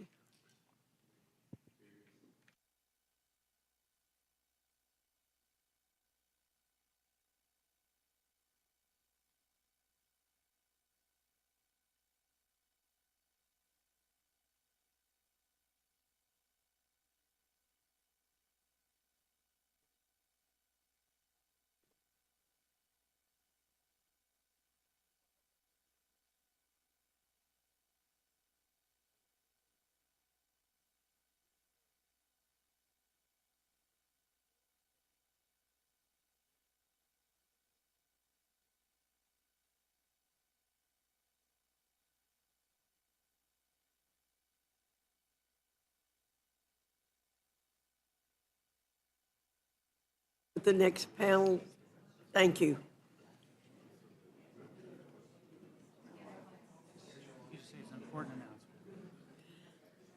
I have an important announcement to make.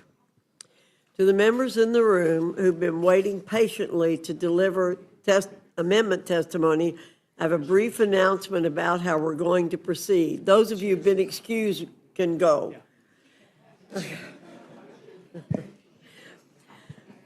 We're going to begin with the leadership panel, but it will still be an amendment panel. Democrat leadership has asked to testify as a panel of 3 to begin with. But it's our understanding they will abide by the procedures of an amendment panel, meaning 5 minutes of testimony each. We will then move to calling up members to testify on amendments, 8 members at a time. We've been doing our best to monitor when members have arrived and are arriving. We're also doing our best to cross-reference our notes on this with the staff of our Democrat counterparts so we get it as right as possible. I'll be calling up the members 8 at a time. I've been patient this entire meeting, and I ask for reciprocal patience here.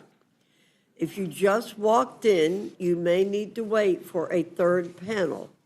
And for those listening who aren't here, you may need to wait for a fourth panel, and so on. Again, I'm asking everyone to be patient. We'll be identifying the members for each panel verbally.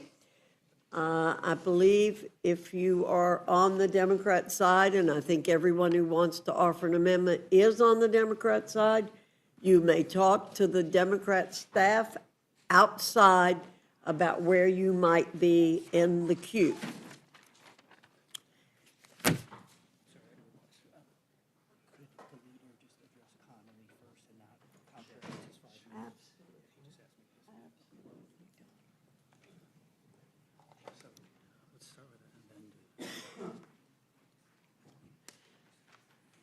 Mr. Jeffries, I understand you want to address the group in terms of the loss of Mr. Connolly first, and then I'll identify you for your testimony. Well, Madam Chair, thank you so much, and thank you so much for the moment of silence and the kind words of remembrance on behalf of our dear colleague, Jerry Connolly, who really was a member's member, someone who conducted himself with the highest degree of intellect, brilliance, resilience, integrity, humor, and wit. It's a great loss for his family, great loss for his district, great loss for the Commonwealth of Virginia, great loss for us as House Democrats, but certainly a great loss for the Congress and for the country, given just the depth of his representation, the relationships that he had on both sides of the aisle, on both sides of the Capitol, and the fierce representation that he provided to the people that he's been privileged to represent for decades. Thank you for giving me the opportunity to share some brief words of reflection on behalf of the House Democratic Caucus. Well, I'm reminded of an old poem, "For Whom the Bell Tolls." Thank you, Madam Chair. Thank you, Mr. Jeffries. Now, I'd like to recognize that we have Minority Leader Jeffries, Leader Clark and part of the leadership, Mr. Aguilar, at the witness table for our first panel. So I now will recognize each of you. Will you be going first, Mr. Jeffries? Thank you, Madam Chair.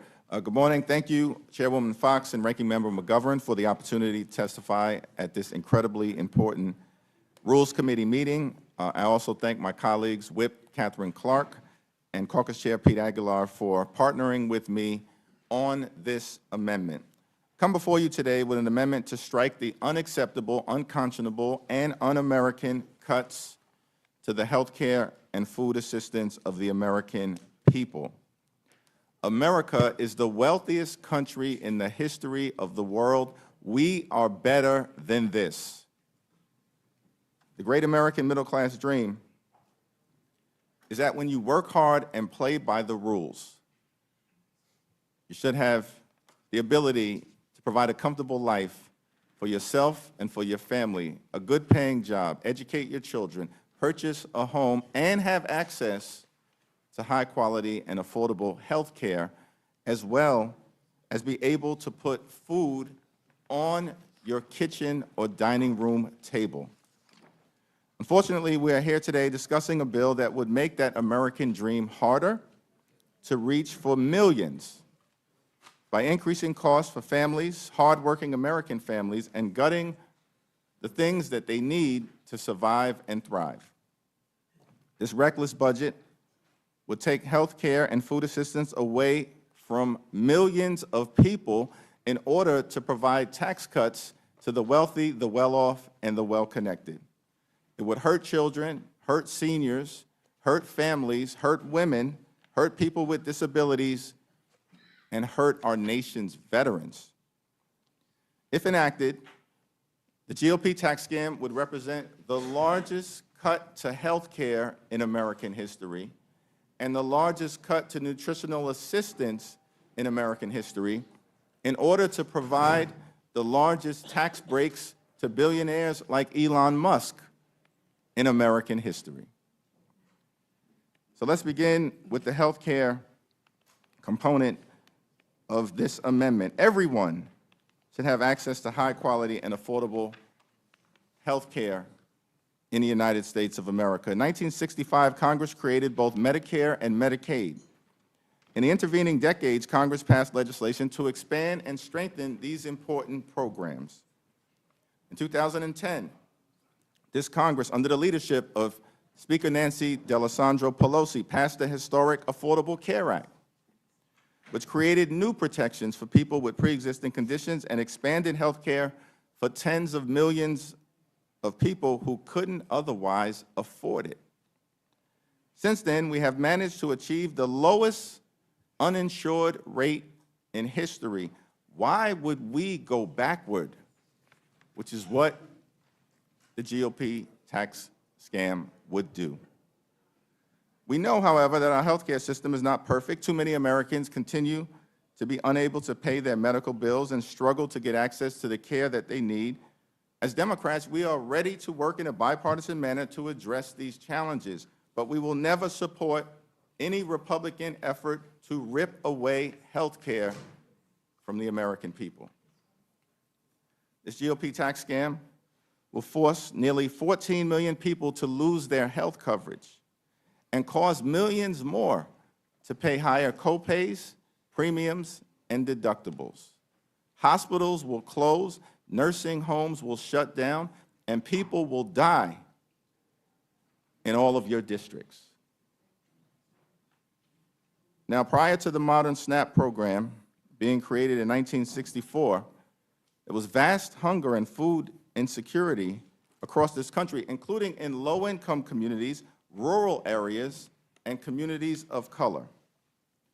Thanks to public investigation, community-based organizations, and some good journalism, these challenges were spotlighted, and the need for an expansion of federal food assistance was highlighted.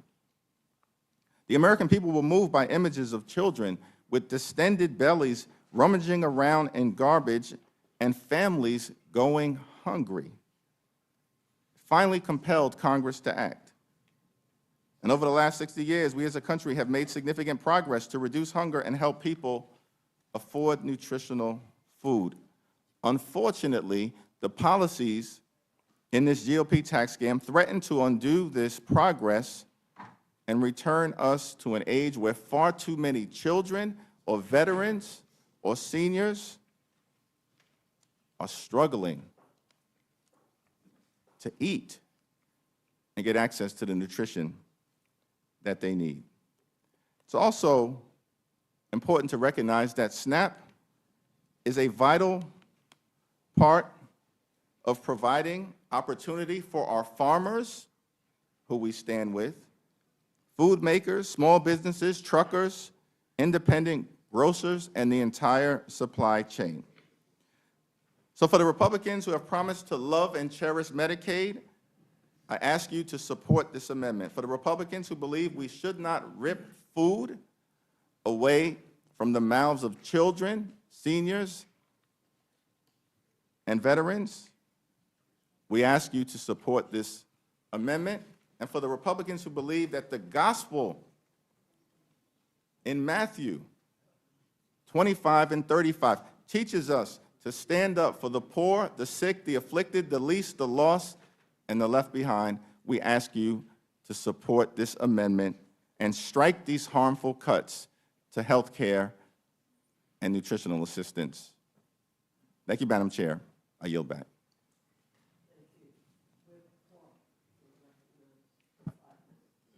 Thank you, Madam Chair, and the Ranking Member McGovern, the members of this committee.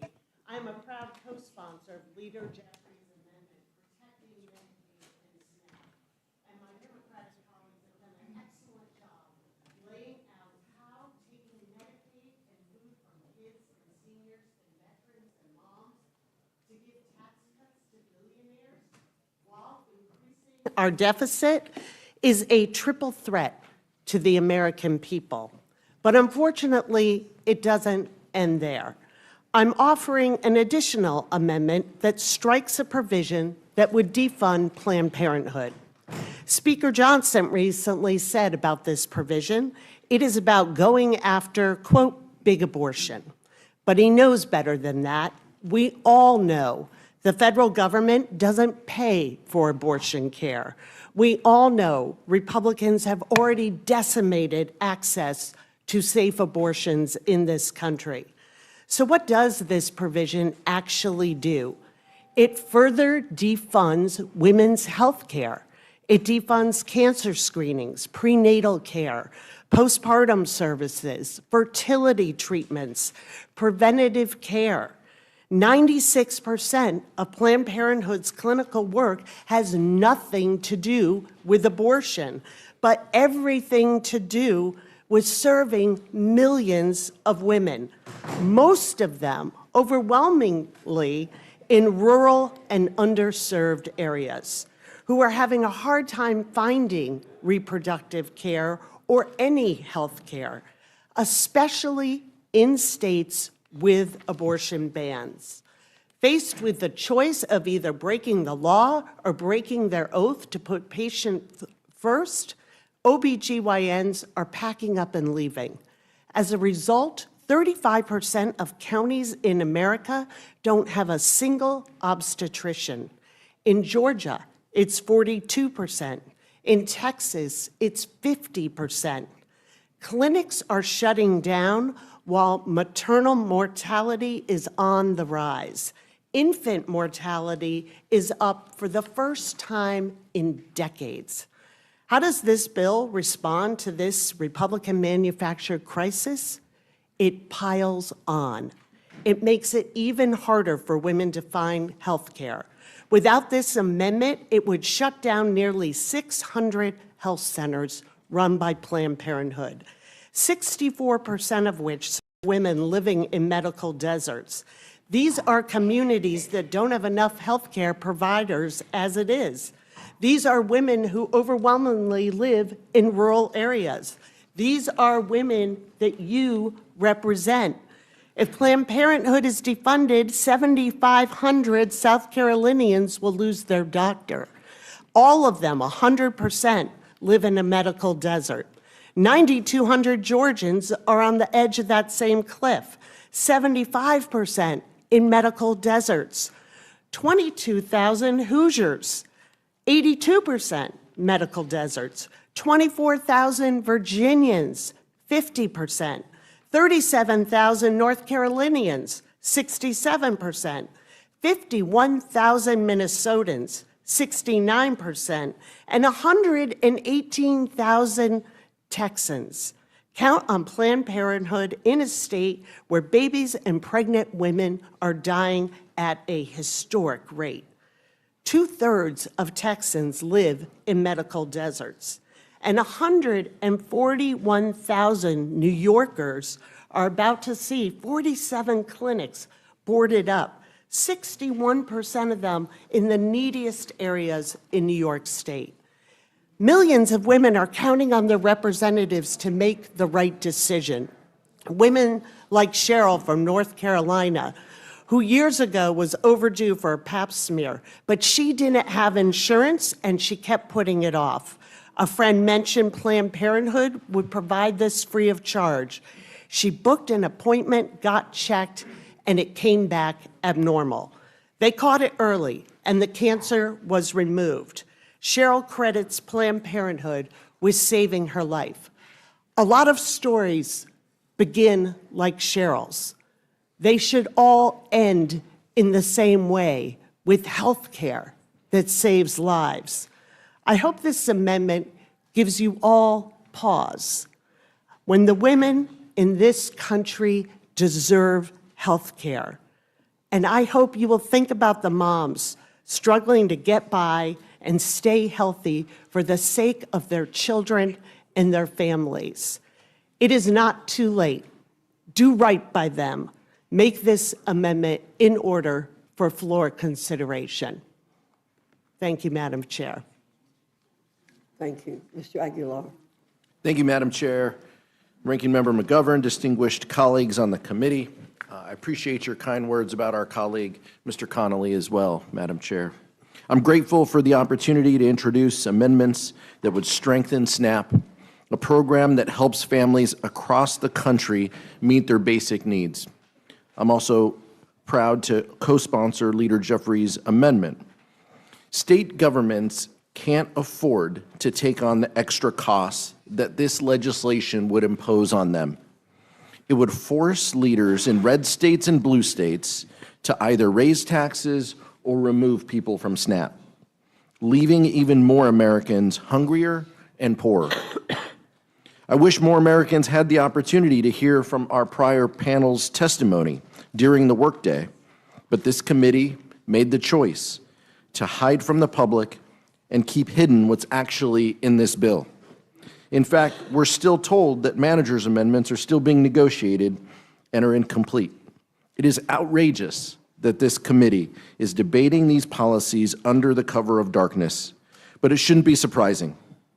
Legislation you intend to pass, started at some ungodly hour, kicks millions of Americans off their health insurance and takes away food assistance for families who need it most. As grocery prices rise, I cannot understand why my Republican colleagues want to take food out of the mouths of mothers, children, and veterans while making health care even more expensive. House Democrats are eager to take on waste, fraud, and abuse throughout the federal government, but we cannot find a willing partner on the other side of the aisle because of our colleagues' single-minded focus on cutting health care for people who need it most. This legislation doesn't make Medicaid or SNAP more efficient or more fair, Madam Chair. All this bill does is ensure that billionaires who have never had to worry about a hospital bill or putting food on the table can continue to pay less in taxes than a teacher, a firefighter, or a nurse. Madam Chair, it is a fact that only House Democrats want to make health care more accessible and more affordable for everyone. We will continue to fight back against this effort to drive up costs of health insurance and end basic needs programs just to make a group of campaign donors happy. The contrast is clear. House Republicans are making health care more expensive and less accessible. House Democrats want to ensure that every American can earn the peace of mind of a good-paying job with great benefits. I yield back, Madam Chair. Thank you. Mr. Aguilar, would you mind leaving your testimony with me? Because I don't believe I heard a couple of things that you said, and I just want to look at it before I make any comments. Of course. Okay, I want to double check that I heard some things that I think you said. Okay. Before I make any comments. Of course. I'm going to recognize, before I speak, I'm going to recognize any of my colleagues.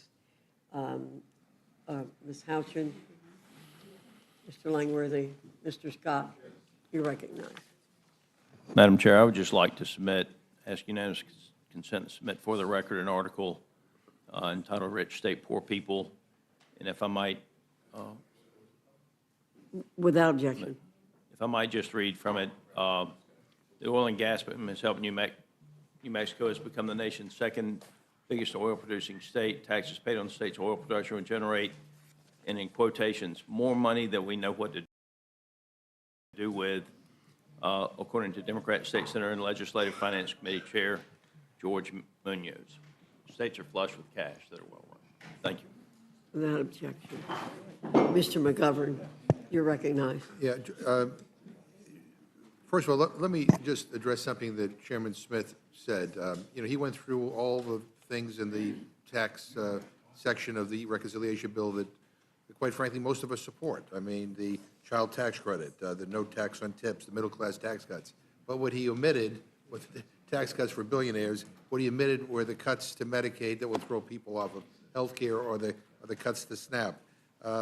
Leader Jeffries, I mean, we're reasonable. We're happy to work with them, but there's no way in hell we're going to support a bill that's going to throw 14 million people off of health care, or throw millions of people off of SNAP. Maybe you can maybe comment on how would children, how would seniors be impacted by the legislation that is before us? Well, thank you, Mr. McGovern. This legislation would rip health care away from approximately 14 million Americans, including millions of children who will be adversely impacted by the fact that Medicaid is being cut in the greatest numbers in American history, children who would otherwise be able to see a doctor when they're sick but might not be able to as a result of Medicaid being ripped away. Children who will no longer have the ability to receive preventative care that could catch things early enough to avoid serious illness or death. They're impacted by the GOP tax scam. Seniors, of course, who will have their Medicaid ripped away from them will also be adversely impacted because the majority of seniors who receive nursing home care in America or home care in America, these aren't statistics, it's our parents, our grandmother, our grandfather, our great-grandmother and grandfather. The majority of people who receive nursing home care in America or home care in America, which allows people to maintain dignity and respect in their amazing golden years, they rely on Medicaid to receive that assistance. And that, of course, is at risk of being ripped away from them. And Mr. McGovern, it's all being done in service of enacting the largest tax breaks for billionaires in American history. Billionaires like Elon Musk, who's the last person in this country who deserves a tax break. And Mr. Aguilar, I support your amendment. Interesting enough, the House Agriculture Committee never did a hearing on the cost-sharing issue with states. And there's a reason why governors all over the country are panicking, that they may be hit with a bill of hundreds of millions of dollars or even $1 billion in the case of Pennsylvania which they're not going to be able to meet, and therefore it will result in them costing, it will end up cutting the benefit to people. And so I support it totally. And Leader Clark, let me ask you, is it possible at all for other providers like community health centers to absorb the patients that Planned Parenthood health centers see annually? And what services for women would be at risk? Thank you so much for the question, and let's bust this myth once and for all, because we have two things going on here. We have the nearly 14 million Americans, including many women, seniors, moms, pregnant moms, who are going to be have their health care taken away from them totally, and that impacts health care centers, FQHCs. They receive, Medicaid is the single largest source of payments, reimbursements for our FQHCs. And this is what's always pointed to by the right, as they will just pick up these services for women out of this defunded clinics for Planned Parenthood. It is impossible. At the same time that you are cutting Medicaid to these clinics, in Massachusetts alone, that'll be a almost $1.2 billion cut to these health centers, and saying if you're going to pick up what Planned Parenthood provides, you would have to increase the capacity of our FQHCs by 56%. So we're going to take away Medicaid over here, and then we're going to say magically increase capacity by 56% to serve the women who will no longer have a place to get the cancer screenings, the prenatal care, the fertility treatments, contraception, reproductive health care that they need, and that is increasingly difficult to find. I regret that so much of what is done in this Congress and in this current administration around health care is so politically charged. Yeah. And again, going back to the SNAP issue, people are going to see their benefits cut. Again, on average of $2 a person, per meal. That's it. And if states can't meet their cost share, they have no choice but to cut the benefit. And no hearings on this, not one single hearing. And this is a major change, and not even the courtesy of a hearing. We weren't able to bring in governors or anybody from any states to be able to comment on what the impact of this would be, or whether even all the states could meet, their financial obligation. And I mean, that it's part of a reconciliation bill, and that nobody even cares enough to do a hearing on it. Is that the way you legislate around here? I don't know if you want to add anything before I yield back. Thank you, Mr. McGovern. I think that's incredibly important, and I just share that the cost-share discussion really breaks a promise of 50 years of a relationship between the federal government and the states. This is shifting more resources so they can be the bad guys, and so they can reduce benefits, kick people off of eligibility. It's just an existential threat and would result in significant reductions in benefits to the people who need it most. And I'll just say finally, all this does is it gives my Republican friends some cover to be able to dodge responsibility, and when benefits get cut, say, hey, it's not me, it's the states. And again, that to me is very cynical. I yield back my time. Thank you, Mr. McGovern. Ms. Fishbach. Thank you. Ms. Scanlon, you're recognized. Thank you. I think we just heard a little bit about myth busting. So, Leader Jeffries, I was wondering if you could address the myth which we have had thrown at us repeatedly throughout all the committee hearings on this bill, that somehow these proposals are going to be paid for by kicking undocumented immigrants off federally subsidized food and health care. Is that true? Are undocumented immigrants getting federal health care and federal food benefits?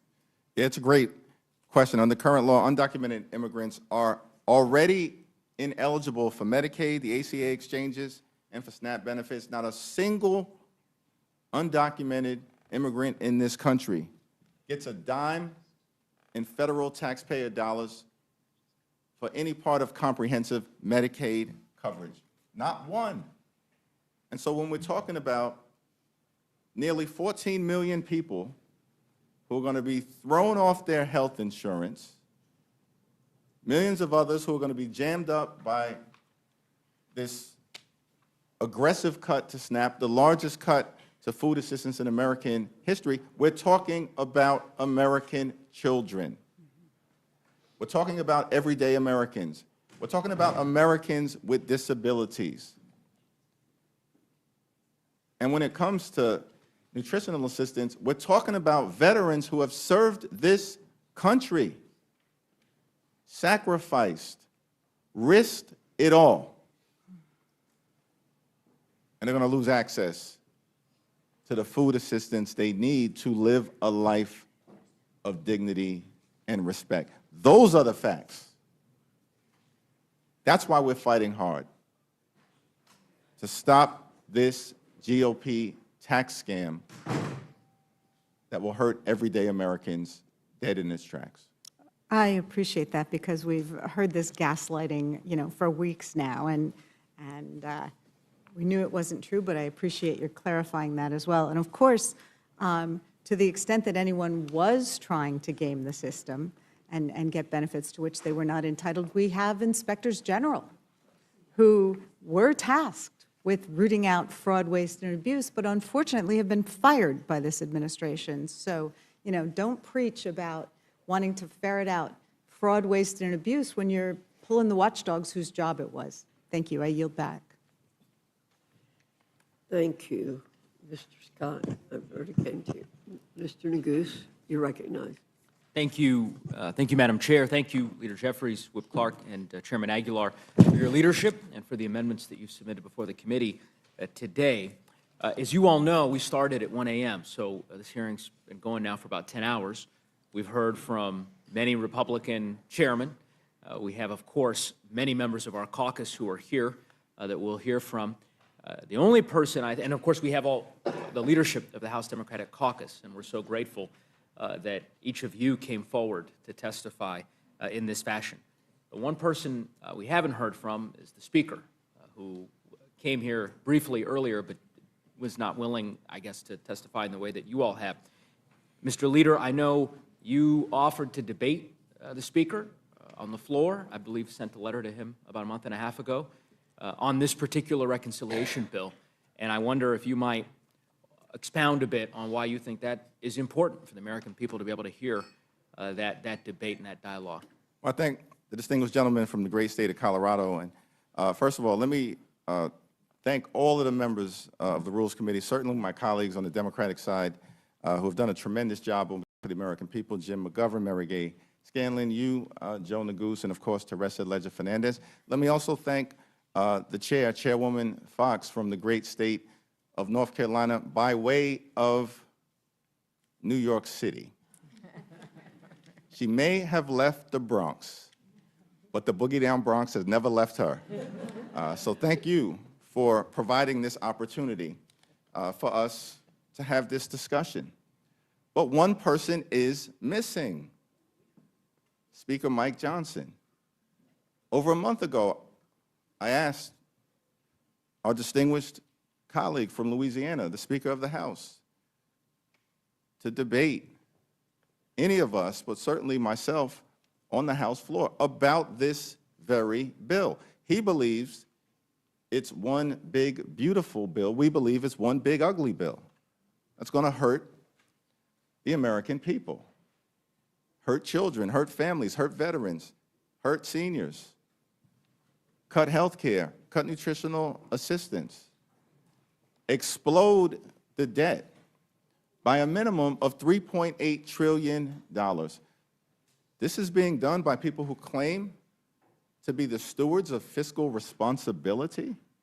$3.8 trillion, if not more. And so the offer still stands. I'd love to have the opportunity to debate Speaker Johnson anytime, any place, right here at the Rules Committee, or certainly on the floor of the House of Representatives. Not a duel, a debate of ideas. I couldn't agree more, and I thank the leader, the whip, the chairman, and I yield back the balance of my time. Thank you, Mr. Neguse. Ms. Leisure Fernandez, you're recognized. Thank you, Madam Chair, and thank you to each of you for coming and testifying. Rep. Clark, as you described the impact that the abortion bans have had on states across this country, the lack of reproductive health care in states around this country, and then that this bill would then add to that difficulty. I am reminded, and I've been sharing lately, a story that I didn't used to talk about because it was so hard, about how when I was pregnant, I almost bled to death. And I remember lying on that hospital surgery piece of metal. And they didn't put me to sleep because we were trying to save the baby. And they were screaming, we're going to lose her, we're going to lose her, we're going to lose her. Those doctors could concentrate on saving my life. They did not have to worry about whether they were going to be criminally charged or whether they were going to have to shut down their practice because they were working on a complicated pregnancy. And now we know across the country, in rural areas especially, we are losing our OBGYN care. So I want you to talk a little bit more about what happens in those rural areas, what happens in those areas where doctors are fleeing, and how what they're doing in this bill by going after Planned Parenthood, does that make it worse? Thank you. Thank you for sharing that story. And it is the story of women across this country. Pregnancy is often complicated, and it needs interventions. And we want safe outcomes. The way we get that is good prenatal care and being able to find that within a 50-mile drive from your home. And with the abortion bans, that is becoming out of reach for so many people. And it compounds the cruelty in this bill that is already there in all that they are taking away from women and children and families, from their health care, from food programs, public schools, the list goes on, for this cynical exercise of giving tax cuts to people who are too wealthy to need them or maybe even notice them. So we have to keep our eye focused on what is happening. And with this amendment, it may seem like a sort of insignificant or a very detailed part of this overall package, but the themes are the same. And at the end of the day, it is denial of health care for women in this country. And at the same time, we have a White House lamenting, why aren't women having children? Maybe we'll give them $5,000. If you don't have a safe place to have a child, if you cannot guarantee that you will survive, have the medical attention that you will need, and if you're able to have that child, that child will be able to access health care, that you'll be able to find affordable quality child care near where you go to work, that you will be able to have the fundamentals of a housing to be able to put a life together. A recent study showed the majority of families in this country, 60% of families, cannot afford the basics. And what they're saying in this, and what makes it so pernicious, is this has no place in a reconciliation bill. This is ideology, and this is policy. And this is saying, we don't like abortion providers, and it's not enough to outlaw them in our own states, to deny that care in those states. If there is an affiliate or a subsidiary in any state then we will shut down the clinic that is not providing abortion care, but is providing this critical primary care for women. That doesn't belong in this bill either, and it is part of the pattern and the theme of this bill, that the American family is put last, and we are making the winner's circle so very small, and it doesn't include women in this country, it doesn't include working families, it doesn't include seniors and veterans, and the 99.9% of people who get up and work hard every single day and want to have a future for their children, a place in this economy, want their small business to survive this tariff regime, want to be able to put a life together that has hope. And instead, we're offering them ideology wrapped up as health care. It is a cruelty and it is a shame. And that is why we have seen the Democratic caucus and the American people united against this bill. Thank you, Rip Clark. Chairman Aguilar, your amendment, I think, touches on a very important fact, and that is that people are working, and they're working really hard, and they're often not getting paid enough. And when Democrats were in charge, we increased jobs, but right now, there is a recession looming.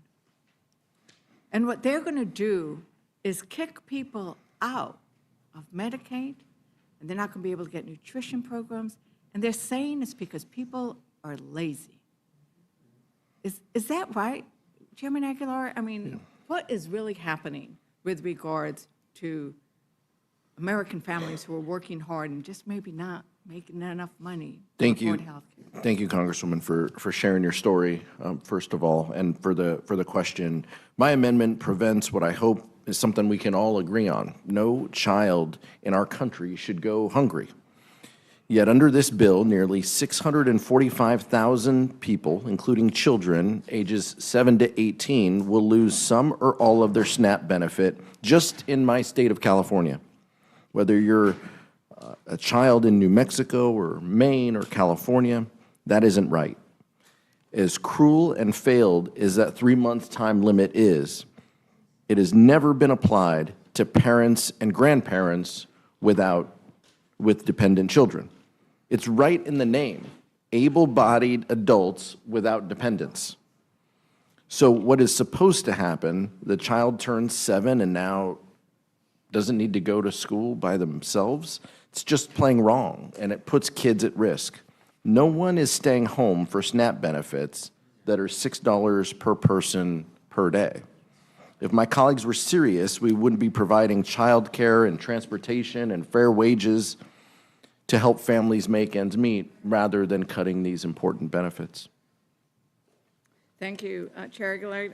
And Leader Jeffries, thank you for painting the picture of what hunger looked like in America and what poverty looked like in America when we decided that that was not an acceptable picture for us.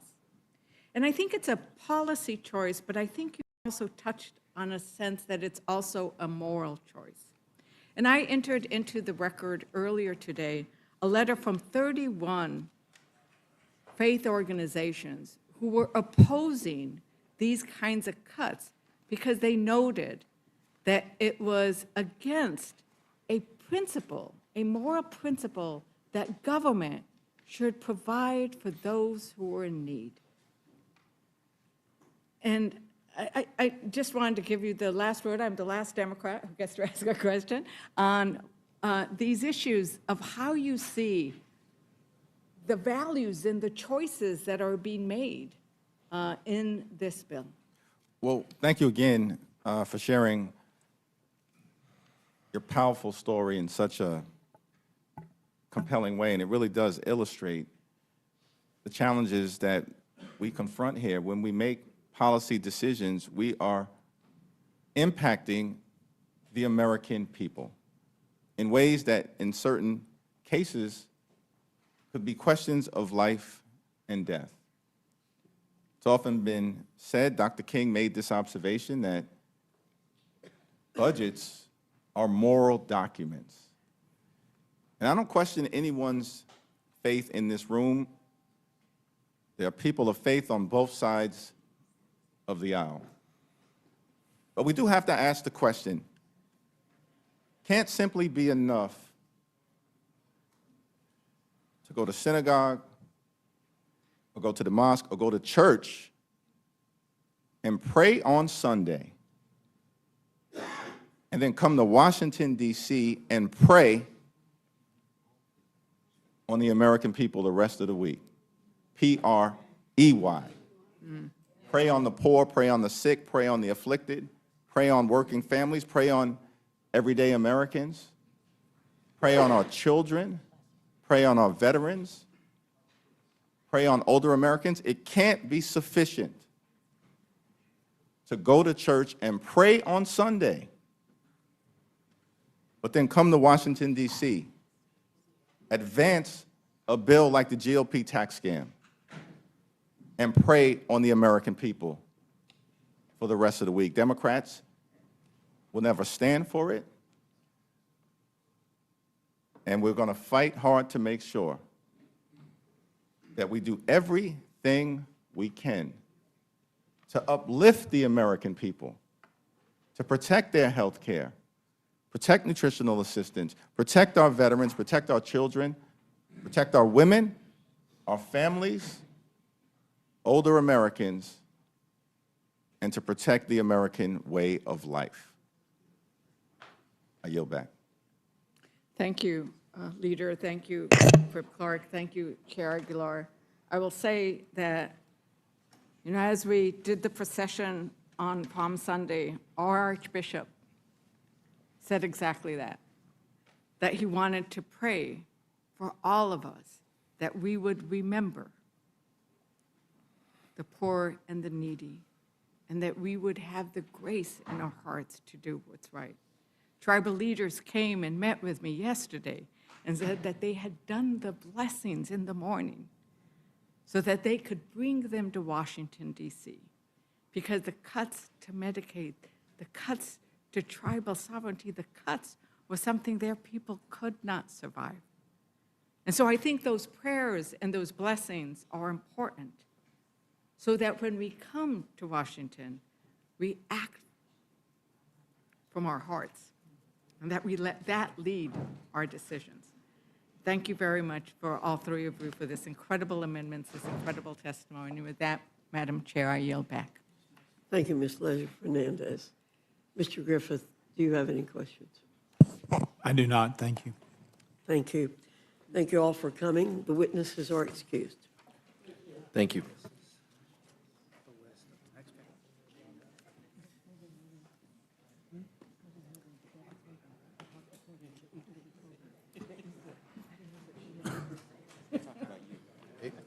Madam Chair? Yeah. Yeah, I'm going to announce the names. yeah, but before you do, can I make one statement? Please? I want to thank all my colleagues who have been here for an incredibly long time. Some of them have been here since 1 o'clock in the morning.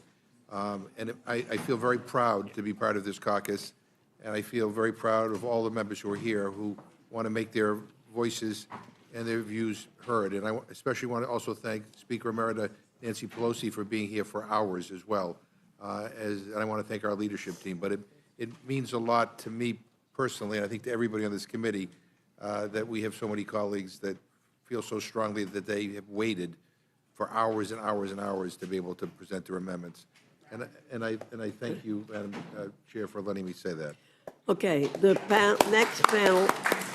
the next panel will be Tim Kennedy, Norma Torres, Al Green, Mr. Horsford, Ms. Beatty, Ms. Dingle, Mr. Gomez, and Ms. Robin Kelly.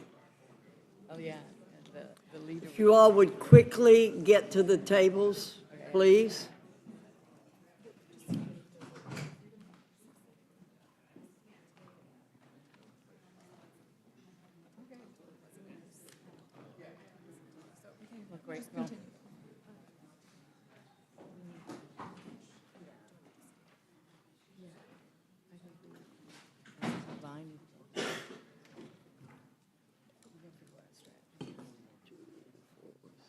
We can fit in one more.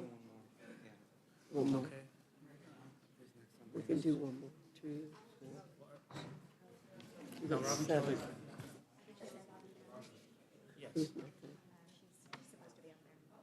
Oh, yeah.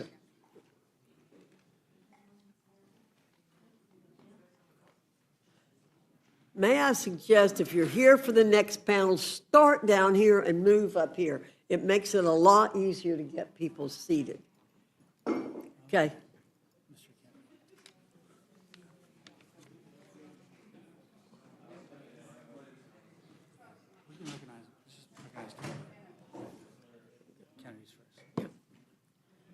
Mr. Kennedy, you're recognized. Thank you, Chairwoman Fox. For 5 minutes. Thank you, Chairwoman Fox, Ranking Member McGovern, and members of the committee. I'm here today to offer 2 critical amendments.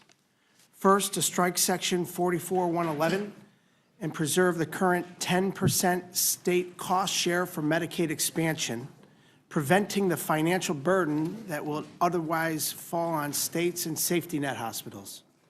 Second, to strike Section 44-126, which targets and defunds community health centers that provide family planning services. Taken together, these provisions in the underlying bill, in addition to the massive cuts to Medicaid that this bill ensures, would decimate access to care for millions of Americans, particularly low-income women, children, and seniors.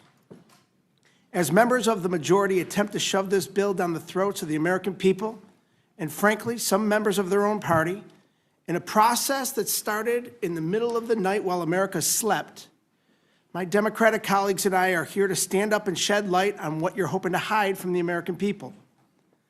As an occupational therapist myself, the husband of a physical therapist, the son of a nurse, and the representative of a community with 285,000 people who depend on these services, including 110,000 children, let me focus on what's at stake with the Medicaid provisions outlined in this bill.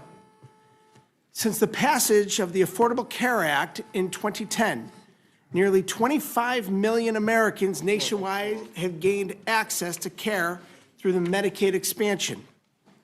That means moms have access to prenatal and postnatal care. Children can get regular checkups. And people struggling to put food on the table can still see a doctor before minor issues become emergencies. It means those in rural areas, often far from major hospitals, can visit clinics, access telehealth services, or get prescriptions filled without having to travel hours for basic preventative care. States that expanded Medicaid saw the uninsured rate among low-income adults decrease by more than half. It is so popular that even in states where the legislature and governor opposed it, like Oklahoma, when put to the voters, it was approved. In New York, the state I represent, expanding Medicaid has given over 1 million people access to care. With this bill, New York will face nearly $1 billion in new costs, while other states could see their expansions repealed entirely. As I've been here since the wee hours of the morning, participating in a broken process that started at 1 a.m., I cannot fathom why members of this majority would choose to rip life-saving care away from your own constituents in the name of tax breaks for billionaires, aside from the fact that the president told you to do so. As an occupational therapist, again, I've worked with patients, young and old, people who rely on Medicaid for necessary care. I've seen what happens when patients delay care because they cannot afford it. Minor conditions become chronic, emergency room wait times lengthen, and hospitals cannot absorb the cost. As a result, our healthcare system becomes destabilized.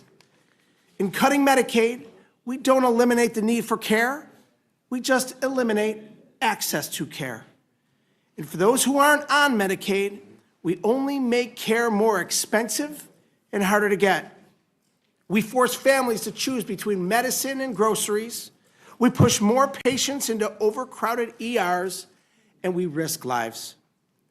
This Republican bill does not save money, and it sure doesn't help the people who sent us here to represent them.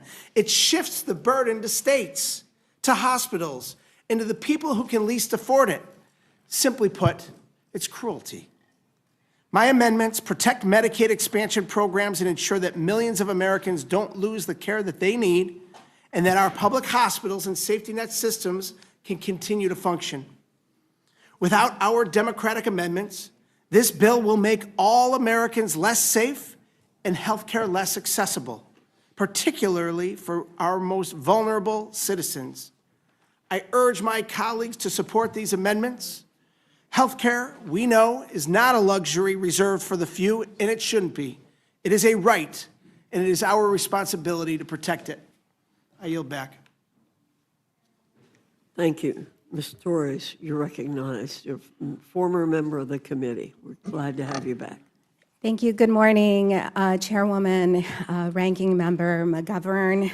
It's great to be back with all of you here, although under difficult circumstances. I know how difficult it is to have to work through the night, but the work that we're doing here today is really important. It's important for members to be able to share how this bill will impact our constituents. The bill before the committee, it is truly a disaster for the American people. It would throw almost 14 million people off Medicaid. It would cause our hospitals to close in areas that need them the most. It would cut food assistance for more than 3 million Americans, and all to help the multi-billionaires that pay much less in taxes. I fully support many of the amendments proposed by Democrats to fix these cruel actions, and I hope that they'll be made in order. I have 3 amendments that would address problems in the bill and in the current policies of the Trump administration. First, I have submitted an amendment number 507, which would protect the health care of nearly 340,000 of my constituents by striking the hundreds of billions of Medicaid cuts contained in this bill. It's a common sense at this time when families are struggling with higher prices of food and good due to the self-inflicted wound of tariffs caused by our president. Second, I have an amendment to prevent the $300 billion in cuts to food assistance, programs like SNAP. The Republican reconciliation bill would kick more than 3 million people off of food stamp assistance, again, while we are getting imported eggs from Turkey and other countries that are willing to help us in a time of need when our food prices are so high. Third, I have submitted an amendment to lift the SALT deduction cap imposed by the 2017 tax scam bill. The reality is that this simply shifts more federal taxes to Californians when California already contributes much more than many of your states. For example, California is a donor state. We send $692 billion to the federal government, and we receive back $609. That means we send $83 billion to many of your states to help fund the quality of life that all of you enjoy. Representative Griffin, Virginia they pay $107 billion. They receive more than in federal government that they give. Chip Roy of Texas gets back $71 billion more. Chairwoman Fox, North Carolina, gets $53 billion more. Representative Norman of South Carolina, you receive $35 billion more. Representative Austin Scott of Georgia and Brian Jack of Georgia receives $35 billion more. And Representative Hutching of Indiana receives $30 billion more.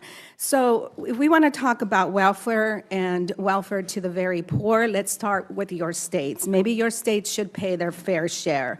Lastly, I have an amendment that would help stop the unlawful and dangerous firings of Federal Aviation Administration workers who maintain our air traffic control systems. They are the backbone of the air traffic control system. They are the unseen workers that help keep planes in the air and provide safe landings when we land. They support our air traffic controllers that ensure a safe flying public. While the administration is trying to recruit more air traffic controllers, they continue to fire probationary employees and reduce staffing for the people who maintain these systems. This is something that is critical that we need to address. Next and lastly, I have an amendment that would strike the 5% federal tax on remittance transfers in this bill. The tax proposal in this bill would disproportionately impact immigrant workers who already pay into a system that they cannot reclaim any of the Social Security or taxes, state, local taxes that they pay into. Lastly, I have an amendment that would disapprove of the U.S. Army Corps of Engineers work plan for fiscal year 2025. This plan isn't just flawed, it blatantly politicizes the project selection process in attempts to leave, once again, California, the state that all of you depend for welfare for your constituents, to have 0 projects allocated by them. I think the American people should know what is in this bill. It's a tax giveaway to the filthy rich. Thank you, Chairwoman, for your patience, and I yield back to you. Thank you, Ms. Torres. Mr. Green, you're recognized for 5 minutes. Thank you, Madam Chair. Mr. Ranking Member, members all, I am here today because of SNAP and a concern. But first, I'd like to thank Ms. Mang, Grace Mang, for introducing the Fairness for Victims of SNAP Skimming Act. It has been reduced to Amendment number 30.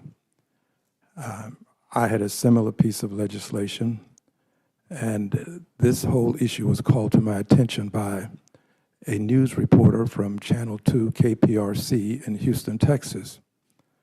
And as a result of his engagement, we produced a piece of legislation. I do not want to see block grants to Texas for health care. Madam Chair, Texas refused $100 billion to expand Medicaid. This is one of the reasons why Texas has the highest percentage of uninsured persons and the highest number of uninsured persons in the United States of America. I don't know that Texas is going to be responsible enough to accept the grants. What will you do and what will we do when Texas does what it does quite regularly, and that is decline federal dollars? So I'm here today to talk about a program that has benefited not only Texans, but persons across the length and breadth of the country. And this has been a bipartisan effort in the past. It was in existence until December of last year, right around Christmas. And it has to do with reimbursing persons who have their SNAP monies skimmed away with electronic devices such that they have to sometimes go without food. They are victims. We should not allow the criminals. Al, would you suspend for just a minute? There's a knocking noise going on somewhere. Do you all hear that? And it's bothering everybody out there because I can see it on your faces. I don't know where it's coming from.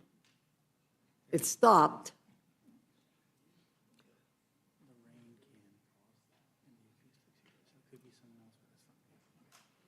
All right. Okay. It stopped. So I don't know what's causing it, but it was hard, making it hard to hear you and understand you. So I want to make sure we can hear you, and it's also distracting. So we'll start again. You didn't lose any time. Thank you.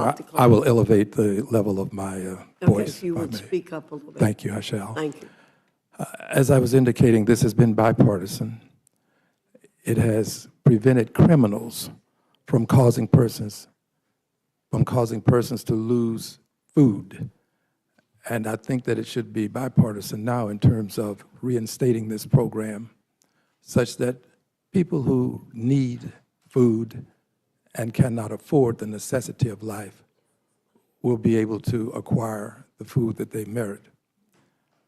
I would also add this, that this program is one that has been sponsored by Republicans. So Republicans and Democrats should be able to agree to prevent criminals from taking food. Finally, this. There's been talk about work and how work is good, and I agree, work brings dignity.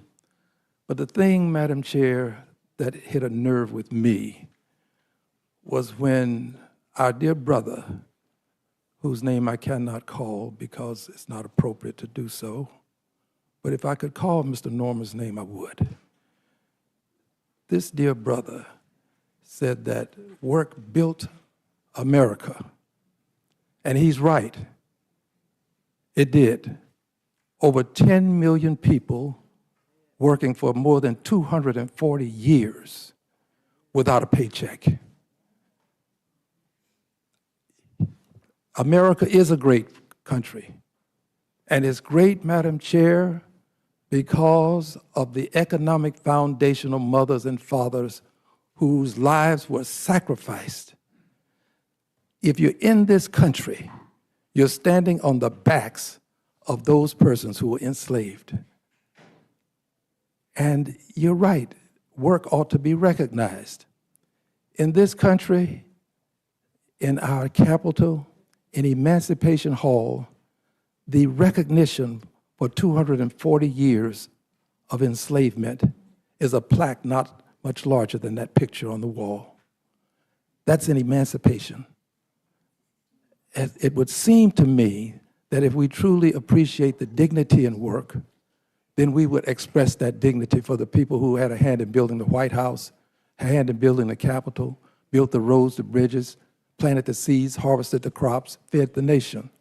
Why don't we recognize them to the same extent that we recognize people who are victims of the Holocaust? It just seems to me that if we're going to talk about work, let's talk about the people who built the country. And finally, I want to thank you for the time, and I'd like to thank the ranking member as well, and would hope that we can save this SNAP program. Thank you. Good morning, Madam Chair, to the ranking member, to the Assistant Democratic Leader, to the members of the committee. I've been with you since 3 o'clock this morning. I want to thank you for your time, but I'm here to bring the voices of 750,000 people in Nevada who elected me to do a job, and that's to make sure their perspective is heard by this Congress and this committee. I know we've heard a lot, but I want to touch on what this bad-built bill for billionaires doesn't do, because it barely touches housing, a crisis that is affecting more than just the people in my district. My disappointment is with what is not in here. So once again, like I did in the Ways and Means Committee, I am here to let you and the American people know that there's nothing to address the fact that rent increases are outpacing people's income, that there's nothing in this bill that builds out housing for the middle class, that there's nothing in this bill that touches Trump's blanket tariffs, which are taxes that Americans pay, not some foreign governments, that will raise the cost of housing. In fact, in 2018, the CBO projected that the initial Trump tax cuts would reduce residential investment since their provisions are not favorable towards housing. That report proved true, as inflation-adjusted residential investment today is nowhere close to its pre-2018 trend. I'll also tell you what this bill does have. It has an annual tax cut for billionaires, over $255,000 a year, while the average benefit for working people earning less than $50,000 annually is a meager $265. The cutting of health care for 14 million Americans, and the selling of Nevada public lands without a single dollar going to the state for which those lands are intended. So let's recap. Trump is making borrowing more expensive. He's raising the cost of housing materials due to tariffs, and extending the GOP tax scam means continued reductions in residential investment and making Nevadans pay for it with our land. Please make it make sense.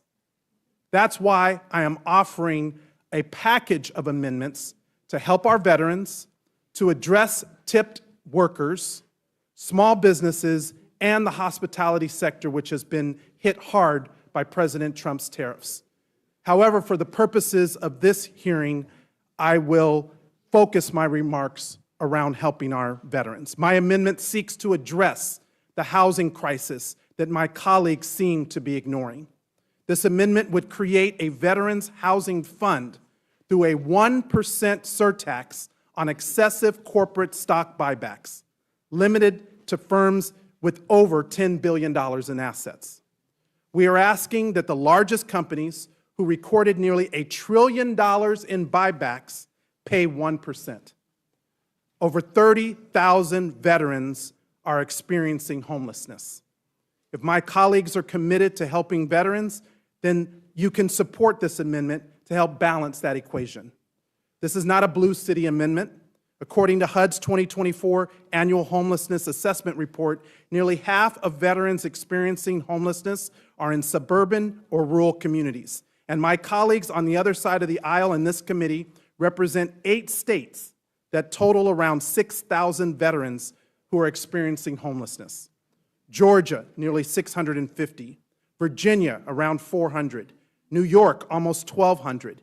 Indiana, over 400. Texas, nearly 1,850. South Carolina, almost 400. Minnesota, 300. And North Carolina, nearly 700 veterans experiencing homelessness. There is nothing in this bill that addresses shelter, mental health, substance abuse, job training, and other assistance specifically for our veterans. So I'm urging my Republican colleagues to work with us now to fix this bill before it goes to the floor. We want to work with you to address the problems facing our constituents. Earlier this month, I introduced 3 bills that can help address the housing crisis. We need legislation that addresses the corporate takeover of single-family homes, like my Home Act. Not one Republican joined when I brought that bill forward. I introduced my Unlock Housing Act to address affordable housing by allowing the Bureau of Land Management to be able to lease the land to local governments and tribes specifically for affordable housing. This is a smart method to use the laws that already exist to build out more housing. Why? Because as Nevadans know, the land that we sell has not helped create the housing that we need. But we are seeing the same story over and over, that this bill does not have working people in mind. Instead, we have people like Representative Mark Amodei pushing to sell off more than 500,000 acres of land in Nevada under the guise of creating more affordable housing. He didn't even give a second thought to selling out our community. And for what? To use Nevada as a cash grab for the nation's debt? Don't believe me? Look at Section 8315 of the bill. If my colleagues are truly serious about addressing the struggles of the middle class and specifically housing affordability, then please support my amendments. I'm also putting on the record that I've sent a letter to Chairman Smith and to Speaker Johnson to bring up my TIPS Act to ensure that tip workers receive the benefits that they are entitled.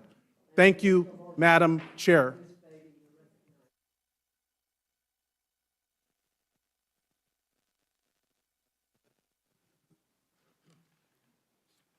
Thank you, Chairwoman Fox, Ranking Member McGovern, and members of the Rules Committee. I urge you to make in order my amendment, amendment number 280. This amendment is simple. It would stop the implementation of the Reconciliations Bill's massive cuts for the wealthy if the bill's other provisions result in reduction in funding of Medicaid, Social Security, or SNAP. Let me just put it in simple terms. It says no tax breaks for the wealthiest Americans if you cut the programs that everyday Americans, families, seniors, and others rely on. If you believe that is true, then you should have no problem supporting my amendment, which would make no changes if the bill does not cut Medicaid or food assistance. We are here to serve our constituents, and I know I'm not the only one here who has received thousands of letters and calls demanding that Congress protect health care, food assistance, and other critical programs. Constituents are saying, what are we doing? Well, I'm telling you, this panel shows you what Democrats are doing. We are fighting. And despite what the title of the Republican budget reconciliation bill would have you believe, it is not one big, beautiful bill. It's a big billionaire's bankroll bill. And it is one of the biggest and most reckless and heartless attack on American families. It would rip away health care from almost 14 million Americans and 11 million children with food assistance. And the worst part of it is none of this is necessary. It is only being done to bankroll a billionaire's tax cut. That is why I am offering this amendment. I am offering this amendment for the 2.4 million Ohioans who rely on Medicaid to access critical health care services like blood pressure, diabetes screenings, mammograms, mental health services, and other life care situations. I am offering this amendment for the millions of women across the country who rely on Medicaid to cover birth of their child and to keep them and their babies healthy before and after birth. I am offering this amendment for the more than 42 Americans without federal food assistance that they might not eat tomorrow. I am offering this amendment for Anisha, an Ohioan, a constituent mother of two, and a recent cancer survivor who relies on Medicaid. She's scheduled for surgery that Medicaid makes affordable. Her family also depends on SNAP to put healthy food on the table. Losing these benefits would be devastating. In short, I'm offering this amendment for Americans who are struggling to get by, who are counting on us, Democrats and Republicans, to lower their costs and to improve their lives, not enrich billionaires. Unfortunately, families I'm fighting for will not benefit from the tax cuts in this package. The top 0.1% of earners, billionaires, will see a tax break of some $278,000 per year. And that is a tax break of $762 per day, almost twice the weekly salary of someone making minimum wage in Ohio. It is clear that this bill is an attempt to sell out hardworking American families who are just trying to make ends meet to benefit the few. This bill would harm our constituents, Democrats' constituents, Republicans' constituents. Republicans have claimed that this bill does not cut benefits. And if you believe that is true, you should have no problem supporting my amendment, which would make no changes if the bill does not cut Medicaid and food assistance. So I would urge you to make this in order. And Madam Chair, I would like to enter into the records the GOP's budget plan, this article, the GOP's budget plan that makes it hard to conceal its lies about Medicaid and SNAP. Without objection. Thank you. Lastly, let me just say to the American people, we have been here all night, and we're here because of you. They planned this hearing at 1 a.m. in the morning to 5, and here we are now in the first panel at 11:45. Is this the way our country should run? Is this what you expect from our leaders? Let me answer it for you. The answer is no, and that's why we are here today. Thank you, Madam Chair, and I yield back.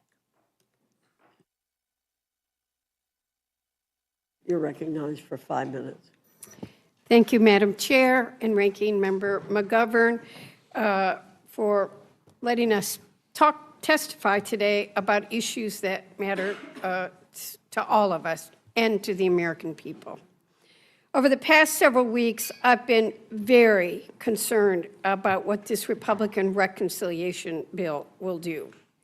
Not only does this bill, the bill, if it's enacted, the House bill, would be the biggest loss of health care coverage in American history that will strip health care from almost 14 million Americans.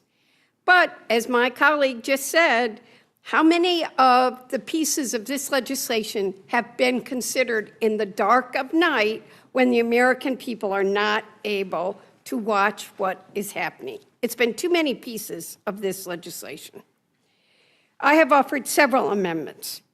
Medicaid is the largest payer of long-term care in America, which is why I filed an amendment to ensure Medicaid home and community-based services, or HCBS, are not cut or reduced as a result of this reconciliation bill. We know that the majority of seniors and individuals with disabilities would prefer to receive care in the comfort of their homes, in the communities that they've known, where they can maintain an independent life, remain engaged in their communities, and age with dignity. And in fact, it is less expensive than in nursing homes, which is where most long-term care in America is paid for by Medicaid. Yet hundreds of thousands of Americans are already sitting on state wait lists to access home-based care, and this bill will exacerbate this issue. No one should have to sit for years on a waiting list to get the care that they deserve, and caregivers shouldn't live in poverty to do this critical work. Let's be honest.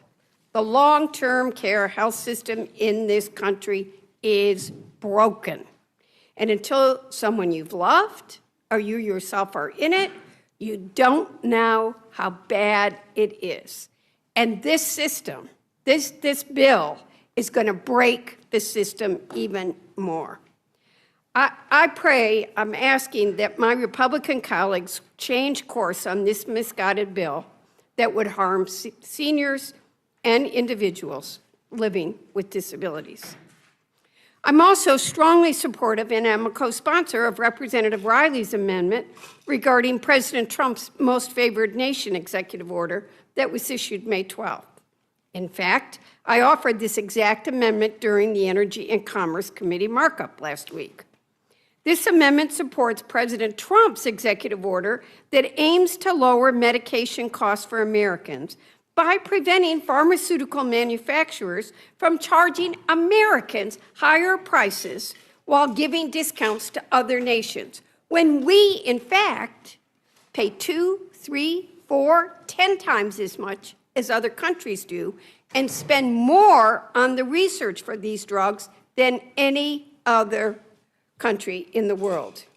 No one in America should have to pay higher prices for medications than patients in other countries, which I have to admit to you was shocked that every single Republican on the Energy and Commerce Committee voted against this amendment that supports their own president's prescription drug pricing plan.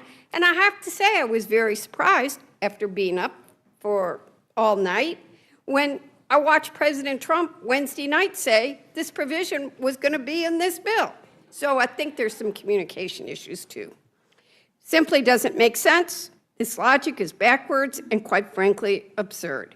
And on top of this, we had a bipartisan deal that opened the door for a solution to lower drug costs for Americans last Congress. But thanks to Elon Musk, Republicans tanked that agreement and are now trying to pass a bill with no meaningful change that would not only fail to lower drug costs, but would also rip coverage away from 14 million Americans. I'm going to end by expressing my concerns with this legislation's impact on our environment and natural resources, which is why I filed 3 amendments that I offered during the natural resources markup 2 weeks ago. Taken together, These amendments would preserve judicial review. I think too many people forget we are a system of checks and balances in this democracy. Protect compliance with the Endangered Species Act, which has literally saved thousands of species, and prevent the Inflation Reduction Act decisions from NOAA from applying to fisheries, climate resilience, and harmful algae bloom forecasted in the Great Lakes. I'm getting that look, so thank you, Mr. Chairman, and I yield back. I thank the gentlelady. She yields back, and I recognize Mr. Gomez of California for 5 minutes. Republicans are playing Russian roulette with the American people. That's right, I said it, Russian roulette. And that's because either you're going to lose your health care, that could probably save your life, or not. You can get a tax increase or not. This is serious business. According to the Joint Committee on Taxations, Congress's nonpartisan scorekeeper says families making $30,000 or less will pay an average of $200 billion more in taxes because of this bill. Families making $50,000 a year, you have a 50-50 chance of seeing a real change in your taxes. But you'll have to wait till April to see how lucky you were. Now the billionaire establishment has nothing to worry about. They'll get a tax cut of $270,000 a year. Right here in this committee, the American people are witnessing one of the biggest transfers of wealth in American history. But Republicans are advancing legislation that will slash billions of dollars from Medicaid, health care for the working class, so that they can give trillions in tax breaks to the billionaires, ultra-wealthy, and the largest corporations in this country. Republicans are literally stealing from the poor to give to the rich, all while adding trillions in deficit deficit spending and to the debt. They should be ashamed about this legislation, because look at not what's happening in my district, look at what's happening in their districts. In North Carolina, 400,000 people will lose Medicaid coverage. In Minnesota, 250,000 will lose the health care. Texas, 380,000. Virginia, 390,000. New York, 1.2 million. These aren't numbers. These are real people who will lose health care coverage. And if they don't have coverage, they might not have insulin. They might not have preventative care. They might have to go into the hospital to see an emergency doctor later, which can cost them their lives. We also know that 51% of new moms and their babies who are covered by Medicaid will lose. The seniors that don't get enough coverage through Medicare will lose. The sons or daughters that's assisted living facility will lose. People that live in rural communities that are mostly represented by Republicans will lose. Republicans are making it harder for working people to get by, harder for families to welcome a new child, get postpartum care, or cover basic medical needs during one of the most vulnerable times in their lives. Families are barely staying afloat. Many who are working 2 or more jobs just to get by, and they're already stretched thin by the cost of food, housing, and childcare. Now that Trump's tariffs are hitting them with an extra $4,900 a year. And Republicans always say that they're the pro-family party, but they never do actually anything that actually values the American family. And Republicans say they're the balanced budget party, but this bill balloons the deficit and saddles future generations with more debt that they have to pay off. Voters sent us here to lower costs and create real opportunities, and that's what we should be delivering on. We should make the child tax credit fully refundable and advanceable, and make it bigger and pay it monthly. We should build millions of starter homes for new families and help them buy their first home so that they can build wealth. We should make child care affordable and guaranteed paid family leave. But this bill does none of that.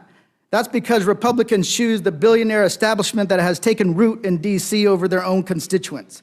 Now I ask the same question to my Republican colleagues as I asked in the Ways and Means. I want to ask you here, and they answered wrong. So I'm asking you guys, are you for the working man or woman who is struggling to get by, or the billionaires? Are you for the babies or the billionaires? Are you for the seniors or the billionaires? Are you for the American family or the billionaires? I have introduced 14 amendments making sure that billionaires pay their fair share, to housing, to health care, and one of those bills is sponsored by Speaker Emerita, that is extend the ACA premium tax credit to help pregnant women and children. That's one of the things that we know, And some of the states that are going to have the biggest cuts to Medicaid also are some of these southern states that have the highest maternal mortality rate in the country. You know, California has its problems, but we actually have one of the lowest maternal mortality rates in this country, the lowest. So here's the thing. Once again, are you for pregnant women or the billionaires? Are you for babies or billionaires? Because that's what this all comes down to. And I will ask that if you vote on just one amendment, maybe you can restore a little faith in this kid from California. With that, I yield back. Gentleman yields back. Now recognize Ms. Kelly of Illinois. Thank you, Mr. Chair, and thank you, Ranking Member. I have an amendment at the desk titled Amendment Number 371. My amendment is simple and requires 12 months of continuous Medicaid and CHIP coverage of full benefits for pregnant and postpartum women. We've heard a lot about that. I've dedicated 10 years to this topic. This amendment will codify what we already know is essential, that 1 year of postpartum care is not just medically necessary, it is a matter of life and death. Let's remember that the United States maternal death rate remains far higher than other high-income countries, and nearly 2 out of 3 maternal deaths occur during the postpartum period. Our nation is facing a maternal health crisis, and it has been for years. It's shameful, and it has worsened. The maternal mortality and morbidity epidemic is particularly dangerous for people with disabilities who face a maternal death rate that is 11 times higher than the rate for non-disabled people. Black women are 3 times more likely to die from pregnancy-related causes than white women. And American Indian and Alaska Native women are twice as likely to die of complications. Medicaid improves maternal health outcomes and ensures access to vital pregnancy services. Medicaid covers almost half of all births in this country, and in many states it's more than that. And it covers more than half of all births in rural communities. Consider a new mom from Arkansas who was finally approved for Medicaid in her 3rd trimester following a delay in her eligibility determination. Her Medicaid coverage was invaluable during complicated labor and delivery.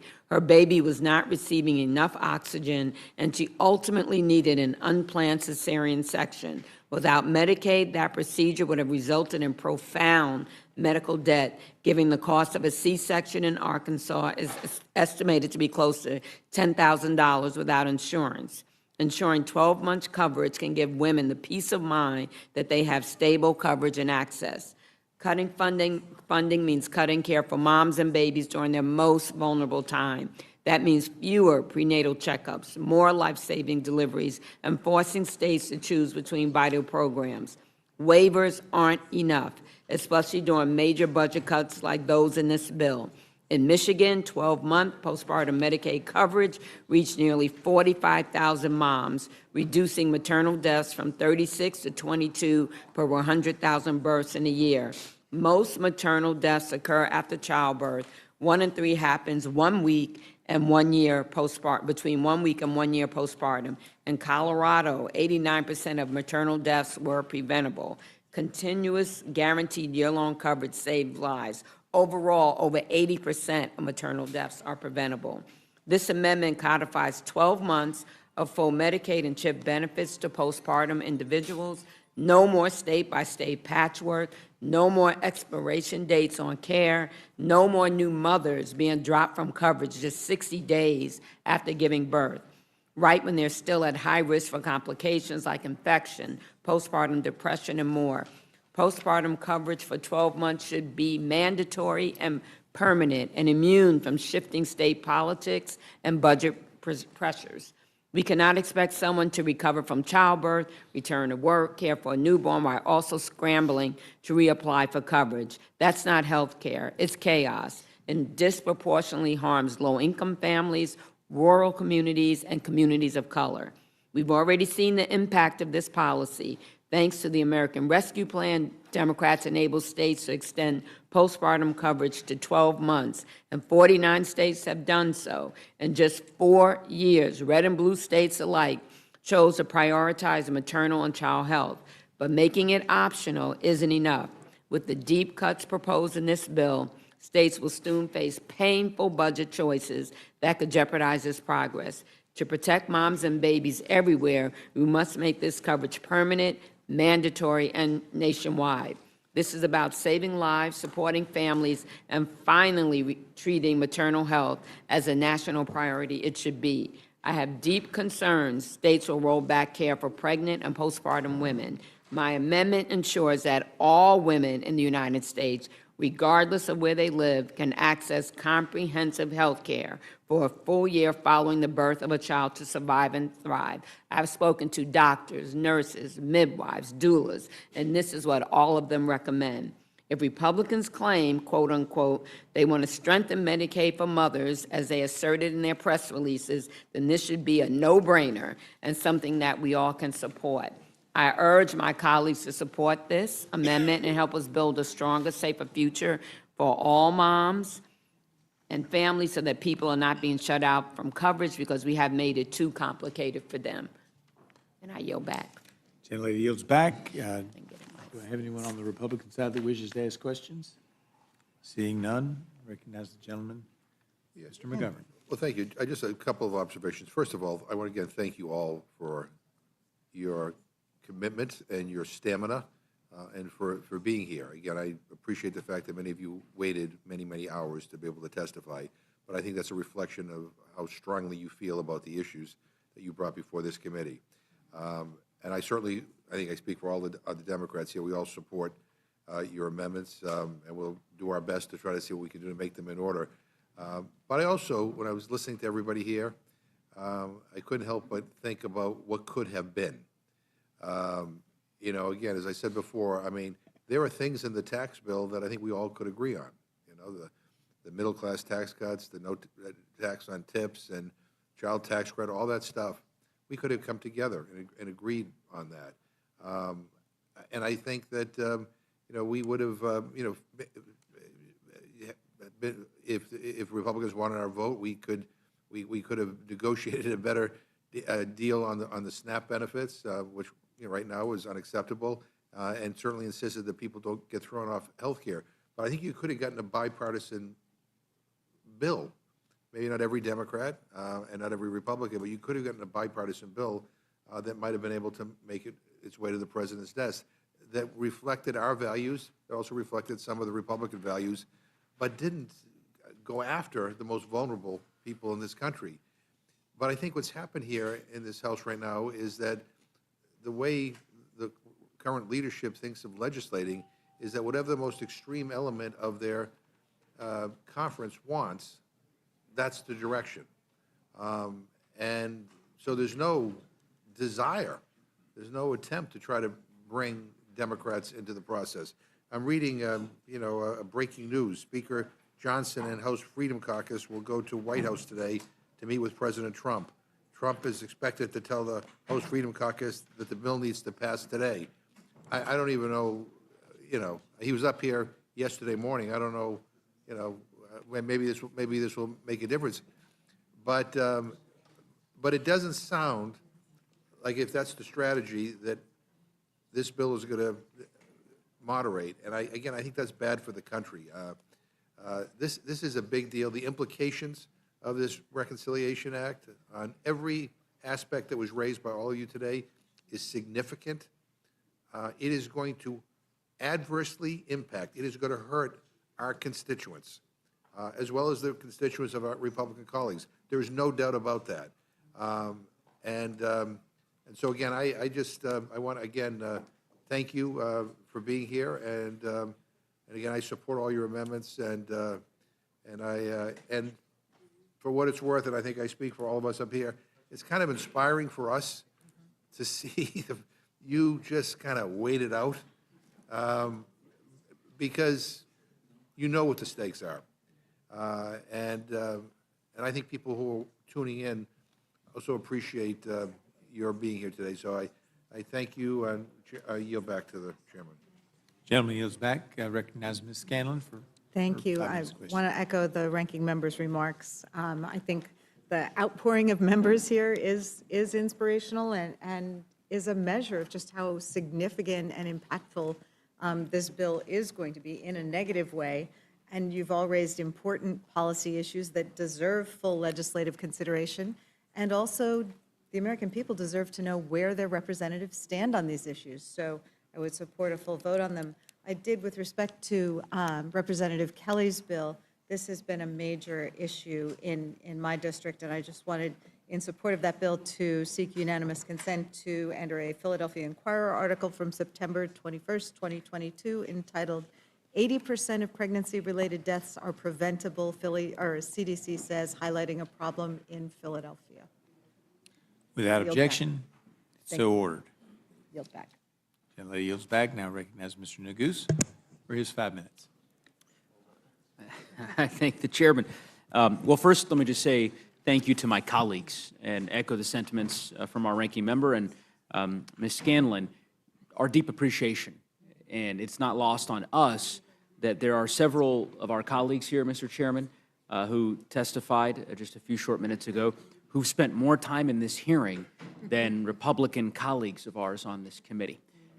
There are several members. No, I'm not referencing the chairman, but others of your colleagues.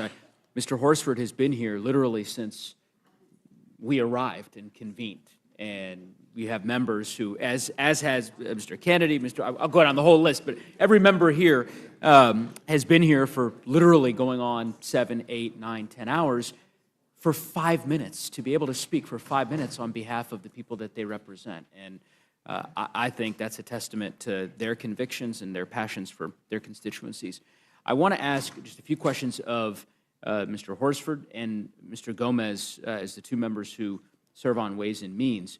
Mr. Horsford, you heard me earlier, if you might, maybe at 4 in the morning or 3 in the morning, I don't remember exactly when, in my exchange with the chairman of the Ways and Means Committee regarding the tax on tips. And I'm still trying to understand why the Republicans on the committee don't just put your bill on the floor, given that there's bipartisan support for it, given that this seems to be an issue that they're passionate about. I struggle to understand why that's not the case. And I know you have fought vigorously on behalf of the people that you represent in Nevada for that particular policy, but I want to give you an opportunity to expound upon it if you're interested. Thank you to the Assistant Democratic Leader. Look, to be clear, I've been working with a coalition of workers, the culinary workers, Unite Here, One Fair Wage, and others to bring legislation to provide relief to tip workers. 6 million tip workers in America today make as little as $2.13 an hour. $2.13. 70% of those workers are women, and women of color in particular. So on top of giving relief and allowing more tip workers to keep their hard-earned money by eliminating the tax on tips, we also need to give workers a raise. And that is what my bill does. No other bill does that. My bill also has important safeguards so that people continue to pay into Social Security, so that hedge funds are not able to grift off of the policy, so that we define what a tip worker is, so that it's not abused under our tax law. And so for Chairman Smith to sit here today and say, you know, he couldn't bring a bill to the committee is just wrong, because I'm ready. I've been ready, and my bill has been ready since the beginning of this Congress. And it comes from the actual tip workers who are affected by the policy. I am a co-sponsor of the bill that was unanimously passed by the Senate, the same version. And I see no reason why the House cannot bring up a standalone bill to make sure that we are advocating for the needs of tip workers and all workers. You're going to have all these compounding effects of cutting health care, of cutting nutrition programs, of making it harder for working families to get by. Then let's give workers a raise. Let's give them a raise that's livable enough to actually pay the rent on and to afford to buy a home. That is what Democrats stand for. That's what we're fighting for, is to give everyone an opportunity to not just survive, but to actually thrive in America. So thank you to the Assistant Leader for the opportunity to talk about that legislation. And Chairman Smith, wherever you are, my letter to you asking for a standalone vote on my legislation is at your office. Well said. Well said. Mr. Gomez, there was a robust discussion earlier about the tax brackets. Yeah. And I think the chairman was not as candid as I would have hoped with respect to his description of the various tax brackets in the reconciliation bill. I wonder if you might talk about the billionaire tax bracket and the amendment that you proposed. Yeah, first, I have an amendment that would increase taxes on billionaires, basically preventing them from getting any kind of tax break in this bill and actually require them to pay their fair share, increasing the tax bracket from 36% to 39%, roughly. So in this room, by show of hands, who believes a billionaire shouldn't get a tax break and actually should pay their fair share of taxes? Like, all right, how about on the Republicans? You guys can help me restore my faith, because here's the thing. There aren't many Republicans here on the committee, but unfortunately. here's the thing. They've all left. But And the reason why is that if you increase the taxes on the billionaires, you can actually give the people who are getting screwed at the bottom rungs of the economic ladder a tax break. So for the record, I want to enter into the record the distribution chart, distribution of the estimated revenue effects of the tax provisions of the chairman's markup, basically what's going to happen, into the record. This is by the Joint Committee on Taxation. It's an official record. What's it on? It basically shows how much, who's paying what in taxes under this bill by the Joint Committee on Taxation. Without objection, so ordered. Thank you. And here's the thing, the reason why, let's go over years. Calendar year 2027, if you're people that make less than $15,000 a year will pay an additional $1 billion in taxes. $1 billion. And here's the thing, in the year 2029, people that are making less than 15 million are going to pay 15,000 will pay another $2.6 billion in taxes that year. People that are making 15 to 30,000, 2.5 billion in additional taxes that year. And we go on to year 2031. They're actually less than 15,000. They're going to pay another $3.6 billion that tax year. 3.6 billion. And if you're making 15 to 30,000, you're going to be, all those people will be ponying up another $4.5 billion. $4.5 billion. And by the year 2033, let people that are in that tax bracket of less than 15,000, $3.7 billion just that year. And then the people making 15 to 30,000, $3.8 billion. So anybody that says that the people at those low rungs of the economic ladder are not getting screwed or are not going to be paying more in taxes are just absolutely wrong. And with that, I yield back to Mr. Nagus. thank you, Mr. Gomez. I yield back. I did. Chairman yields back. Seeing anyone else seeing no one else wishing to ask questions, I thank this group for presenting your amendments. Thank you for being with us, and we will move on to the next group, and I'll need the names. All right, as they're leaving, our next panel will be Ms. Dexter, Mr. Carter, Ms. Takuda, Ms. Bonamici, Ms. Barragan, Mr. Tonko, Ms. Goodlander, and Ms. Stansberry. She's raising her hand. I don't know the answer to this. She wants to know why she's not on. Wow. Talk to them.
All right, if Ms. McLean Delaney could join as well.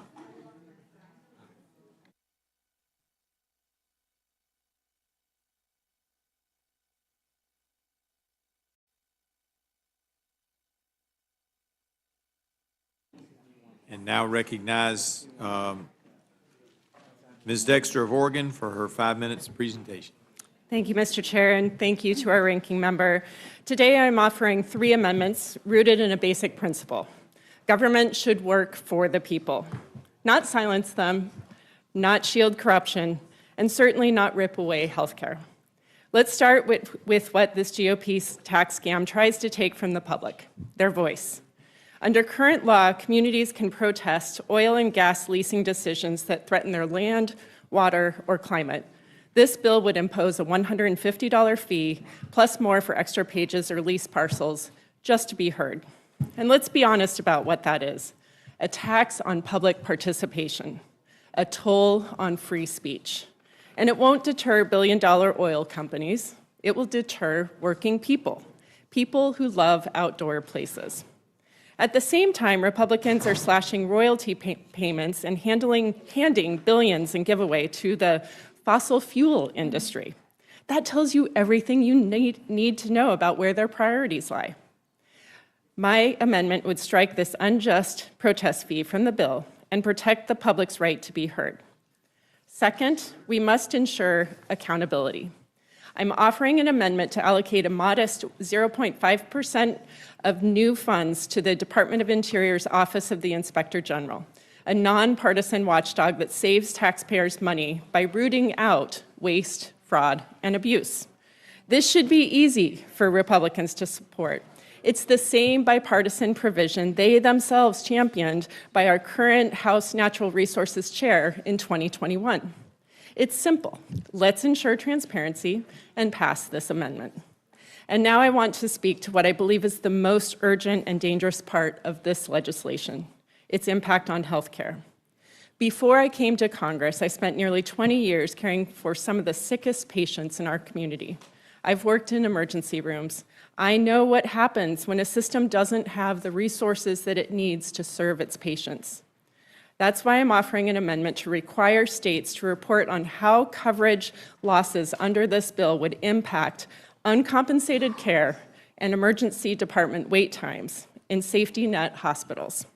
If this bill were really only about ridding out waste, fraud, and abuse in Medicaid, we should welcome this kind of data.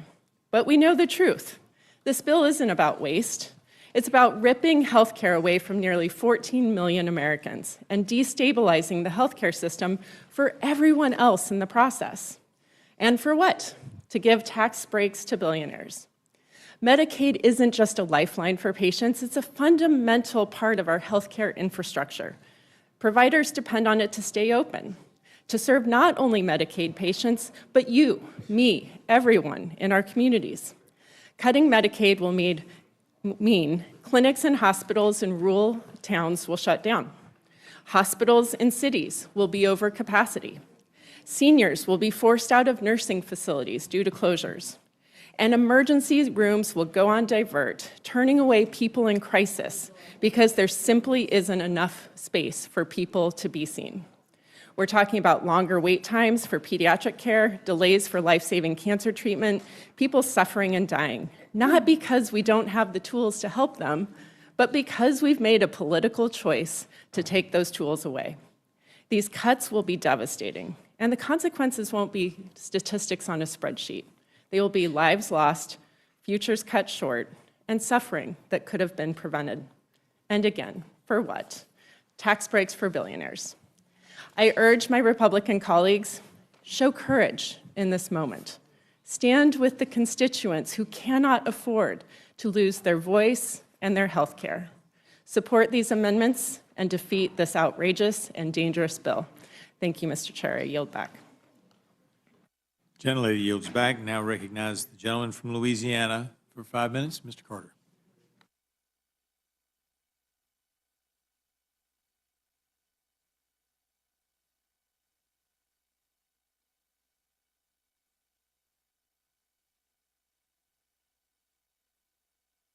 Well, okay.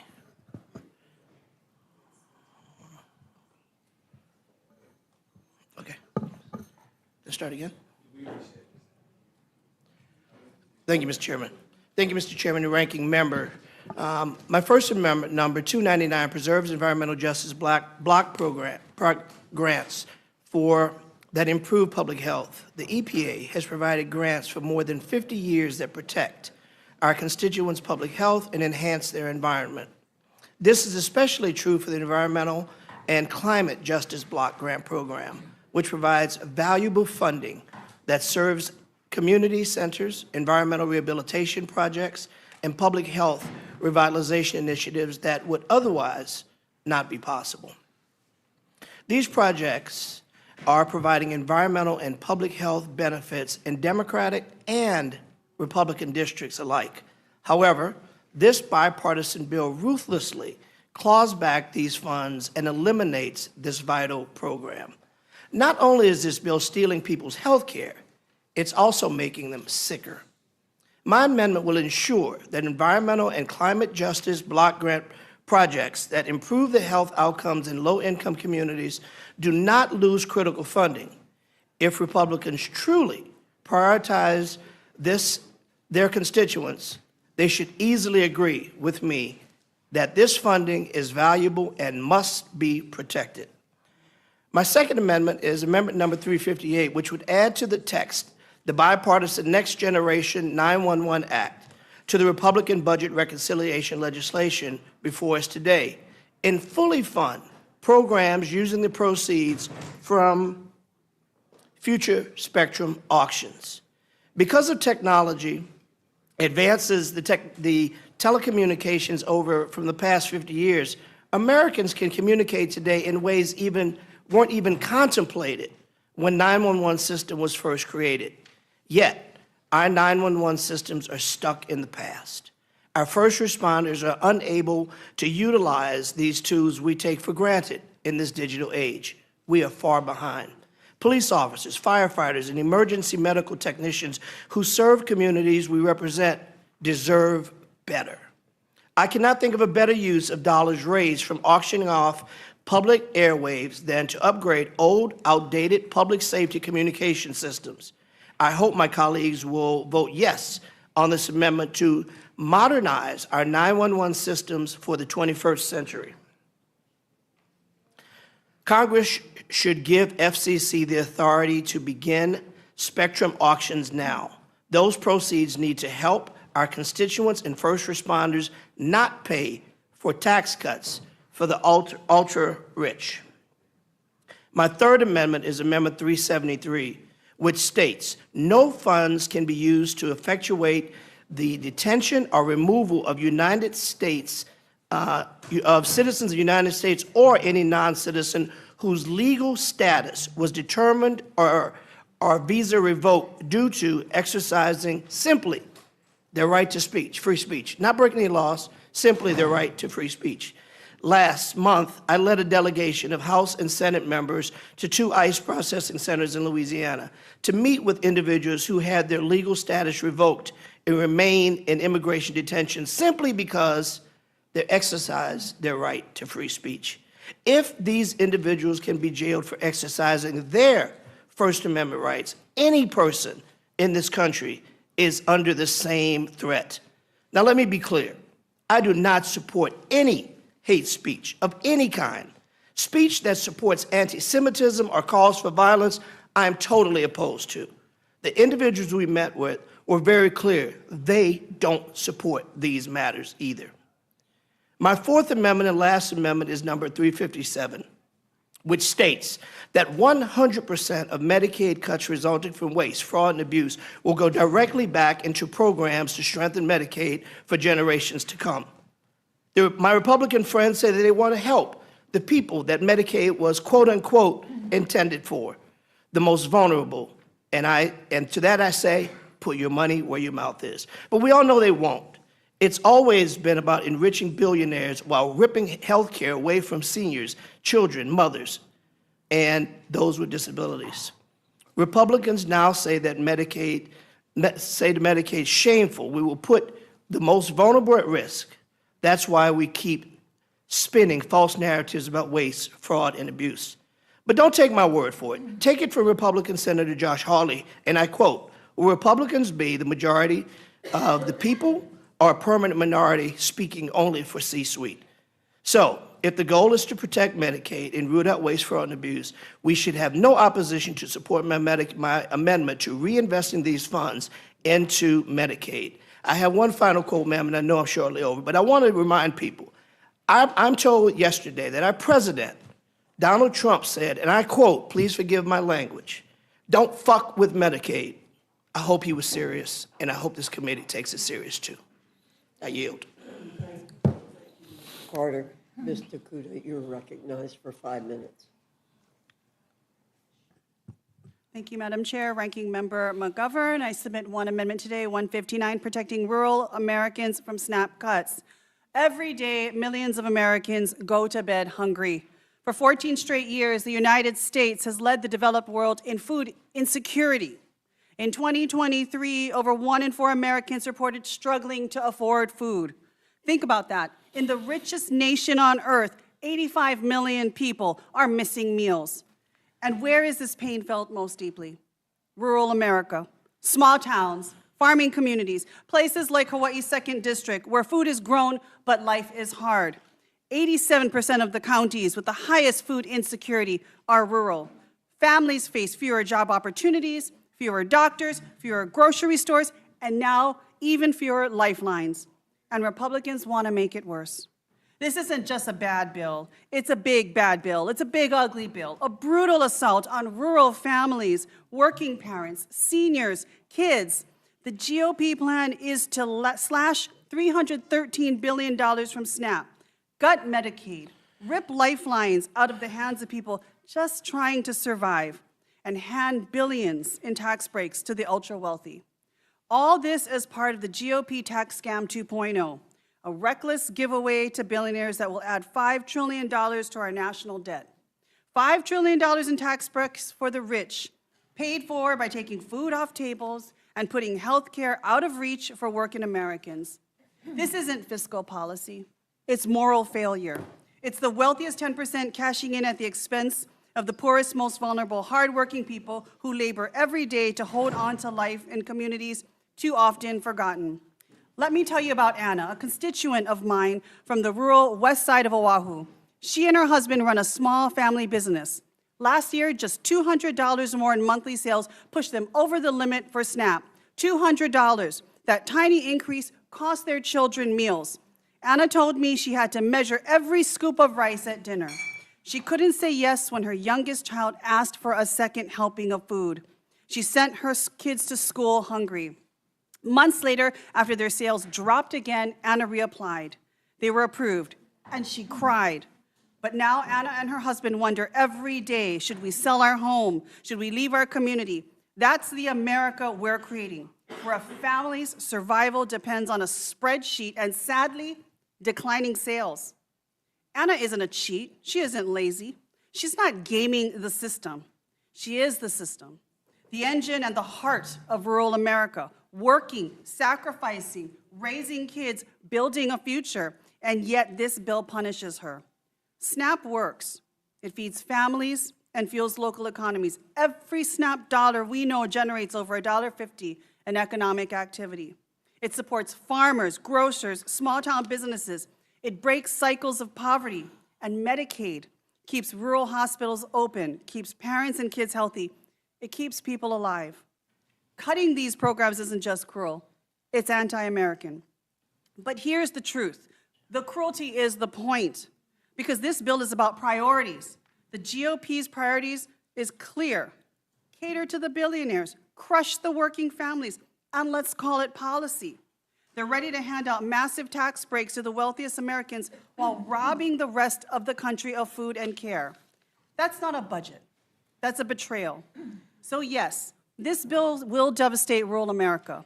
It will mean more hunger, more closed clinics, more families like Anna's forced to consider giving up their homes, their communities, their dignity, so that billionaires can buy a third yacht and pay even less in taxes. But we have a choice. We can do the right thing. We can stand with the families who work hard and ask only for a fair shot. We can vote for policies that invest in people, not punish them. We can reject the GOP tax scam. We can protect SNAP. We can defend Medicaid.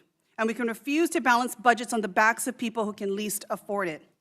This amendment is our choice.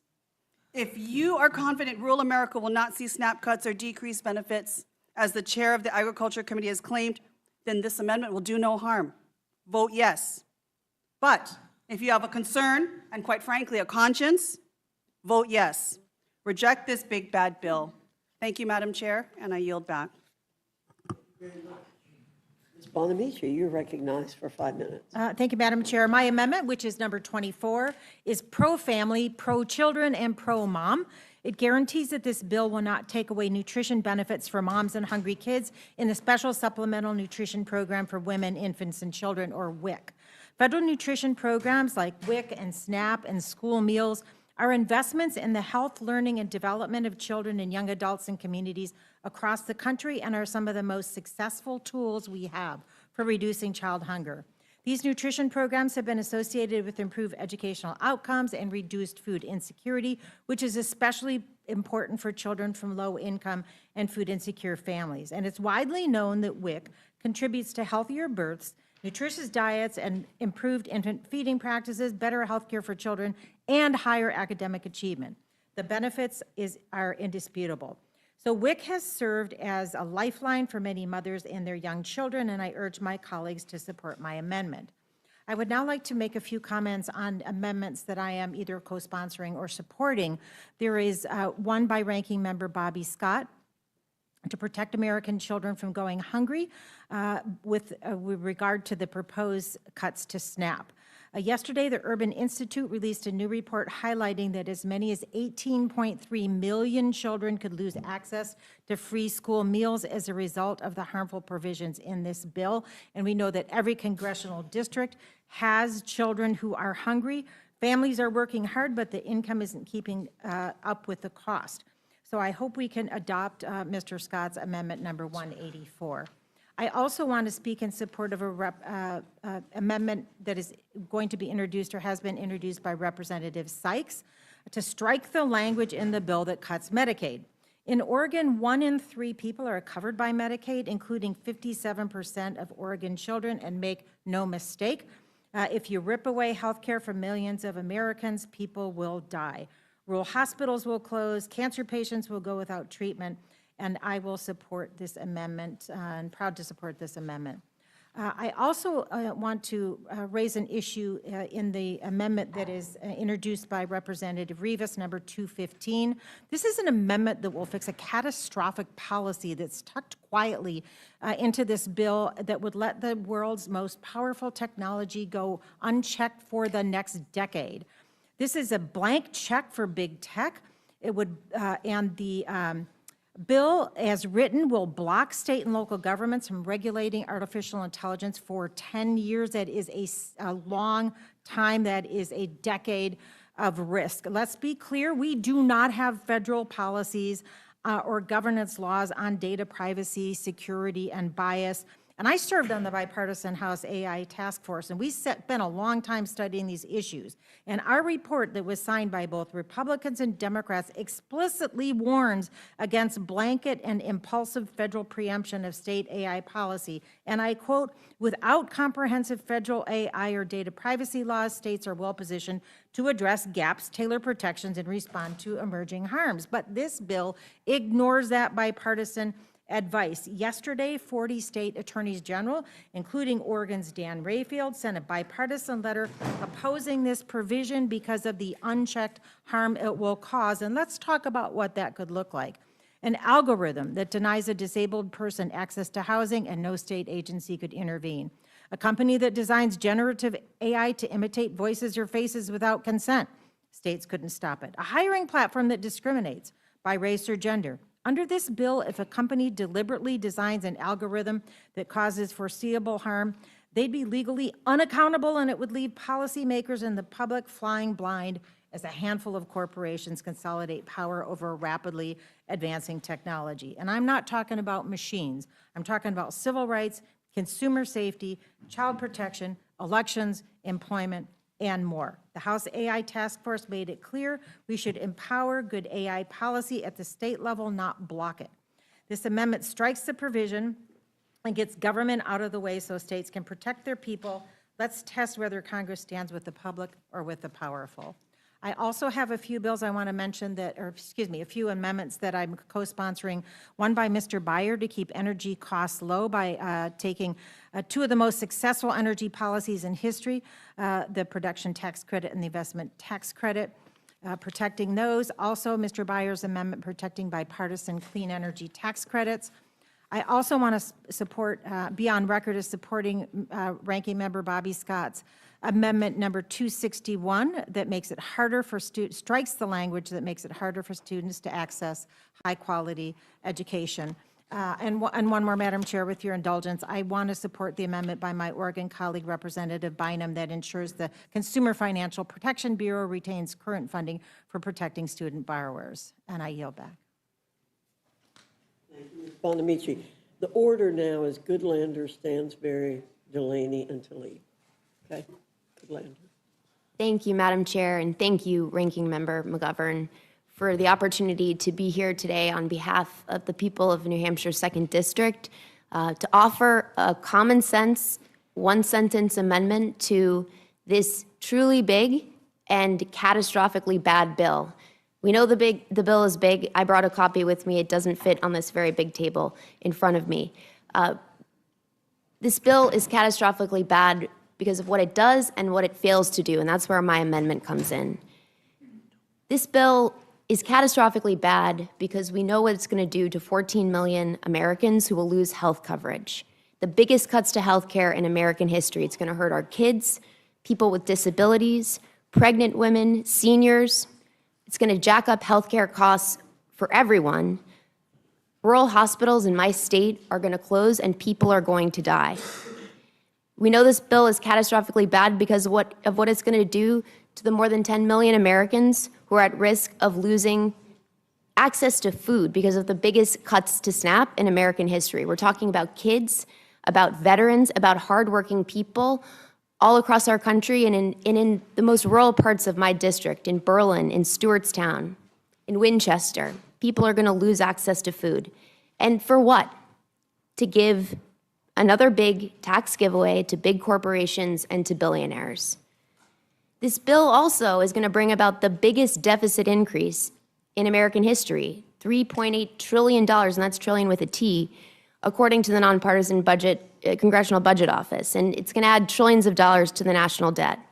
So this bill is bad for all the things it will do, but one of the things this bill will not do, and another reason why it's catastrophically bad, is what it fails to do to really make government work better for hardworking people and to actually cut down on waste, fraud, and abuse. And that's where my straightforward, common sense, one-sentence amendment comes in. Title II of this big bill provides nearly $150 billion to the Department of Defense, and does this, mind you, at a moment when that department is in a state of pure and utter chaos under the leadership of a person who has no business serving as the Secretary of Defense.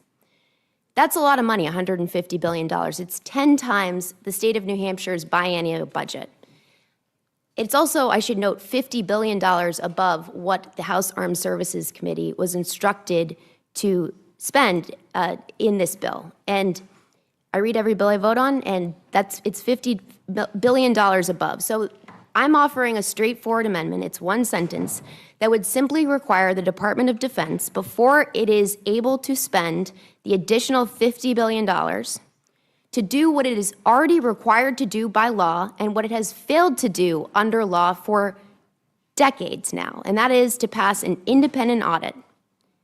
This is about basic government oversight, but the Department of Defense has failed 7 audits. It is the only federal department that has failed an audit, and it also accounts for more than half of our discretionary spending. We're talking about $1 trillion. This is not right. If you really want to talk about cutting waste, fraud, and abuse, I'd ask the question, isn't ensuring a clean audit of the Pentagon a top priority? If you want to know whether we're actually wasting money, an audit is going to help us do exactly that.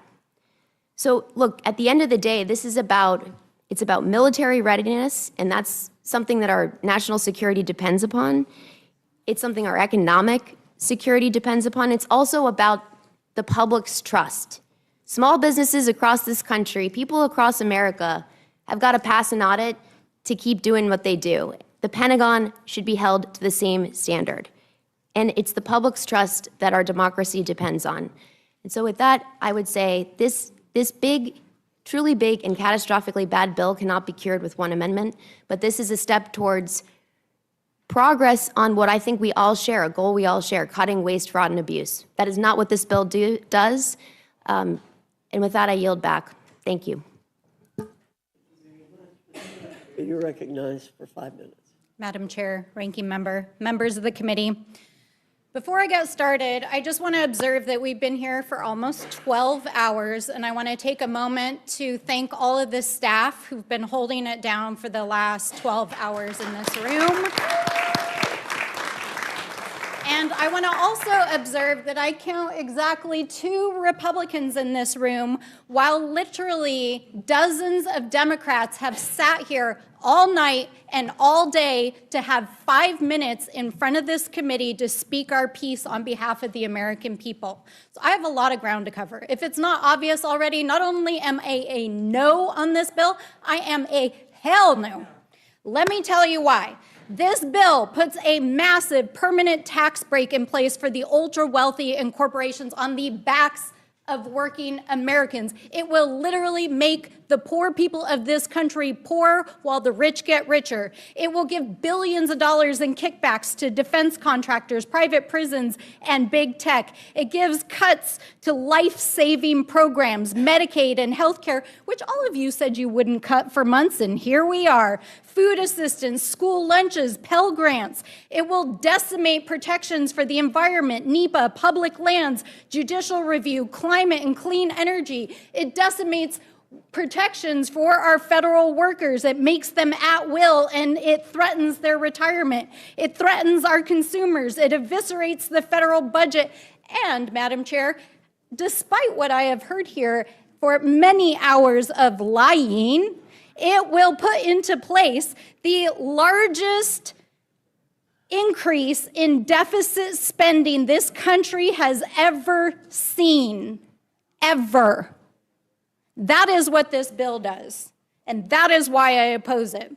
I'm here to present 6 amendments, one of which was voted down by the Republicans in oversight that would actually protect Medicaid, Social Security, veterans benefits, and food assistance. I'm also here to fight for a bill, an amendment to this bill that would make it impossible for people like Elon Musk and special government employees to self-deal and exploit the government for their own personal gain. I'm also here to present an amendment that would restore the protections for our tribal nations, because notwithstanding what I heard the chairman say in the dark of night in this room, this bill takes away the judicial rights of our tribal nations to defend their sacred lands and their tribal trust and treaty responsibilities, and it is shameful. It is absolutely shameful. I am also here to offer an amendment to restore climate funding that was cut out of our national budget, and I am here to present an amendment which the Republicans have already voted on in a number of different places and spaces that would make it impossible for our foreign adversaries to mine here in the United States and take advantage of our system. These are but a small offering to a 1,000-page bill that will literally kill Americans. This is but a small offering in the 500 amendments that my colleagues and I have waited all night and all day to present in this committee. So let me be perfectly clear. This bill will hurt the American people. It will raise the debt. It will give permanent tax breaks to the ultra wealthy. It will put billions of dollars into the pockets of Donald Trump's friends. It will cut life-saving programs. It will decimate protections for our communities. And it is happening on your watch, and we are here to fight it every step of the way in this committee, on the floor, in our communities, and we will not stop fighting. And with that, I yield back.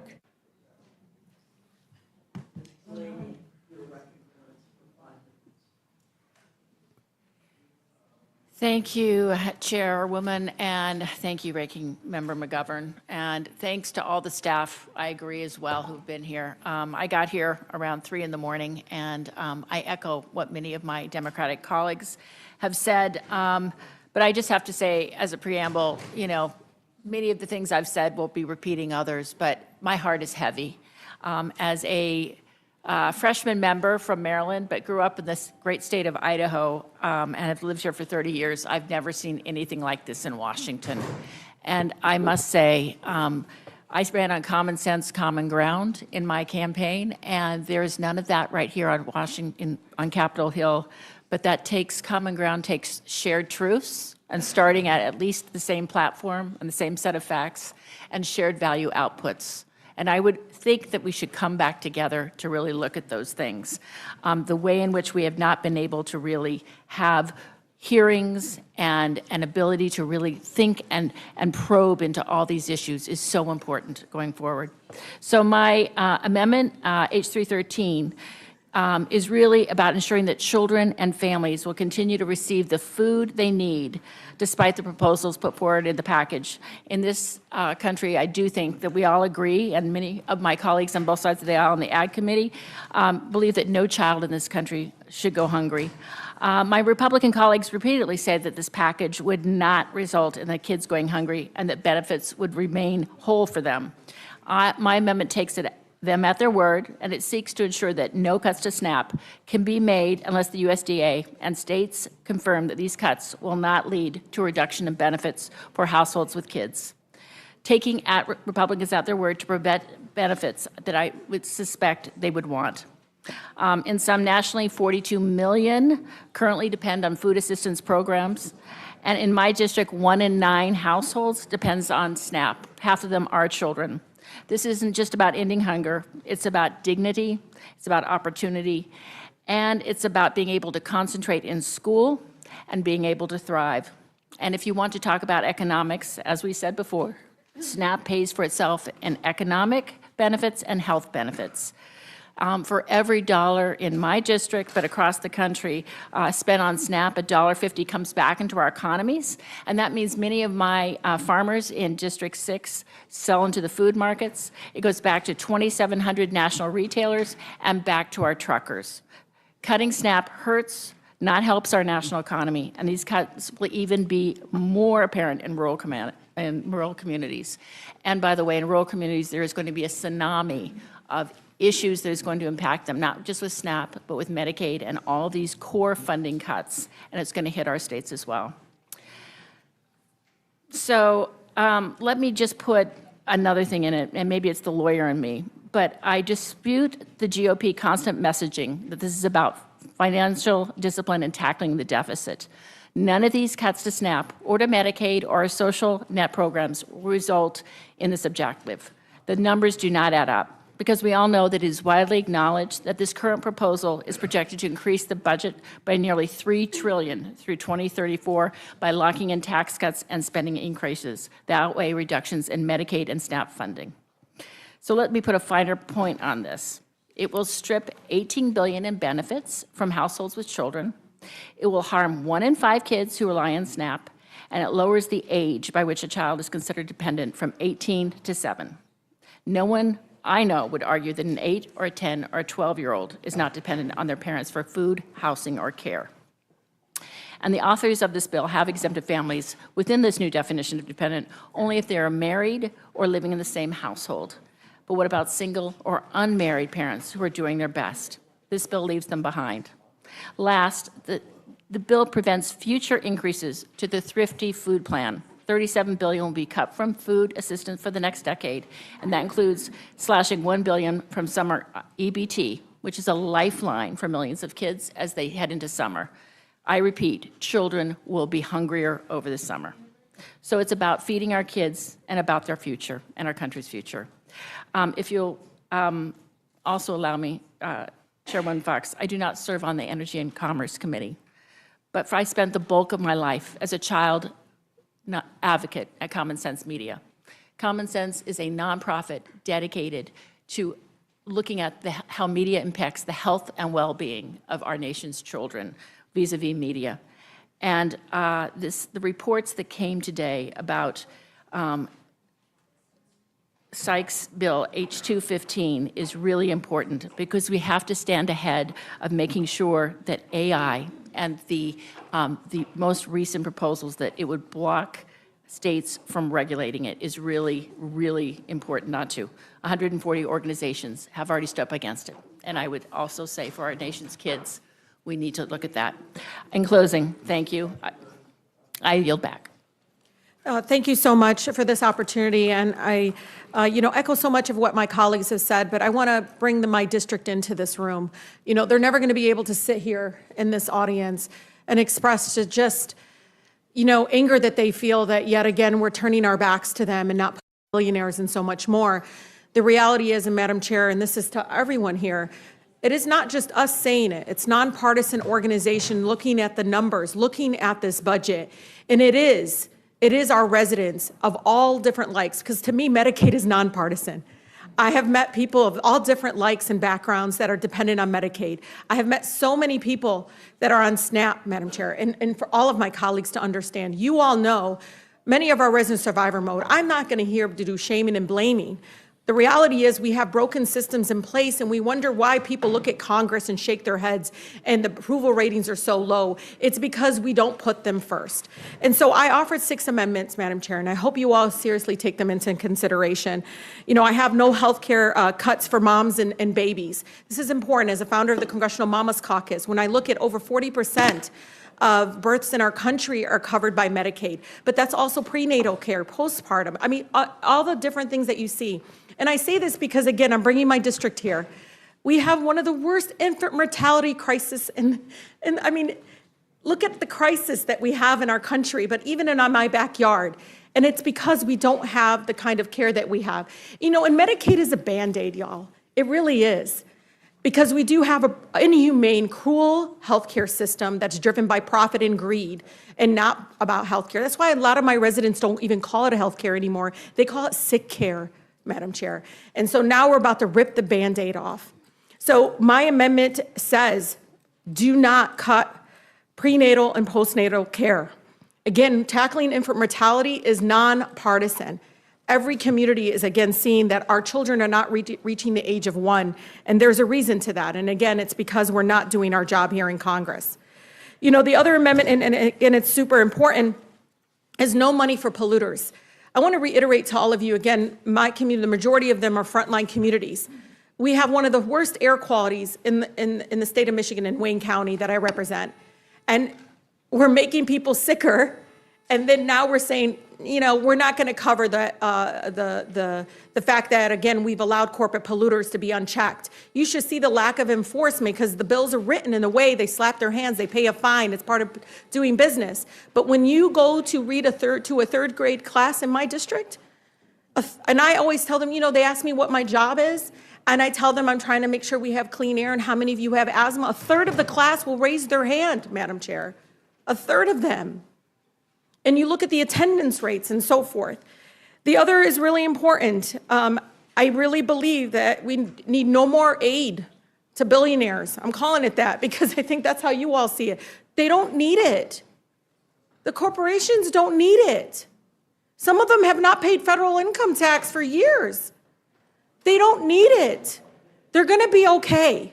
I promise. But I still remember the first black woman ever elected in Congress, Shirley Chisholm, say that children can't learn if they're hungry. And I'm telling you, that is very real, but also children can't learn if they're being poisoned because they don't have clean water or clean air. And so I think it's incredibly important. My other amendment expand but don't restrict Medicaid. It is important to understand the importance of what Medicaid does right now. Again, the Band-Aid that I talked about. And we try to keep it tight. I know all of us that are fighting for Medicaid and making sure that we're expanding it and making it, again, closer to something a lot more humane. But I think it's incredibly important to understand this is life-saving. I've never had this many people in my community call me, parents with special needs children, petrified. They're so scared that we're going to put Amazon and FedEx and all these other corporations before them. That's what they're afraid of. And we wonder why they're so angry. My other amendment, again, is around no money for Pentagon, because I want to talk to you all about this. In my community, I tell them, don't worry, guess what? Guess what? There is one budget that got an increase. Which budget is that? The Pentagon budget. Can't pass audits, Madam Chair. 7 audits in a row. The last audit, the last failed audit, showed that over half of the assets of the Pentagon are unaccounted for. Unaccounted for. So we have money for bombs and wars. And shame on any of my colleagues that own stocks in war manufacturing. You shouldn't even be voting on this bill. That's a conflict of interest. But Madam Chair, it's important to understand, we can't prioritize to build ships that can't float, planes that can't even fly in the rain. Trillions of dollars are going to that. And we're going to go ahead and fund it, $150 billion more dollars into to talk about waste and inefficiency. It is cool for us to put more money in a budget that can't pass an audit, but we're going to go ahead and throw people off of Medicaid and SNAP. With that, Madam Chair, I yield. Thank you. Thanks to all of you. Let me see if there are questions. Do you have any questions? No. Okay. Mr. McGovern. Yeah, Madam Chair, first I want to ask you unanimous consent to insert into the record a letter from Jacek Furman, an economist and the former chair of the Council of Economic Advisors and the deputy director of the National Economic Council. In his letter, Mr. Furman shares an outlook of what this horrible bill will mean for our economy, and he writes, and I quote, "The legislation would drive up mortgage interest rates and inflation, lower economic growth, and ultimately require Congress to pass additional tax increases or benefit reductions. All of this would further hurt the working and middle class." So, Madam Chair, more expensive mortgages, higher inflation, basic needs like food and health care ripped away from people in need, all to give us more tax breaks for billionaires. I think it's shameful, and I think this bill will actually will hurt real everyday people. I ask you unanimous Without consent. objection. And then the other thing I'm going to say is, I mean, let's remind ourselves why we're here, right? We're dealing with a bill that does a million different things. It's so wide in its scope. But, I mean, I think what has kind of brought us all together is our deep concern over people losing their health care, people losing their food assistance, all to pay for tax cuts for billionaires. And that's just unacceptable. And, I mean, we wouldn't be who we are as Democrats if we didn't fight this with every ounce of energy we have. There are other things in this bill. Ms. Bonamici, I'm glad you brought up the AI aspect of this. I am scared out of my mind that there will be a 10-year moratorium on states' ability to be able to kind of regulate AI in their within their boundaries. Congress should do it, but we can't get our act together here. So the idea that we just we'll let it go wild, I mean, there's some real dangers to our kids, to our communities, and so I thank you for raising that.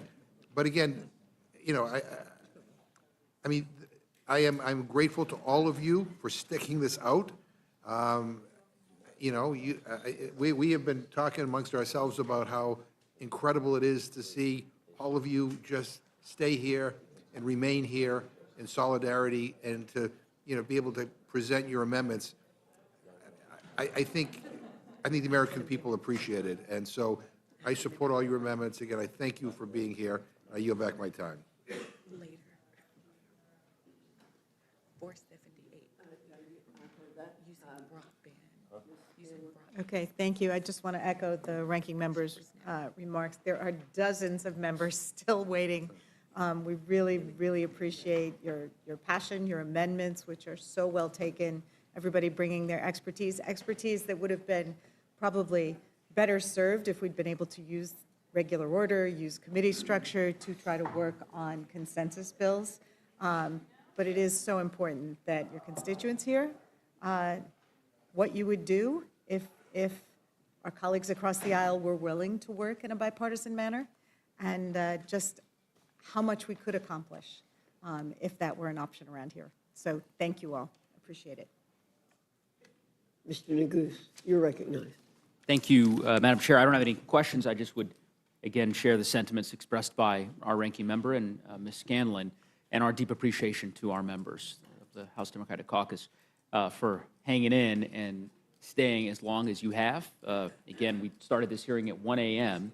It's now 1 p.m., so 12 hours later, and there are a number of you who have been here the entire time, all so that you could, as Representative Stansberry so eloquently put it, speak for 5 minutes on behalf of the communities that you serve, and to present very thoughtful, exceptional amendments that are developed by virtue of your expertise in your particular areas of expertise. And so I would just say thank you, and I hope that our colleagues on the other side might perhaps reconsider the closed nature of the rule. I suspect they won't, but hope springs eternal. So I thank my colleagues for being here. Thank you, Mr. Neguse, and thanks to all of you. I also thank you for coming and staying for this period of time, and you're now excused. Mr. Jackson, Mr. Fields, Ms. Dean, Ms. Schulten, Mr. Mervan, Mr. Tonko, Mr. Mannion, Ms. Wasserman Schultz. If you could come into the seats these people are vacating, please.